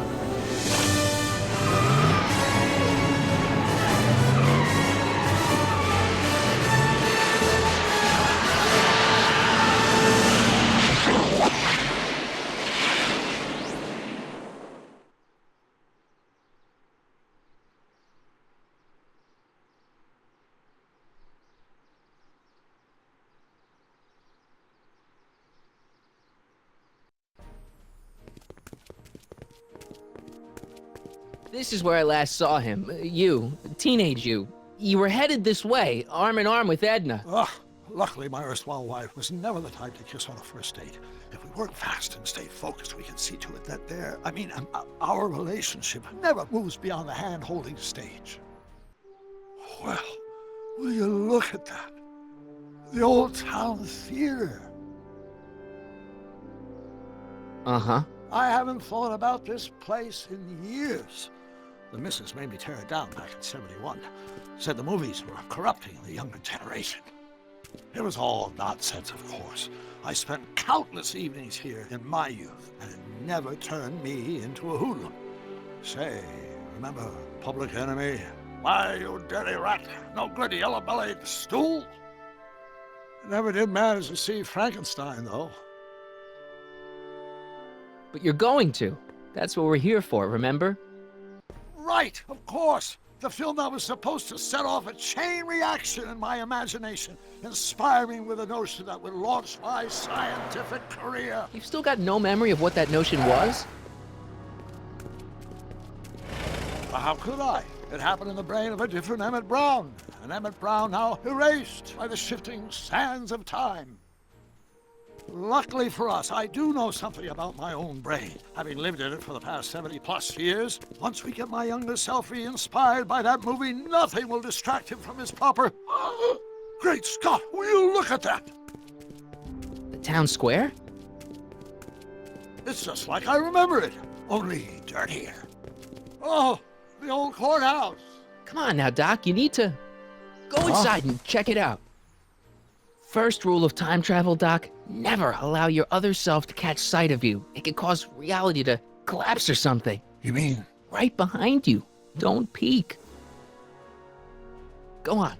I'll let you know when you're gone. And don't forget, you're Carl Sagan. The billions and billions guy? The suspected arsonist. Huh? Just go with it.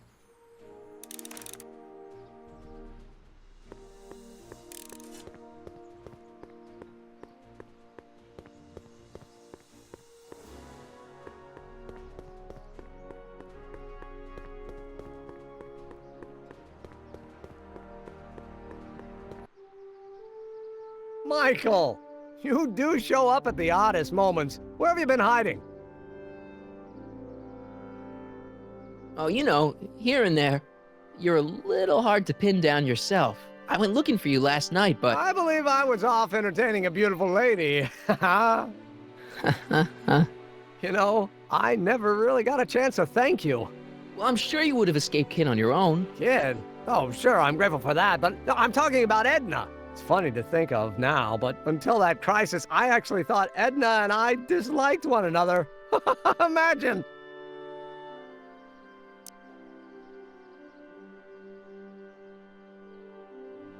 Yeah, well, girls are great and all, but don't get carried away. The thing is, you shouldn't let Edna distract you from, you know, the business at hand. Finishing your project for the expo and going to see Frankenstein. Oh, pshaw. I'm far too busy for movies these days. But, And as for my project, it's practically done. The rocket car? The rocket car? Boy, are you out of date. I've junked the rocket car. But... More trouble than it's worth. I'll never figure out a propulsion system that does what I want it to do. And besides, its social utility is practically non-existent. Social utility? Since when do you care about... The mental alignment meter is a much more worthy project. The what? It was Edna's idea, and she's really been cracking the whip to get me to complete it in time for the expo. Emmett, I'm a little confused here. What day is it? Why, it's opening day. The opening day of the expo. Which reminds me, I'd better skedaddle back to the lab. If Edna catches me dawdling, there'll be heck to pay. Catch you around, Corleone. October 12th? Doc?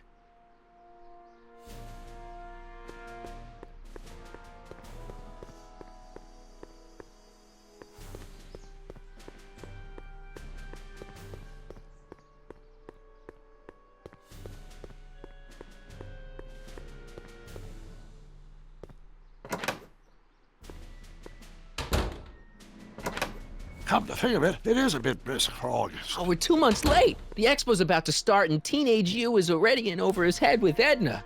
I always did have a tendency to plunge into things. Let's plunge into the DeLorean and get to the right date. No, it's far too risky. Remember how I was late picking you up in '86? Yeah? That should have been a tip-off. Something is horribly wrong with the time circuits, and the problem appears to be getting worse. If we try to jump now, we could find ourselves stranded in the Cenozoic Age. Or worse, the Mesozoic. Then we're stuck? For the time being. I'll look into the problem and see what I can do. In the meantime, you can go to work on the other problem. Right. I'll go to the lab and see if I can talk teenage you out of... Impossible. If young me is already as infatuated as you say, you're not going to be able to talk him out of anything. Believe me, I remember. Better to focus on the more clear-headed half of the couple. Edna? Where can I find her? Where do you think? I'll drive. The DeLorean should still function adequately as a means of conveyance in the first 3 dimensions.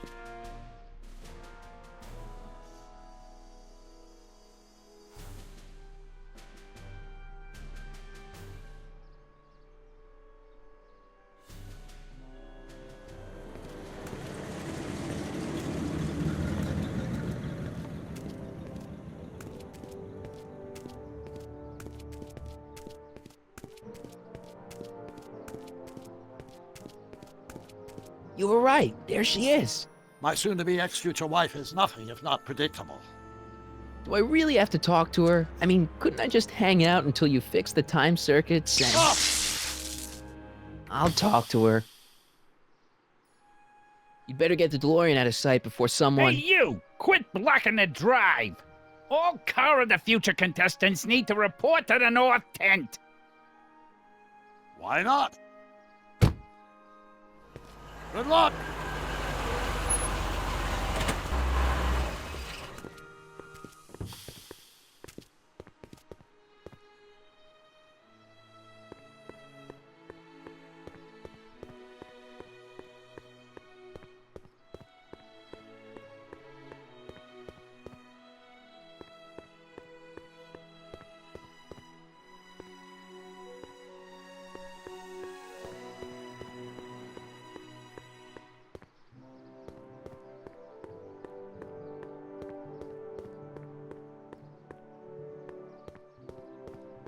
It's not as nice as my truck back in '86. Jeez, I hope I still have a truck back in '86.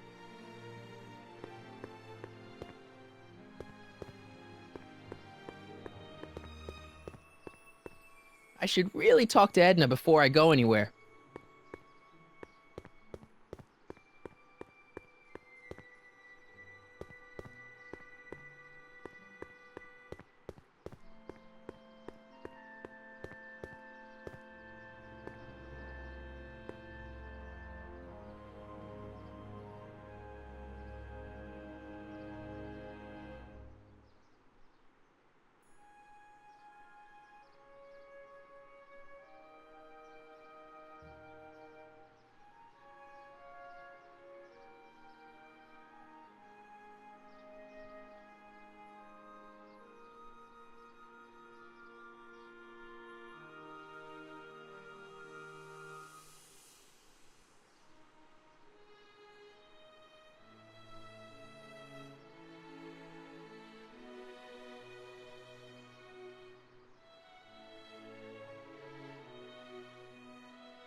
Spell it B-R-O-W-N. It's not exactly an obscure name.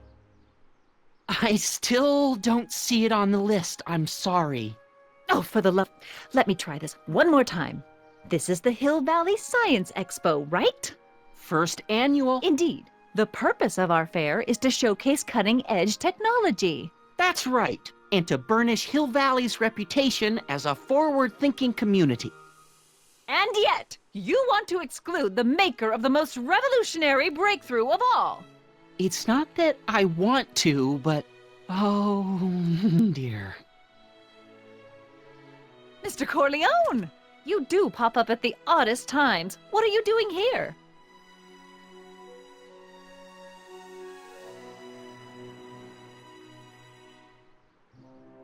I need to... Whatever it is, I hope you don't have to deal with Mr. Stonewall here. His sole function seems to be preventing people from accomplishing their business.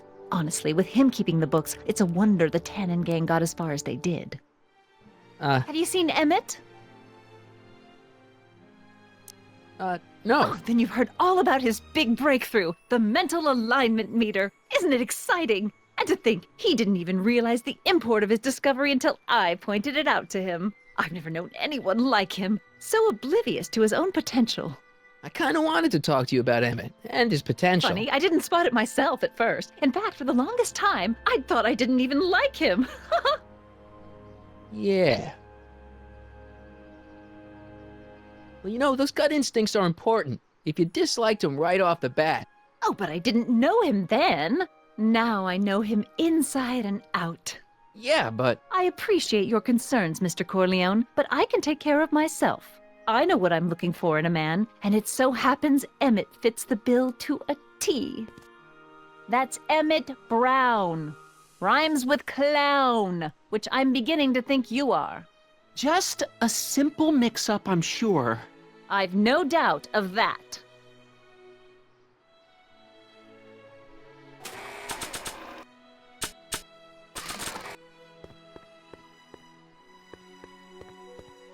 I don't feel like serenading anyone right now.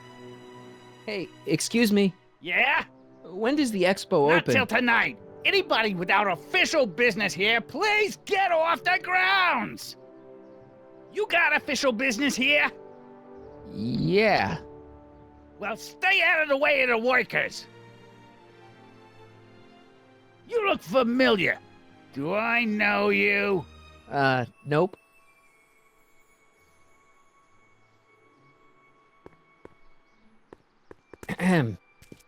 You said that Emmett fits your bill of requirements for a man. Yes? What would that list be exactly? You'd make a good reporter, Mr. Corleone, you know that? Well, his physical appearance for one thing. Emmett may not be Clark Gable, but he cleans up surprisingly well.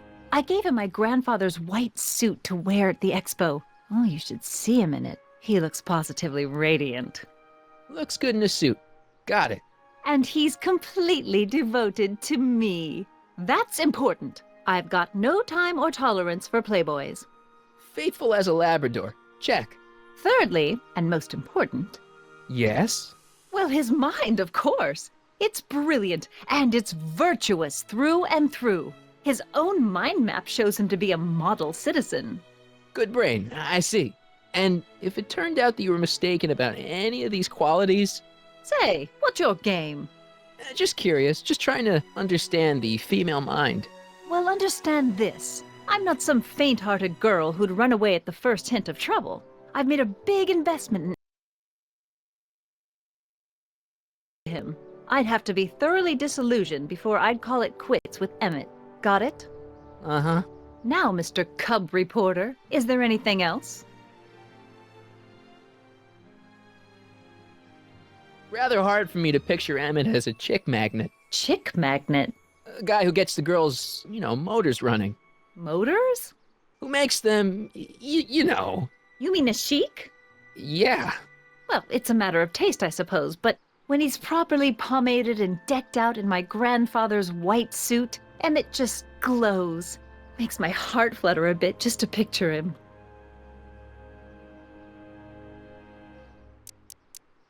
What the heck is this mental alignment meter of Emmett's? Oh, it's an absolutely revolutionary invention! Measures a person's affinities, what he's attracted to, what he's repulsed by, that sort of thing. Interesting. And it really works? Well, of course! What's the point of inventing something that doesn't work? Or, anyway, it works well enough for my purposes.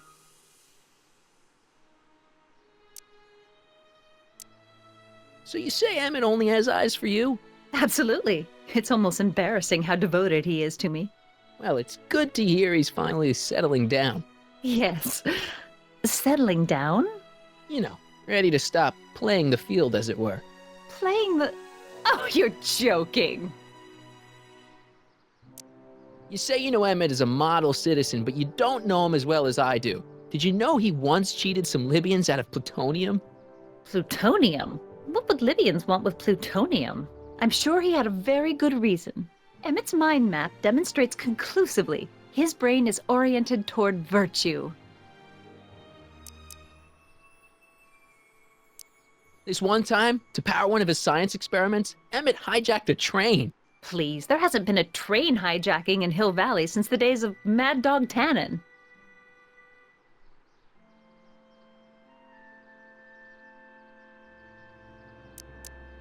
But I can't help feeling sorry for him. Who? All of Emmett's other girls, now that he's with you. Please, I think I know Emmett by now. There are no other girls.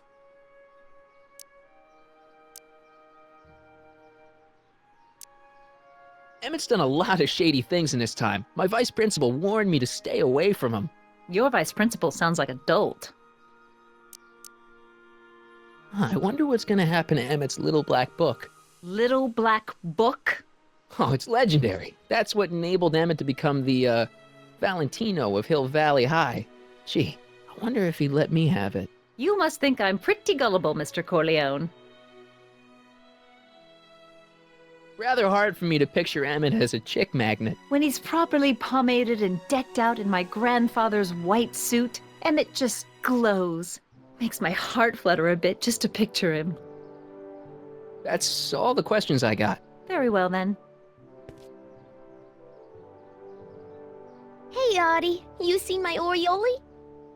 You mean this? Yeah, thanks. She gets to come and go freely, and I'm forced to wait. I love it.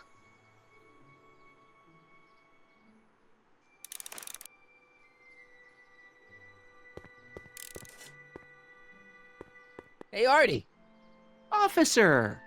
Officer? Oh, right. Don't blow your cover. Will you please keep your mind on the task at hand? Can't talk right now.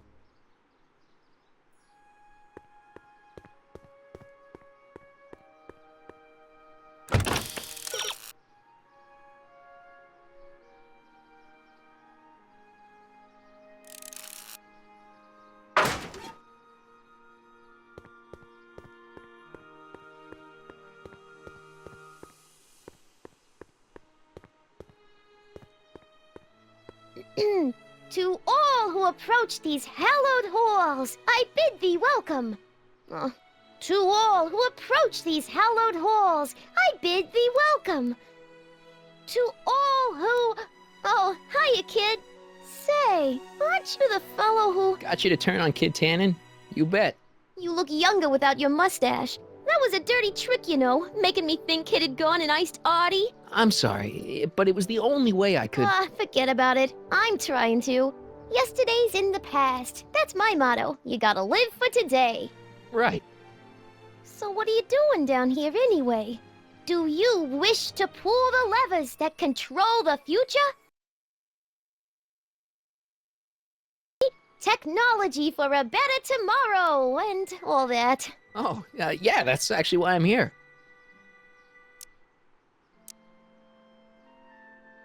So, Artie's working for the expo too, huh?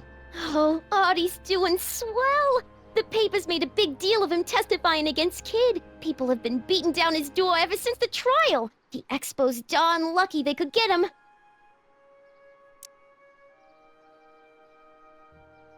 Listen, I've got a proposal for you. I have this friend, right? No dice. I'm only seeing Artie now. It's not like that. See, my friend's in a relationship with Edna Strickland. Oh, poor schmuck. I wouldn't wish her on anyone. Then you see where I'm coming from. He won't listen to reason, but I thought she might call it off if she thought he and you were, you know. Ah, you are an evil imp, ain't ya? Sometimes a guy's gotta resort to underhanded tricks. What do you say? Sorry. Ah, Edna might be a pill, but if I play dirty tricks on every dame who disapproves of me, well, I'd play a lot of dirty tricks. Besides, such stunts are beneath the dignity of Techne, Muse of Progress.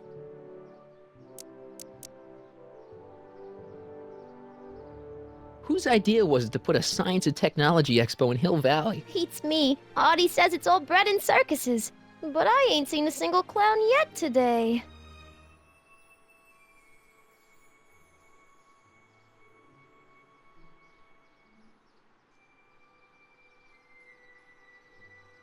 So who are you supposed to be? Don't you know your Homer? I am Techne Muse of Progress. You can tell by the lightning bolts.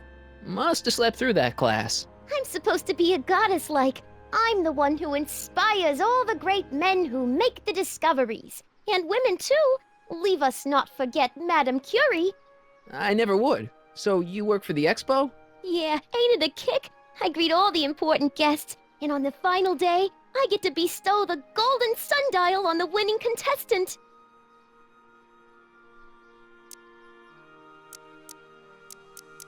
Techne, Muse of Progress. Not a bad gig. Audie got it for me. It's my entree into respectability. Look, my friend Emmett really needs help. The one who's going out with Edna Strickland? You're darn right he needs help. I'm not asking you to actually seduce him. Just make her think that you two have a thing going. It'll drive her crazy. I guess it would. So? I wouldn't do that to another girl unless I was good and mad at her. And besides, it might tarnish my image as a muse. See ya, Trixie.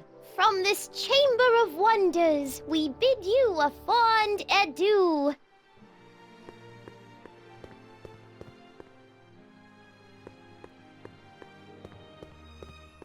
Ahem. Back again, Mr. Corleone? What can I help you with? Well, I was thinking. I found out about Trixie Trotter. Yes? Apparently they made her some sort of queen of the festival.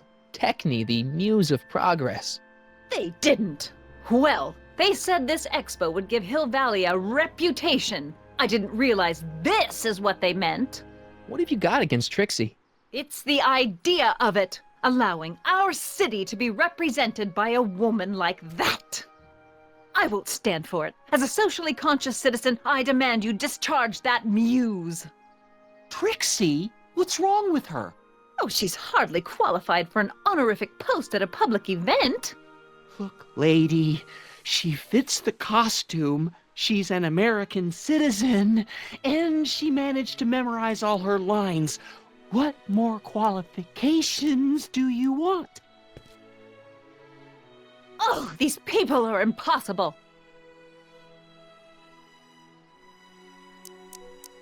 Why do you want to get Trixie fired? One simply can't allow women like that to attain positions of respect in society. It creates a very bad precedent for the future. Does it? But try telling it to this poor sap. She's got him completely steamrolled. That's how they operate. Is it? Still, I could get her discharged if I had the goods on her. No doubt a woman like that has left a trail of scandal, and I'd find it if I were still a reporter. But I haven't got time to do the legwork now. I'm too busy with Emmett and his invention. So you wouldn't hesitate to get Trixie fired from her job? If I had the goods on her. She's obviously got her employer completely bamboozled. The only way to snap him out of his spell would be to show him something really shocking. That's all the questions I got. Very well, then. How about you? Have you got any questions for me? No. Then kindly let me pass.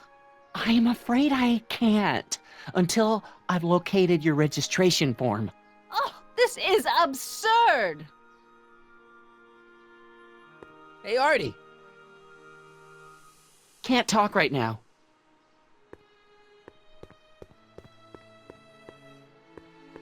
To all who approach these hallowed halls. What's cooking? Ideas. Up here.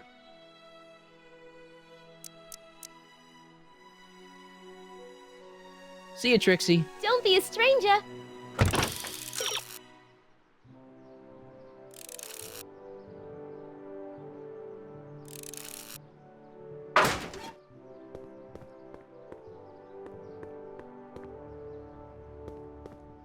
Yeah?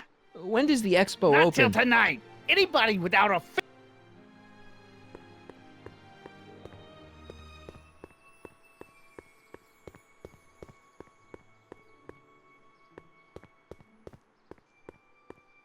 Have you figured out what's wrong with the time circuits? Not sure. Possibly. It seems to me to be a simple wiring issue, but I'm double-checking to make sure. All the basic equipment appears to be functional. Any chance I could borrow the DeLorean? I want to drop in on young you at the lab. Well, I don't know. The time circuits... Listen, I promise I won't take it to 88. Even so, I'm worried about letting it out of my sight while it's still behaving unpredictably. Tell you what, I'll take it on a test drive 1 minute into the past. If it passes the test, I'll let you borrow it.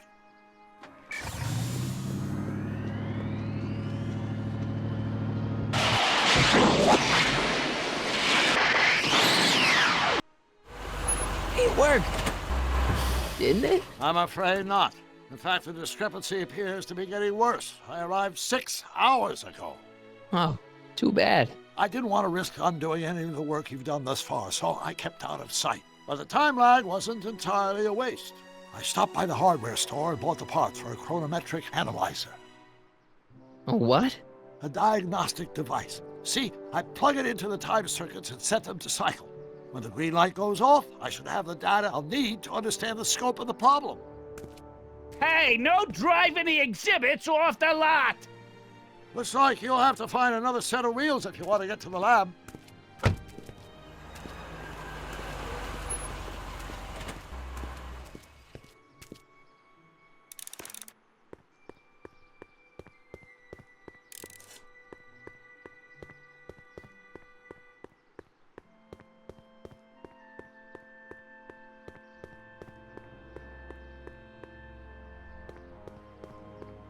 No keys. I'll have to find my wheels somewhere else. Hey, pal. Oh, geez, this guy again. Funny, I was gonna say the same thing.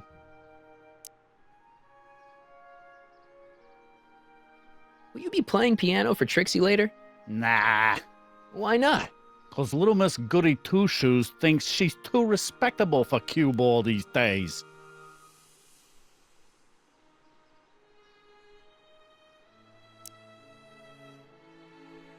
You seem kind of angry about Trixie.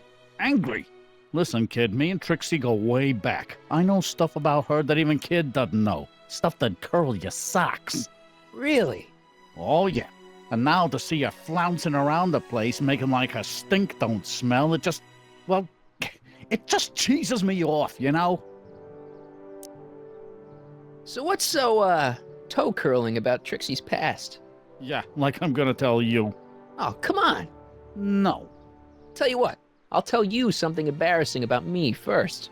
Like what?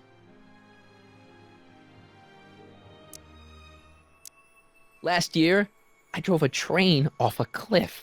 Why'd you do that? You know, now that I think about it, I'm not really sure. It's a long story. All right, Junior, you win. That was pretty embarrassing. Almost as embarrassing as this. Is that Trixie? Yep. She's not wearing much. No kidding. She did a lot of these artistic postcards a few years ago. I got a whole set of them. Can I, have one? I don't know. You ain't gonna do nothing bad with it, are you? Hey, I promise. I'll only use it for the greater good. Well, okay.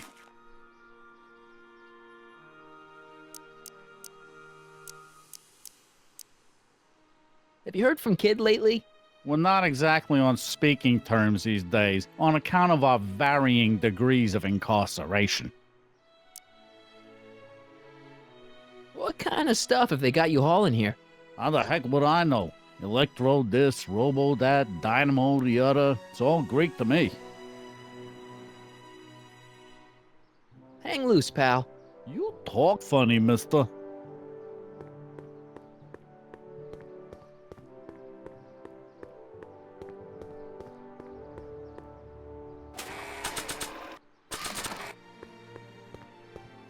You might want to take a look at this. Why in the world would I be interested in... Oh, sir! Mr. McFly!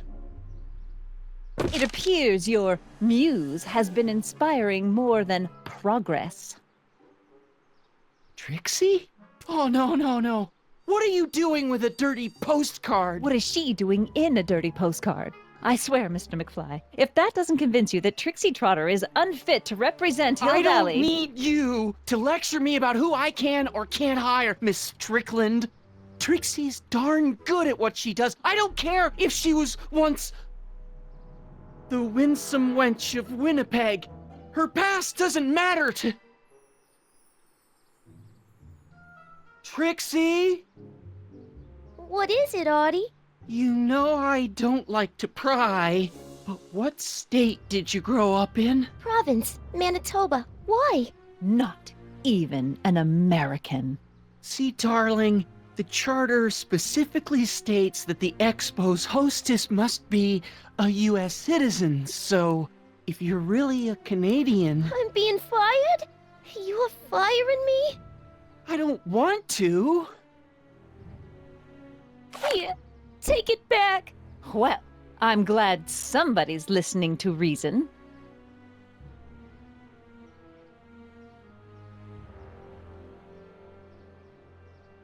Let's talk.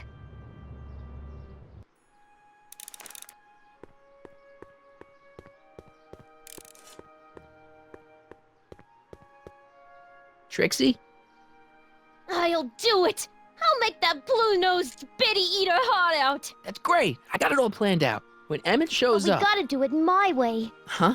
I'm no good with improvising, and I ain't gonna memorize no lines. But I was in this play once. The Parlourmaid's Predicament. I figure I could lift a scene from that.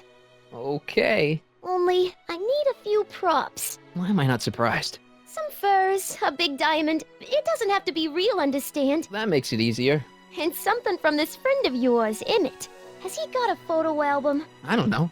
Probably. Better bring it to me. Furs, a diamond, and Emmett's photo album. And then? Sit back and watch the fur fly.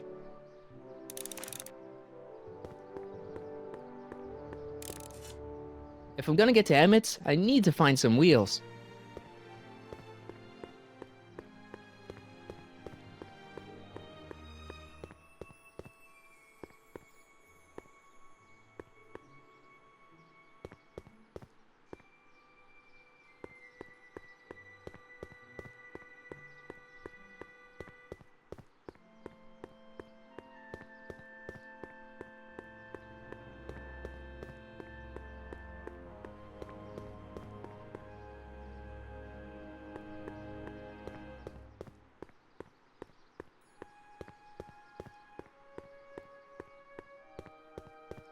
I wish the courthouse did look like that in 1981. Press button to experience future Hill Valley, circa 1981. I don't think I've visited that timeline yet. The century looks bright for our fair metropolis. Jump with us 50 years into the future for a peek at Hill Valley circa 1981. Our residents will want to venture hardware and the collective imagination of mankind brings cozy to the tired of waiting for the that you can find everything you need to transform your dreams into reality and have hardware for Hill Valley's thirsty cities under 1395. A network of burrows extends a mile into the earth, giving... My future wouldn't be built so shoddily. Hi, Miss Strickland. I was just... Break what you like, Mr. Corleone. It's no skin off my nose. Just keep away from Emmett's booth. Speaking of whom, I better go see what's keeping him. I'll go check on him for you. I was just heading there anyway. No, you weren't. The last thing he needs is another distraction at the 11th hour. But... Tut, tut. Not another word. I've got the rest of the day all mapped out. Miss Strickland! I'm sorry, I don't recognize you. Heavens, you shaved off your hair, but... Carl Sagan? I'd like a word with you, if I may. I'm not sure it would be seemly for me to be seen in the company of an alleged arsonist. I think it may be in your best interest. You see, Let's go somewhere where we can talk privately. go. I'll keep her occupied till you get back.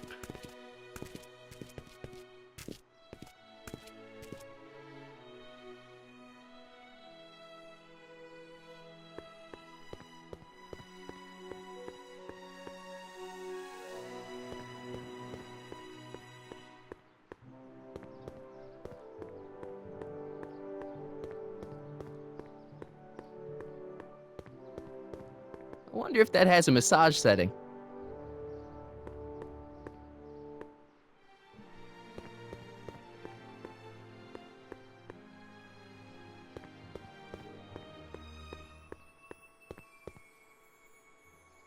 It's not as nice as my truck back in '86. Jeez, I hope I still have a truck back in '86.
Oh, hiya, kiddo. Say, wouldn't it be smacking the pool? Well, it would be fun to watch, but I wouldn't get her to break up with my friend Emmett. Oh, right. You got all the props I asked for? The furs and the diamond? And your friend's photo album? Not all of them yet, but I'm working on it. Good. I'm itching to give Miss High and Mighty an eyeful.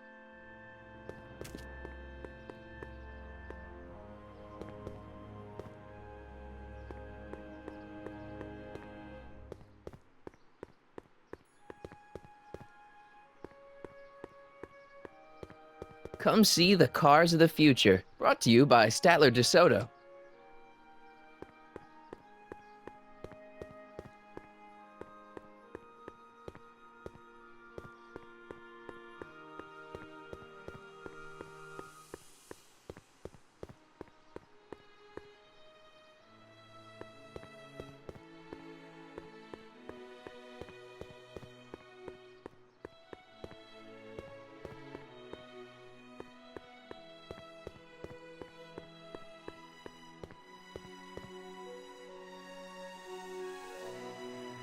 Of course, our residents will want to venture forth into the fresh air occasionally. Fair much better excursion than a drive 50 years into the future for the population waiting courtesy of nature, hardware, and the collective imagination of mankind. Presto! Let's be our town square. The expo would like to remind you that you can find everything you need to transform your dreams into reality and the same as ever. But where are all the people serving our fair cities and their underground? A network of burrows extends a mile into the earth, giving future Hill Valley's 10 million citizens plenty of space to work, play, and raise their families.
Hang on, Emmett. Hope you're ready for a big breakup.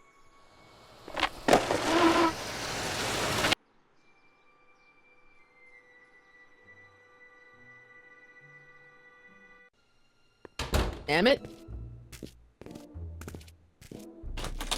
Thanks again for your assistance, Detective Parker. Detective? What the hell is Kid doing here? Nothing criminal, I assure you. I was just getting a mind map of Mr. Tannen for our exhibition at the expo. The authorities wouldn't allow Edna and I to stage a demonstration of the mental alignment meter with a violent felon, but this little baby is just as good. Okay, let's see, now what's next? Check the stew, sort the maps. Ooh, I almost forgot that. Edna really is cracking the whip, isn't she? Well, yes, but she's got my best interests at heart. Without her, I can get so distracted. Did she send you down here to check up on me? Yeah, she wanted to come herself, but... She's busy too, I know. Well, you're a poor substitute for Edna's lovely features, but make yourself at home. Thanks. No thanks are necessary. Without you, I'd never be where I am now, in love with the woman of my dreams, and a mere 6 hours from my first public triumph as a scientist. Wait a minute. 6 hours? Jumping Jehoshaphat, I'm running out of time!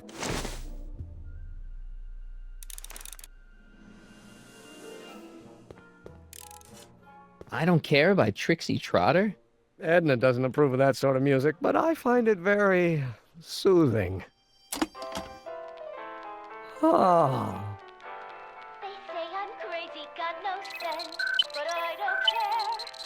They may or may not mean offense, but but I don't care. You see, I'm sort of independent. I am my own superintendent. How does the mental alignment thing work? Here, I'll show you. That's why I don't care. Hey! The test subject wears this mind mapping helmet, which probes the brain by measuring fluctuations in skin conductance and electrical resistance on the surface of the parietal lobe. Uh-huh.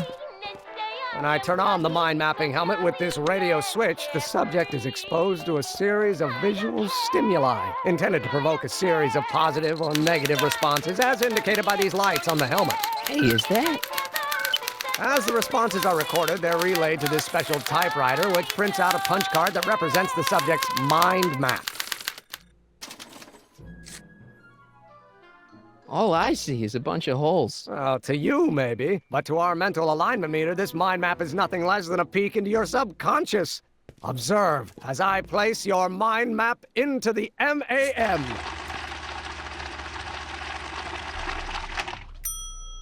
Layabout. Is that machine calling me a slacker? No, your own physiological responses did.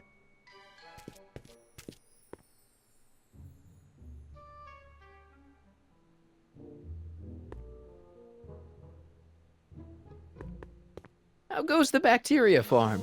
Not so hot. The bacteria have kind of gotten out of control. Had to put a clamp on the nitrogen tube to keep the stench from flooding the lab.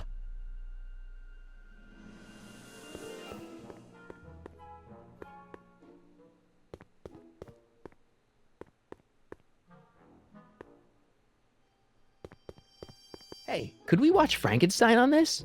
Sorry, Michael, but I need this projector to trigger positive and negative visual stimuli for my mental alignment tests. Besides, a movie like Frankenstein should really be watched on a big screen, don't you think?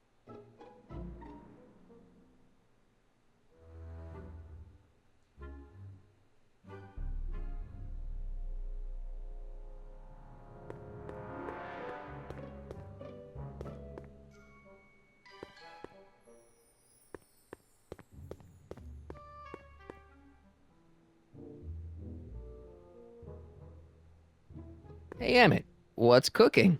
That's an old Brown family recipe for Hassenpfeffer. Hassenpfeffer? Rabbit stew. The trick is to add the cumin an hour after the carrots. Take a whiff. Isn't that just about the best thing you've ever smelled in your life? It's, powerful, yeah. I've got it on a slow boil for later.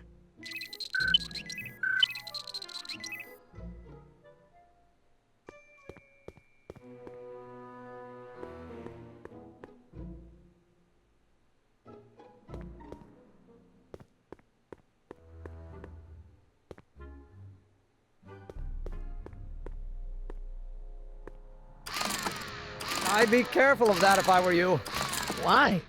The rocket fuel experiment must have stripped one of the teeth in the hand crank. As a consequence, if you turn it for more than 10 seconds, it sends out an electric shock.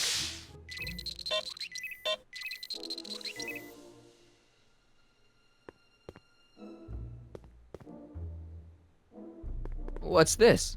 That's a can of used motor oil, rocket fuel waste, and assorted chemical sludge left over from my abandoned rocket car. Gross. Accounting doesn't enter into it, but it is disgusting. Would you mind disposing of it on your way out? Sure.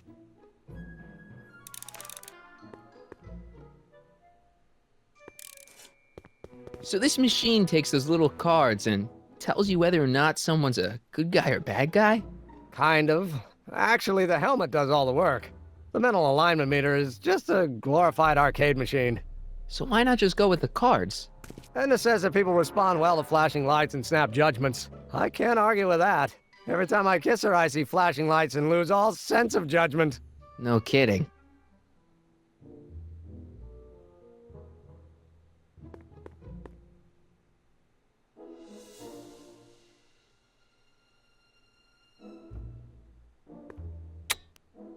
Nothing happened. Well, that button advances the slides during the mind mapping test. It only works while the test is running.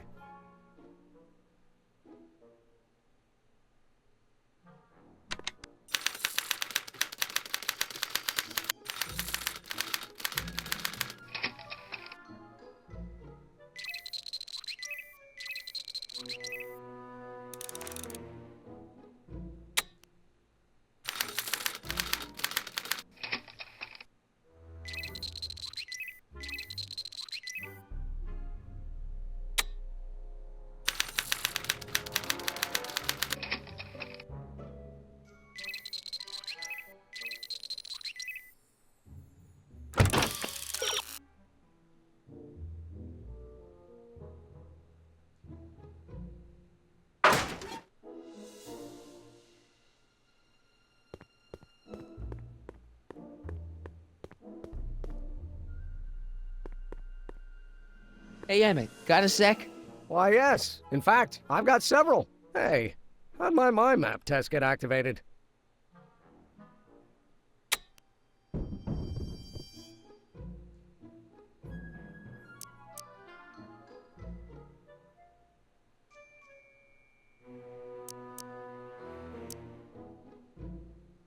Is all this new stuff what you're showing off at the expo? Yes, it's our mental alignment meter. Mental alignment meter? I thought you were working on some sort of rocket car. Oh, the rocket propulsion system was far too unreliable, as that incident with Einstein proved. By the way, whatever happened to Einstein? I wish I knew. Anyway, I started tinkering with an alternate method of propulsion, but that was before things started heating up with Edna. Our conversations about the possibilities of applying technology to social ills pushed my research in a whole new direction. What's a mental alignment meter? It's the most revolutionary piece of technology since the cotton gin. What does it do? It reads and interprets the subconscious desires of the human mind.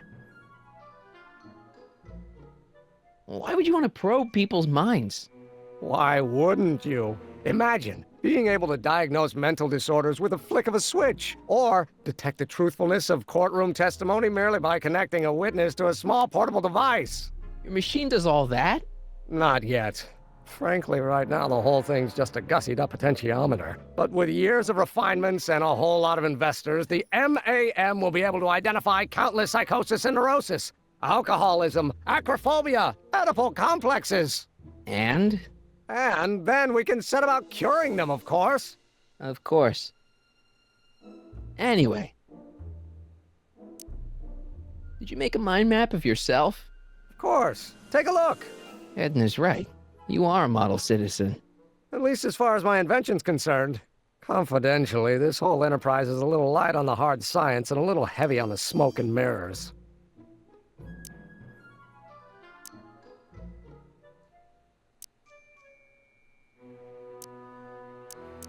Can't believe you invented all this in 2 months. Well, like I said, there's not really a whole lot of inventing going on here. I just dressed up a $5 potentiometer with a lot of bells and whistles. But don't get me wrong, it does a remarkable job of telling whether a subject is currently liking or disliking what they're experiencing. But all the extra stuff about sorting out criminals from model citizens is mostly a bunch of hooey at this point.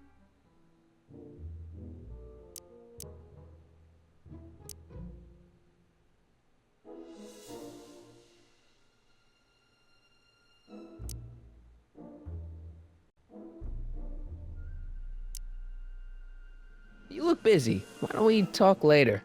Sure thing.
That smells good.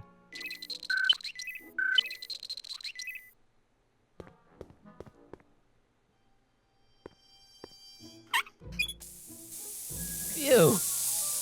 Ugh, did the clamp fall off again? Yeah. Put it back on. Well, I don't even know why I keep that bacteria tank around. Every time the clamp falls off the nitrogen tube, it takes a couple of minutes before I can get the stench out of the air. Whew.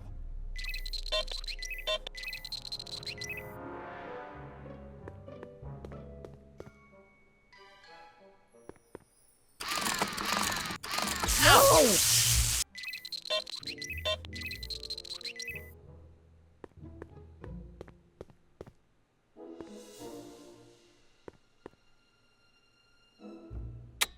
This button only works while the mind map test is active.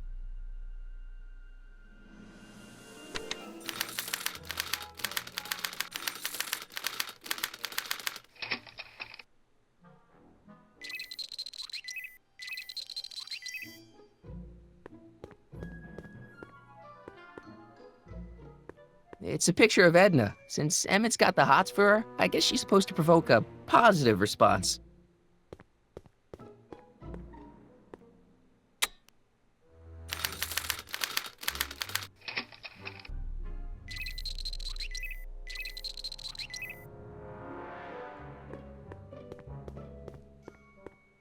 Wait, I know that. That's John Wilkes Booth, the guy that shot Lincoln. So I guess he's supposed to be a negative figure.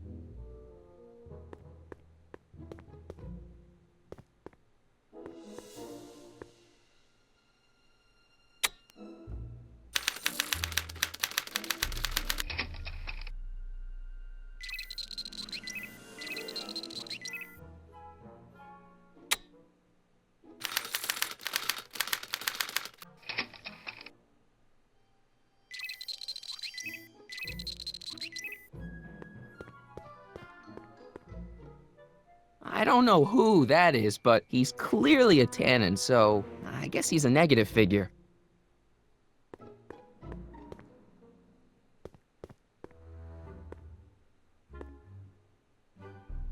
What's this? It's the placard we'll be putting in front of our booth at the expo. The scientist that caught Kid Tannen? A small exaggeration, but Edna says it'll attract investors. What do you think of the picture? You look a little constipated. What? Edna said I looked intense. Yeah, intensely focused on taking it. I get the picture. I'll have to find a better one. Unfortunately, there's a lot to choose from. Heavy. Extremely. Mother has been rather obsessive about photographically cataloging my life.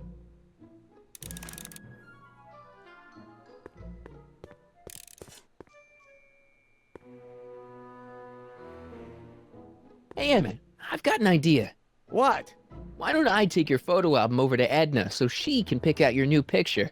That's a great idea. She's got a better eye for these things than I do anyway. Thanks, pal. Don't mention it.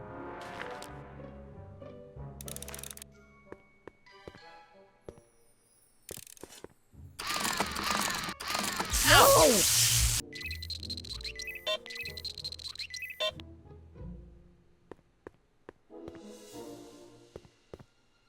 Hey there, you stinky little bacteria.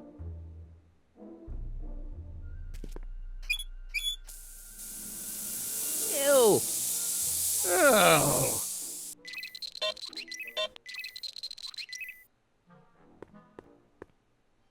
This thing reads Emmett's mind maps.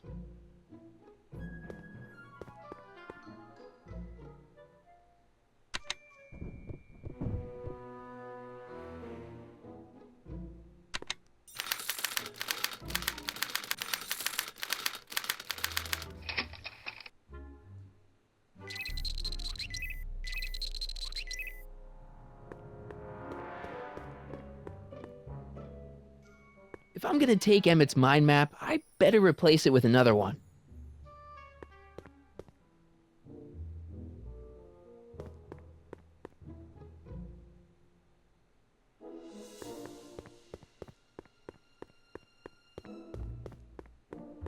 What's this typewriter do again? During a mental alignment test, it takes messages from the mind map helmet and turns them into punch cards, like the one for Mr. Tannen over there. Seems complicated. Actually, it was all rather easy to put together, once Edna gave me the idea. Sounds to me like you should be working on harder problems then. What? Sorry, I've got to get back to work.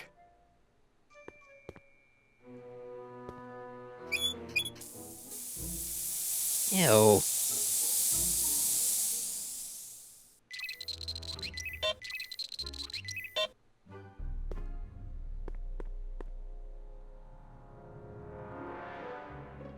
What's this? The mind map cards from the dozens of subjects I've tested during the last few weeks. I've got to get them sorted before the expo begins. Why? Edna's got this grand scheme to catalog all of Hill Valley citizens by their mental alignment. Isn't that cute? Not really. According to Emmett, this thing prints out mind maps.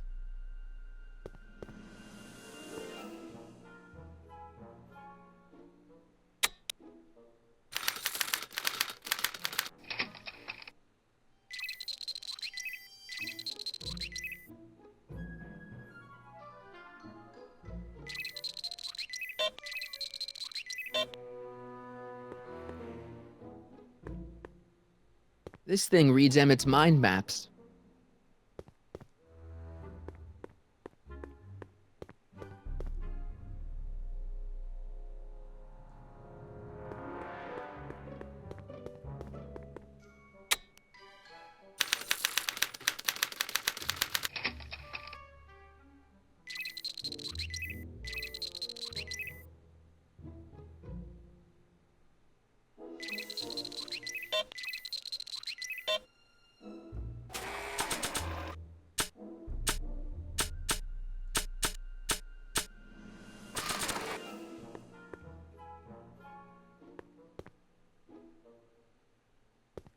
According to Emmett, this thing prints out mind maps.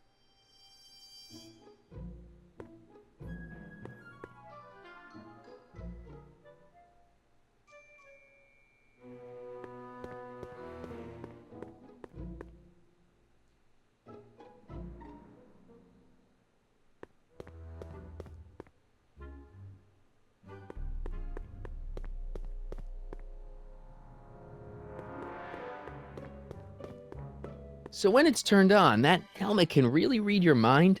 Not really. It's actually a little more than a simple Wheatstone bridge, measuring galvanic skin responses to various sensory stimuli. Like those pictures you showed me? Precisely. The theory is that good citizens will have positive reactions to positive figures, while bad citizens will have positive reactions to negative figures, and so on. And it really works? So far.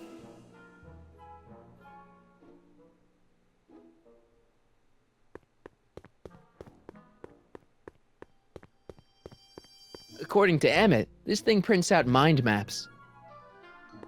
According to Emmett, this thing prints out mind maps. This thing reads Emmett's mind maps.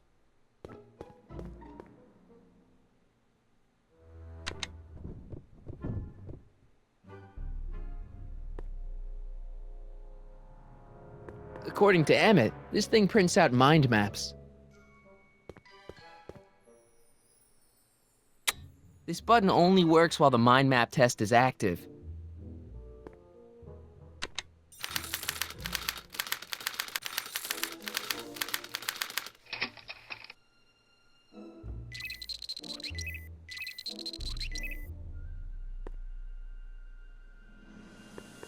Mind if I... Go ahead.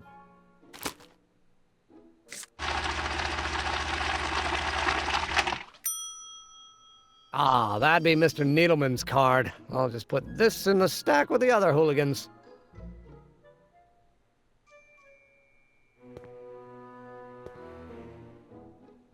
Looks like you got a lot of hooligans. Yeah, about 90% of Hill Valley thus far. It's a little disturbing.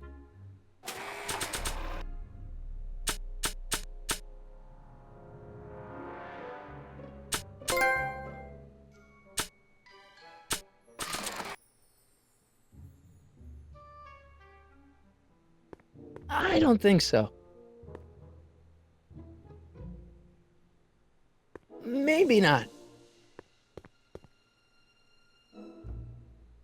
Not sure what that'll do.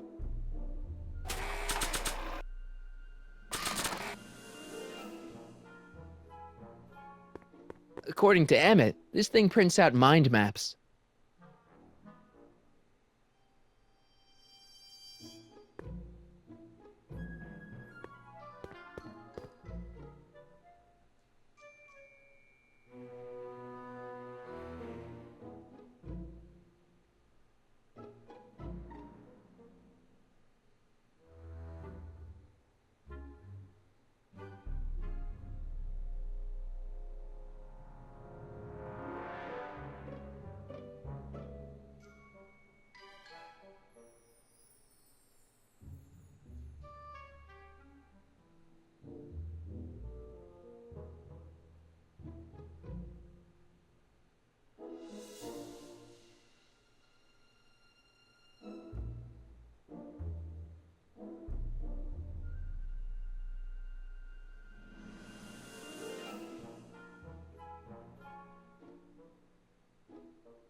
Emmett's invention makes him out to be a model citizen, huh? Well, we'll just see about that.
Careful, don't let all the flavor escape.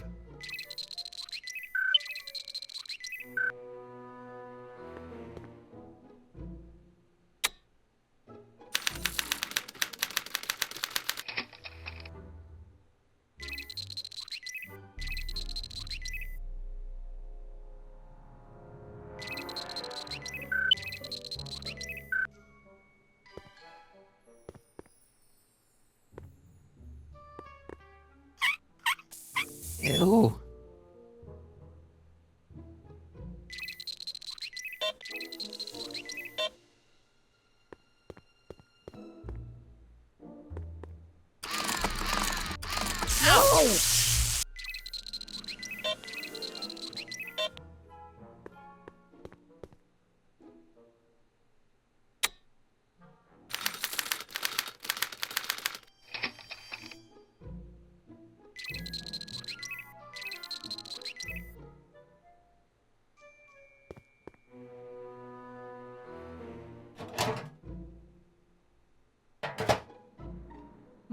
That smells good.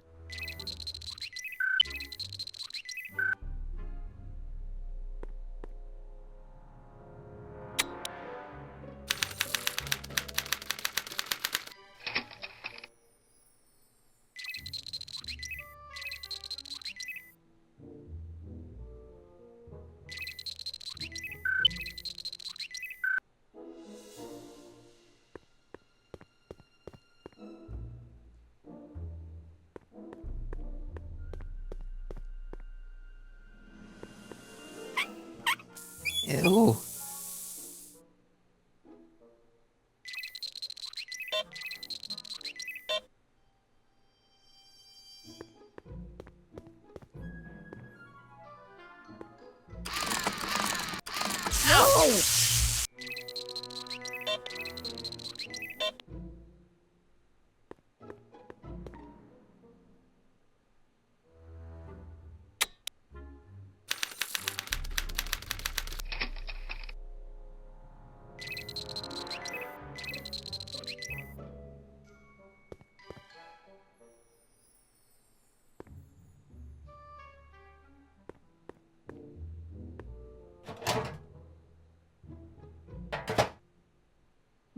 That smells good.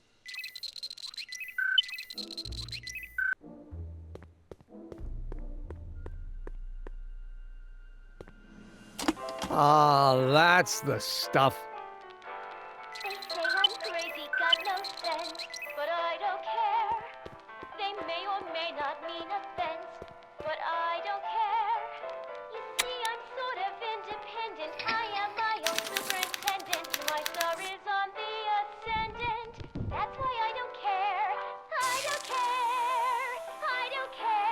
Hey, Emmett, I think your mind map test is broken. Oh, well, that switch just keeps shoring out on me. No time to fix it now. I'll have to take care of it at the expo. Looks like I'm not going to be doing any more mind maps. I guess I'll test this out and hope for the best.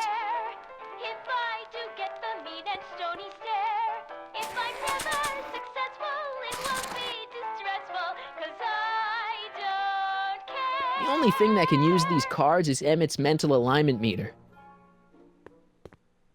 This thing reads Emmett's mind maps.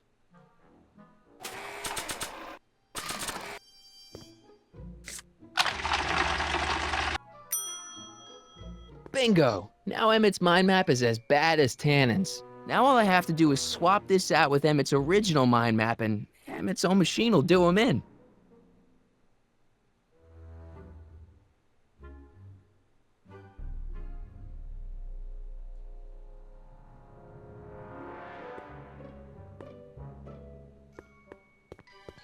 This thing reads Emmett's mind maps.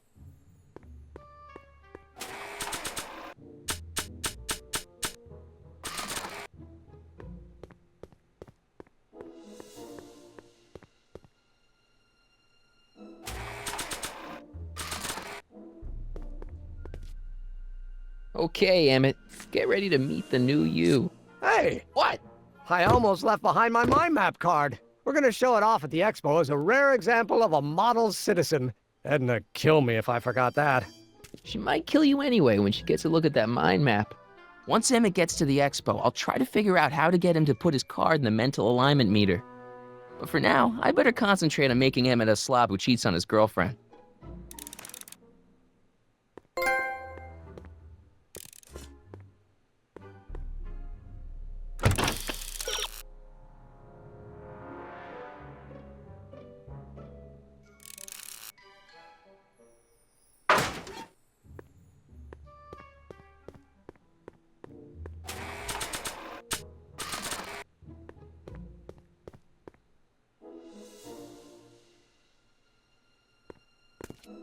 Hey, Emmett, I've got a... Whoa! Whoops. What the heck? Oh, geez, I'm sorry. Your suit's ruined. Edna's gonna be royally PO'd. Wrong. What? When Edna gave me this suit, I realized that the probability of me keeping it clean was infinitesimally remote, so I spent a few hours whipping up this. Whoa! What was that? A chemical compound capable of wiping the grime off any surface. Emmett, you'll make a fortune. Not anytime soon, I'm afraid. Due to an inherent instability in its molecular makeup, after 12 hours, the cleanser's component chemicals break down into a series of cloth-shredding enzymes, rendering it unsuitable for commercial use. Wait a minute, does that mean your suit's gonna dissolve in 12 hours? Hey, gods, no. The solution dissipates into the air after it's applied. But it does mean that after this batch of cleanser ages another 11 hours and 53 minutes, it would eat away this suit faster than 1,000 starving moths. And that would be a crisis of unimaginable proportions. Why? Because this suit belongs to Edna's grandfather, who wore it on his wedding day. Poor guy was gunned down just a few years later. Emmett? Well, enough wool gathering. Back to work.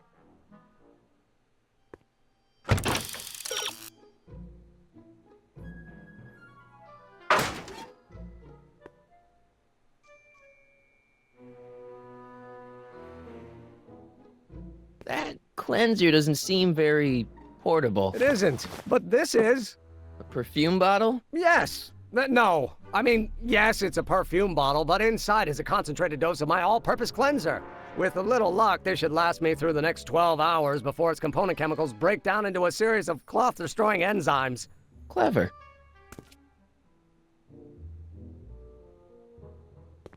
What the hell is that? What? Sorry, I thought I saw a tarantula.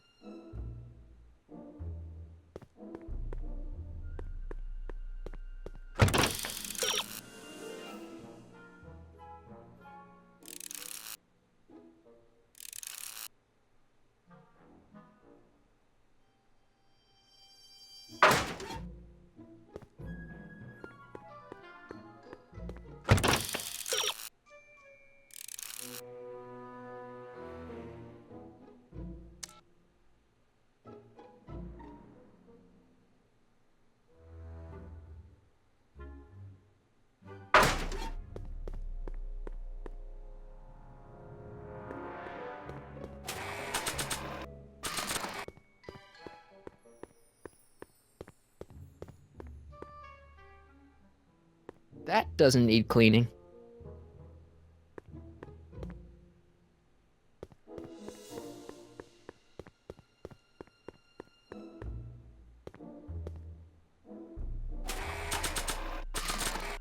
That doesn't need cleaning. Emmett? Yeah?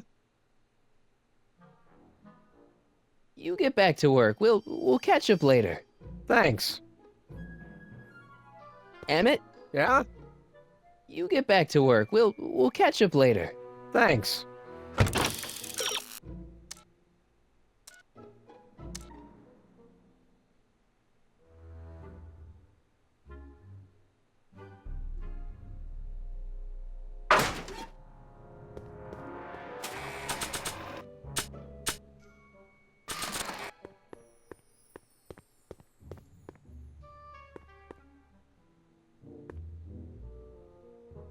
I don't want to get that covered in any messy oil.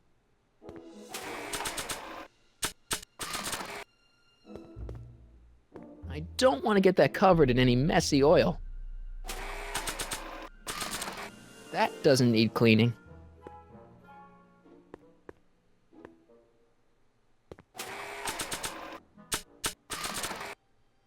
I don't want to get that covered in any messy oil.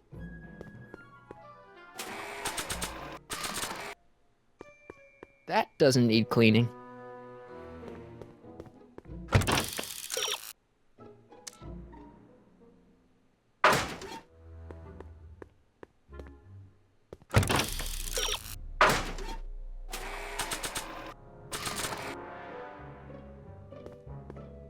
I'd better not return it yet. I might need it to clean something. If only this stuff was several hours older, I could use it to dissolve Emmett's suit.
What?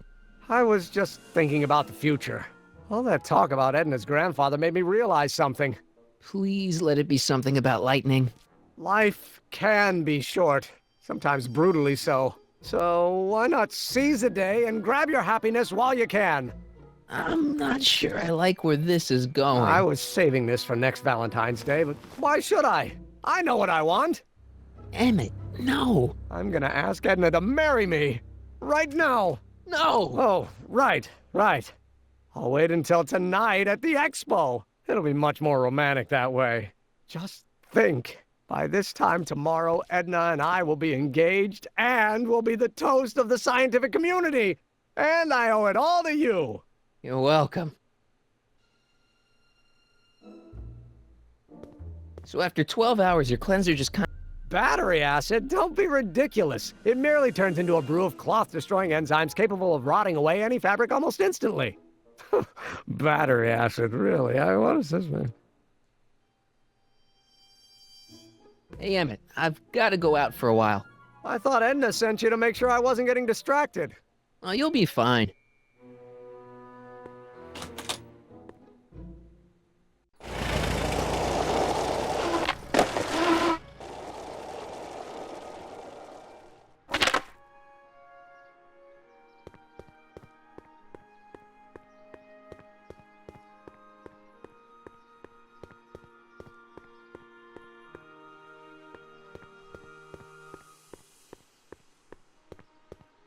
Furs donated by Lamont's House of Ermine.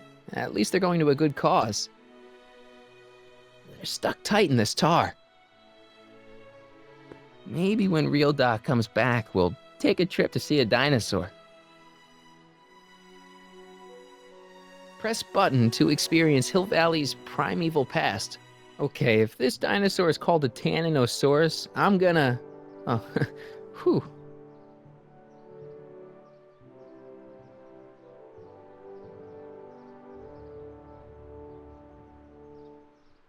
Times may be hard in Hill Valley, but our present worries fade into insignificance when we ponder our Pleistocene past. Is the wolf knocking at your door? Be glad he's not a Tyrannosaurus, king of the ancient lizards. And if you find yourself drowning in debt, well, you could be drowning in something a whole lot stickier, like the Hill Valley tar pits. This peek into the distant past is brought to you by Lamont's House of Ermine, reminding you fur is forever.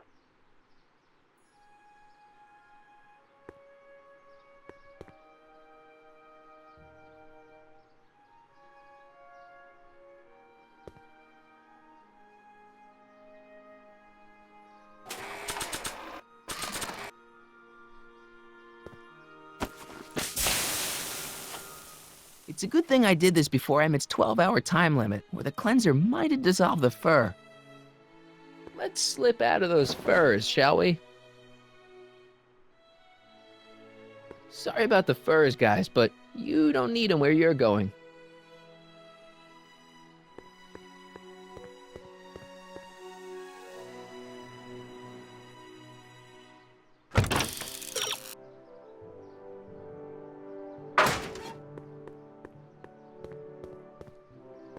Hi, Trix. Oh, hiya, kiddo.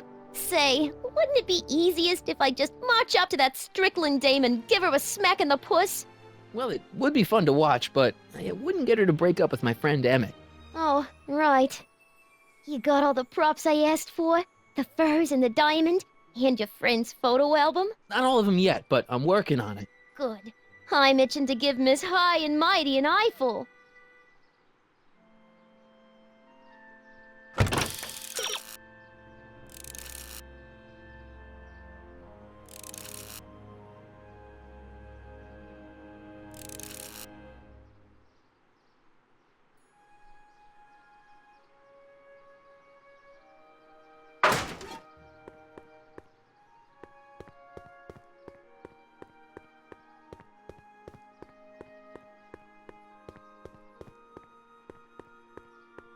Hey, Doc. Mr. Sagan.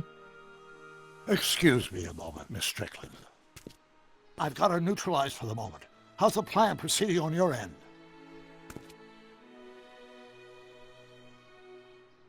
About that gizmo you've got hooked up to the DeLorean? The chronometric analyzer? Yeah, what am I supposed to look for again? A signal that it's done evaluating the time circuits. The analysis can take a while. Be sure to let me know when the light turns green, and I'll take her out for another test run.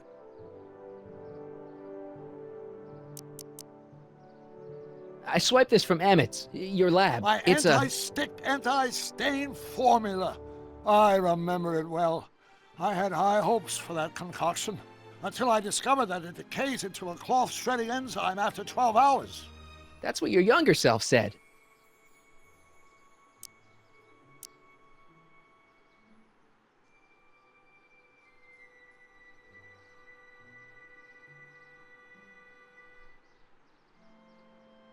Horrible news, Doc. Emmett's gonna ask. She didn't get me to propose until much later, that night at the lake. Something I said must have caused him to move up the timetable. Great Scott! This time travel business is trickier than I imagined.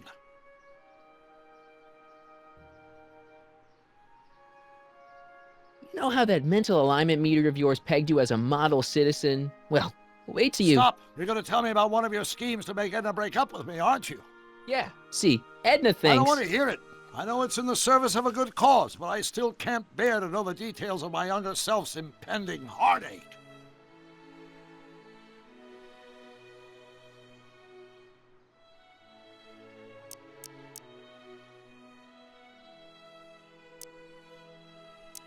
I think I'm starting to get a plan. Good. Tell me. No, don't! After all, it's my history we're talking about. If I learn how you're planning on altering it, my resolve may weaken.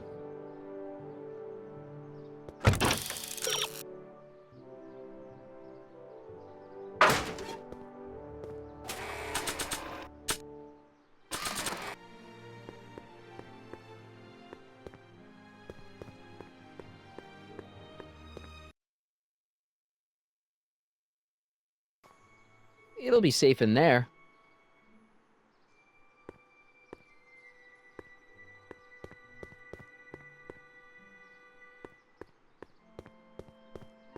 I see.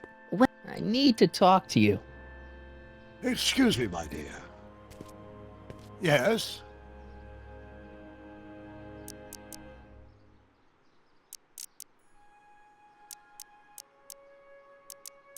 I think I'm starting to get a plan.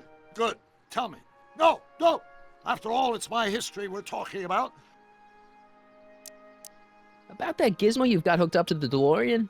The chronometric analyzer? Yeah, what am I supposed to look for again? A signal that it's done evaluating the time circuits. The analysis can take a while. Be sure to let me know when the light turns green, and I'll take her out for another test run.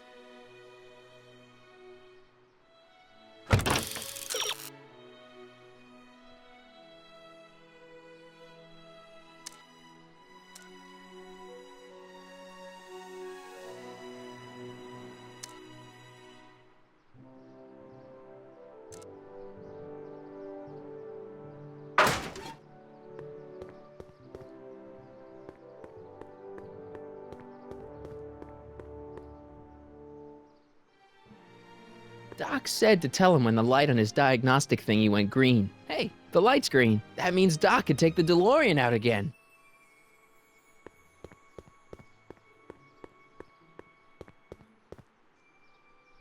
I need to talk to you. Excuse me, my dear. Not at all, Mr. Sagan. Take your time. Much obliged, Miss Strickland. Yes? About that gizmo you've got hooked up to the DeLorean? The chronometric analyzer? Yeah, the light's gone green.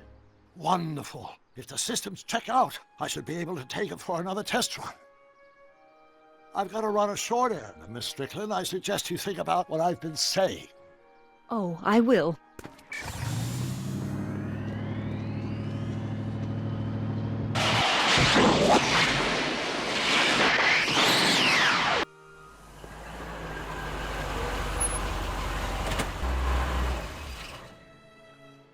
When did you land this time?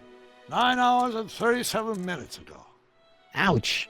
Frankly, it started to get a little difficult to avoid running into myself.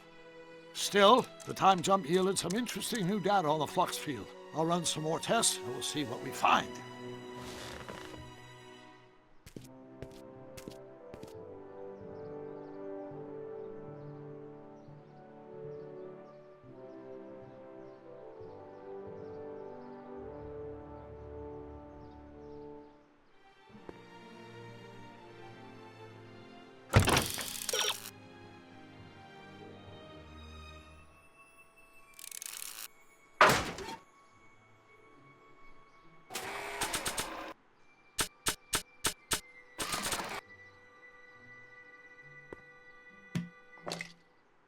next trip aged the formula a few hours. Not enough to turn it to acid, though.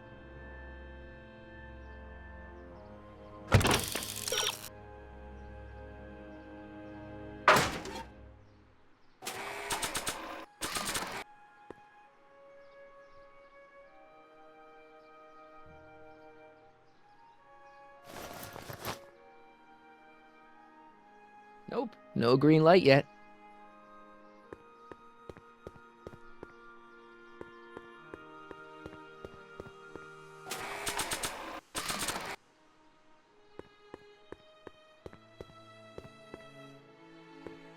Hi, Trix. Oh, hiya, kiddo.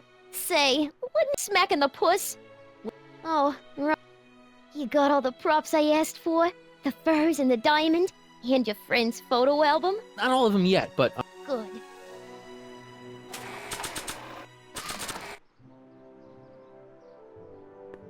Hey, Trixie. Are these furs good enough? Well, they're a little ratty, but, they'll work. How about the diamond and the photo album? I'll get them to you.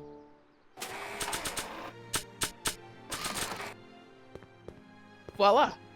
Say, pretty snazzy for a phony rock. Gimme. Keep that up and I may take a real shine to ya. I'd rather you take a fake shine to Emmett. I'm working on it. Now bring me that photo album and we'll be in business.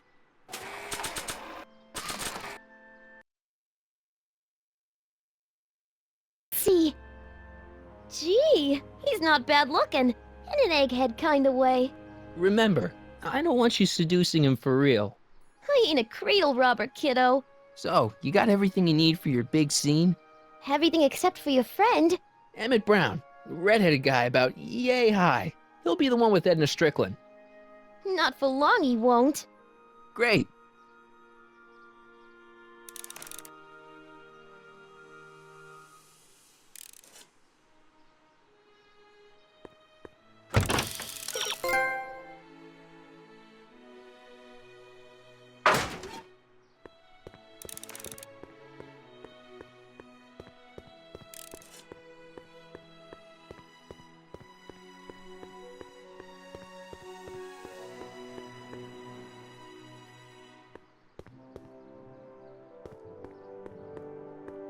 Hey, the light's green.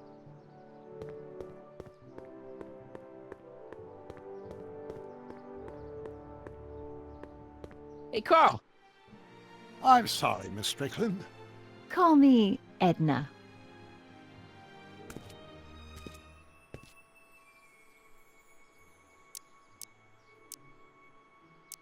Your chronometer's gone green again. Excellent. Let's hope this time my test run is a success. I'm sorry to desert you again. Yes, well, you've left me with plenty to think about.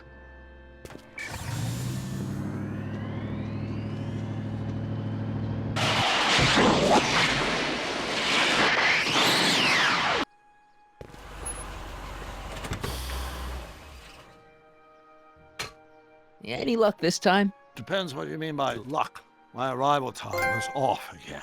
By how much? 8 hours this time. Gave me the chance to take in 3 showings of Frankenstein. Good movie. A bit implausible from a scientific perspective, but I can see how my younger self would have been mesmerized. What about the DeLorean? Oh, yes. I did get one critical piece of information. The chromium elements in my circuits became unstable during the temporal shift. I should replace them with titanium. Great! Now, unfortunately, titanium won't become commercially available till the Kroll process is perfected in 9 years. 9 years? But there may be another solution. I'm going to fire up the chronometric analyzer again. Then, while I'm stalling in there, you can... Uh-oh. Where did it go? The lab! The lab! You better get down there before she makes the situation impossible. I'll tend to the DeLorean.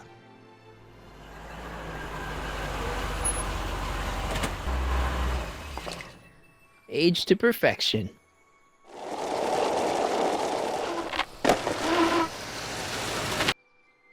Hey, Emmett, I'm back.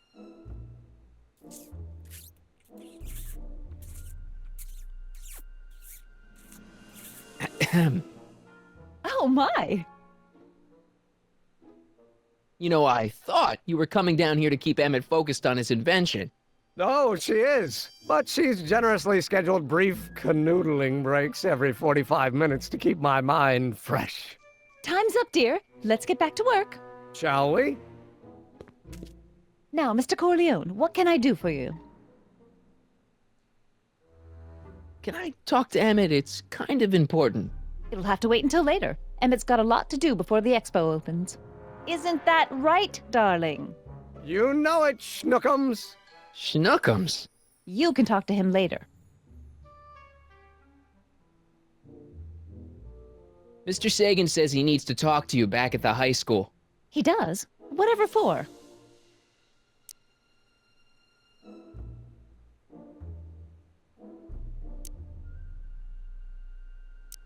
He says he's got a lead on the speakeasy arsonist. He does he? Well, I'm not sure anyone cares about that old story anymore. But I suppose I could spare a few minutes in the service of solving a crime. Will you be all right without me, sweetheart? It'll be tough, but I think I'll muddle through. Try to keep him focused. He's so easily distracted. Don't I wish?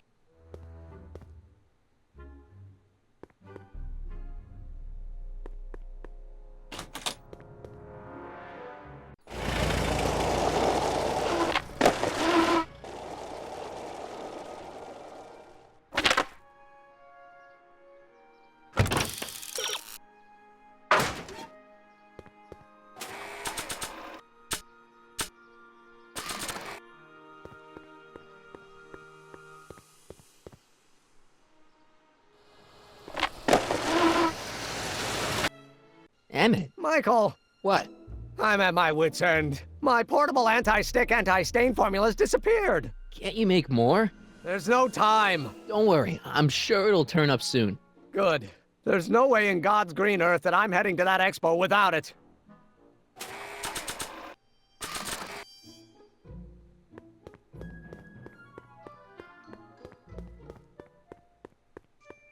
That doesn't need to be sprayed by fabric.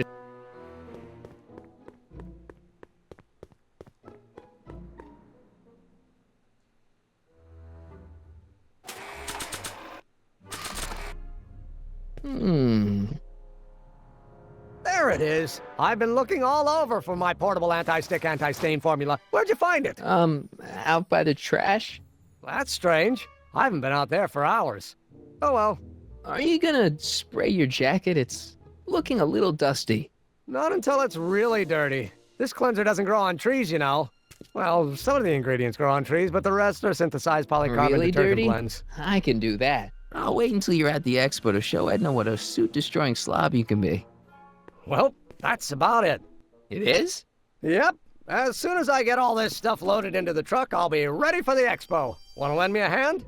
How about I go tell Edna you're coming? I'll, get her ready for you to pop the question. Good thinking. Go on ahead. I'll meet you there. I really hope this works.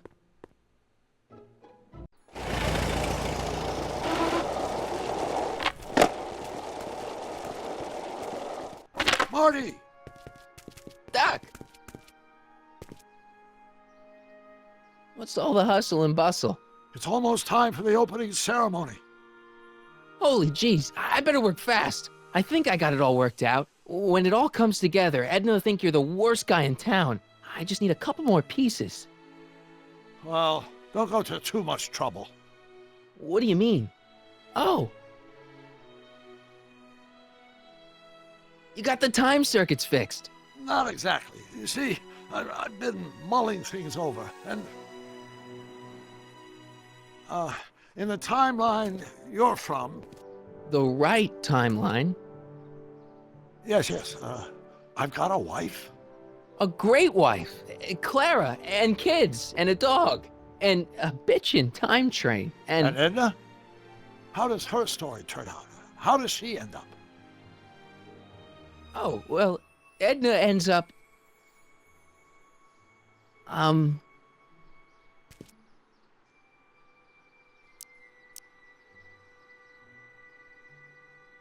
You're not really supposed to know these things in advance. It's bad luck. But you told me how my story turns out. Yeah, but... And it's not as if I'll be in a position to do anything about it once my younger counterpart's destiny has shifted. I imagine I'll be folded into the new timeline, and I'll probably lose all memory of the old one. Maybe. So tell me, just to satisfy my curiosity, what's going to become of Edna?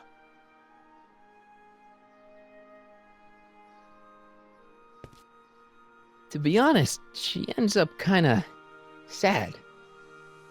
Sad? She lives with some cats in a dinky little apartment, and she spends most of her time yelling out her window at people, and collecting newspapers, and living in the past. I see.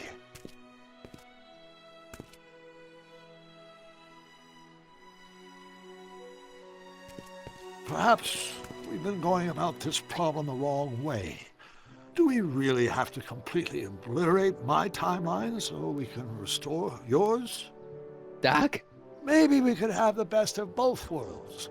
I could be with Edna, but it could be a little bit, you know, more healthy. Can you hear yourself? Do you know what you're saying? Let me remind you.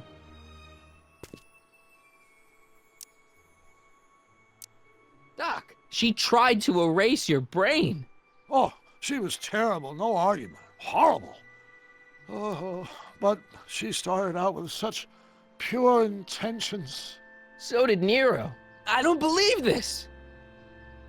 All I'm saying is, let's stop and take a breath. This elaborate plan to derail my younger self's love life, is the short-term misery worth the long-term gain? Maybe we could find a third way, one where everybody wins. What do you think?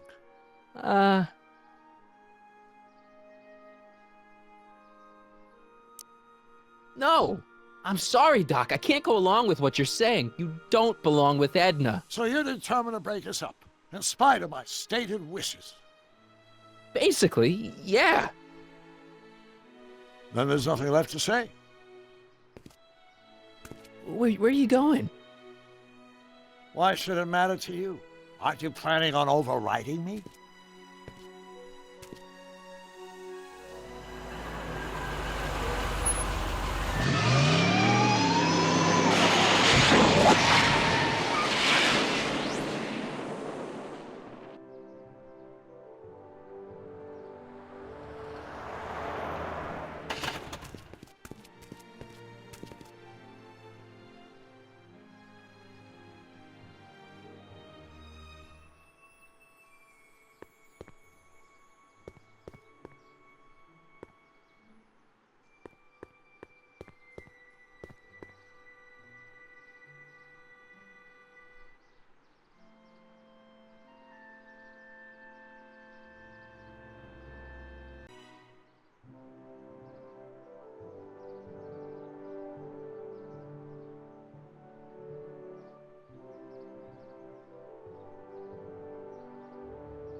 Hey, Emmett, what's keeping you? Oh, hello, Michael. I guess I've got a mild case of stage fright. I'm about to play my big scene, you know? No telling how Edna's gonna react. Wish me luck. Oh, for Pete's sake.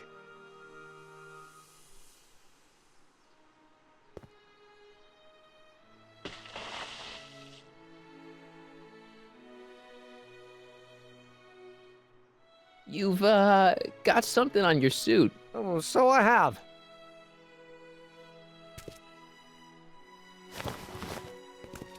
Anti-stain formula, work your magic. Emmett! Just in the nick of time. Step back now. We're gonna need a little space here. Oh, aren't you a vision? like something that descended from the heavens. Yes, I'm feeling a bit elevated at the moment. There's something I've just got to ask you. Wait, your tie's a bit crooked. I've been holding it inside for weeks now, and I've simply got to get it off my chest. Oh. Uh-oh. My grandfather's suit! My formula! Oh. Look! Turn your head! I'll be right back, and we can try this all over And again. it's Lathrop Brown! Huh? Trixie Trotter! How do you know this woman? I don't!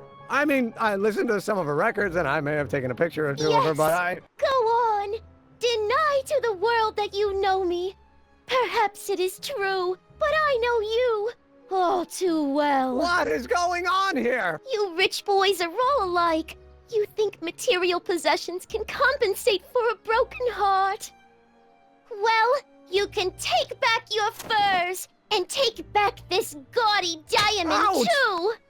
I don't need your expensive presents. I need you.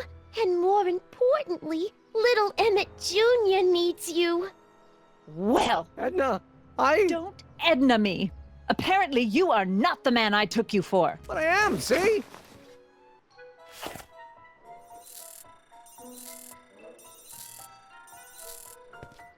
The mental alignment meter proves it. I am the man you fell in love with. Let me see that card.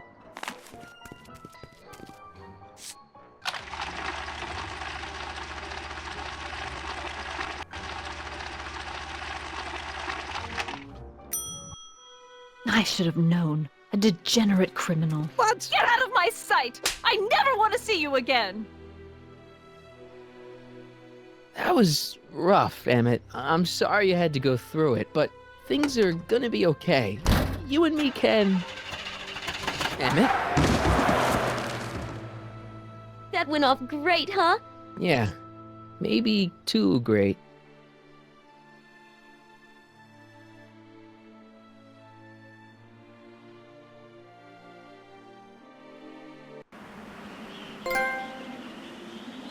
Emmett!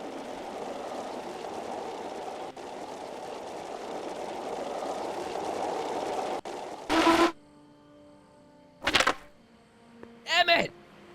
Go away. Come on! Where are you? I'm sorry you had to go through that scene at the expo. Things didn't work out the way you expected, but everything's gonna turn out okay. See, I know how this story turns out, and...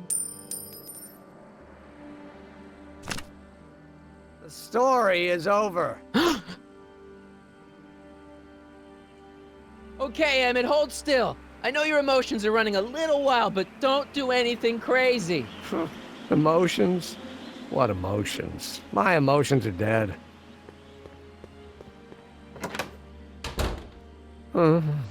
They say I'm crazy, got no sense, but I don't care. They may or may not mean offense, but I don't care. Stop! What are you doing up here? Don't jump! I wasn't gonna jump. Then what do you... This is where I come when I want to think. Oh. When I want to be alone. Oh. What are you thinking about? Can't you take a hint? I don't want you here. I don't need you. You don't know what you need. And you do? As a matter of fact, yeah. You need...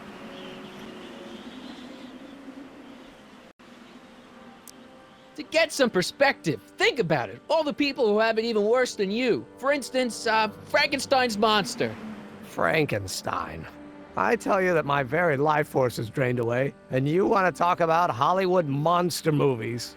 It's a very inspirational monster movie. Especially the scene where they bring the monster to life. There's this big gurney that lifts him up into the air, and see, there's this wild storm going on, and lightning crashing everywhere. It's amazing. And you just gotta see it, Emmett. It'll change your life. Look at my helmet. Which light is flashing? Yellow. Apathy. I don't care about movies. I don't care about anything anymore. And I never will. Don't give me that. You care.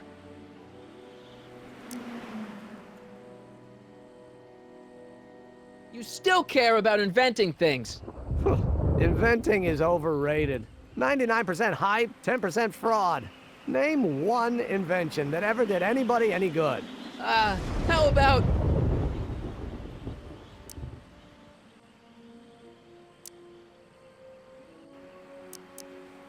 about Edison and the light bulb? That was a great invention. Yeah, might have been. If there was anything in this miserable world worth illuminating.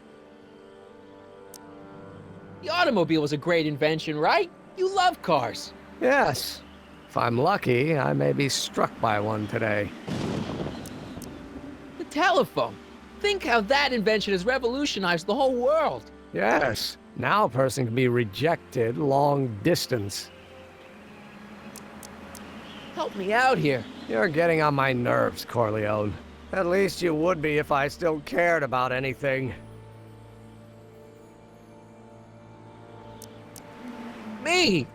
You care about me, Doc. You? Yeah. You did this to me. Did what? I was perfectly content drudging away in my dad's law office. You show up out of nowhere, get me all excited about inventing, and disappear. 2 months later, you show up again, you trick me into making a hero out of myself and getting involved with Edna Strickland. Then you appear a third time and pretend to be my friend just so you can yank the rug out from under me and send me sprawling into the dirt. Okay, I can work with that. I loathe you, Michael Corleone. Or is that even your real name?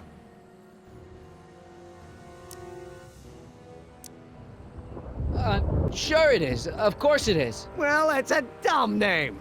And I guess I'm dumb for getting all worked up over somebody with such a dumb name.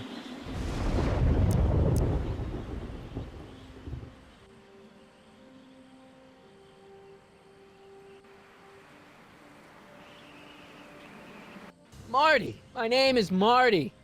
Oh, so everything you've told me's been a lie. More or less. Why? Why did you ruin my life? Edna was no good for you. She was leading you down the wrong path. I see. You had my best interests at heart. Yeah. Just like my father. But there's more to it, see?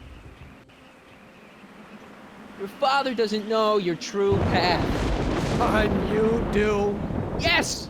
How is it that I could create a mental alignment meter and yet fail to realize that you are completely delusional? Oh, what does it matter? The world is absurd. No, I know exactly what I'm doing. See? I know this may sound crazy, but you gotta listen. In 1985, you're gonna invent a time machine. You're right. It sounds crazy. I'm just trying to explain where I'm coming from. In 1985, you're gonna invent a time machine. You're right. It sounds crazy. I'm just trying to explain where I'm coming from. I did it for fun. You ruined my life for fun? Yeah, that's how I get my kicks. You bastard. And all that time you spent building up my dreams, telling me I was gonna be a great scientist. Don't stop dreaming. You are gonna be a great scientist. Your flattery doesn't work anymore. Yeah, what a laugh. Dreams are only for people with guts enough to follow them. You're saying I don't have guts? You? Look at you. What do you know? A person like you? You don't know the first thing about me. I have more dreams in my little finger than you'll ever have. Hey, daydreams don't count. Daydreams? That's what they said to Edison. That's what they said to Einstein. That's what they said to Dr. Frankenstein? Yeah, and look what they accomplished. I'm sick of people telling me what I can and can't do. First my father, then Edna, now you. Listen to me, good. From now on, I'm living my life my way. I'm taking my own advice and I'm following my own ideas. My ideas. Do you hear me? My ideas. Great Scott. I've got it. Got what? The solution. My invention. I know how to make it work. Mental alignment meter? No, my airborne personal transport device. The rocket car? Not rockets at all. That was my mistake. The basic idea was sound, but the propulsion system was unworkable. Lightning. The lightning! Suddenly the answer is clear. It came to me all at once, like... A bolt of lightning? Exactly! Static electricity! Super ionized static electricity powering the asynchronous oscillation of frictionless plates inside the... What's this stupid thing doing on my head? Damn it! You're you again! Here I've been wasting my time with silly mind-reading tricks when there's serious science to be done. And the expo begins at 8! Let's get get the hell out of here before anything else happens. What? I said, let's get out of here before anything...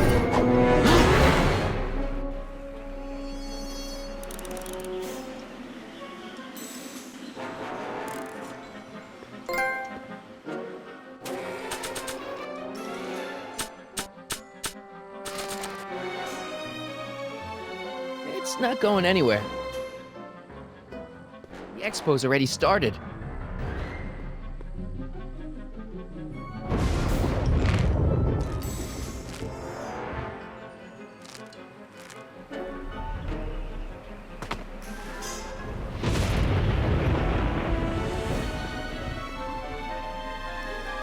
It's not going anywhere. Emmett's helmet. I don't think he needs it now.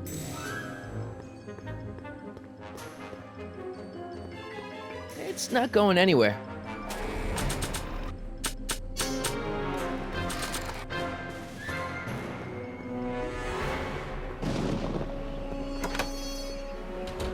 Hold on! I wasn't planning on doing anything else.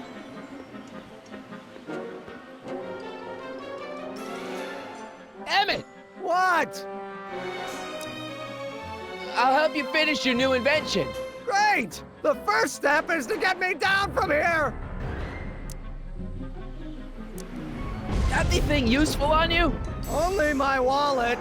Oh, and this portable anti-stick, anti-stain formula. Don't!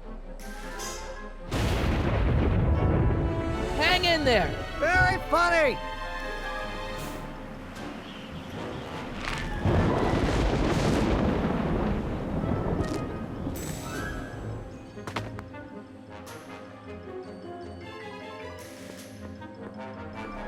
Emmett's solution. This stuff's dangerous.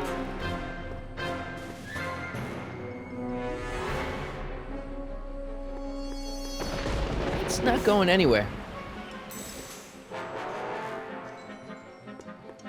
I can't undo the knot.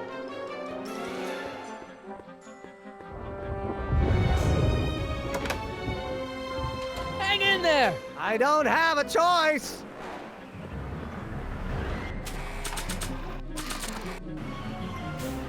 I don't think this spray would reach all the way over there.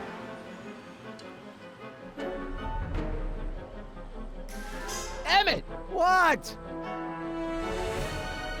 Hold on! I've got an idea. Good, 'cause I'm fresh out!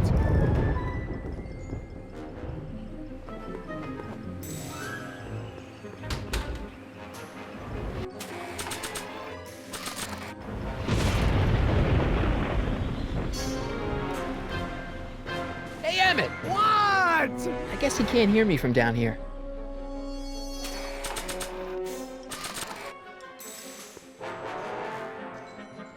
I don't think this spray would reach all the way over there.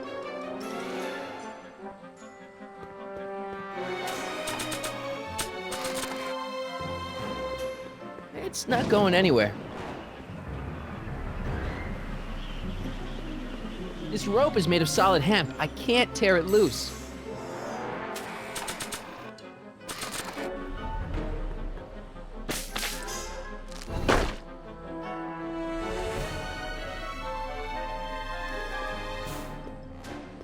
I can't grab it from here.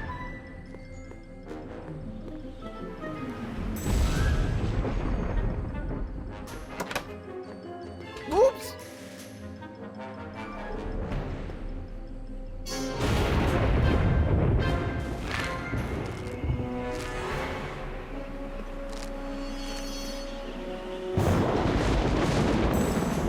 I still can't reach you. Maybe you should employ centripetal force!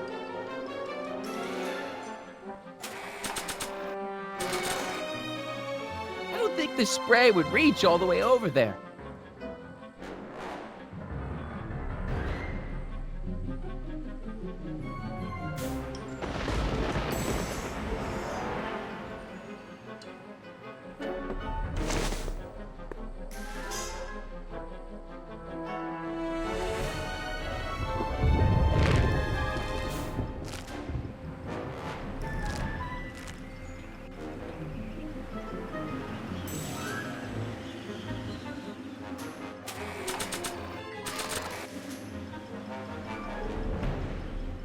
don't think the spray would reach all the way over there.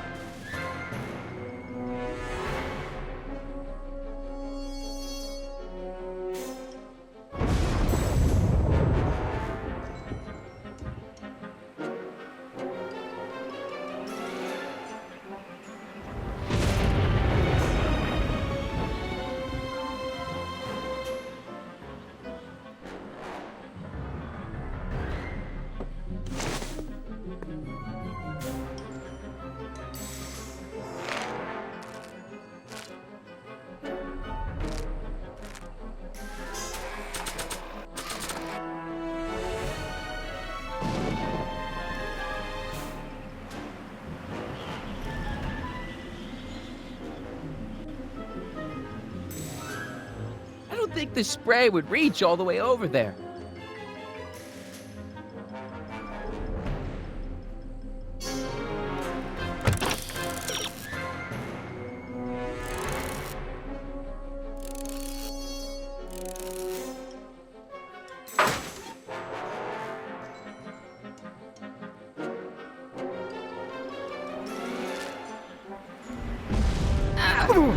Gotcha! Let's get out of here! Your pants! They're stuck! Do something before we're crushed! Ah!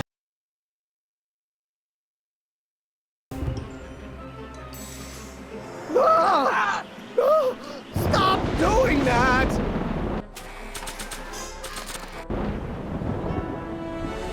What are you doing? Trust me!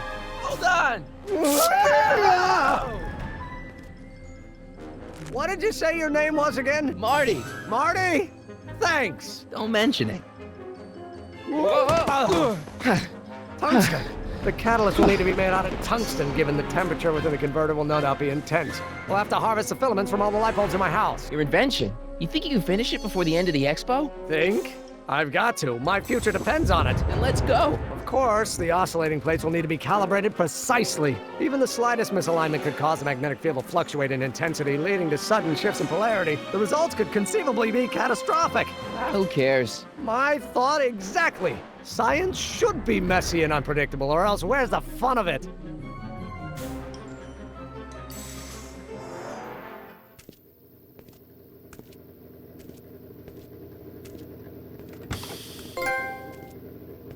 Need a lift? Mr. Sagan, got the kinks worked out of your car of the future? Not all of them, but at least the DeLorean's mundane terrestrial functionality remains intact. As usual, I have not the slightest idea what you're talking about. In fact, you remind me of someone I used to... There, my dear, don't worry. I'm sure we'll all turn out well in the end. Maybe for everyone else, but I suddenly feel very much like someone who's going to be alone and unloved for a very long time. Maybe I should get a cat. Nonsense. I can state with nearly 100% certainty that you're going to have a long and fulfilling life. How can you know that? I think you'll find I know almost everything worth knowing about you and young Emmett and his friends. Tell me, how much do you know about Michael Corleone?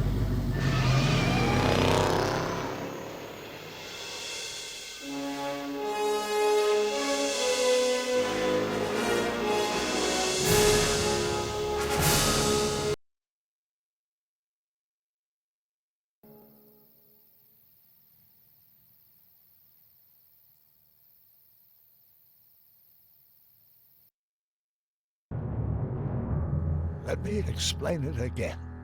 I realized that it wasn't Edna that made my life miserable. It was science. She used my science to turn Hill Valley into a police state. If Emmett doesn't go through with a demonstration at the expo, his dreams of being a scientist will dim just enough for Edna to step back into his life and steer him down another path. Doc.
Hello? Marty! You're awake! Good! Doc! Emmett, where are you? I'm down at the expo. I snuck out early to avoid my pop. If he knew I was about to make a publicly scientific spectacle of myself, he'd hit the roof.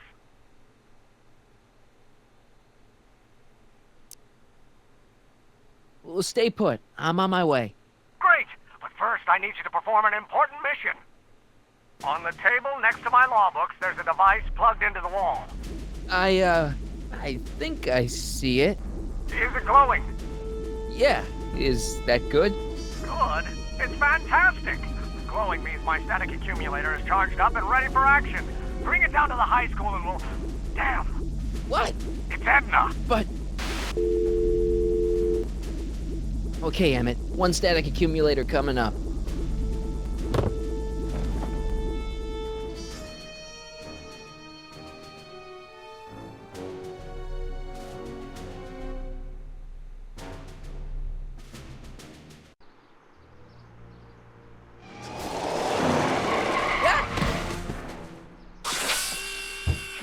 Jeez, Doc. Watch out. You almost ran me over. Sorry about that, Martin. This vehicle is sometimes difficult to control. Yeah. Hey, are you okay? After that argument about Emmett last night... I'm fine. Thank you for asking.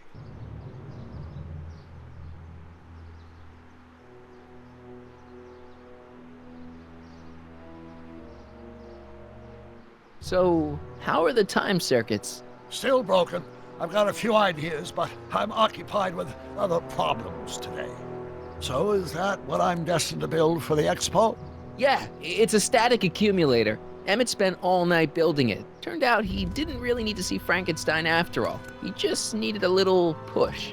And some lightning. Fascinating. I also had an epiphany last night. Doc? I realized that it wasn't Edna that made my life miserable. Doc! It was science. You can't give up science. You love science. Correction. My younger self loves science. But if Emmett doesn't go through with a demonstration at the expo, his dreams of being a scientist will dim just enough for Edna to step back into his life and steer him down another path. Another path? What other path? I don't know. Architecture, automobile repair, taxidermy. Maybe I'll even pursue a life in law like my father always wanted. As long as Emmett steers clear of science, Edna and I will be free to be happy together.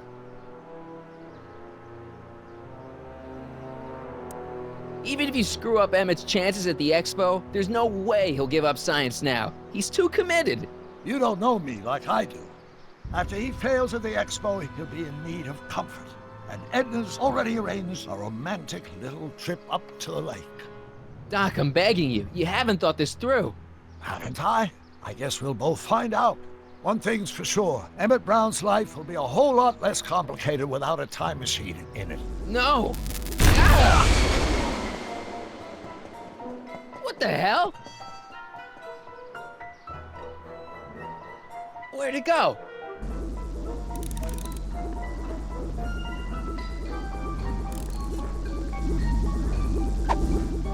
Oh, come on. Here.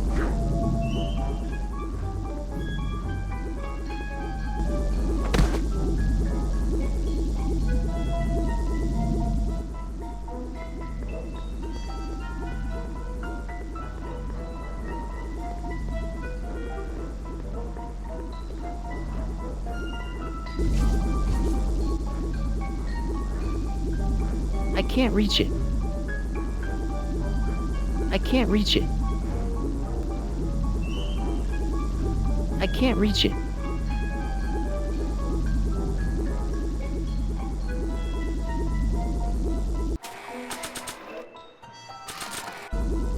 Gotcha! Whoa!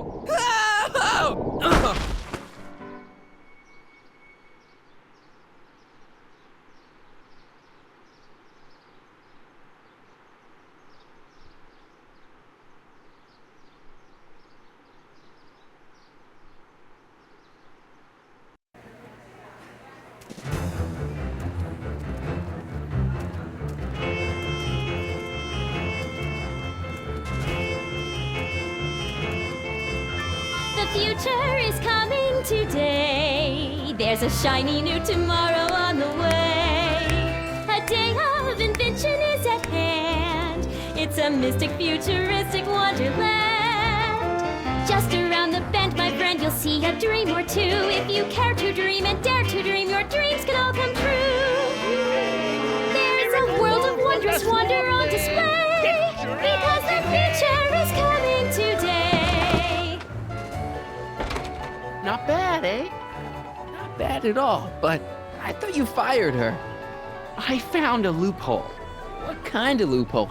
Just a loophole. You're not the only one who's allowed to have secrets, you know. All right. Say, don't you have to get that whatchamacallit to Emmett Brown's booth? Huh? Oh, yeah, right. Because the future is coming. It's almost here now. The future is coming. It's getting clear now. The future is coming today.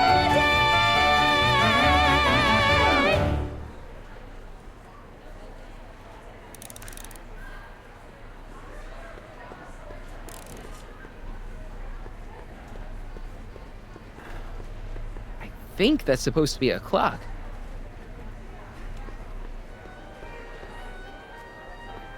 And here he comes, right on cue. No doubt he'll try to talk you out of it, Detective, but you mustn't let your resolution waver. Hello, Corleone.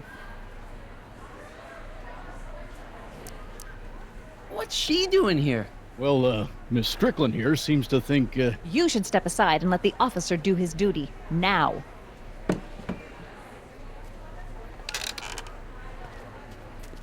Wait a minute, that's Emmett's levitator up there. Oh, don't be so modest.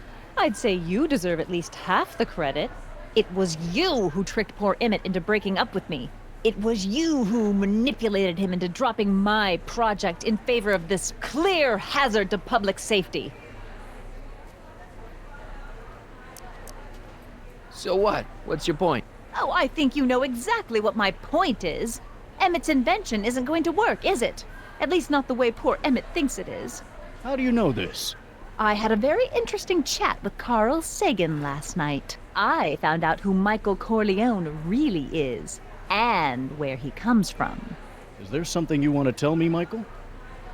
Why don't you call him by his real name? Yakov Smirnov. Thanks a lot, Doc. An anarchist! A foreign agitator bent on sowing chaos and destruction in the Hill Valley Expo! Danny, you don't believe any of this bullshit, do you? Sorry, Yakov, but I really don't have a choice. Very good. And now, arrest this subversive. Come here. Look, here's the thing. I happen to believe this dame's got a screw loose, but she's been getting some clout in town ever since that business with Kid Tannen. But Emmett's gotta fly that electrokinetic levitator at this demo. His whole future depends on it. And my future depends on making sure he doesn't. The chief reads her column religiously. Well, if I don't do what she says, she's gonna start a campaign to have certain tainted officers removed from the force. Isn't there anything I can do? Not unless you've got some dirt on Edna. Something that'll discredit her in the eyes of the law. Well? I'll dig something up. You do that. In the meantime, you and young Mr. Brown better... where is he anyway? Wait, you haven't seen him? Emmett? Has this foreign radical done something to my Emmett? Maybe you should find him. Oh, you're letting him go? This radical subversive? Just like that? Okay, so I gotta find Emmett. And do something about Edna.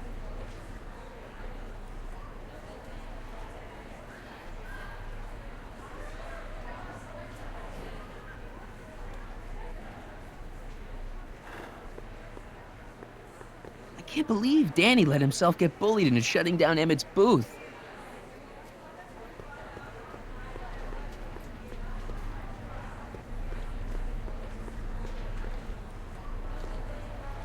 Hi, Trixie. That's Techne to you, kiddo. Right. Congratulations on getting the old job back. Thanks. Justice triumphs in the end, you know? Now what can I do you for?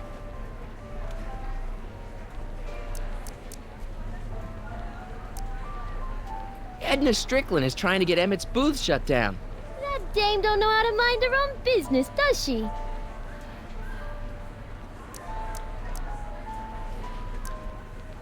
Is there anything you can do to get Emmett's booth open again? I wish there was, but I'm just a muse. All we can do is inspire people.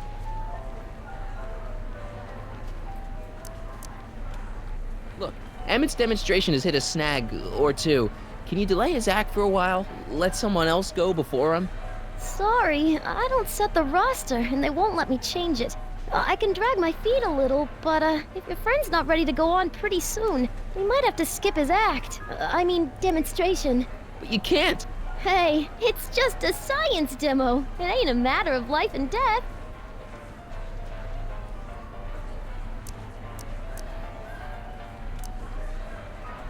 Okay, you're a muse. Can you inspire me an idea? I'll try. Well? Maybe it doesn't take effect right away. Thanks. Happy to help.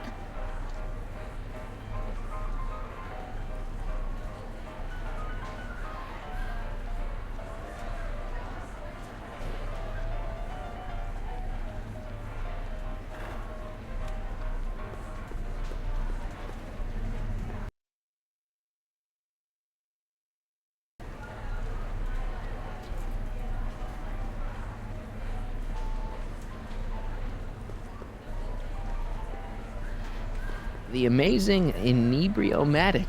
Well, from what the boys in the lab tell me, someday we'll be able to tell whether people have been drinking just by breathing into a machine like this.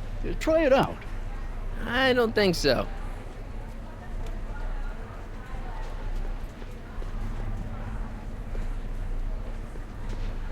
Now, there was something else I wanted to say. What was it? Oh, yes.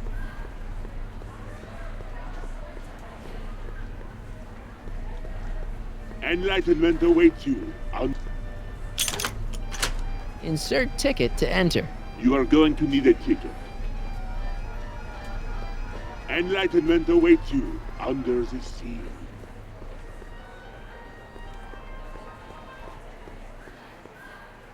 Emmett's gonna fly his electrokinetic levitator, and he's gonna do it today.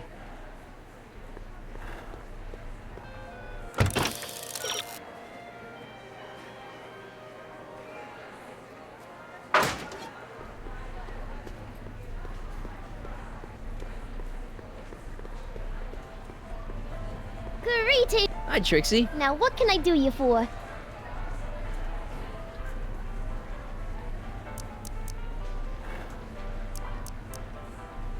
So, which exhibits do you recommend? The most popular attractions are the Glass House, the Future Furnishings, and of course, Enlightenment Under the Sea. You know who that is under the diving helmet? That's Jacques Cousteau himself. Of course, you need to get tickets if you want to see the main attractions. How much are tickets? Aw, put your money away. Here, you're kind of like family now, you know? Thanks. Thanks.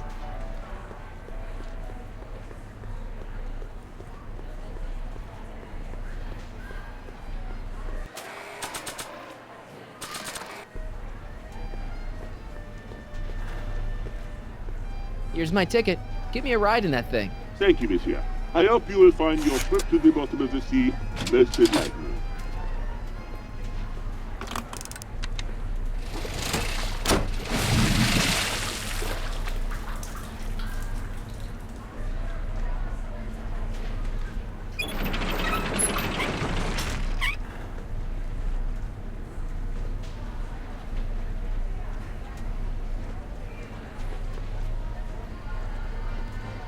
Well?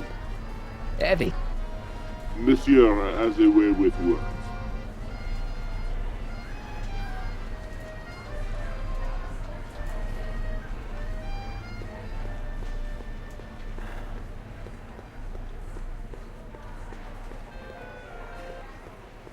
Emmett's gonna fly his electrokinetic levitator, and he's gonna do it today.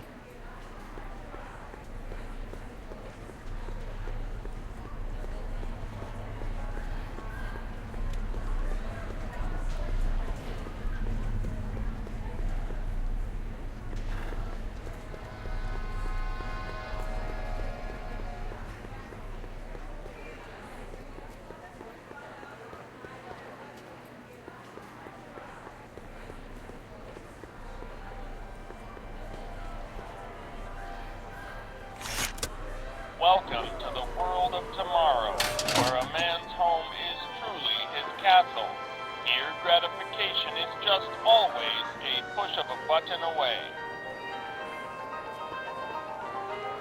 A fully equipped home entertainment center. So, where's the ColecoVision?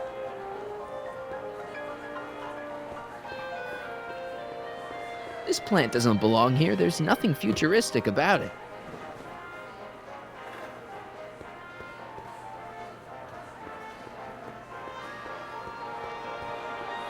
A fully equipped home entertainment center. So, where's the ColecoVision?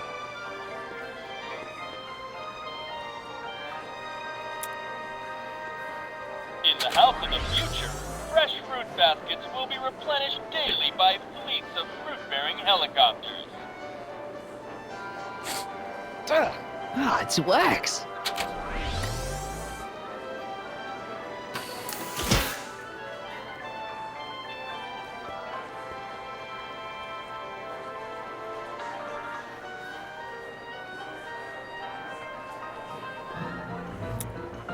In the house of the future, phone conversations will be completed in the privacy of the personal phone helmet. Hey! Please recite the phone number you wish to dial, or say hang up to terminate your phone helmet experience.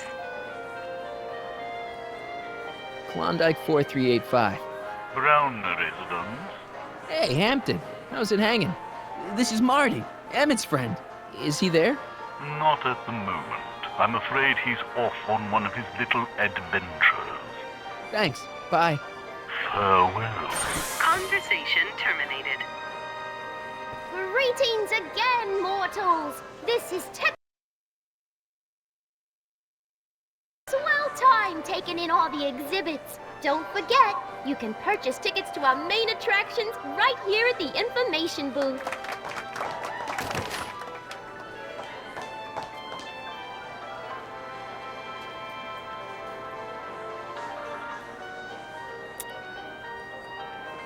In the mood for fun, the house of the future comes equipped with a modern home entertainment center. Chinese checkers and everything.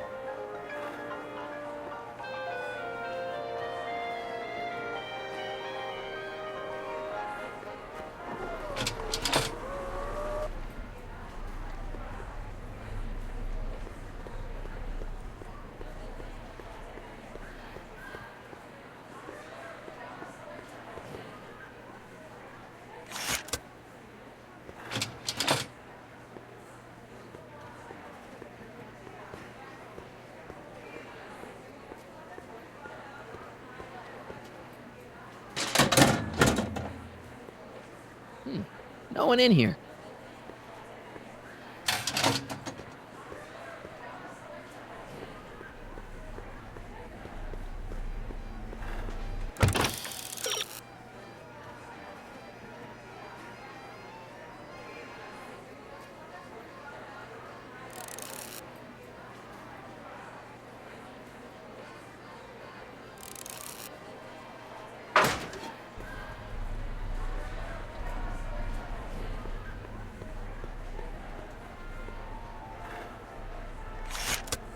Welcome to the world of tomorrow, where a man's home is truly his castle. Here, gratification is just always a push of a button away. A fully equipped home entertainment center. So, where's the ColecoVision? In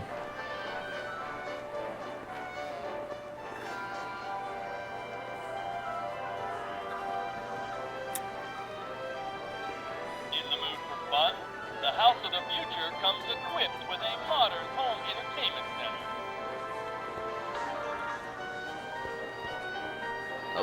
So, where's the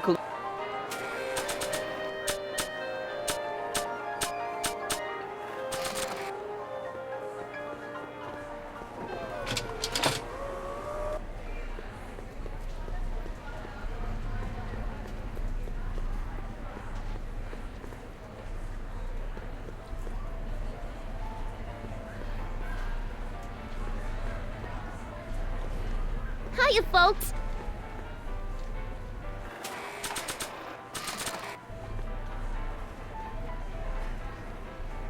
Are you ready for a picture radio? Wonder if that's anything like MTV.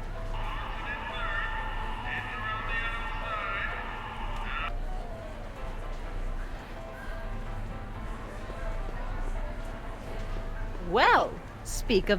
Now, can you please leave me alone to do my job? Oh, hello, Schmirnoff. Now, where were we?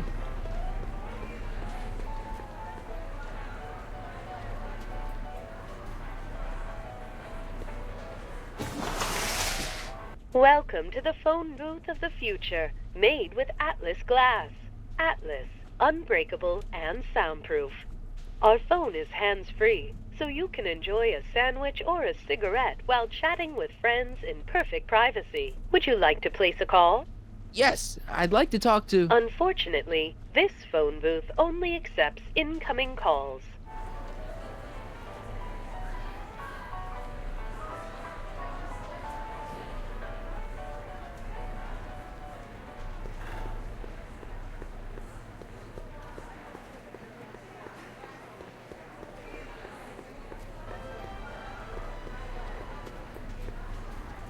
I still can't tell what time it is, but I know... Algae cakes! Miracle food from the swamp!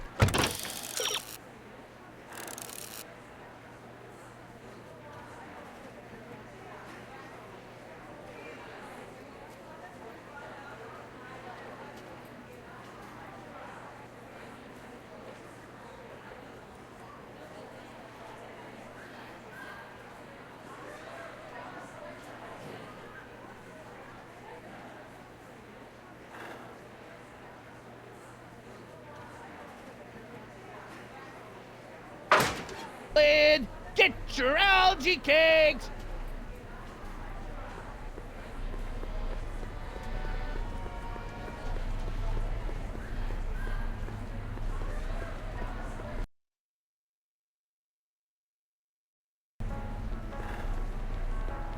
A potted plant?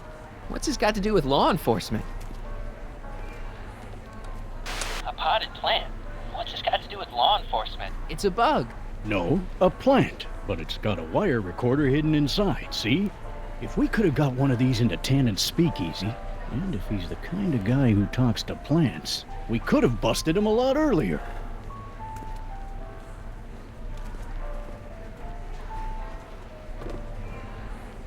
Hey, don't walk off with the recording plant. It's the only one I got.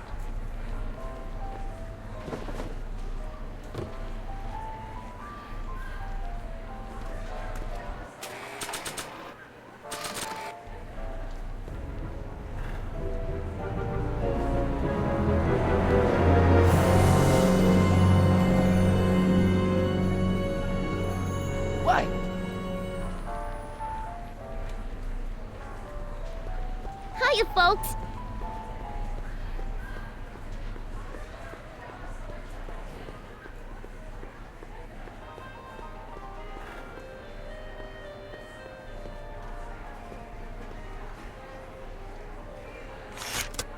Welcome to the world of tomorrow, where a man's home is truly his castle.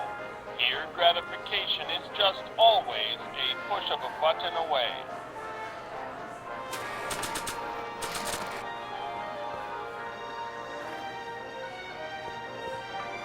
Nah.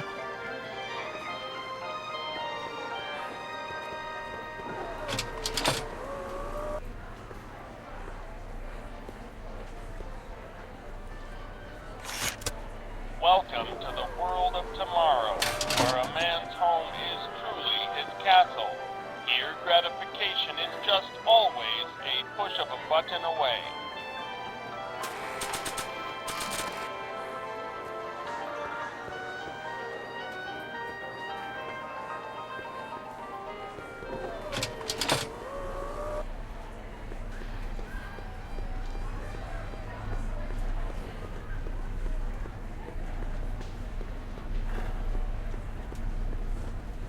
Act casual. Recording Edna on the plant is a great idea, but I probably should be a little more subtle about it. Danny, can I talk to Edna for a minute? Be my guest. I'd like a couple minutes of quiet. What's this about?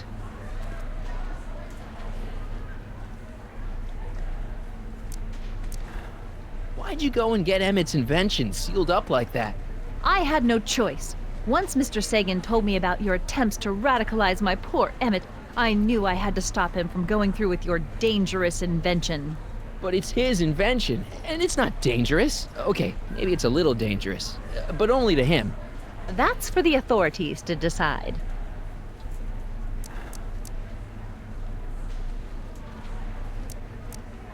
Have you seen Mr. Sagan around here anywhere? No, and I wouldn't tell you if I had. He's more than a little scared of your anarchistic tendencies.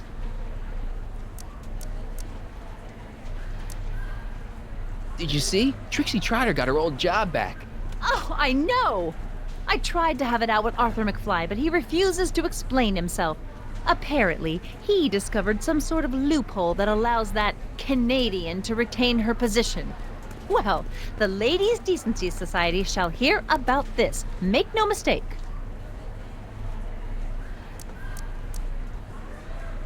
I know your deep, dark secret. Secret? What secret?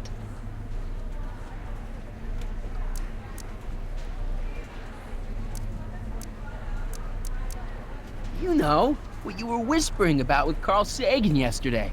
You overheard? Sure I did. And you did a really lousy job at, burying the body. Oh, you didn't hear a thing. What I was talking about with Carl Sagan is between me and Carl Sagan.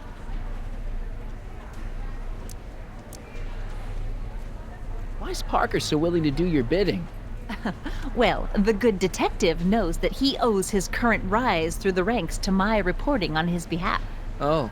He also knows that I could just as easily pen an exposé about his previous nights of drunken debauchery and evidence tampering. You're blackmailing him? Reporters don't blackmail, Mr. Smirnoff. We look out for the public interest. Okay, this is pointless. I've got to find Emmett. Stay away from him, you anarchist hooligan.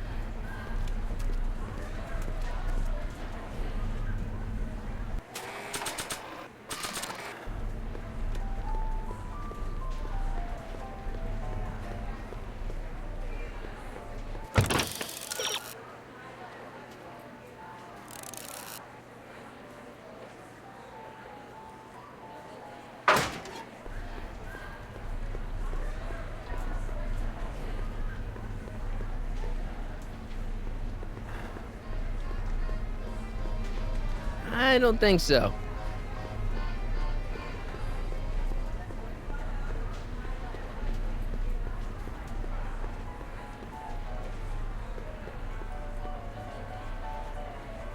Okay, call me a snoop.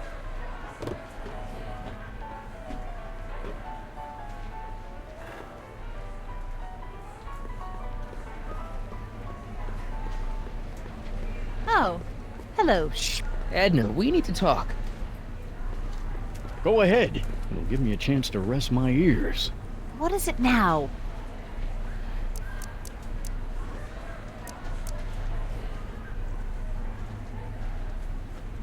Any chance you could talk Parker into letting Emmett go ahead with his demonstration? None whatsoever. And as long as I'm here, that contraption of yours is grounded.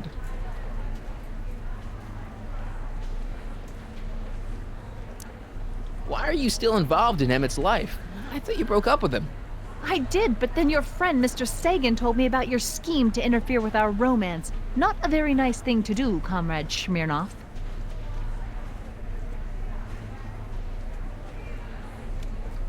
You don't really think Emmett's gonna want you back after you crushed his heart and tried to stop his demonstration at the expo, do you? Not at first, no.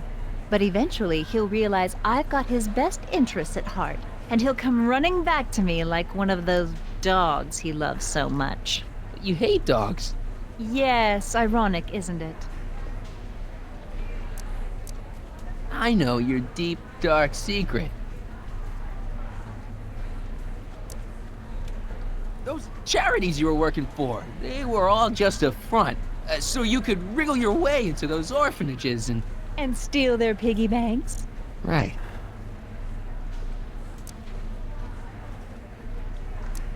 What'd you do with Emmett, Edna? What are you talking about? You're the one who's trying to ruin his life. Believe it or not, I'm the one trying to save it. From what? From you, mostly. You really don't know where Emmett is? I haven't the foggiest. If he's smart, he's run far away from whatever dangerous shenanigans you talked him into perpetrating today. Shenanigans? I know your deep, dark secret.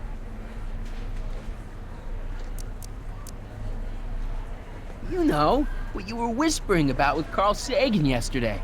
You overheard? Sure I did. And you did a really lousy job at, burying the body. Oh, you didn't hear a thing. What I was talking about with Carl Sagan is between me and Carl Sagan. Any chance you could talk Parker into letting Emmett go ahead with his demonstration? None whatsoever. And as long as I'm here, that contraption of yours is grounded.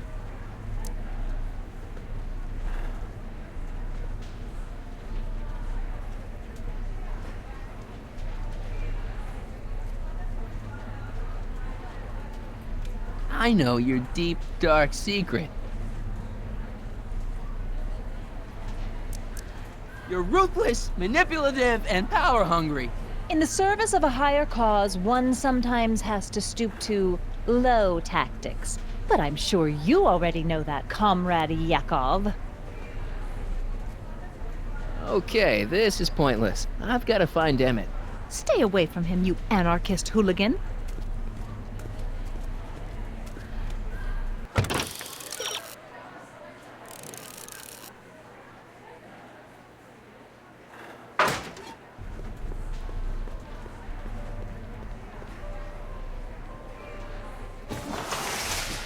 Would you like to place a call? Yes, I'd like to talk to... Unfortunately, this phone booth only accepts incoming calls.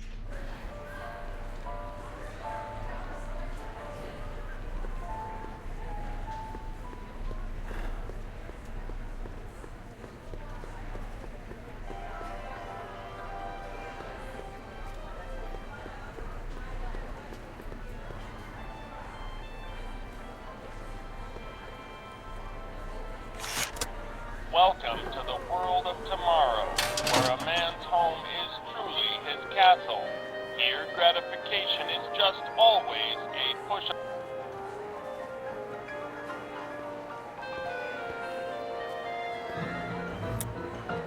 In the house of the future, phone conversations will be completed in the privacy of the personal phone helmet. Please recite the phone number you wish to dial, or say hang up to terminate your phone helmet experience. Klondike 4253. Hill Valley Expo, where the future is coming today. This is Techni News of Progress. To whom am I speaking? Hi, Trixie. It's me, Michael. Oh, hi. What can I do for you? Oh, nothing. I was just checking out this snazzy phone. Okay, bye. Bye. Conversation terminated.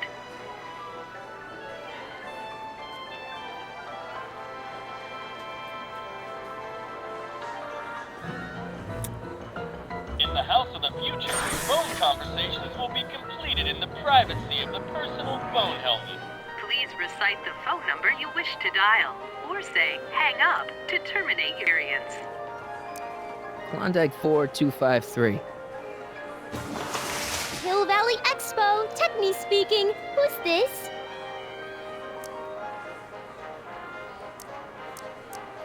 This is Carl Sagan. Ooh, the mysterious Mr. Sagan. What do you want? Can you put Edna Strickland on the phone for me? Sure thing, Mr. Sagan. Hey, Strickland! Somebody actually wants to talk to you. Mr. Sagan, I didn't expect to hear from you again till after the expo. You didn't? Yes, wasn't that part of our plan? Yes, our plan. About that plan.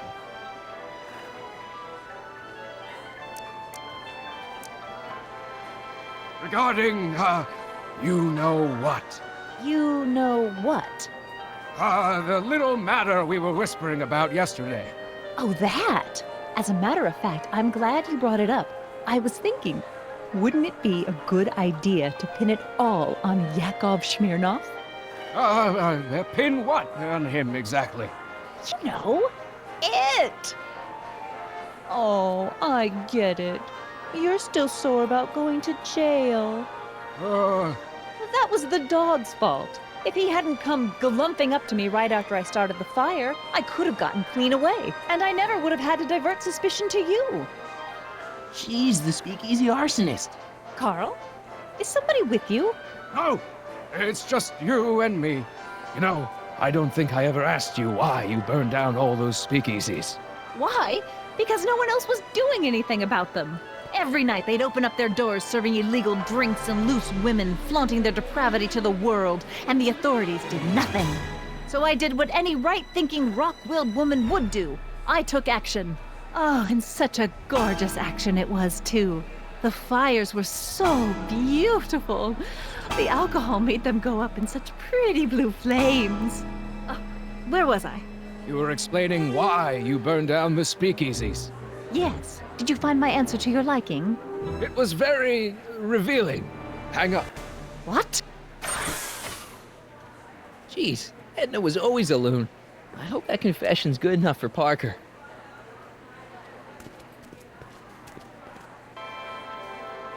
Next up on our roster, a man who saw the possibilities in pond scum. Welcome, Ernest Philpott! Thanks, Trixie, Technique.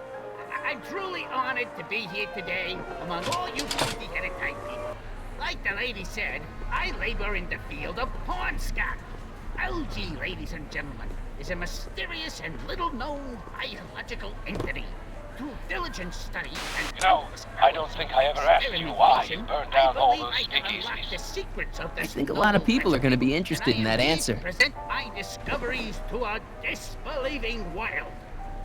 Algae cakes, ladies and gentlemen, is the next wave in the agricultural revolution of the Act casual. 20th century. He's coming back. Algae is just... Hey, Danny, could I have a word with you? Comrade Smirnoff, come to turn yourself in? In private? With pleasure. People haven't been getting the benefit of all this nutrition on account of the Thanks. Western I'll be back. Well, I hope so. You've got to get this albatross off my neck. Well, did you put the screws to it? Did he confess? Shh, he's approaching. Hey, Danny. Do you mind, comrade? We're busy trying to protect the expo from the likes of you. This'll only take a minute. Our plant recorder. It's not a good idea to steal police property, you know. Listen. You know, I don't think I ever asked you why you burned down all those speakeasies. Why? Because no one else was doing anything about them. Detective Parker, surely you're not going to believe this crudely manufactured forgery of a recording. I'm not sure what to believe, ma'am. But based on this crudely manufactured forgery, I'm afraid I'm going to have to ask you to come down to the station to answer a few questions about your whereabouts on the night of the speakeasy fires. Oh, very well. Heavens, what's that? You know, one of these days I should really stop falling for that. Hey, does this mean that the barricades can come down from Emmett's booth? Let's take that as a yes. Emmett's gotta be around here somewhere. Thank you, Ernest. Do be sure to drop by his booth and sample an algae cake. I have, and it was very interesting. I will be back later to highlight another of our fine exhibitors. See you soon.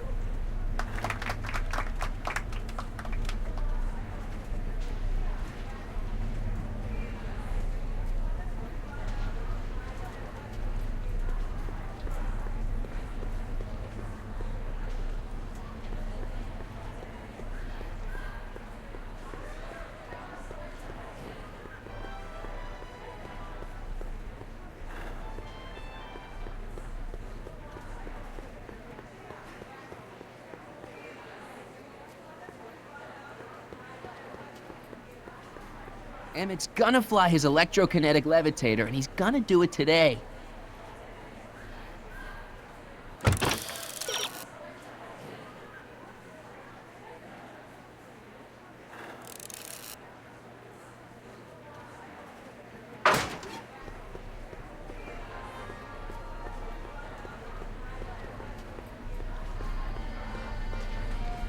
Excuse me, Mr. Duto, Jacques Duto, at your service. I'm looking for a friend of mine, Emmett Brown. Tall young guy, reddish-brown hair. A distracted look. That's him. Any idea where he went? He just passed by here with an older gentleman. I think they were headed into the House of Glass. Great, thanks.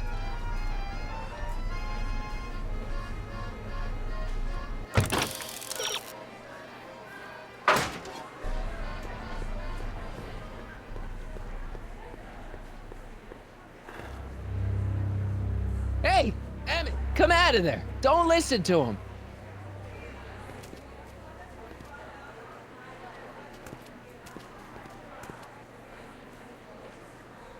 Perfect.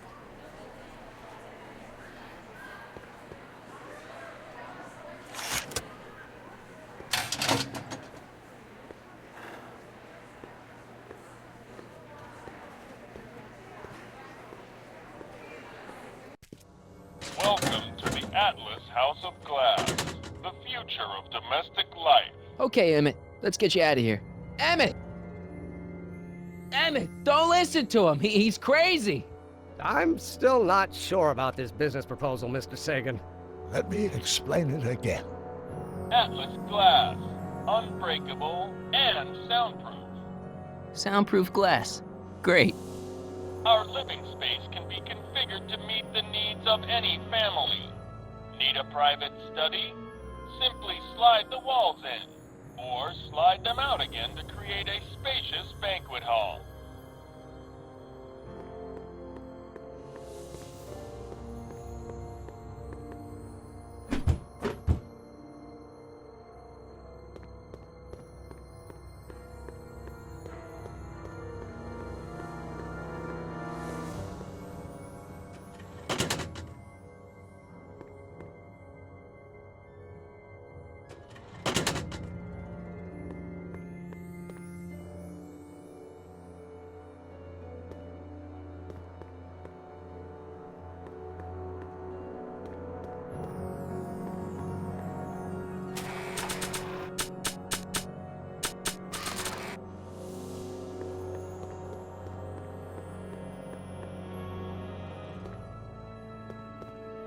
Emmett, get out of this place and back to your booth. You're gonna miss the demo. Come on, Emmett, look up here.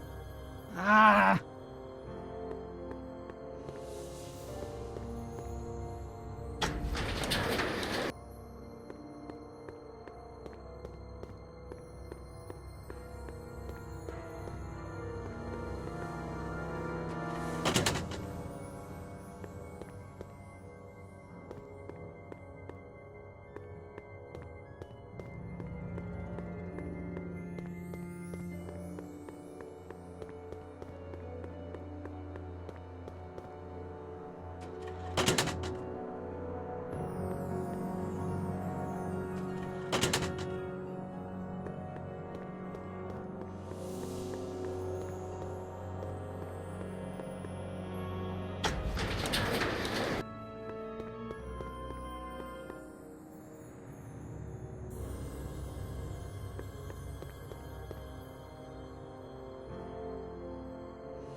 Something...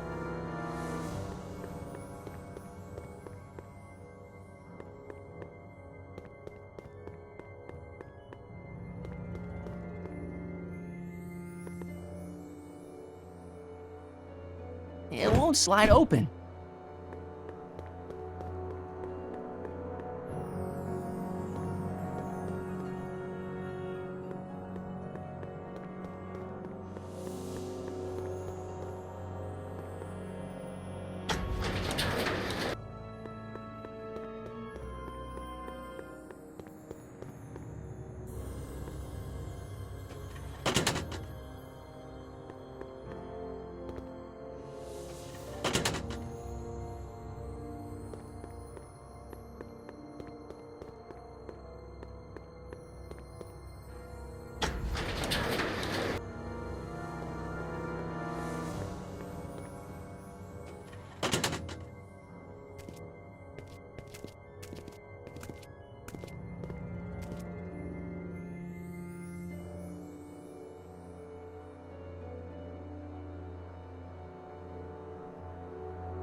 Emmett? Where'd you take him now, Doc? The next exhibitor on our list is Officer Danny Parker of the Hill Valley Police Force. Officer Parker is going to demonstrate a few of the many marvelous tools that our boys in blue will soon have at their disposal. The criminal element has truly met his match today. Officer Parker? It seems our next exhibitor is unavoidably detained, but I'm sure his presentation would have been both enlightening and exciting. How about a round of applause just for the heck of it?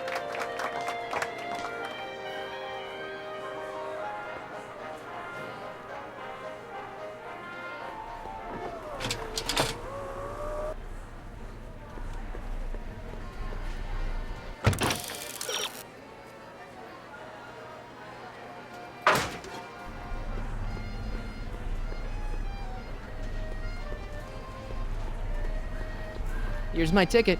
Give me a ride in that thing. I don't think so. What do you mean? I've got a ticket. You have to honor my ticket. It's the wrong kind of ticket. Sorry. I know you're in there, Doc. Doc? Yes, I am a doctor of marine biology, but I fail to understand what you're... Quit fooling around, Doc. What have you done with Stop! Help! I'm being attacked! Michael! What are you doing? You can't assault the exhibitors! You don't understand. He's kidnapped Emmett. The boy's obviously confusing. I'll say he is. You want I should toss him out on his ear?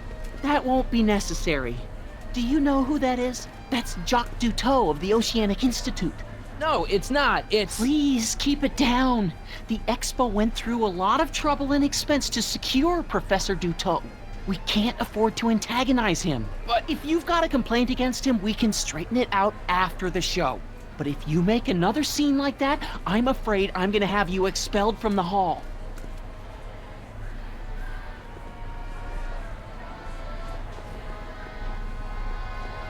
You've got to take my ticket and let me into the bathysphere. It's the rules. If you've got a problem, go lodge a complaint.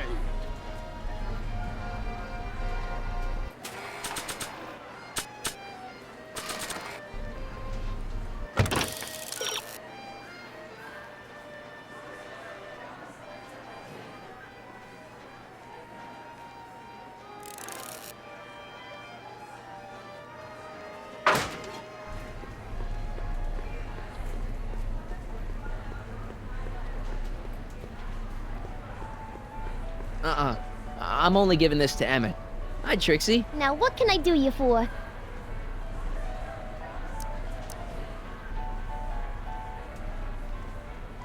Did Emmett come through here with Carl Sagan? Sorry.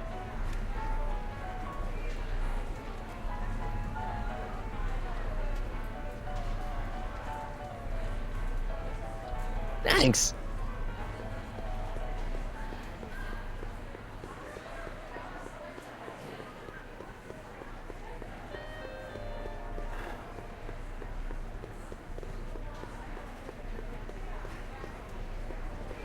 How about an algae cake? Sure thing, mister. Wait a minute. You're the guy that makes the algae cakes? What? I thought you couldn't stand them. Hey! You're the guy that tried to pick up on my Eunice! Oh, for the love of... No algae cakes for you, Buster! Hey, Artie. What do you think? Quite a setup, huh? The expo? Sure, but I was wondering... This ticket should get me into any exhibit on the floor, right? Sure. That's a P ticket. Well, the guy at the aquarium is refusing to honor it. There must be some mistake. Come on, let's straighten this out. Professor Duteau, this young man claims you refused to take his ticket. Not at all. I am only too happy to take his ticket. Please, climb the ladder, and I will raise the bathysphere.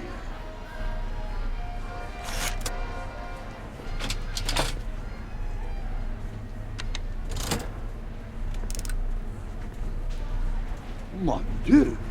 What is the matter? The gears, they must have become stuck. I am afraid I cannot raise the bathysphere at this moment. What a shame. Yes, this. Well, I will work on the problem. Perhaps if you come back later.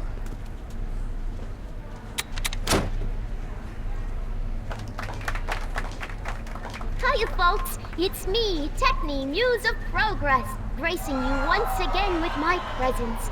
And speaking of presents, what better gift could Hill Valley offer the world than this magnificent science and technology exhibit, hey folks?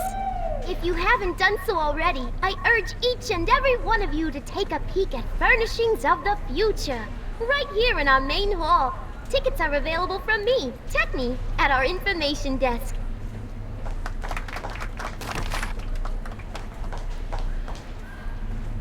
Come down, please.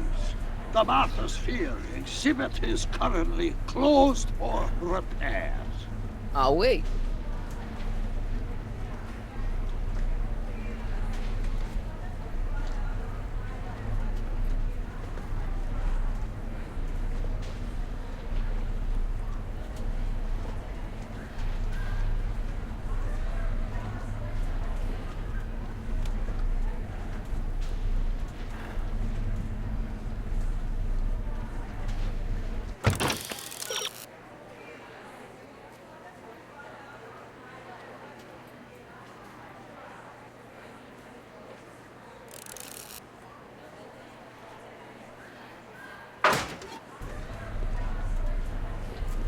So sorry for the inconvenience.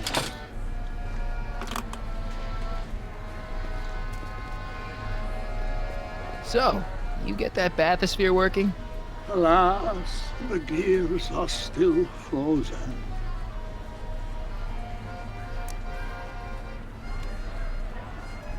Open up that bathysphere. I told you, the equipment is jammed. If you come back late... Bullshit, Doc. I know exactly what you're hiding, Is there a and... problem here? No, everything's just great.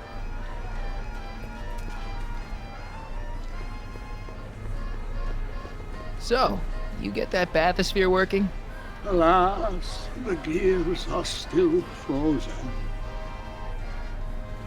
I think I'll climb the ladder and just hang out until you get it fixed. Suit yourself. You may be in for a long wait.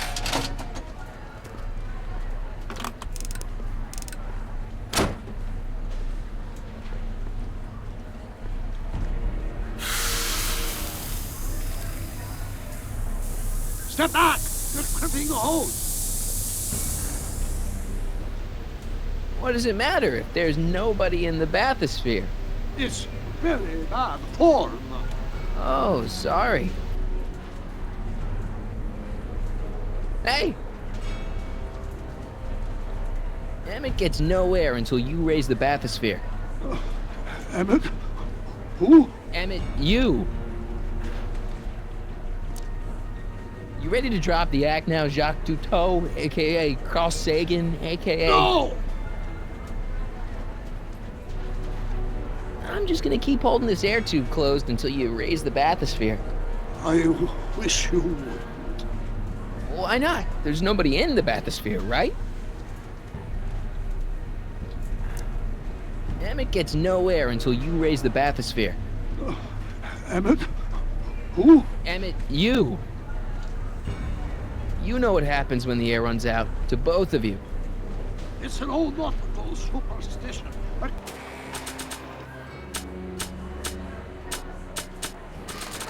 Crimped hose needs. Now that I've recorded Edna's confession, I don't want to risk erasing it.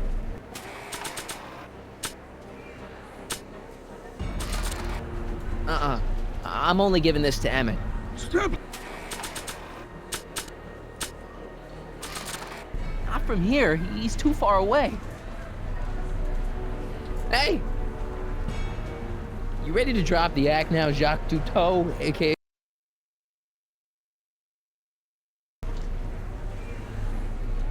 You ready to drop the act now, Jacques Duteau, a.k.a. Carl Sagan, a.k.a. No!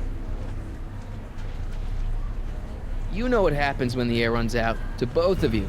Step. Shoot. That's better. Mercy.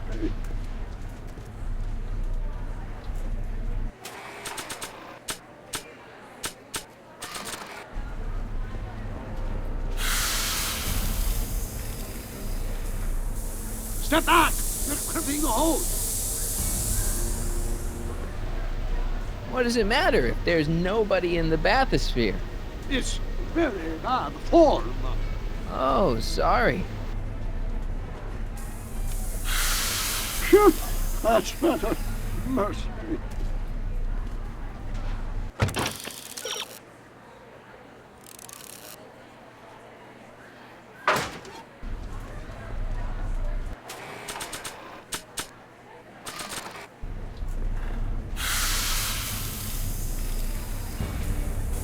Step back! You're crimping the hose! What does it matter if there's nobody in the bathysphere? It's very bad form.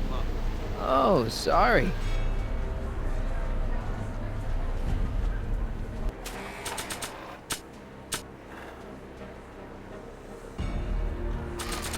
Step off the hose!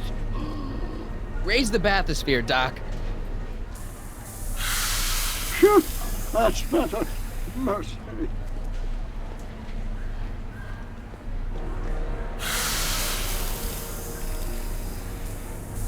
Step back! You're crimping the hose! What does it matter if there's nobody in the bathysphere? It's very bad form. Oh, sorry.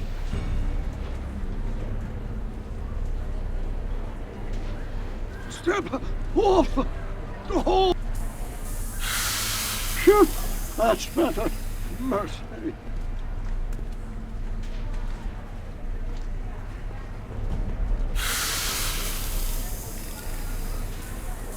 Step back!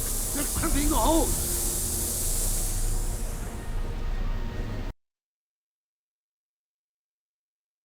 It's very bad form.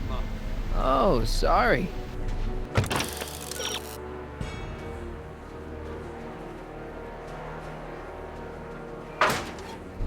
Step off the hole! Hey! I'm just gonna keep holding this air tube closed until you raise the bathysphere. I wish you would. Why not? There's nobody in the bathysphere, right? You ready to drop the act now, Jacques Cousteau, aka Carl Sagan, aka... No! Emmett gets no air until you raise the bathysphere. Emmett? Who? Emmett, you. I'm just gonna keep holding this air tube closed until you raise the bathysphere. I wish you would. Why not? There's nobody in the bathysphere, right? You know what happens when the air runs out, to both of you. Step off! Shoot! That's better. Mercy.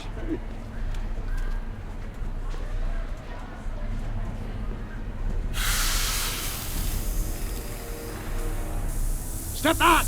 You're crimping the hose! What does it matter if there's nobody in the bathysphere? It's very bad form. Oh, sorry. Hey! You ready to drop the act now, Jacques Cousteau, aka Carl Sagan, aka... No!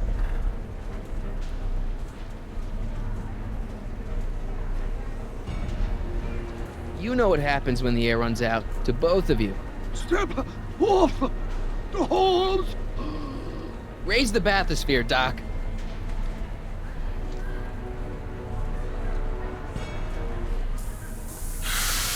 Shoot! That's better. Mercy.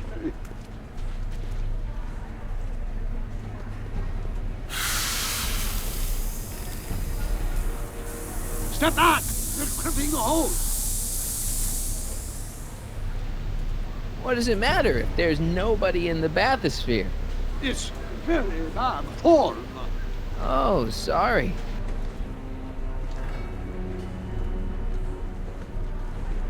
Step off The holes!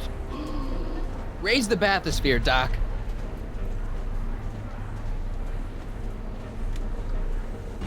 I command you uncrimp that hose! Funny, you'd think it was you who was running out of air, not the guy in the bathysphere. I don't know what you're talking about. It's as if you two were connected somehow.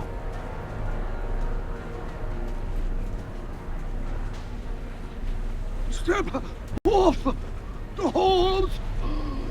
Raise the bathysphere, Doc. I won't do it! Then neither will I.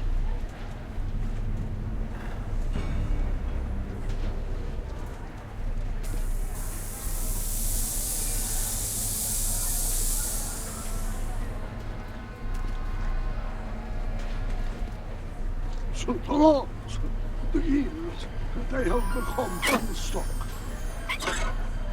There, see? It was just a malfunction after all.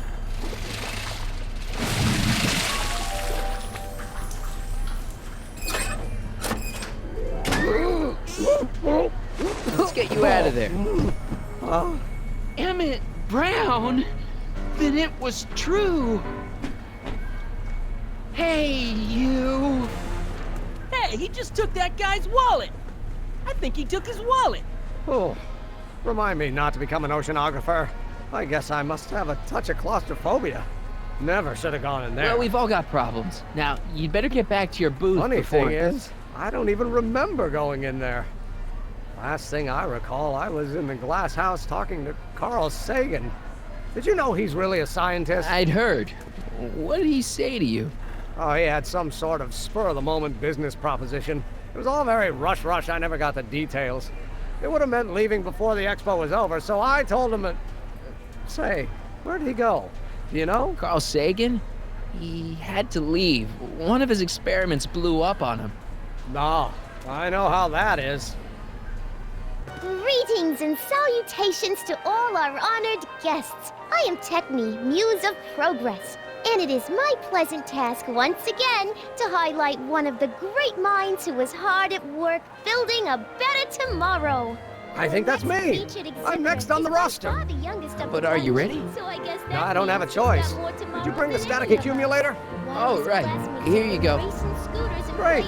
Come on, let's get up there. He's been hard at work dreaming up gizmos and banging them together in his garage. And who knows? One of this kid's gizmos just might take off and change the life of everybody in town. Could it be the very thing he's brought to share with us today? This wouldn't be the first time the world was changed by a kid barely out That of ought to do it. Are the block bearings all in the raised position? Block bearings. Raised position. Check. Then it looks like all systems are go. She was only 19. Wish me luck. So hold your snickers. Don't have to. Ladies and gentlemen, I give you Emmett Brown! Objection! Objection, Your Honor! I hereby demand that the scientific demonstration of one Emmett Lathrop Brown be terminated and forfeit by reason of insanity. I declare him to be in contempt of me, his father. Where is he? Hand him over this instant! Emmett, are you up there?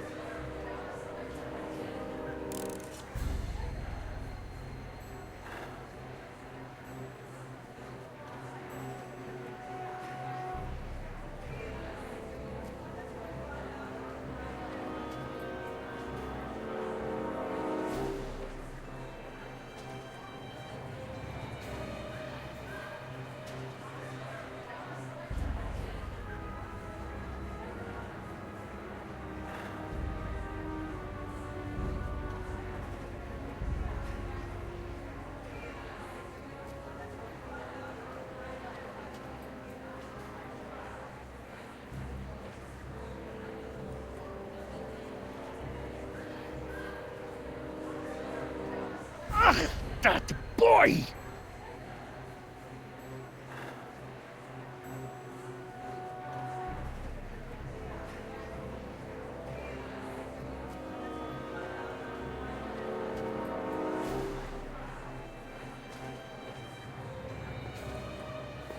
Emmett! Don't give me away!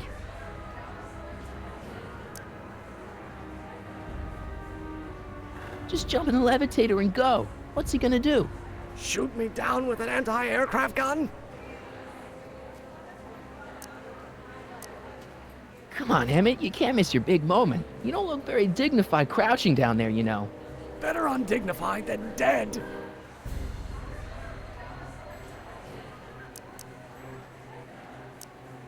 I thought you weren't scared of your father anymore. When he's in a mood like this, I'd have to be suicidal not to be scared. Well, let me talk to him. The longer you hold out, the harder. You don't think you can shelter him? Come on, Mr. Judge, sir. You're kind of making a scene here. Wrong. I am stopping my son from making a scene here. Don't antagonize him. Well, if you're not gonna say anything... So he is up there with you? Thanks a lot. Son, I order you to come down from there this second.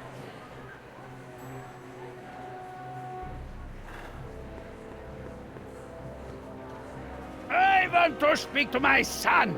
Emmett's not ready to talk to you, directly. I suppose you're his mouthpiece? I guess so, yeah.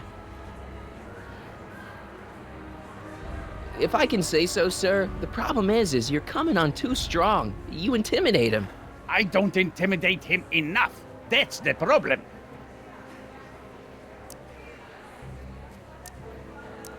You can't talk him out of it. His mind is made up. So, if talking won't work, there's always thrashing. Can't you two have it out later? You mean after he's gone through with this ridiculous stunt? Yeah? No! Stay right there. I'm not going anywhere. Fear!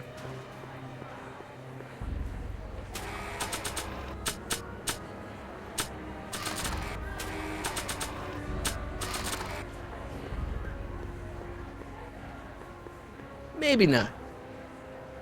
Not sure what that'll do.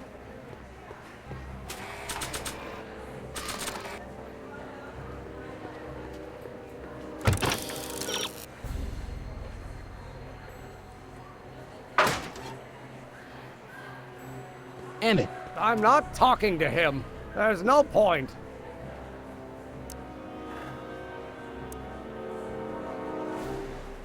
Maybe he'll give you a fair chance to explain yourself. He is a judge, after all. Yes, a judge who's already passed sentence. He won't listen to me. He never has. I'll be right back. You dare to disobey? So, is your client prepared to make a statement? He says it's no use talking to you. You never listen? That only shows how pig-headed he is. Of course I'll listen.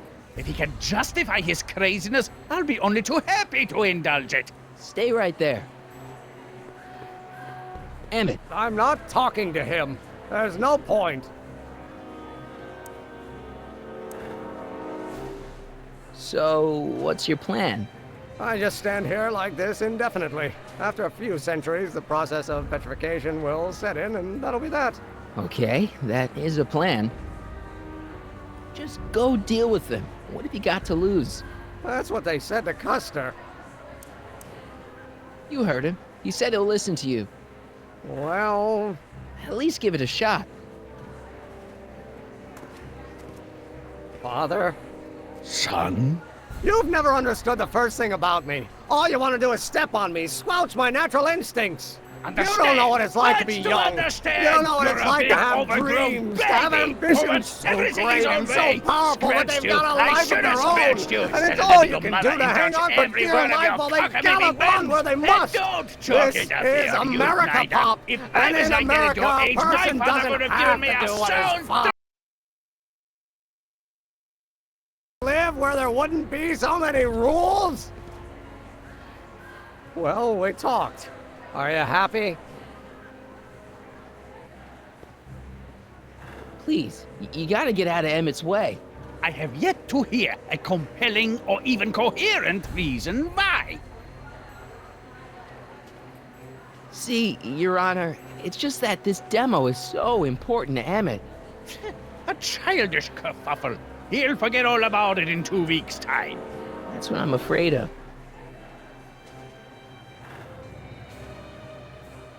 Emmett's just... stubborn, willful, single-minded, incorrigible, and obsessed. Okay, but if you look at it from the right angle, those traits are kinda... good. That may be your angle, Sonny, but I'm not so sure it's the right one. Make no mistake, those are traits that lead to trouble. He gets them from his mother.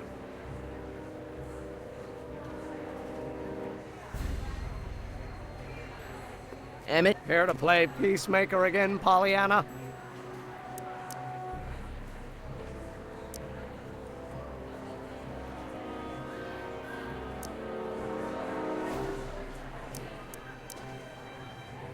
He says you get your stubbornness from your mother. Well, that's the limit. He's not satisfied with insulting me. He's got to drag my mother through the dirt, too. Mother isn't at all like me. She's gentle and sweet and endlessly patient. If anything, I'm more like... oh, skip it.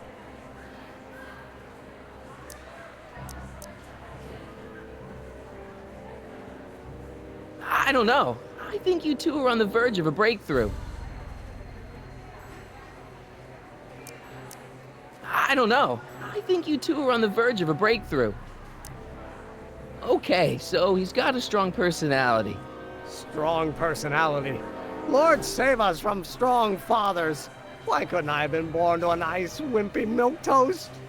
Yeah, well, that's no picnic either. The important thing is, fathers can change. Says you. You were starting to say that you're like... Skip it. Can it be that you and your dad? No, next subject. Emmett, stop being a dope. You've got your pride, okay, I get it. And so does he, but what's the harm in trying to make peace with the guy? He's your family, and family's important. Sometimes it's, well, even more important than we realize. Okay, I'll talk to him. If he'll talk to me. All I'm saying, sir, is... Motion denied! Look, Your Honor, you don't see it, but there's an awful lot riding on Emmett's demonstration. All the more reason why I've got to put a stop to it. Look me in the eyes, young man. I expect you know my son pretty well by now. Do you seriously think his exhibition is going to be a success? Maybe not. I mean, isn't Emmett entitled to make a few mistakes? Emmett has exceeded his quota for one lifetime. It's my job as his father to see to it there are no more mistakes. Emmett's just trying to make a name for himself. Maybe things were different when you were a kid, but nowadays you gotta take chances. What do you know about taking chances? Try moving to a strange country where you don't speak the language with only $2 to your name. You? You bet your socks, me! And I made out all right, too. How'd your dad feel about it at the time? Papa? He was fit to be tied. He called me a disobedient little... So your father didn't approve of you coming to America? Well, Papa never really understood the younger generation. He came around a bit in the end, but by then it was too late to. May I come up?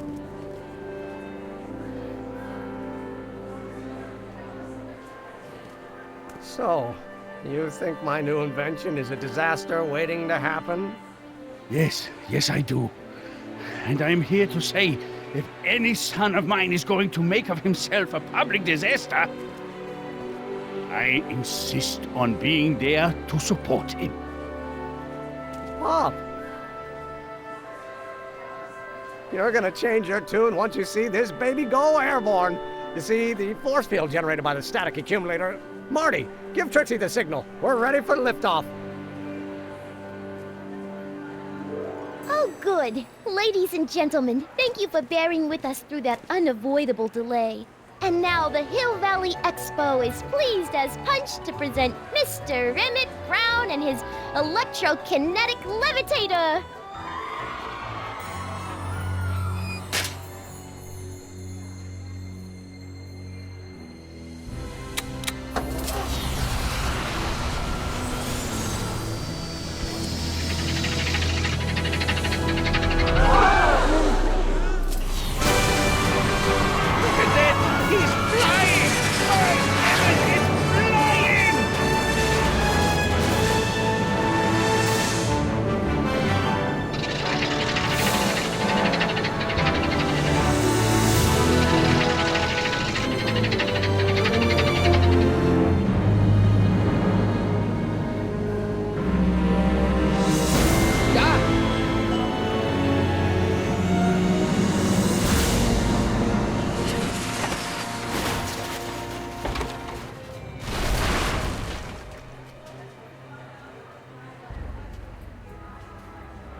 Hey, stop!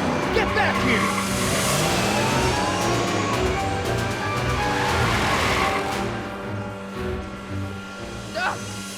Are you okay?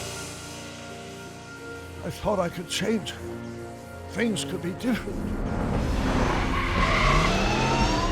Forget about it. Come on. We gotta find a way to stop her before... No, don't come any closer. Doc! Go away! But... Move! Marty!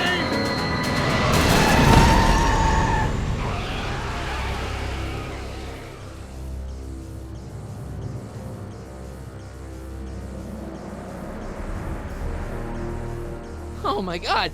Doc! Say something. Chromium, lithium, potassium, iridium, titanium, ruthenium. I'll get help. Newspaper. What? You mean...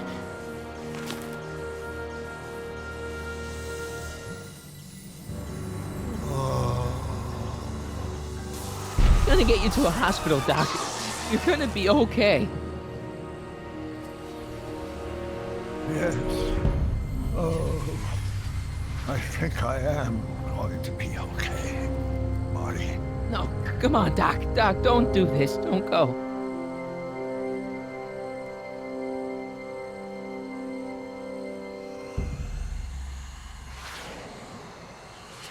Doc, come back.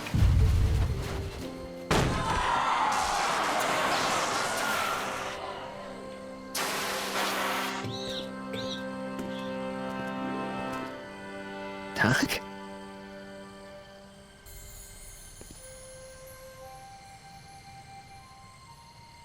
Marty, have you been out here the whole time?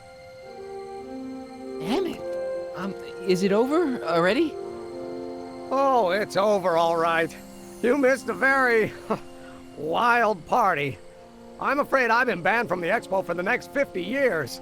And if I were you, I wouldn't go back in either. At least not until all the broken glass is swept up. Oh, what was I thinking? Naturally, the ionic wind generated by an electromagnet of that size will play havoc with a merely mechanical steering mechanism. We need a much more advanced control system. I wonder if we could find a way to translate the body's own gravitational field into electrokinetic force. One might be able to direct the ionic current simply by shifting one's weight. Oh, great Scott, that's it!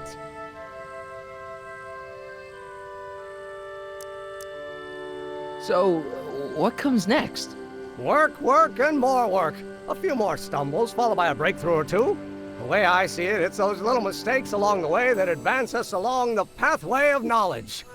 Come on, there's no time to lose. Let's get back to the lab and...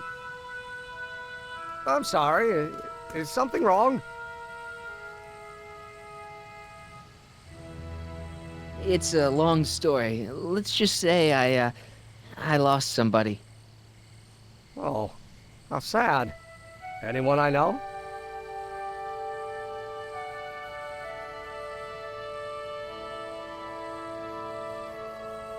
It was, Carl Sagan. What? The guy who tried to hire me in there? You were friends with him? Strange. But how? Don't worry about it. It's got nothing to do with you. What? You're a complete mystery to me, Marty. Where you come from, what you're doing here. But there's one thing I do know. Whatever it is, it does have something to do with me. Please, Emmett, don't ask any... What's this? Come on, let me see. I deserve an explanation. You wouldn't understand. Oh, yeah? Try me.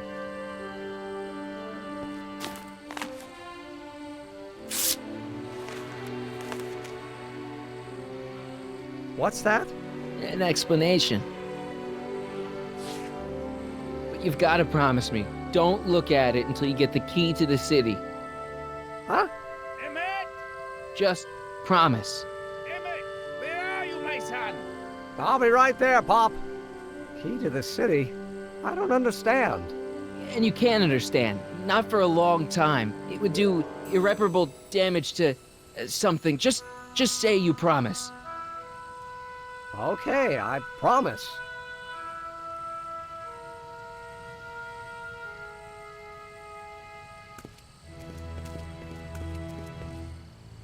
Wait, I will see you again, right? I guarantee it.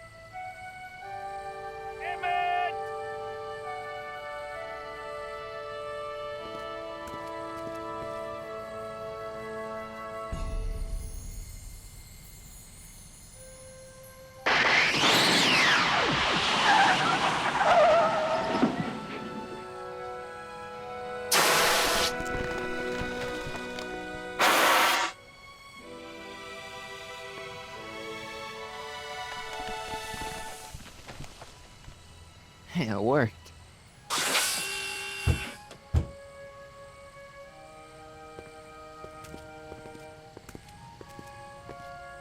So, you were the same Marty. Funny how memory can play tricks on a person. I remembered you being much taller.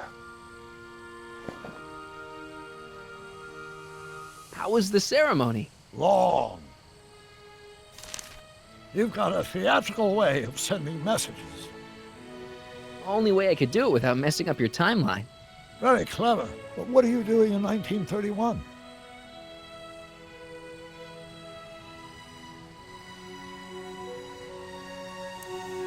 I came to make sure you stayed. Food business? Politics. Politics? That doesn't sound like me. It wasn't. Never mind, it's better I don't know. Let's just get back to 1986. That is, unless your presence has caused any other time anomalies. Me? Nah, no. Well, I'm still a little confused about my...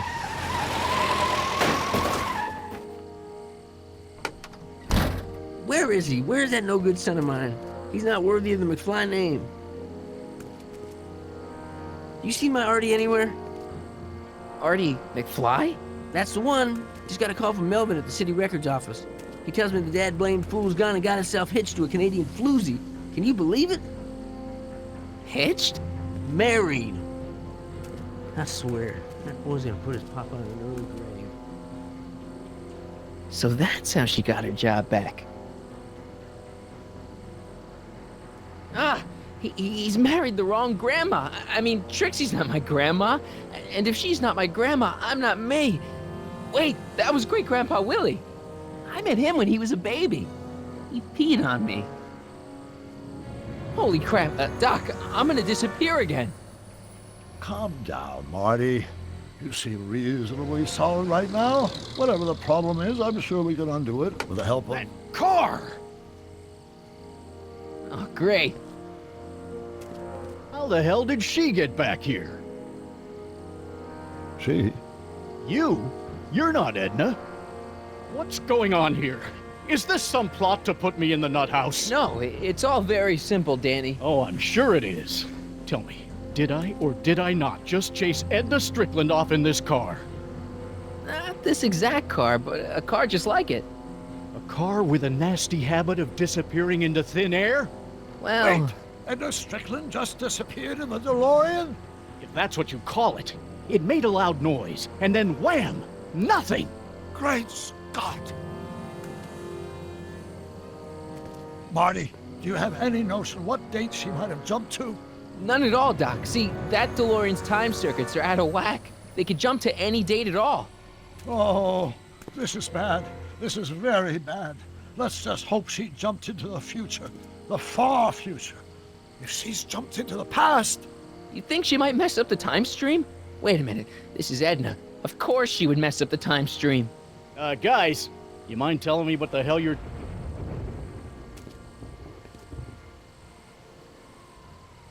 Uh-oh.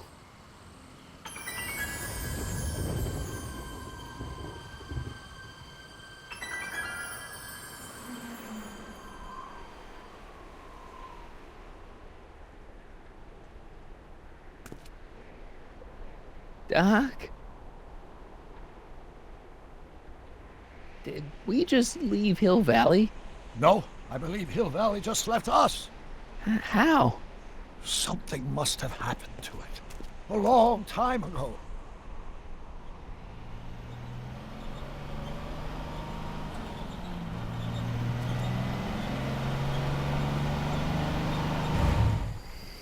Well, now you two look mighty lost. Hey, what on earth is that thing? It's an experimental vehicle. Pay it no mind. Look, maybe you can help us. We're looking for Hill Valley. Well, which is it, a hill or a valley? No, it's a town. It's a town called Hill Valley. Hill Valley, a town? Say, I think I once heard that there was a town here a long time ago. Don't know much about it, though. Just as I suspected.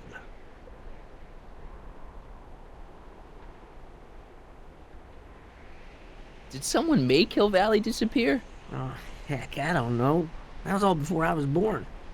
Then whatever it was must have happened at least 45 years ago. Nobody much cares to settle around here nowadays. My dad tried to buy a farm in this area years ago, but he got run off by Scary Mary. Scary Mary? Well, that's what we all call her. Lives a couple miles from here. I make a monthly drop at her place. She's a fiend for news. Takes all the papers in the county, never throws one away. Say, if there's anybody who can tell you what happened to Hill Valley, it's her. Can you direct us to her? It's imperative that we talk to her. Sorry, fellas, but I'm pretty sure she won't talk to you. I think she'll talk to me. I'm pretty good with women. The thing of it is, guys, Mary's older than dirt, but she's also a little tetched, if you catch my drift. She doesn't like strangers. I'm sure we can handle her. We'll be very polite. Please, we gotta see her. Well, okay, if you insist. Take a right turn just after the bridge, then follow the wheel ruts till they come to an end. You'll have to go the last quarter mile on foot. Good luck, and don't say I didn't warn you. I got a notion I'll be kicking myself for sending you up there.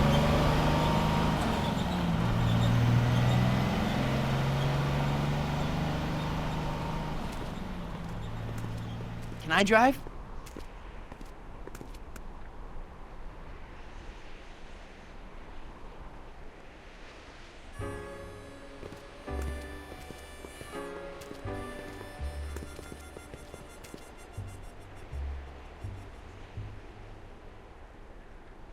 Mary Pickford.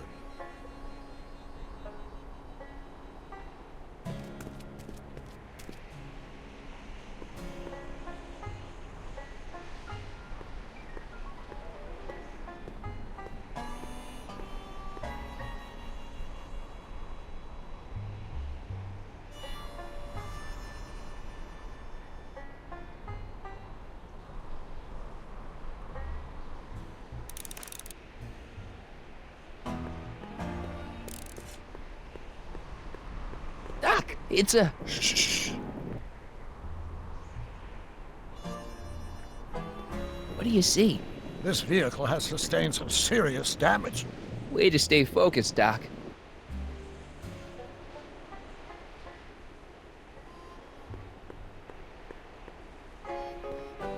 Look! Shh.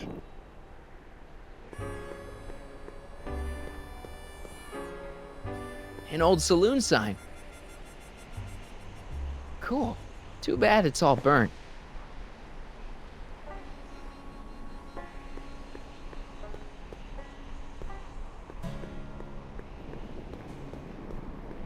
Look! Shh. Look! Shh. I'm guessing this mop doesn't get much use.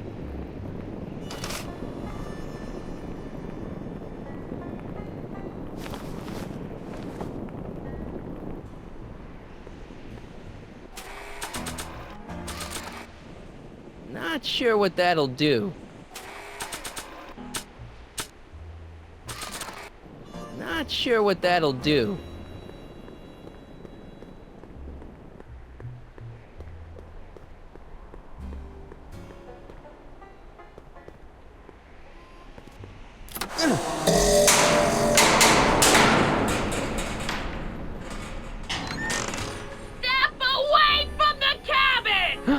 Pardon us for intruding, madam. We were wondering if you could tell us... I don't talk to hooligans! On a very friendly sort. Doc, that was Edna. Edna Strickland? Impossible. This is how she was when I first met her. I had to... Listen, just leave it to me. Okay, you think you know how to handle her. Just remember, we need to know what happened to Hill Valley, and just as importantly, the precise time when it happened.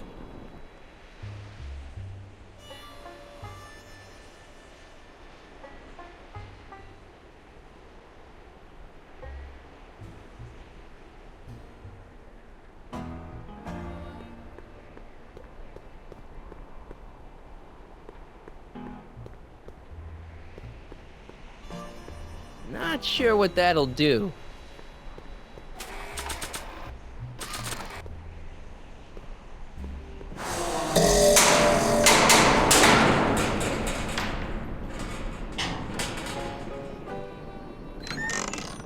Hey, Miss Strick. Who are you?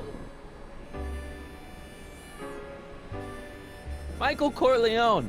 That's a foolish name, and I make it a rule not to talk to strangers with foolish names. But we're not strangers. How do I know you?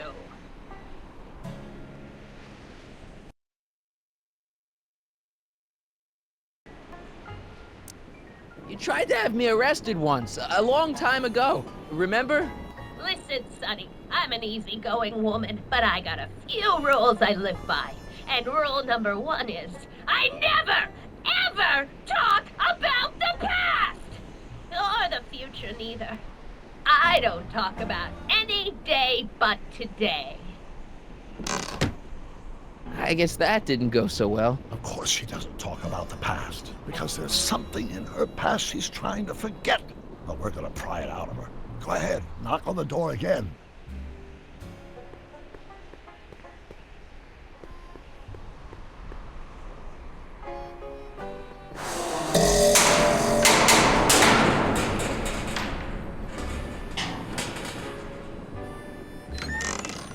What? It's me again, your old friend. How do I know you?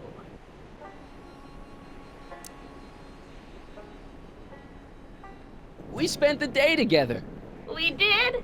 Where? At the expo. That's crazy. I've been here all... What day is it? Tuesday, October 13th, 1931. October 13th, 1931. October 13th. Something funny about that date. Well, what are you here for?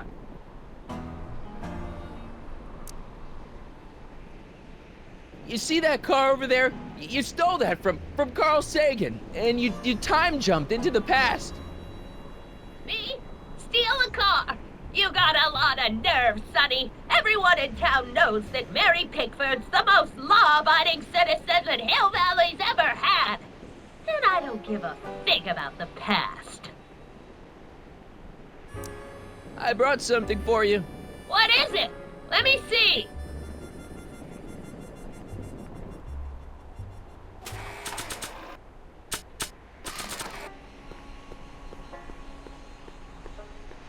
Not sure what that'll do. I brought you this. I ain't interested. Especially ain't interested in talking flowers. Put 'em away.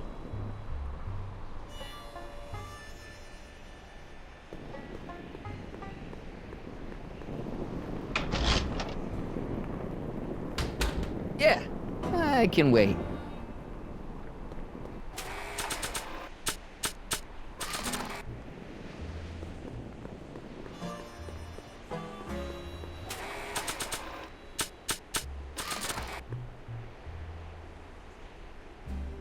I brought you these tickets to the expo. What expo? The expo you left when you swiped the DeLorean and jumped back in time. Stop messing with my brain. I don't know nothing about time travel, and I never did. And what's more, I never talk about the past.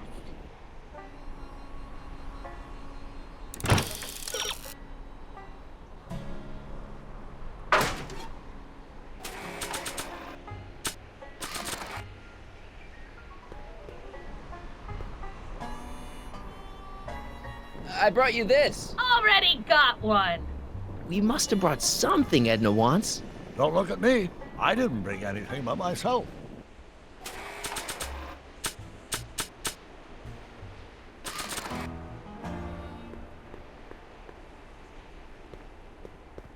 Not sure what that'll do.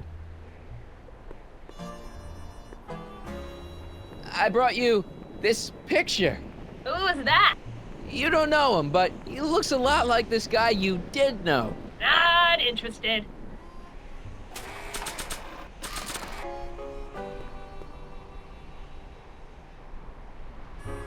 I brought you this. Already got one.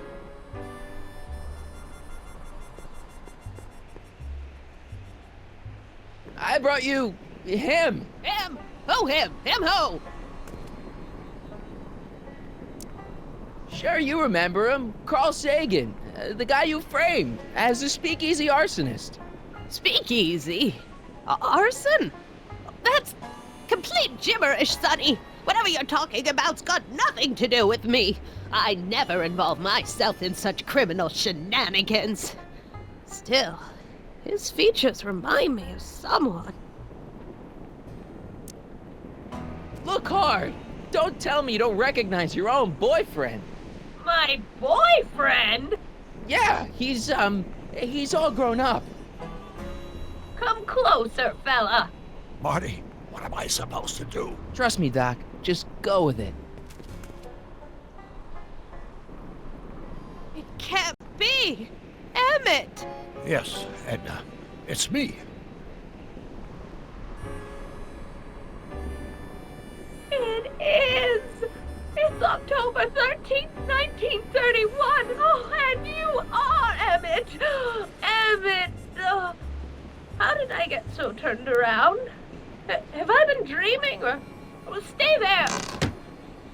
It's a classic case of repressed memory syndrome. Once the mental dam is broken, the subject is immediately plunged into the midst of the very scenes she's trying to forget.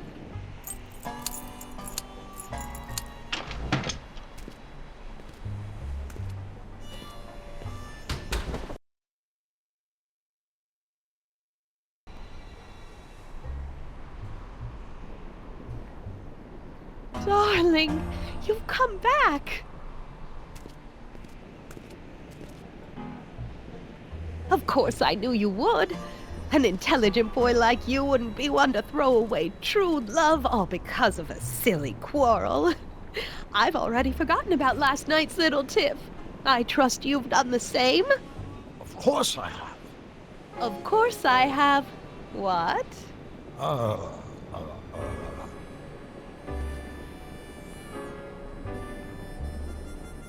Babyface. Babyface. That's not your pet name for me. Wait a minute. What's going on? Schnookums. Schnookums.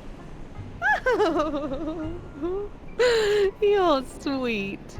But you're still keeping company with this Smirnoff character. I insist you drop him. He's a bad influence. And you've got to stop working on that dangerous electrokinetic... What's this?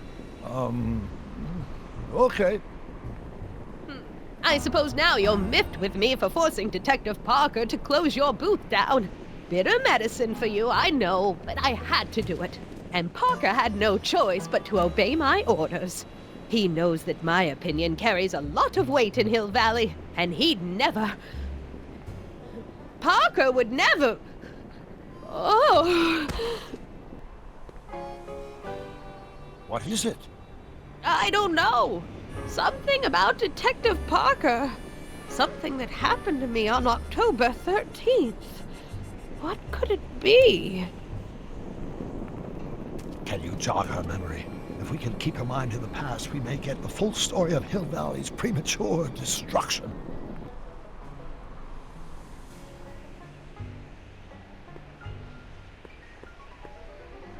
Help me out here, Danny. Don't talk to him.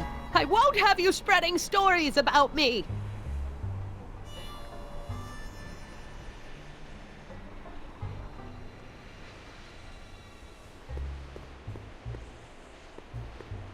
Here's something that'll make you remember.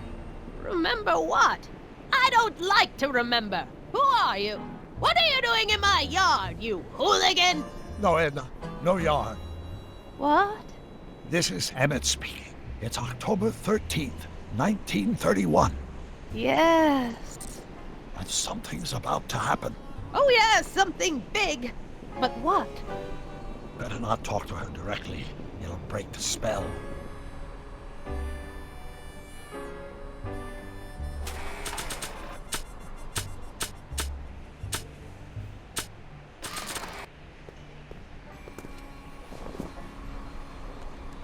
No, I don't think I ever asked you why you burned down all those speakeasies. Why? Because no one else was doing anything about them. No! Turn it off, you imbecile! If Parker hears that, he'll...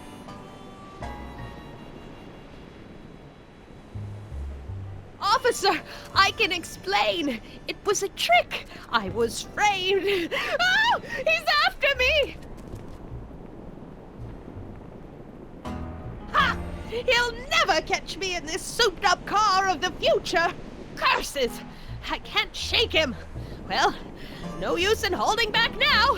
Let's see what this baby can do. And here it comes! Yes? Here what comes? I don't know. Something really unexpected is supposed to happen right about now, but I'm not sure what. Oh, come to think of it, how can I be expecting something unexpected? What's going on? Quick, Marty. We've got to find a way to push the story along before she snaps out of her reverie.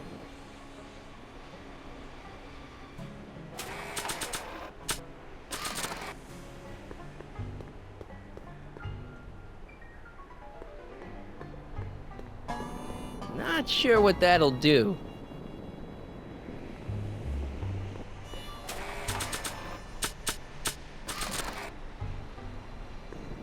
Not sure what that'll do. Not sure what that'll do. Not sure what that'll do.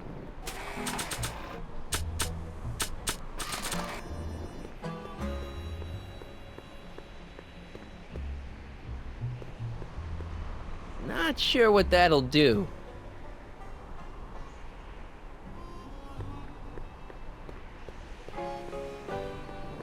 Not sure what that'll do. Not sure what that'll do. Not sure what that'll do.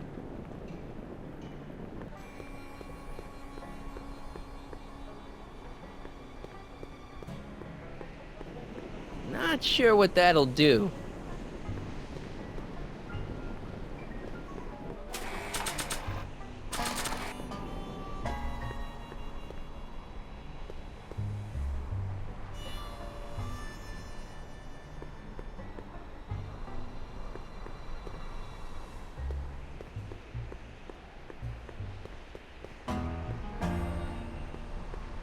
Help me figure something out.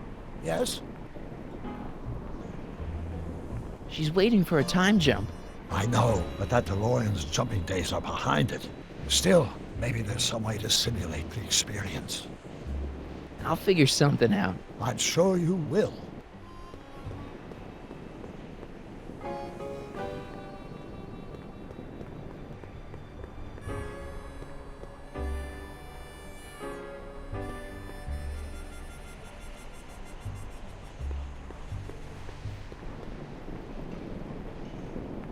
I don't suppose the flux capacitor still works. I build my parts sturdy, but not that sturdy.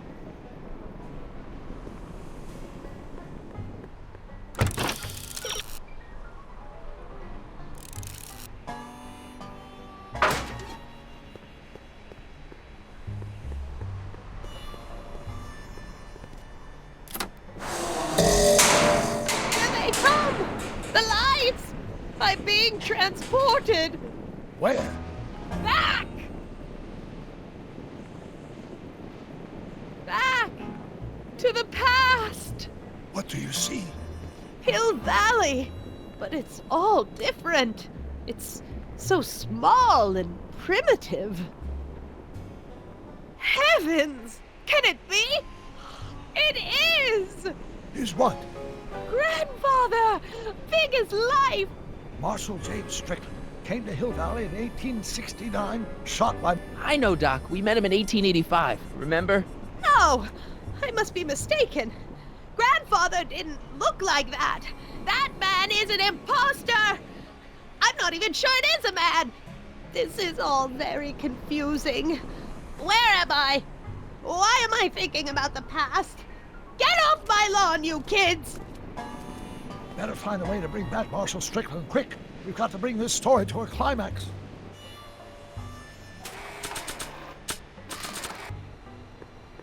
Maybe this'll take you back. Back where? I don't want to go back. Stay in the moment, Edna. Please, Marty. Don't interrupt the trance. I brought you this. Already got one.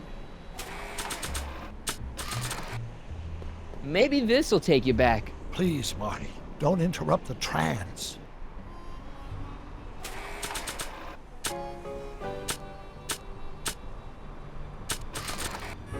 Maybe this'll take you back. Please, Marty. Don't interrupt the trance.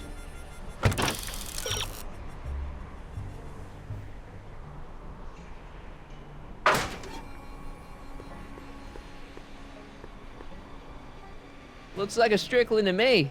Like my little brother, perhaps, but not like my grandfather. Grandfather was much more shaggy.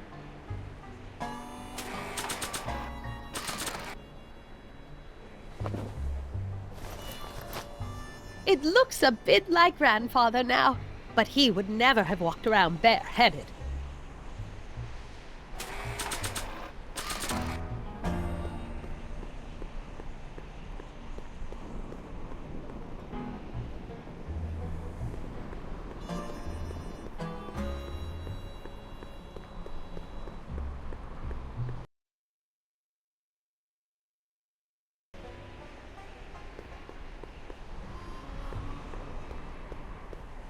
Help me figure something out. Yes?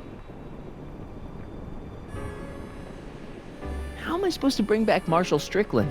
She thought the cactus was him for a few seconds, didn't she? She's not that picky. I'll figure something out.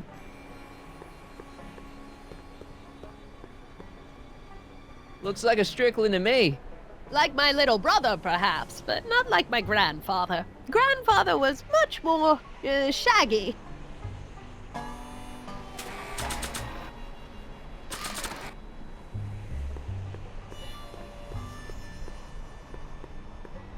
This hat doesn't frame her face very well.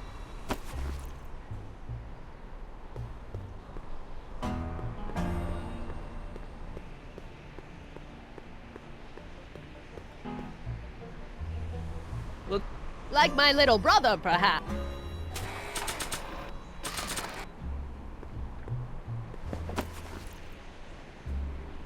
not bad. Oh, grandfather, how well you look. How well everything looks.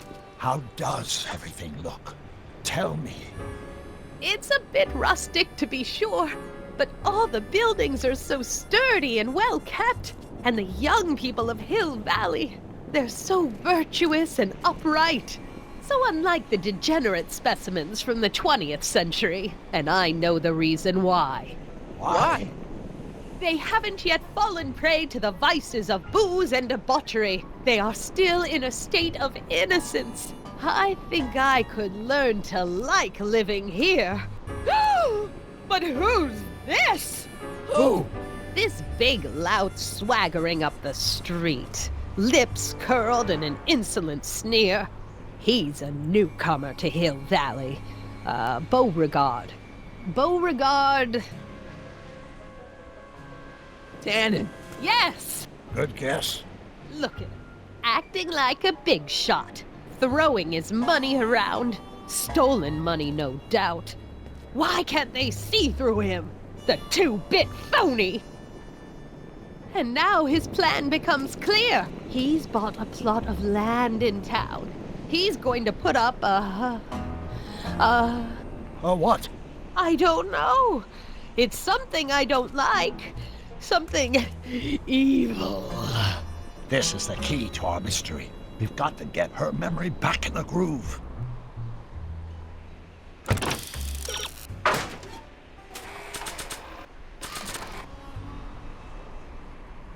Maybe this'll take you back. Please, Marty, don't interrupt the trance.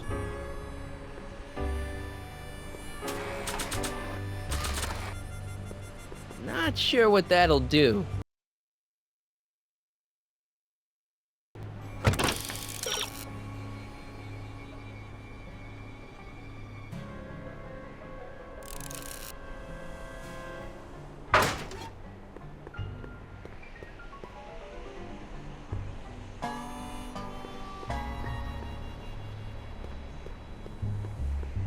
Not sure what that'll do.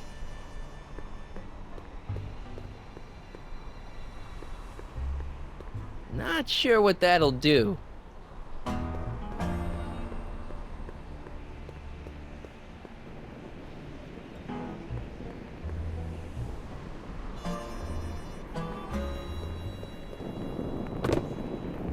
Talk about a watering hole.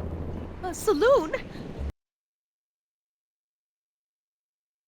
Grandpa, you can't let him do it! You can't let that snake ruin paradise!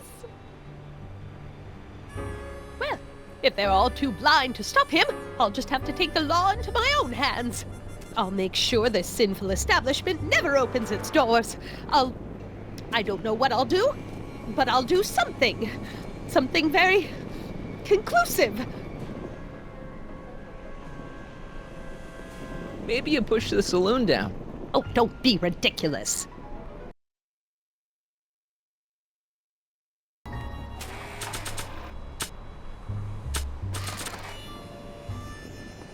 I don't need to do that again.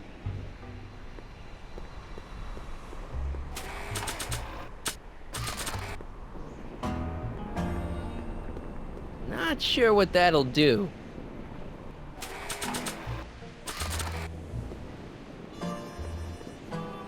Maybe you push the saloon down. Oh, don't be ridiculous.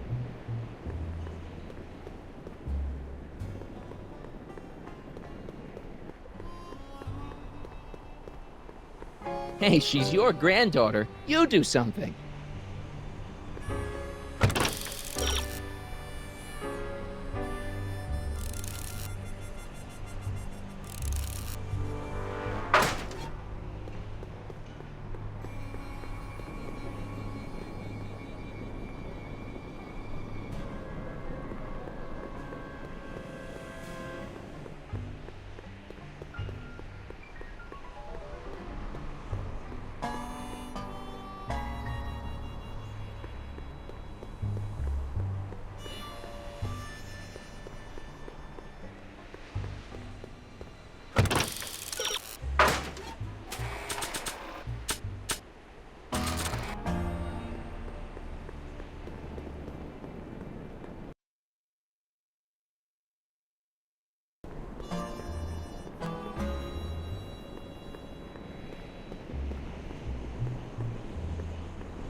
wonder what's cooking.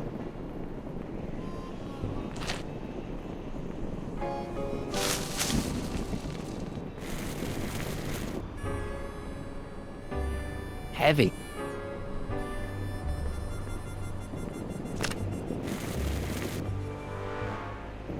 No, you're doing it all wrong. It'll never burn like that. First, we'll need some kerosene. Apply it liberally to the building site. No sense in being parsimonious. And now, watch.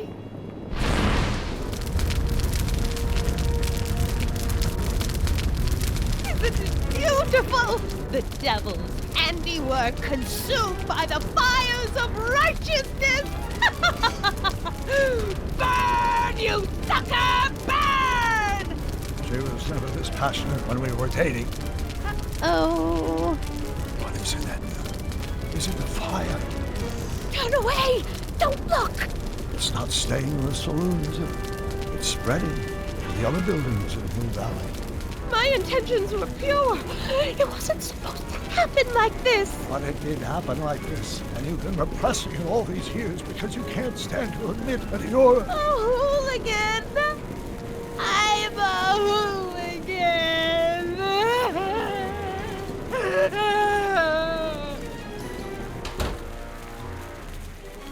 Will I lay it on too thick? Here's the story. Black and white and red all over. Hill Valley destroyed by fire started approximately 2 a.m., July 17th, 1876. Of course, I'm not the real criminal in this story, am I, Mr. Sagan? You set me up for a fall. You and Smirnoff. You made me steal your infernal car. You made me burn down Hill Valley. And now, by the powers invested in me by the town of Hill Valley, I hereby sentence you two criminals to... You! How much have you heard? Enough for a month's worth of headlines in the Haydenville Herald. 2 months worth if you shoot those fellas. I could shoot you too, you know. But you won't, because that would be against the law. And you never break the law, right? This is your cue to skedaddle. Right. Much obliged.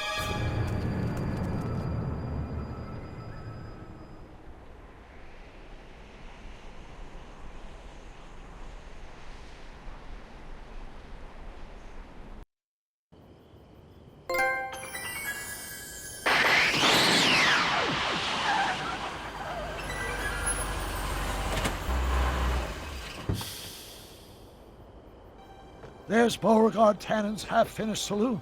Sometime during the next hour, Edna's going to light it on fire and accidentally burn down Hill Valley.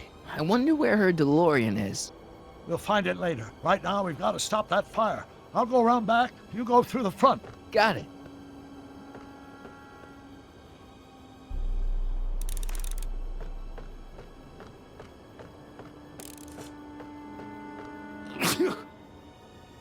I'd better not get too close.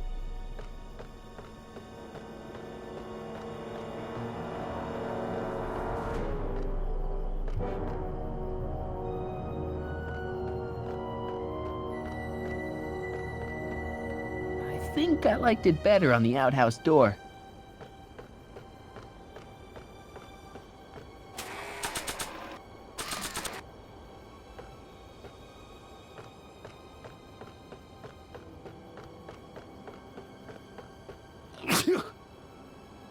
I'd better not get too close. I'd better not get too close.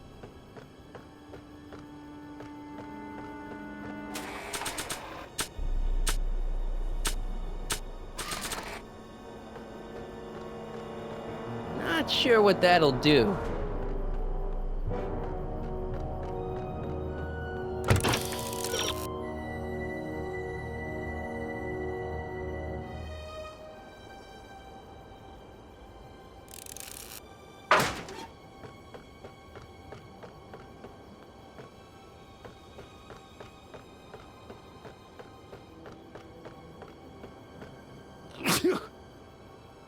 I'd better not get too close.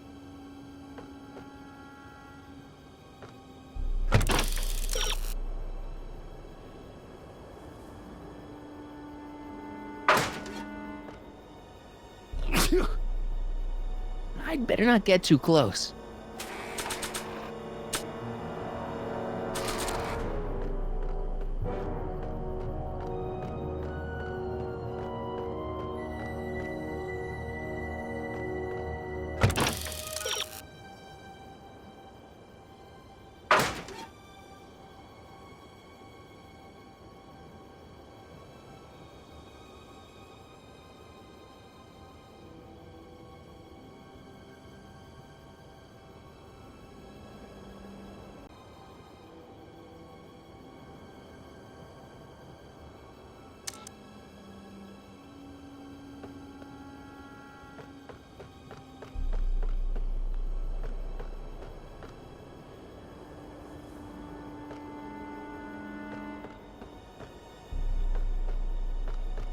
I think I liked it better on the outhouse door.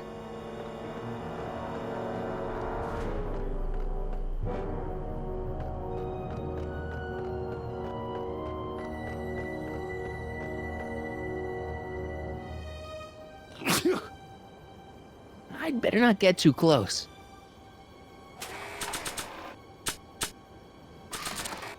Not sure what that'll do. Not sure what that'll do.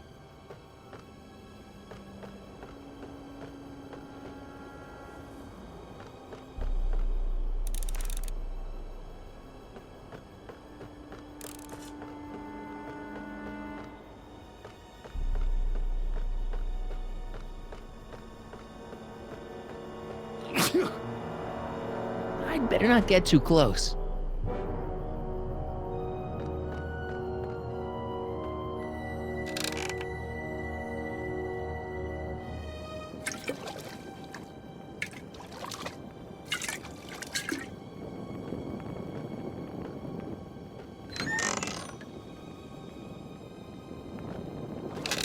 Who's there? Edna, stop. It's just me. Mr. Sagan, what are you doing here? I was gonna ask you the same question, Miss Pickford. Isn't it obvious? I'm putting an end to your den of iniquity before it starts. I don't think so, Mary. I don't like shooting women, but no one comes between Beauregard v. Tannen and his livelihood. Tannen, stop! If you shoot her, she'll drop the torch, and this whole place will burn up. Edna, stop!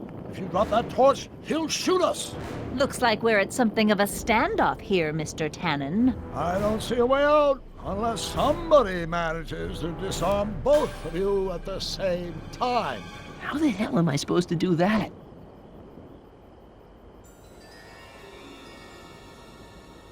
Dolores Miskin?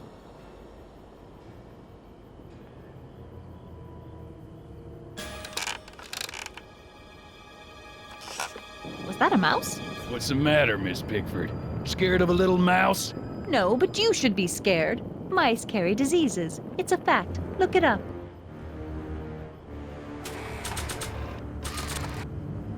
Not sure what that'll do.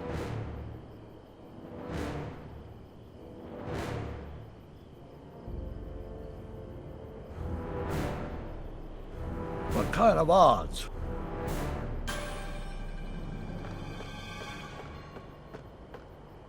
Not sure what that'll do.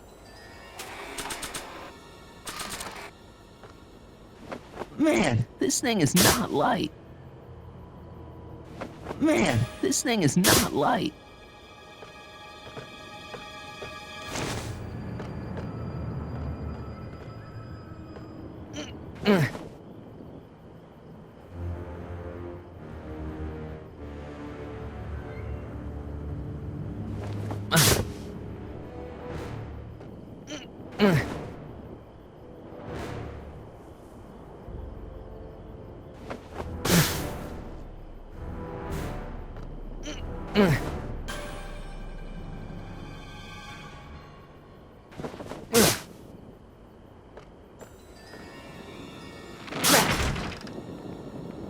It's right over his head, but I can't knock him out while Edna's still holding that torch.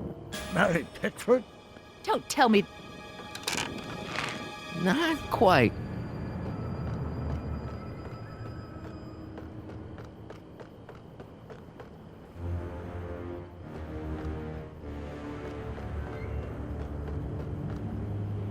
I can't reach it. And even if I could knock it down, Edna'd be free to torch the place.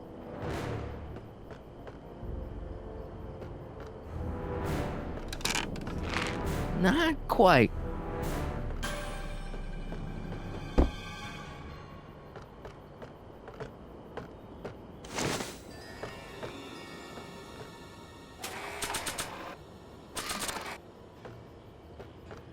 Not sure what that'll do. 100 years from now, Hill Valley. Not quite.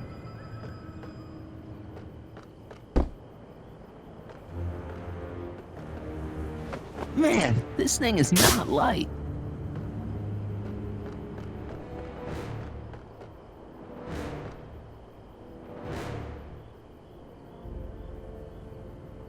Pickle juice. That ought to be handy for putting out torches. It's too heavy to lift.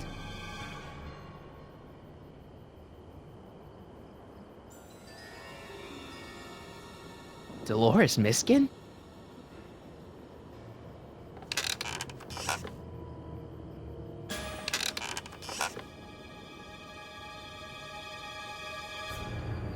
Say, that's a lot.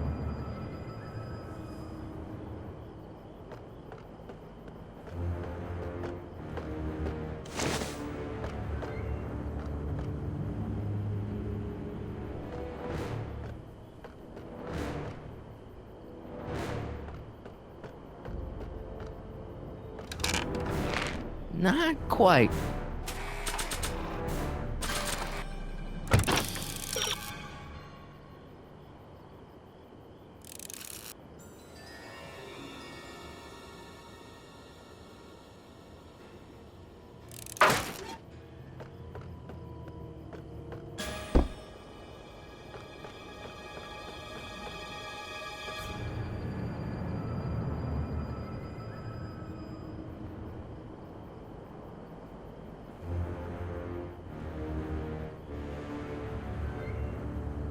Why are you? I wonder what's in these. Oh, stop! Quiet! God. What the hell? Oh, cow crap! There goes all my pickled pig's feet. Pickle juice. That ought to be handy for putting out torches. It's too heavy to lift.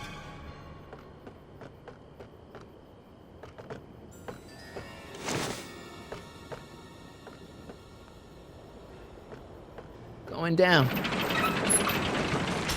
Looks like your torch is getting a little dim there, Miss Pickford. It's still hot enough to bring down this little bit of Gomorrah, Tannen. Huh? Wait, no. Crap.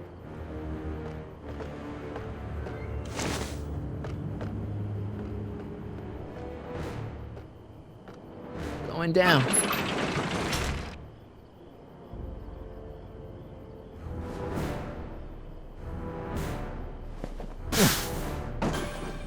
All right, physics.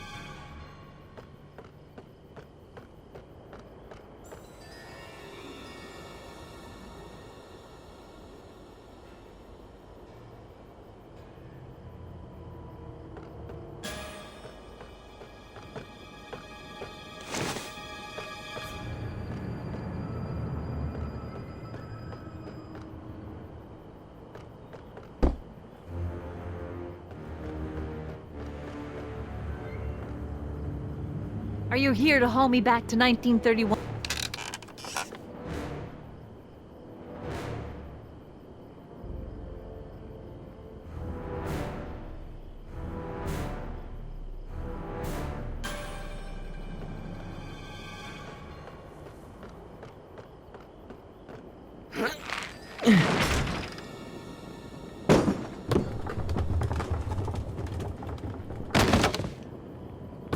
What was that noise?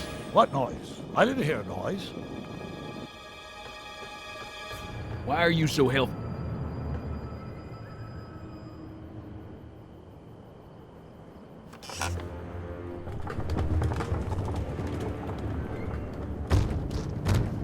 Okay, that was lucky. Won't be long now. We'll just see.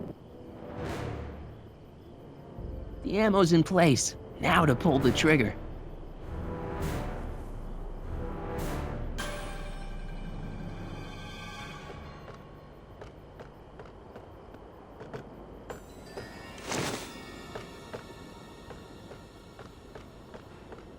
The sandbag's right over Tannen's head. Come on. Got any last words? I'll see you in hell, Tannen. You first, lady. Come on, you son of a... What the frog? Who the hell are you? I'm the diversion, butthead.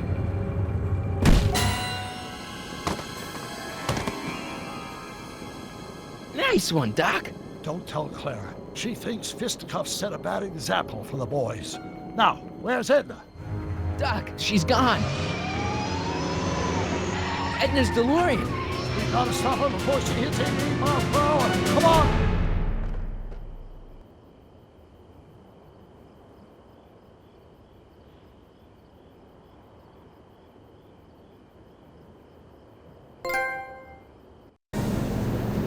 Okay, Edna, nothing to be worried about. You're a smart woman with a strong moral compass. You just need to think your way out of it. Oh, fudge!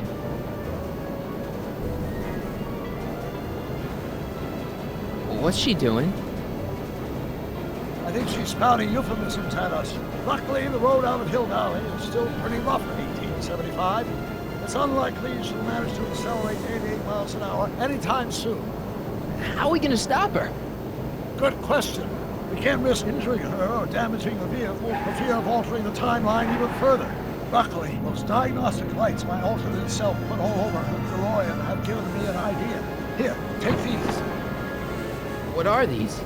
Flux synchronization modules. How do they work? I generally use them for maintenance purposes, but we might be able to use them to sync up the alternate DeLorean's diagnostic modules, thus making it possible to link both sets of time circuits and override the time destination of the alternate DeLorean. At least that's the theory, anyway. That's a great plan, I think. Best of all, we won't need to weld the modules to the frame. Snap them over the diagnostic lights. Wait a minute, Doc. You want me to go out there? How the heck am I supposed to do that? Good question. Let me think. Aha! A hoverboard! It saved our hides a few times before, so it seemed like the appropriate tool to bring along for the job. Sweet!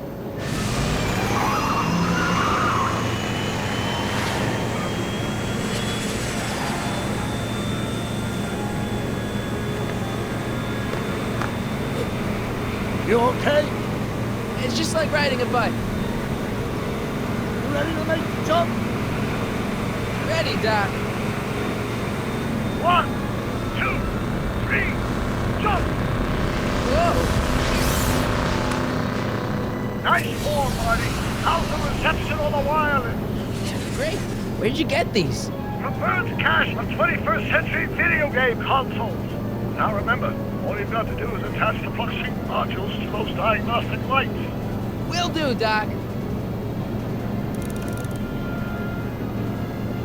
Mr. Fusion, should I disable it? Leave it alone. It's not a good idea to monkey with nuclear reactors.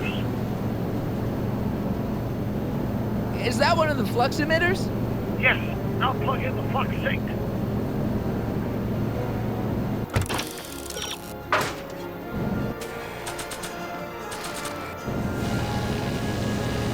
Can't reach it from here. You just have to climb onto the top. Mr. Fusion! It's locked!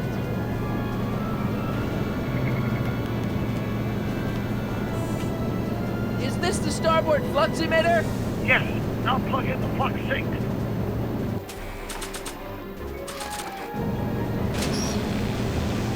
All right. Nicely done. Now, aim the sync toward the receiving dish. I'll try, but it's getting a little bumpy out here.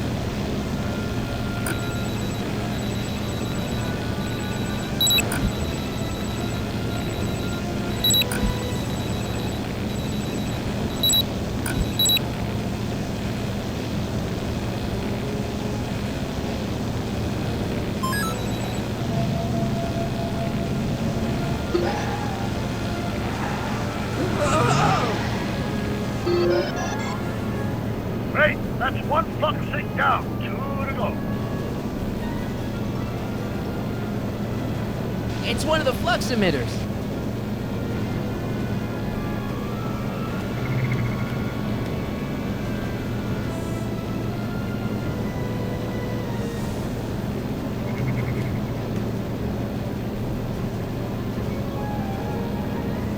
It's one of the flux emitters. I can't reach it from here. It's locked. Oh! Get off!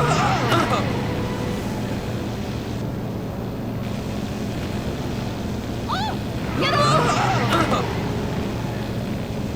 I can't sneak past the rearview mirror.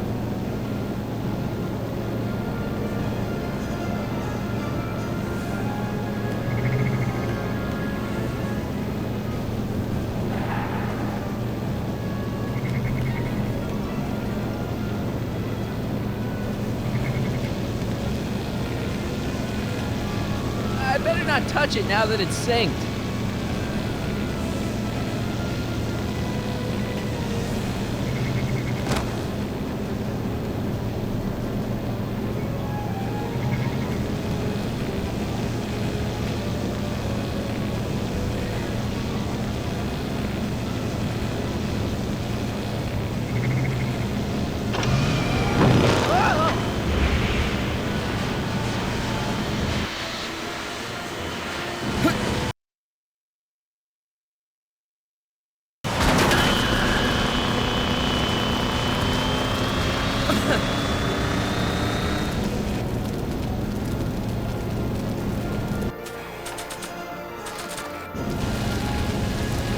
I can't reach it from here. You just have to climb onto the top.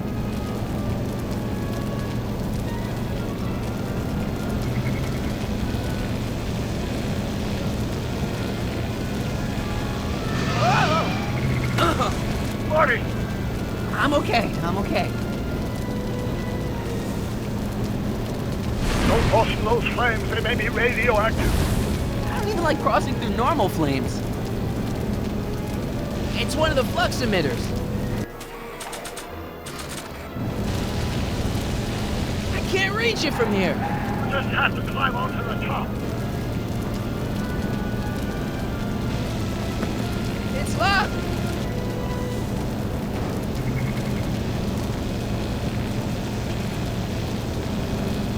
I can't talk to her from here.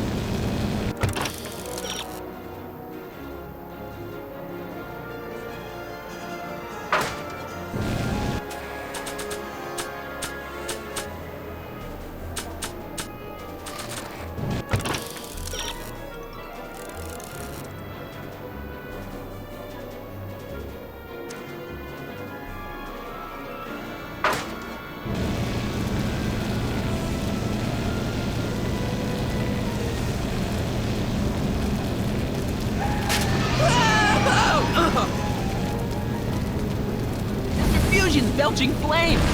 Yes, that's unfortunate. I'd stay out of them if I were you. Not sure what that'll do. Nice work, Mark.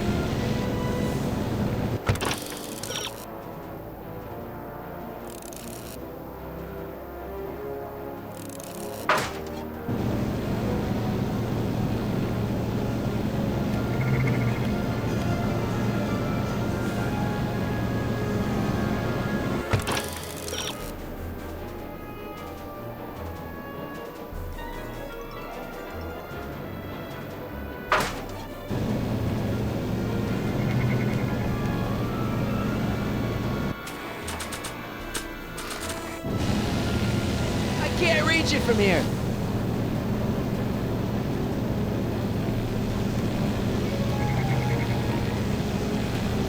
Made it. Excellent. Now let's get that flux override module on before she starts making life difficult. She's been making it easy up till now? Is that the port flux emitter? Yes. Now plug in the flux sync.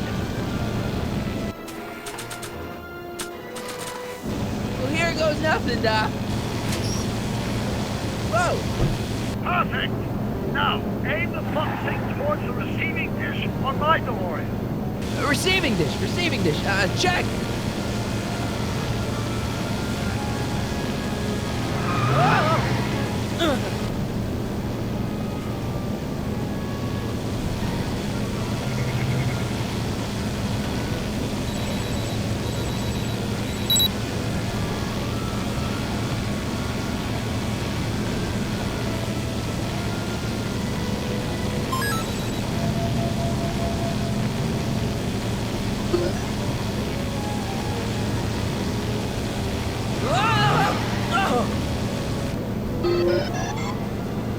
We're almost home, Marty.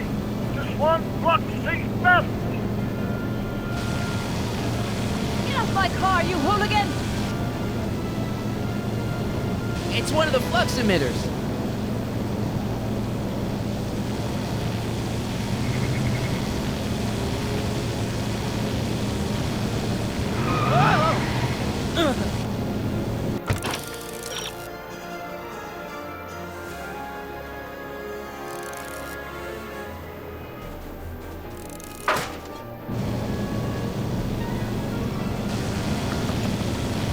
It's locked.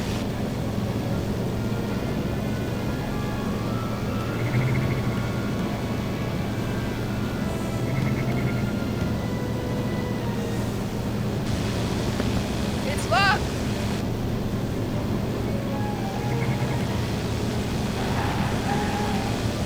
I better not touch it now that it's synced.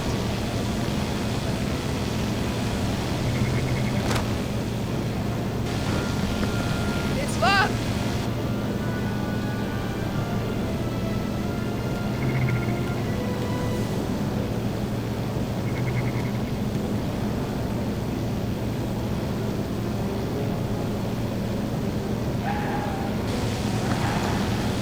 It's locked.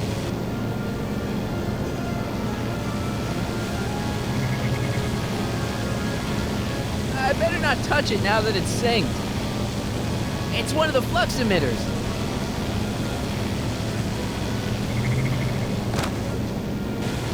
Edna! What? Let me in! You want in? Fine! Marty, are you all right?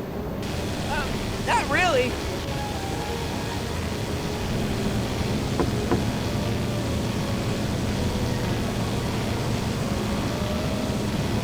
What? Pull over! No!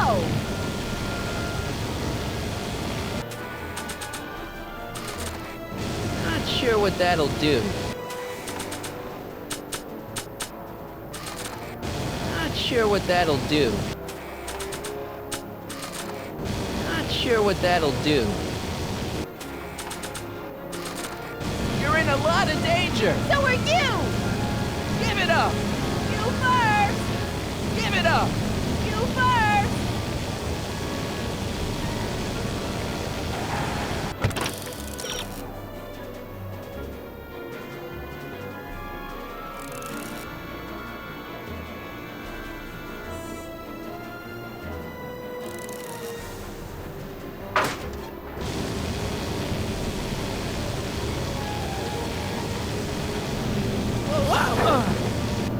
Excellent, Marty.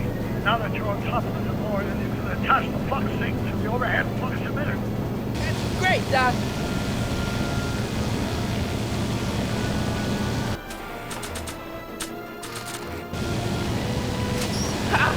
Nicely done. Now, aim the thing toward the receiving dish.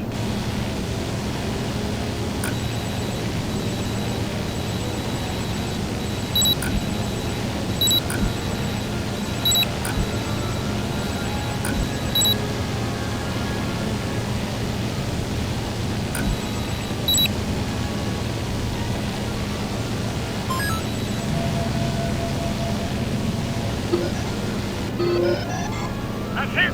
Get out of there, Marty. Phew.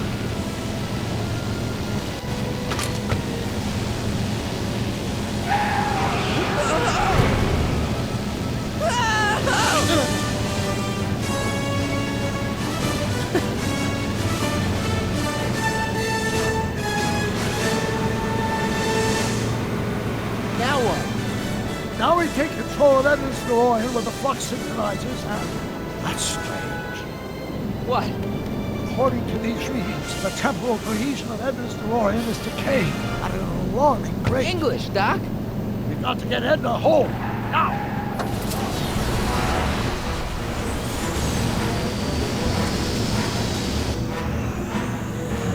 Hold on!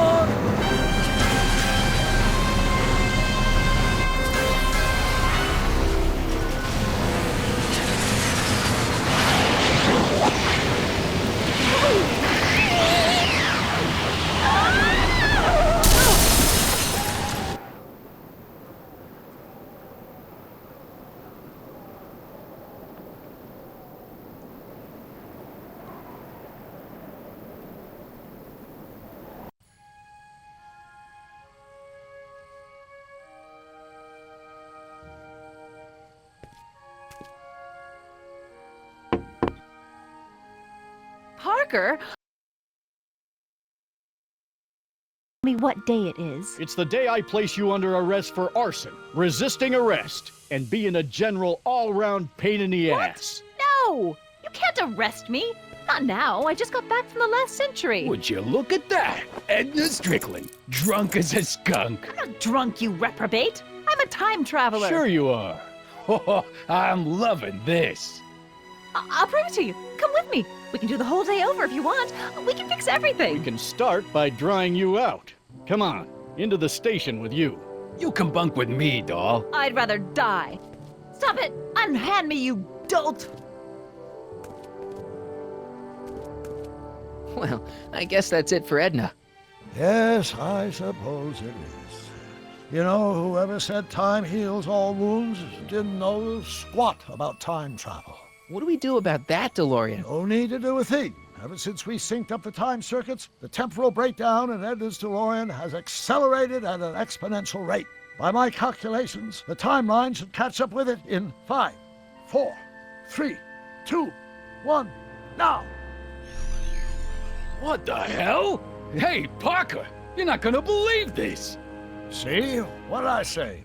Ready to go home? Wait, Doc, the timeline's not fixed yet. Look.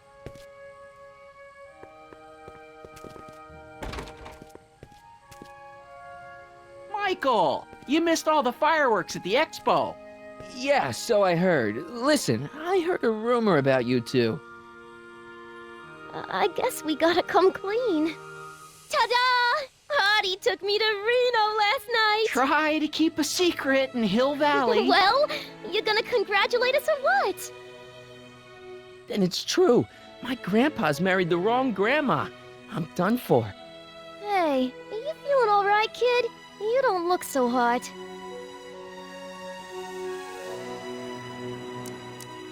This just isn't right. Now, I know marrying a Canadian for a work permit isn't strictly by the book, but hey, sometimes you gotta go out on a limb for the ones you love. Isn't he just the sweetest? Trixie, you can't marry Artie. Is this about my past with Kid? 'Cause Artie ain't holding that against me. That's right, darling. The past is the past. Yeah, but... Can you see through me? Nope, never could figure you out. I thought you'd be thrilled for us. You don't understand. You're supposed to marry Sylvia Miskin. But I did marry Sylvia Miskin. What? You didn't think my real name was Trixie Trotter, did ya? Don't feel too bad. It was kind of a surprise to me, too. Wait a minute, you're Grandma Sylvie? Grandma? Hey, how old do you think I am, kiddo? But you're so skinny and blonde and...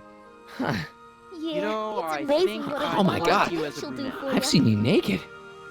You're Sylvia? You okay, pal? Yeah, I'm fine. Great.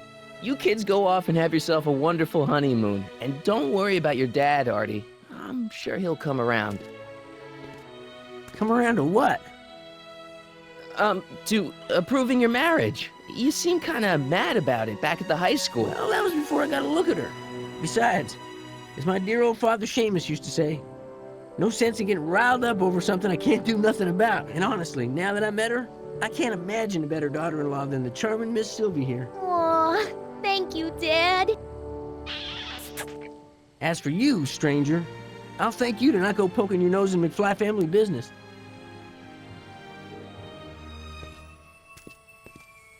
It's been a pleasure, Agent Corleone. See ya in the funny papers, Mikey. Goodbye, Grandma.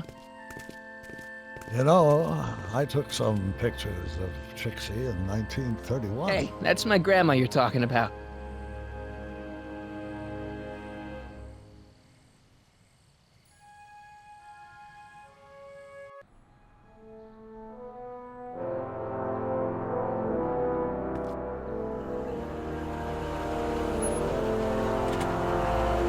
Here we are, back in good old 1986. May 14th? 15th. Best to build in a little lag time. Gives you a chance to catch up. Looks like the estate sale is still going on. Hey, don't you want to stay, Doc? You gotta stop the bank from selling off all your old stuff.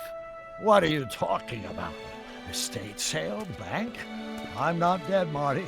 Clara and I are having a little garage sale, that's all. Garage sale? You mean... Marty, you're back from your trip. Hello, Doc. Selling off the family treasures, eh? Not quite, but I hope you find something you like. Speaking of which, did you find what you were looking for? Yeah, I sure did. Great! Hey, is that a box of Asimov? Let me get this straight. Are you telling me you live here now? In 1986? Well, naturally. Claire and I maintain a part-time residence here. Wasn't that the case when you left? No. Strange. I can't imagine not sticking around. After all, I've got my late father's foundation to supervise. If I wasn't here, who'd present the annual Earhart Brown Scholarship for Young Scientists? Something funny? I'll explain it to you later. I don't see what's so funny about looking after a family legacy. Oh, almost forgot. I've got something for you.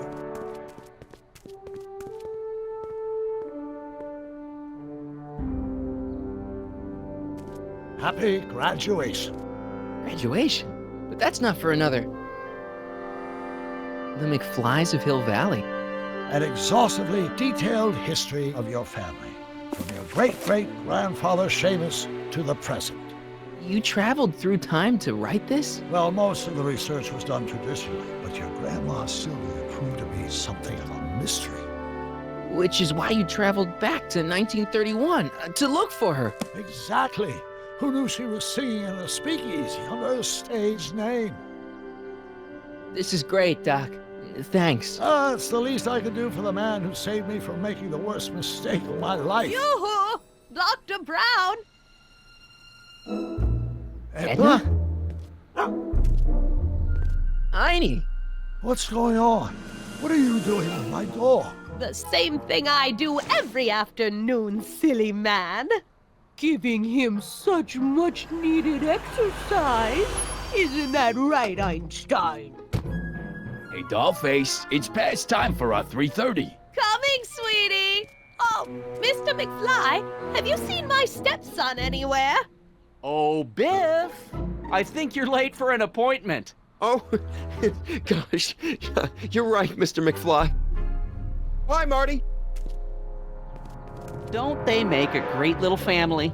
You'd never know they met in prison.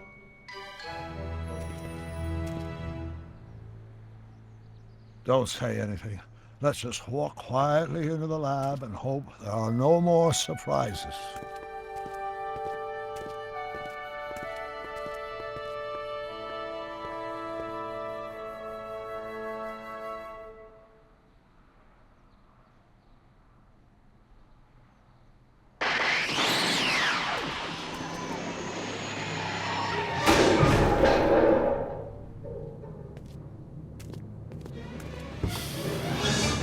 Doc! Marty! What are you doing here? You gotta come with me! Back to the future! Marty, you can't be here. If your younger self sees you, the consequences could be catastrophic.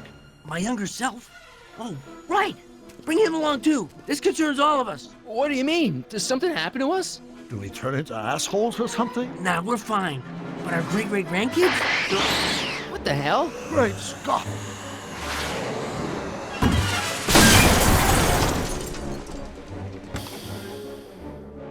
Doc, you gotta come back with me. Don't listen to him, Doc. It's me you gotta help. If you want to save Jennifer and our 12 kids. What?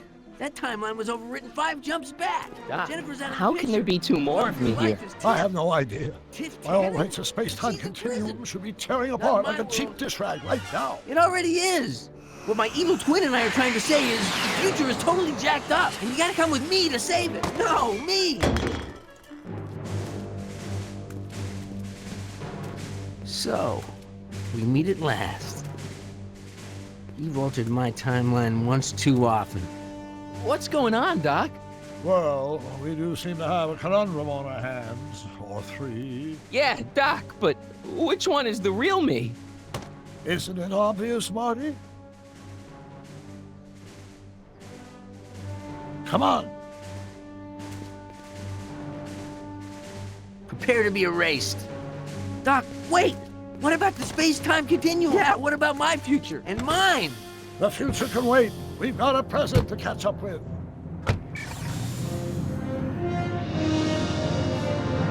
Where to, Doc? Mr. McFly, thrill me.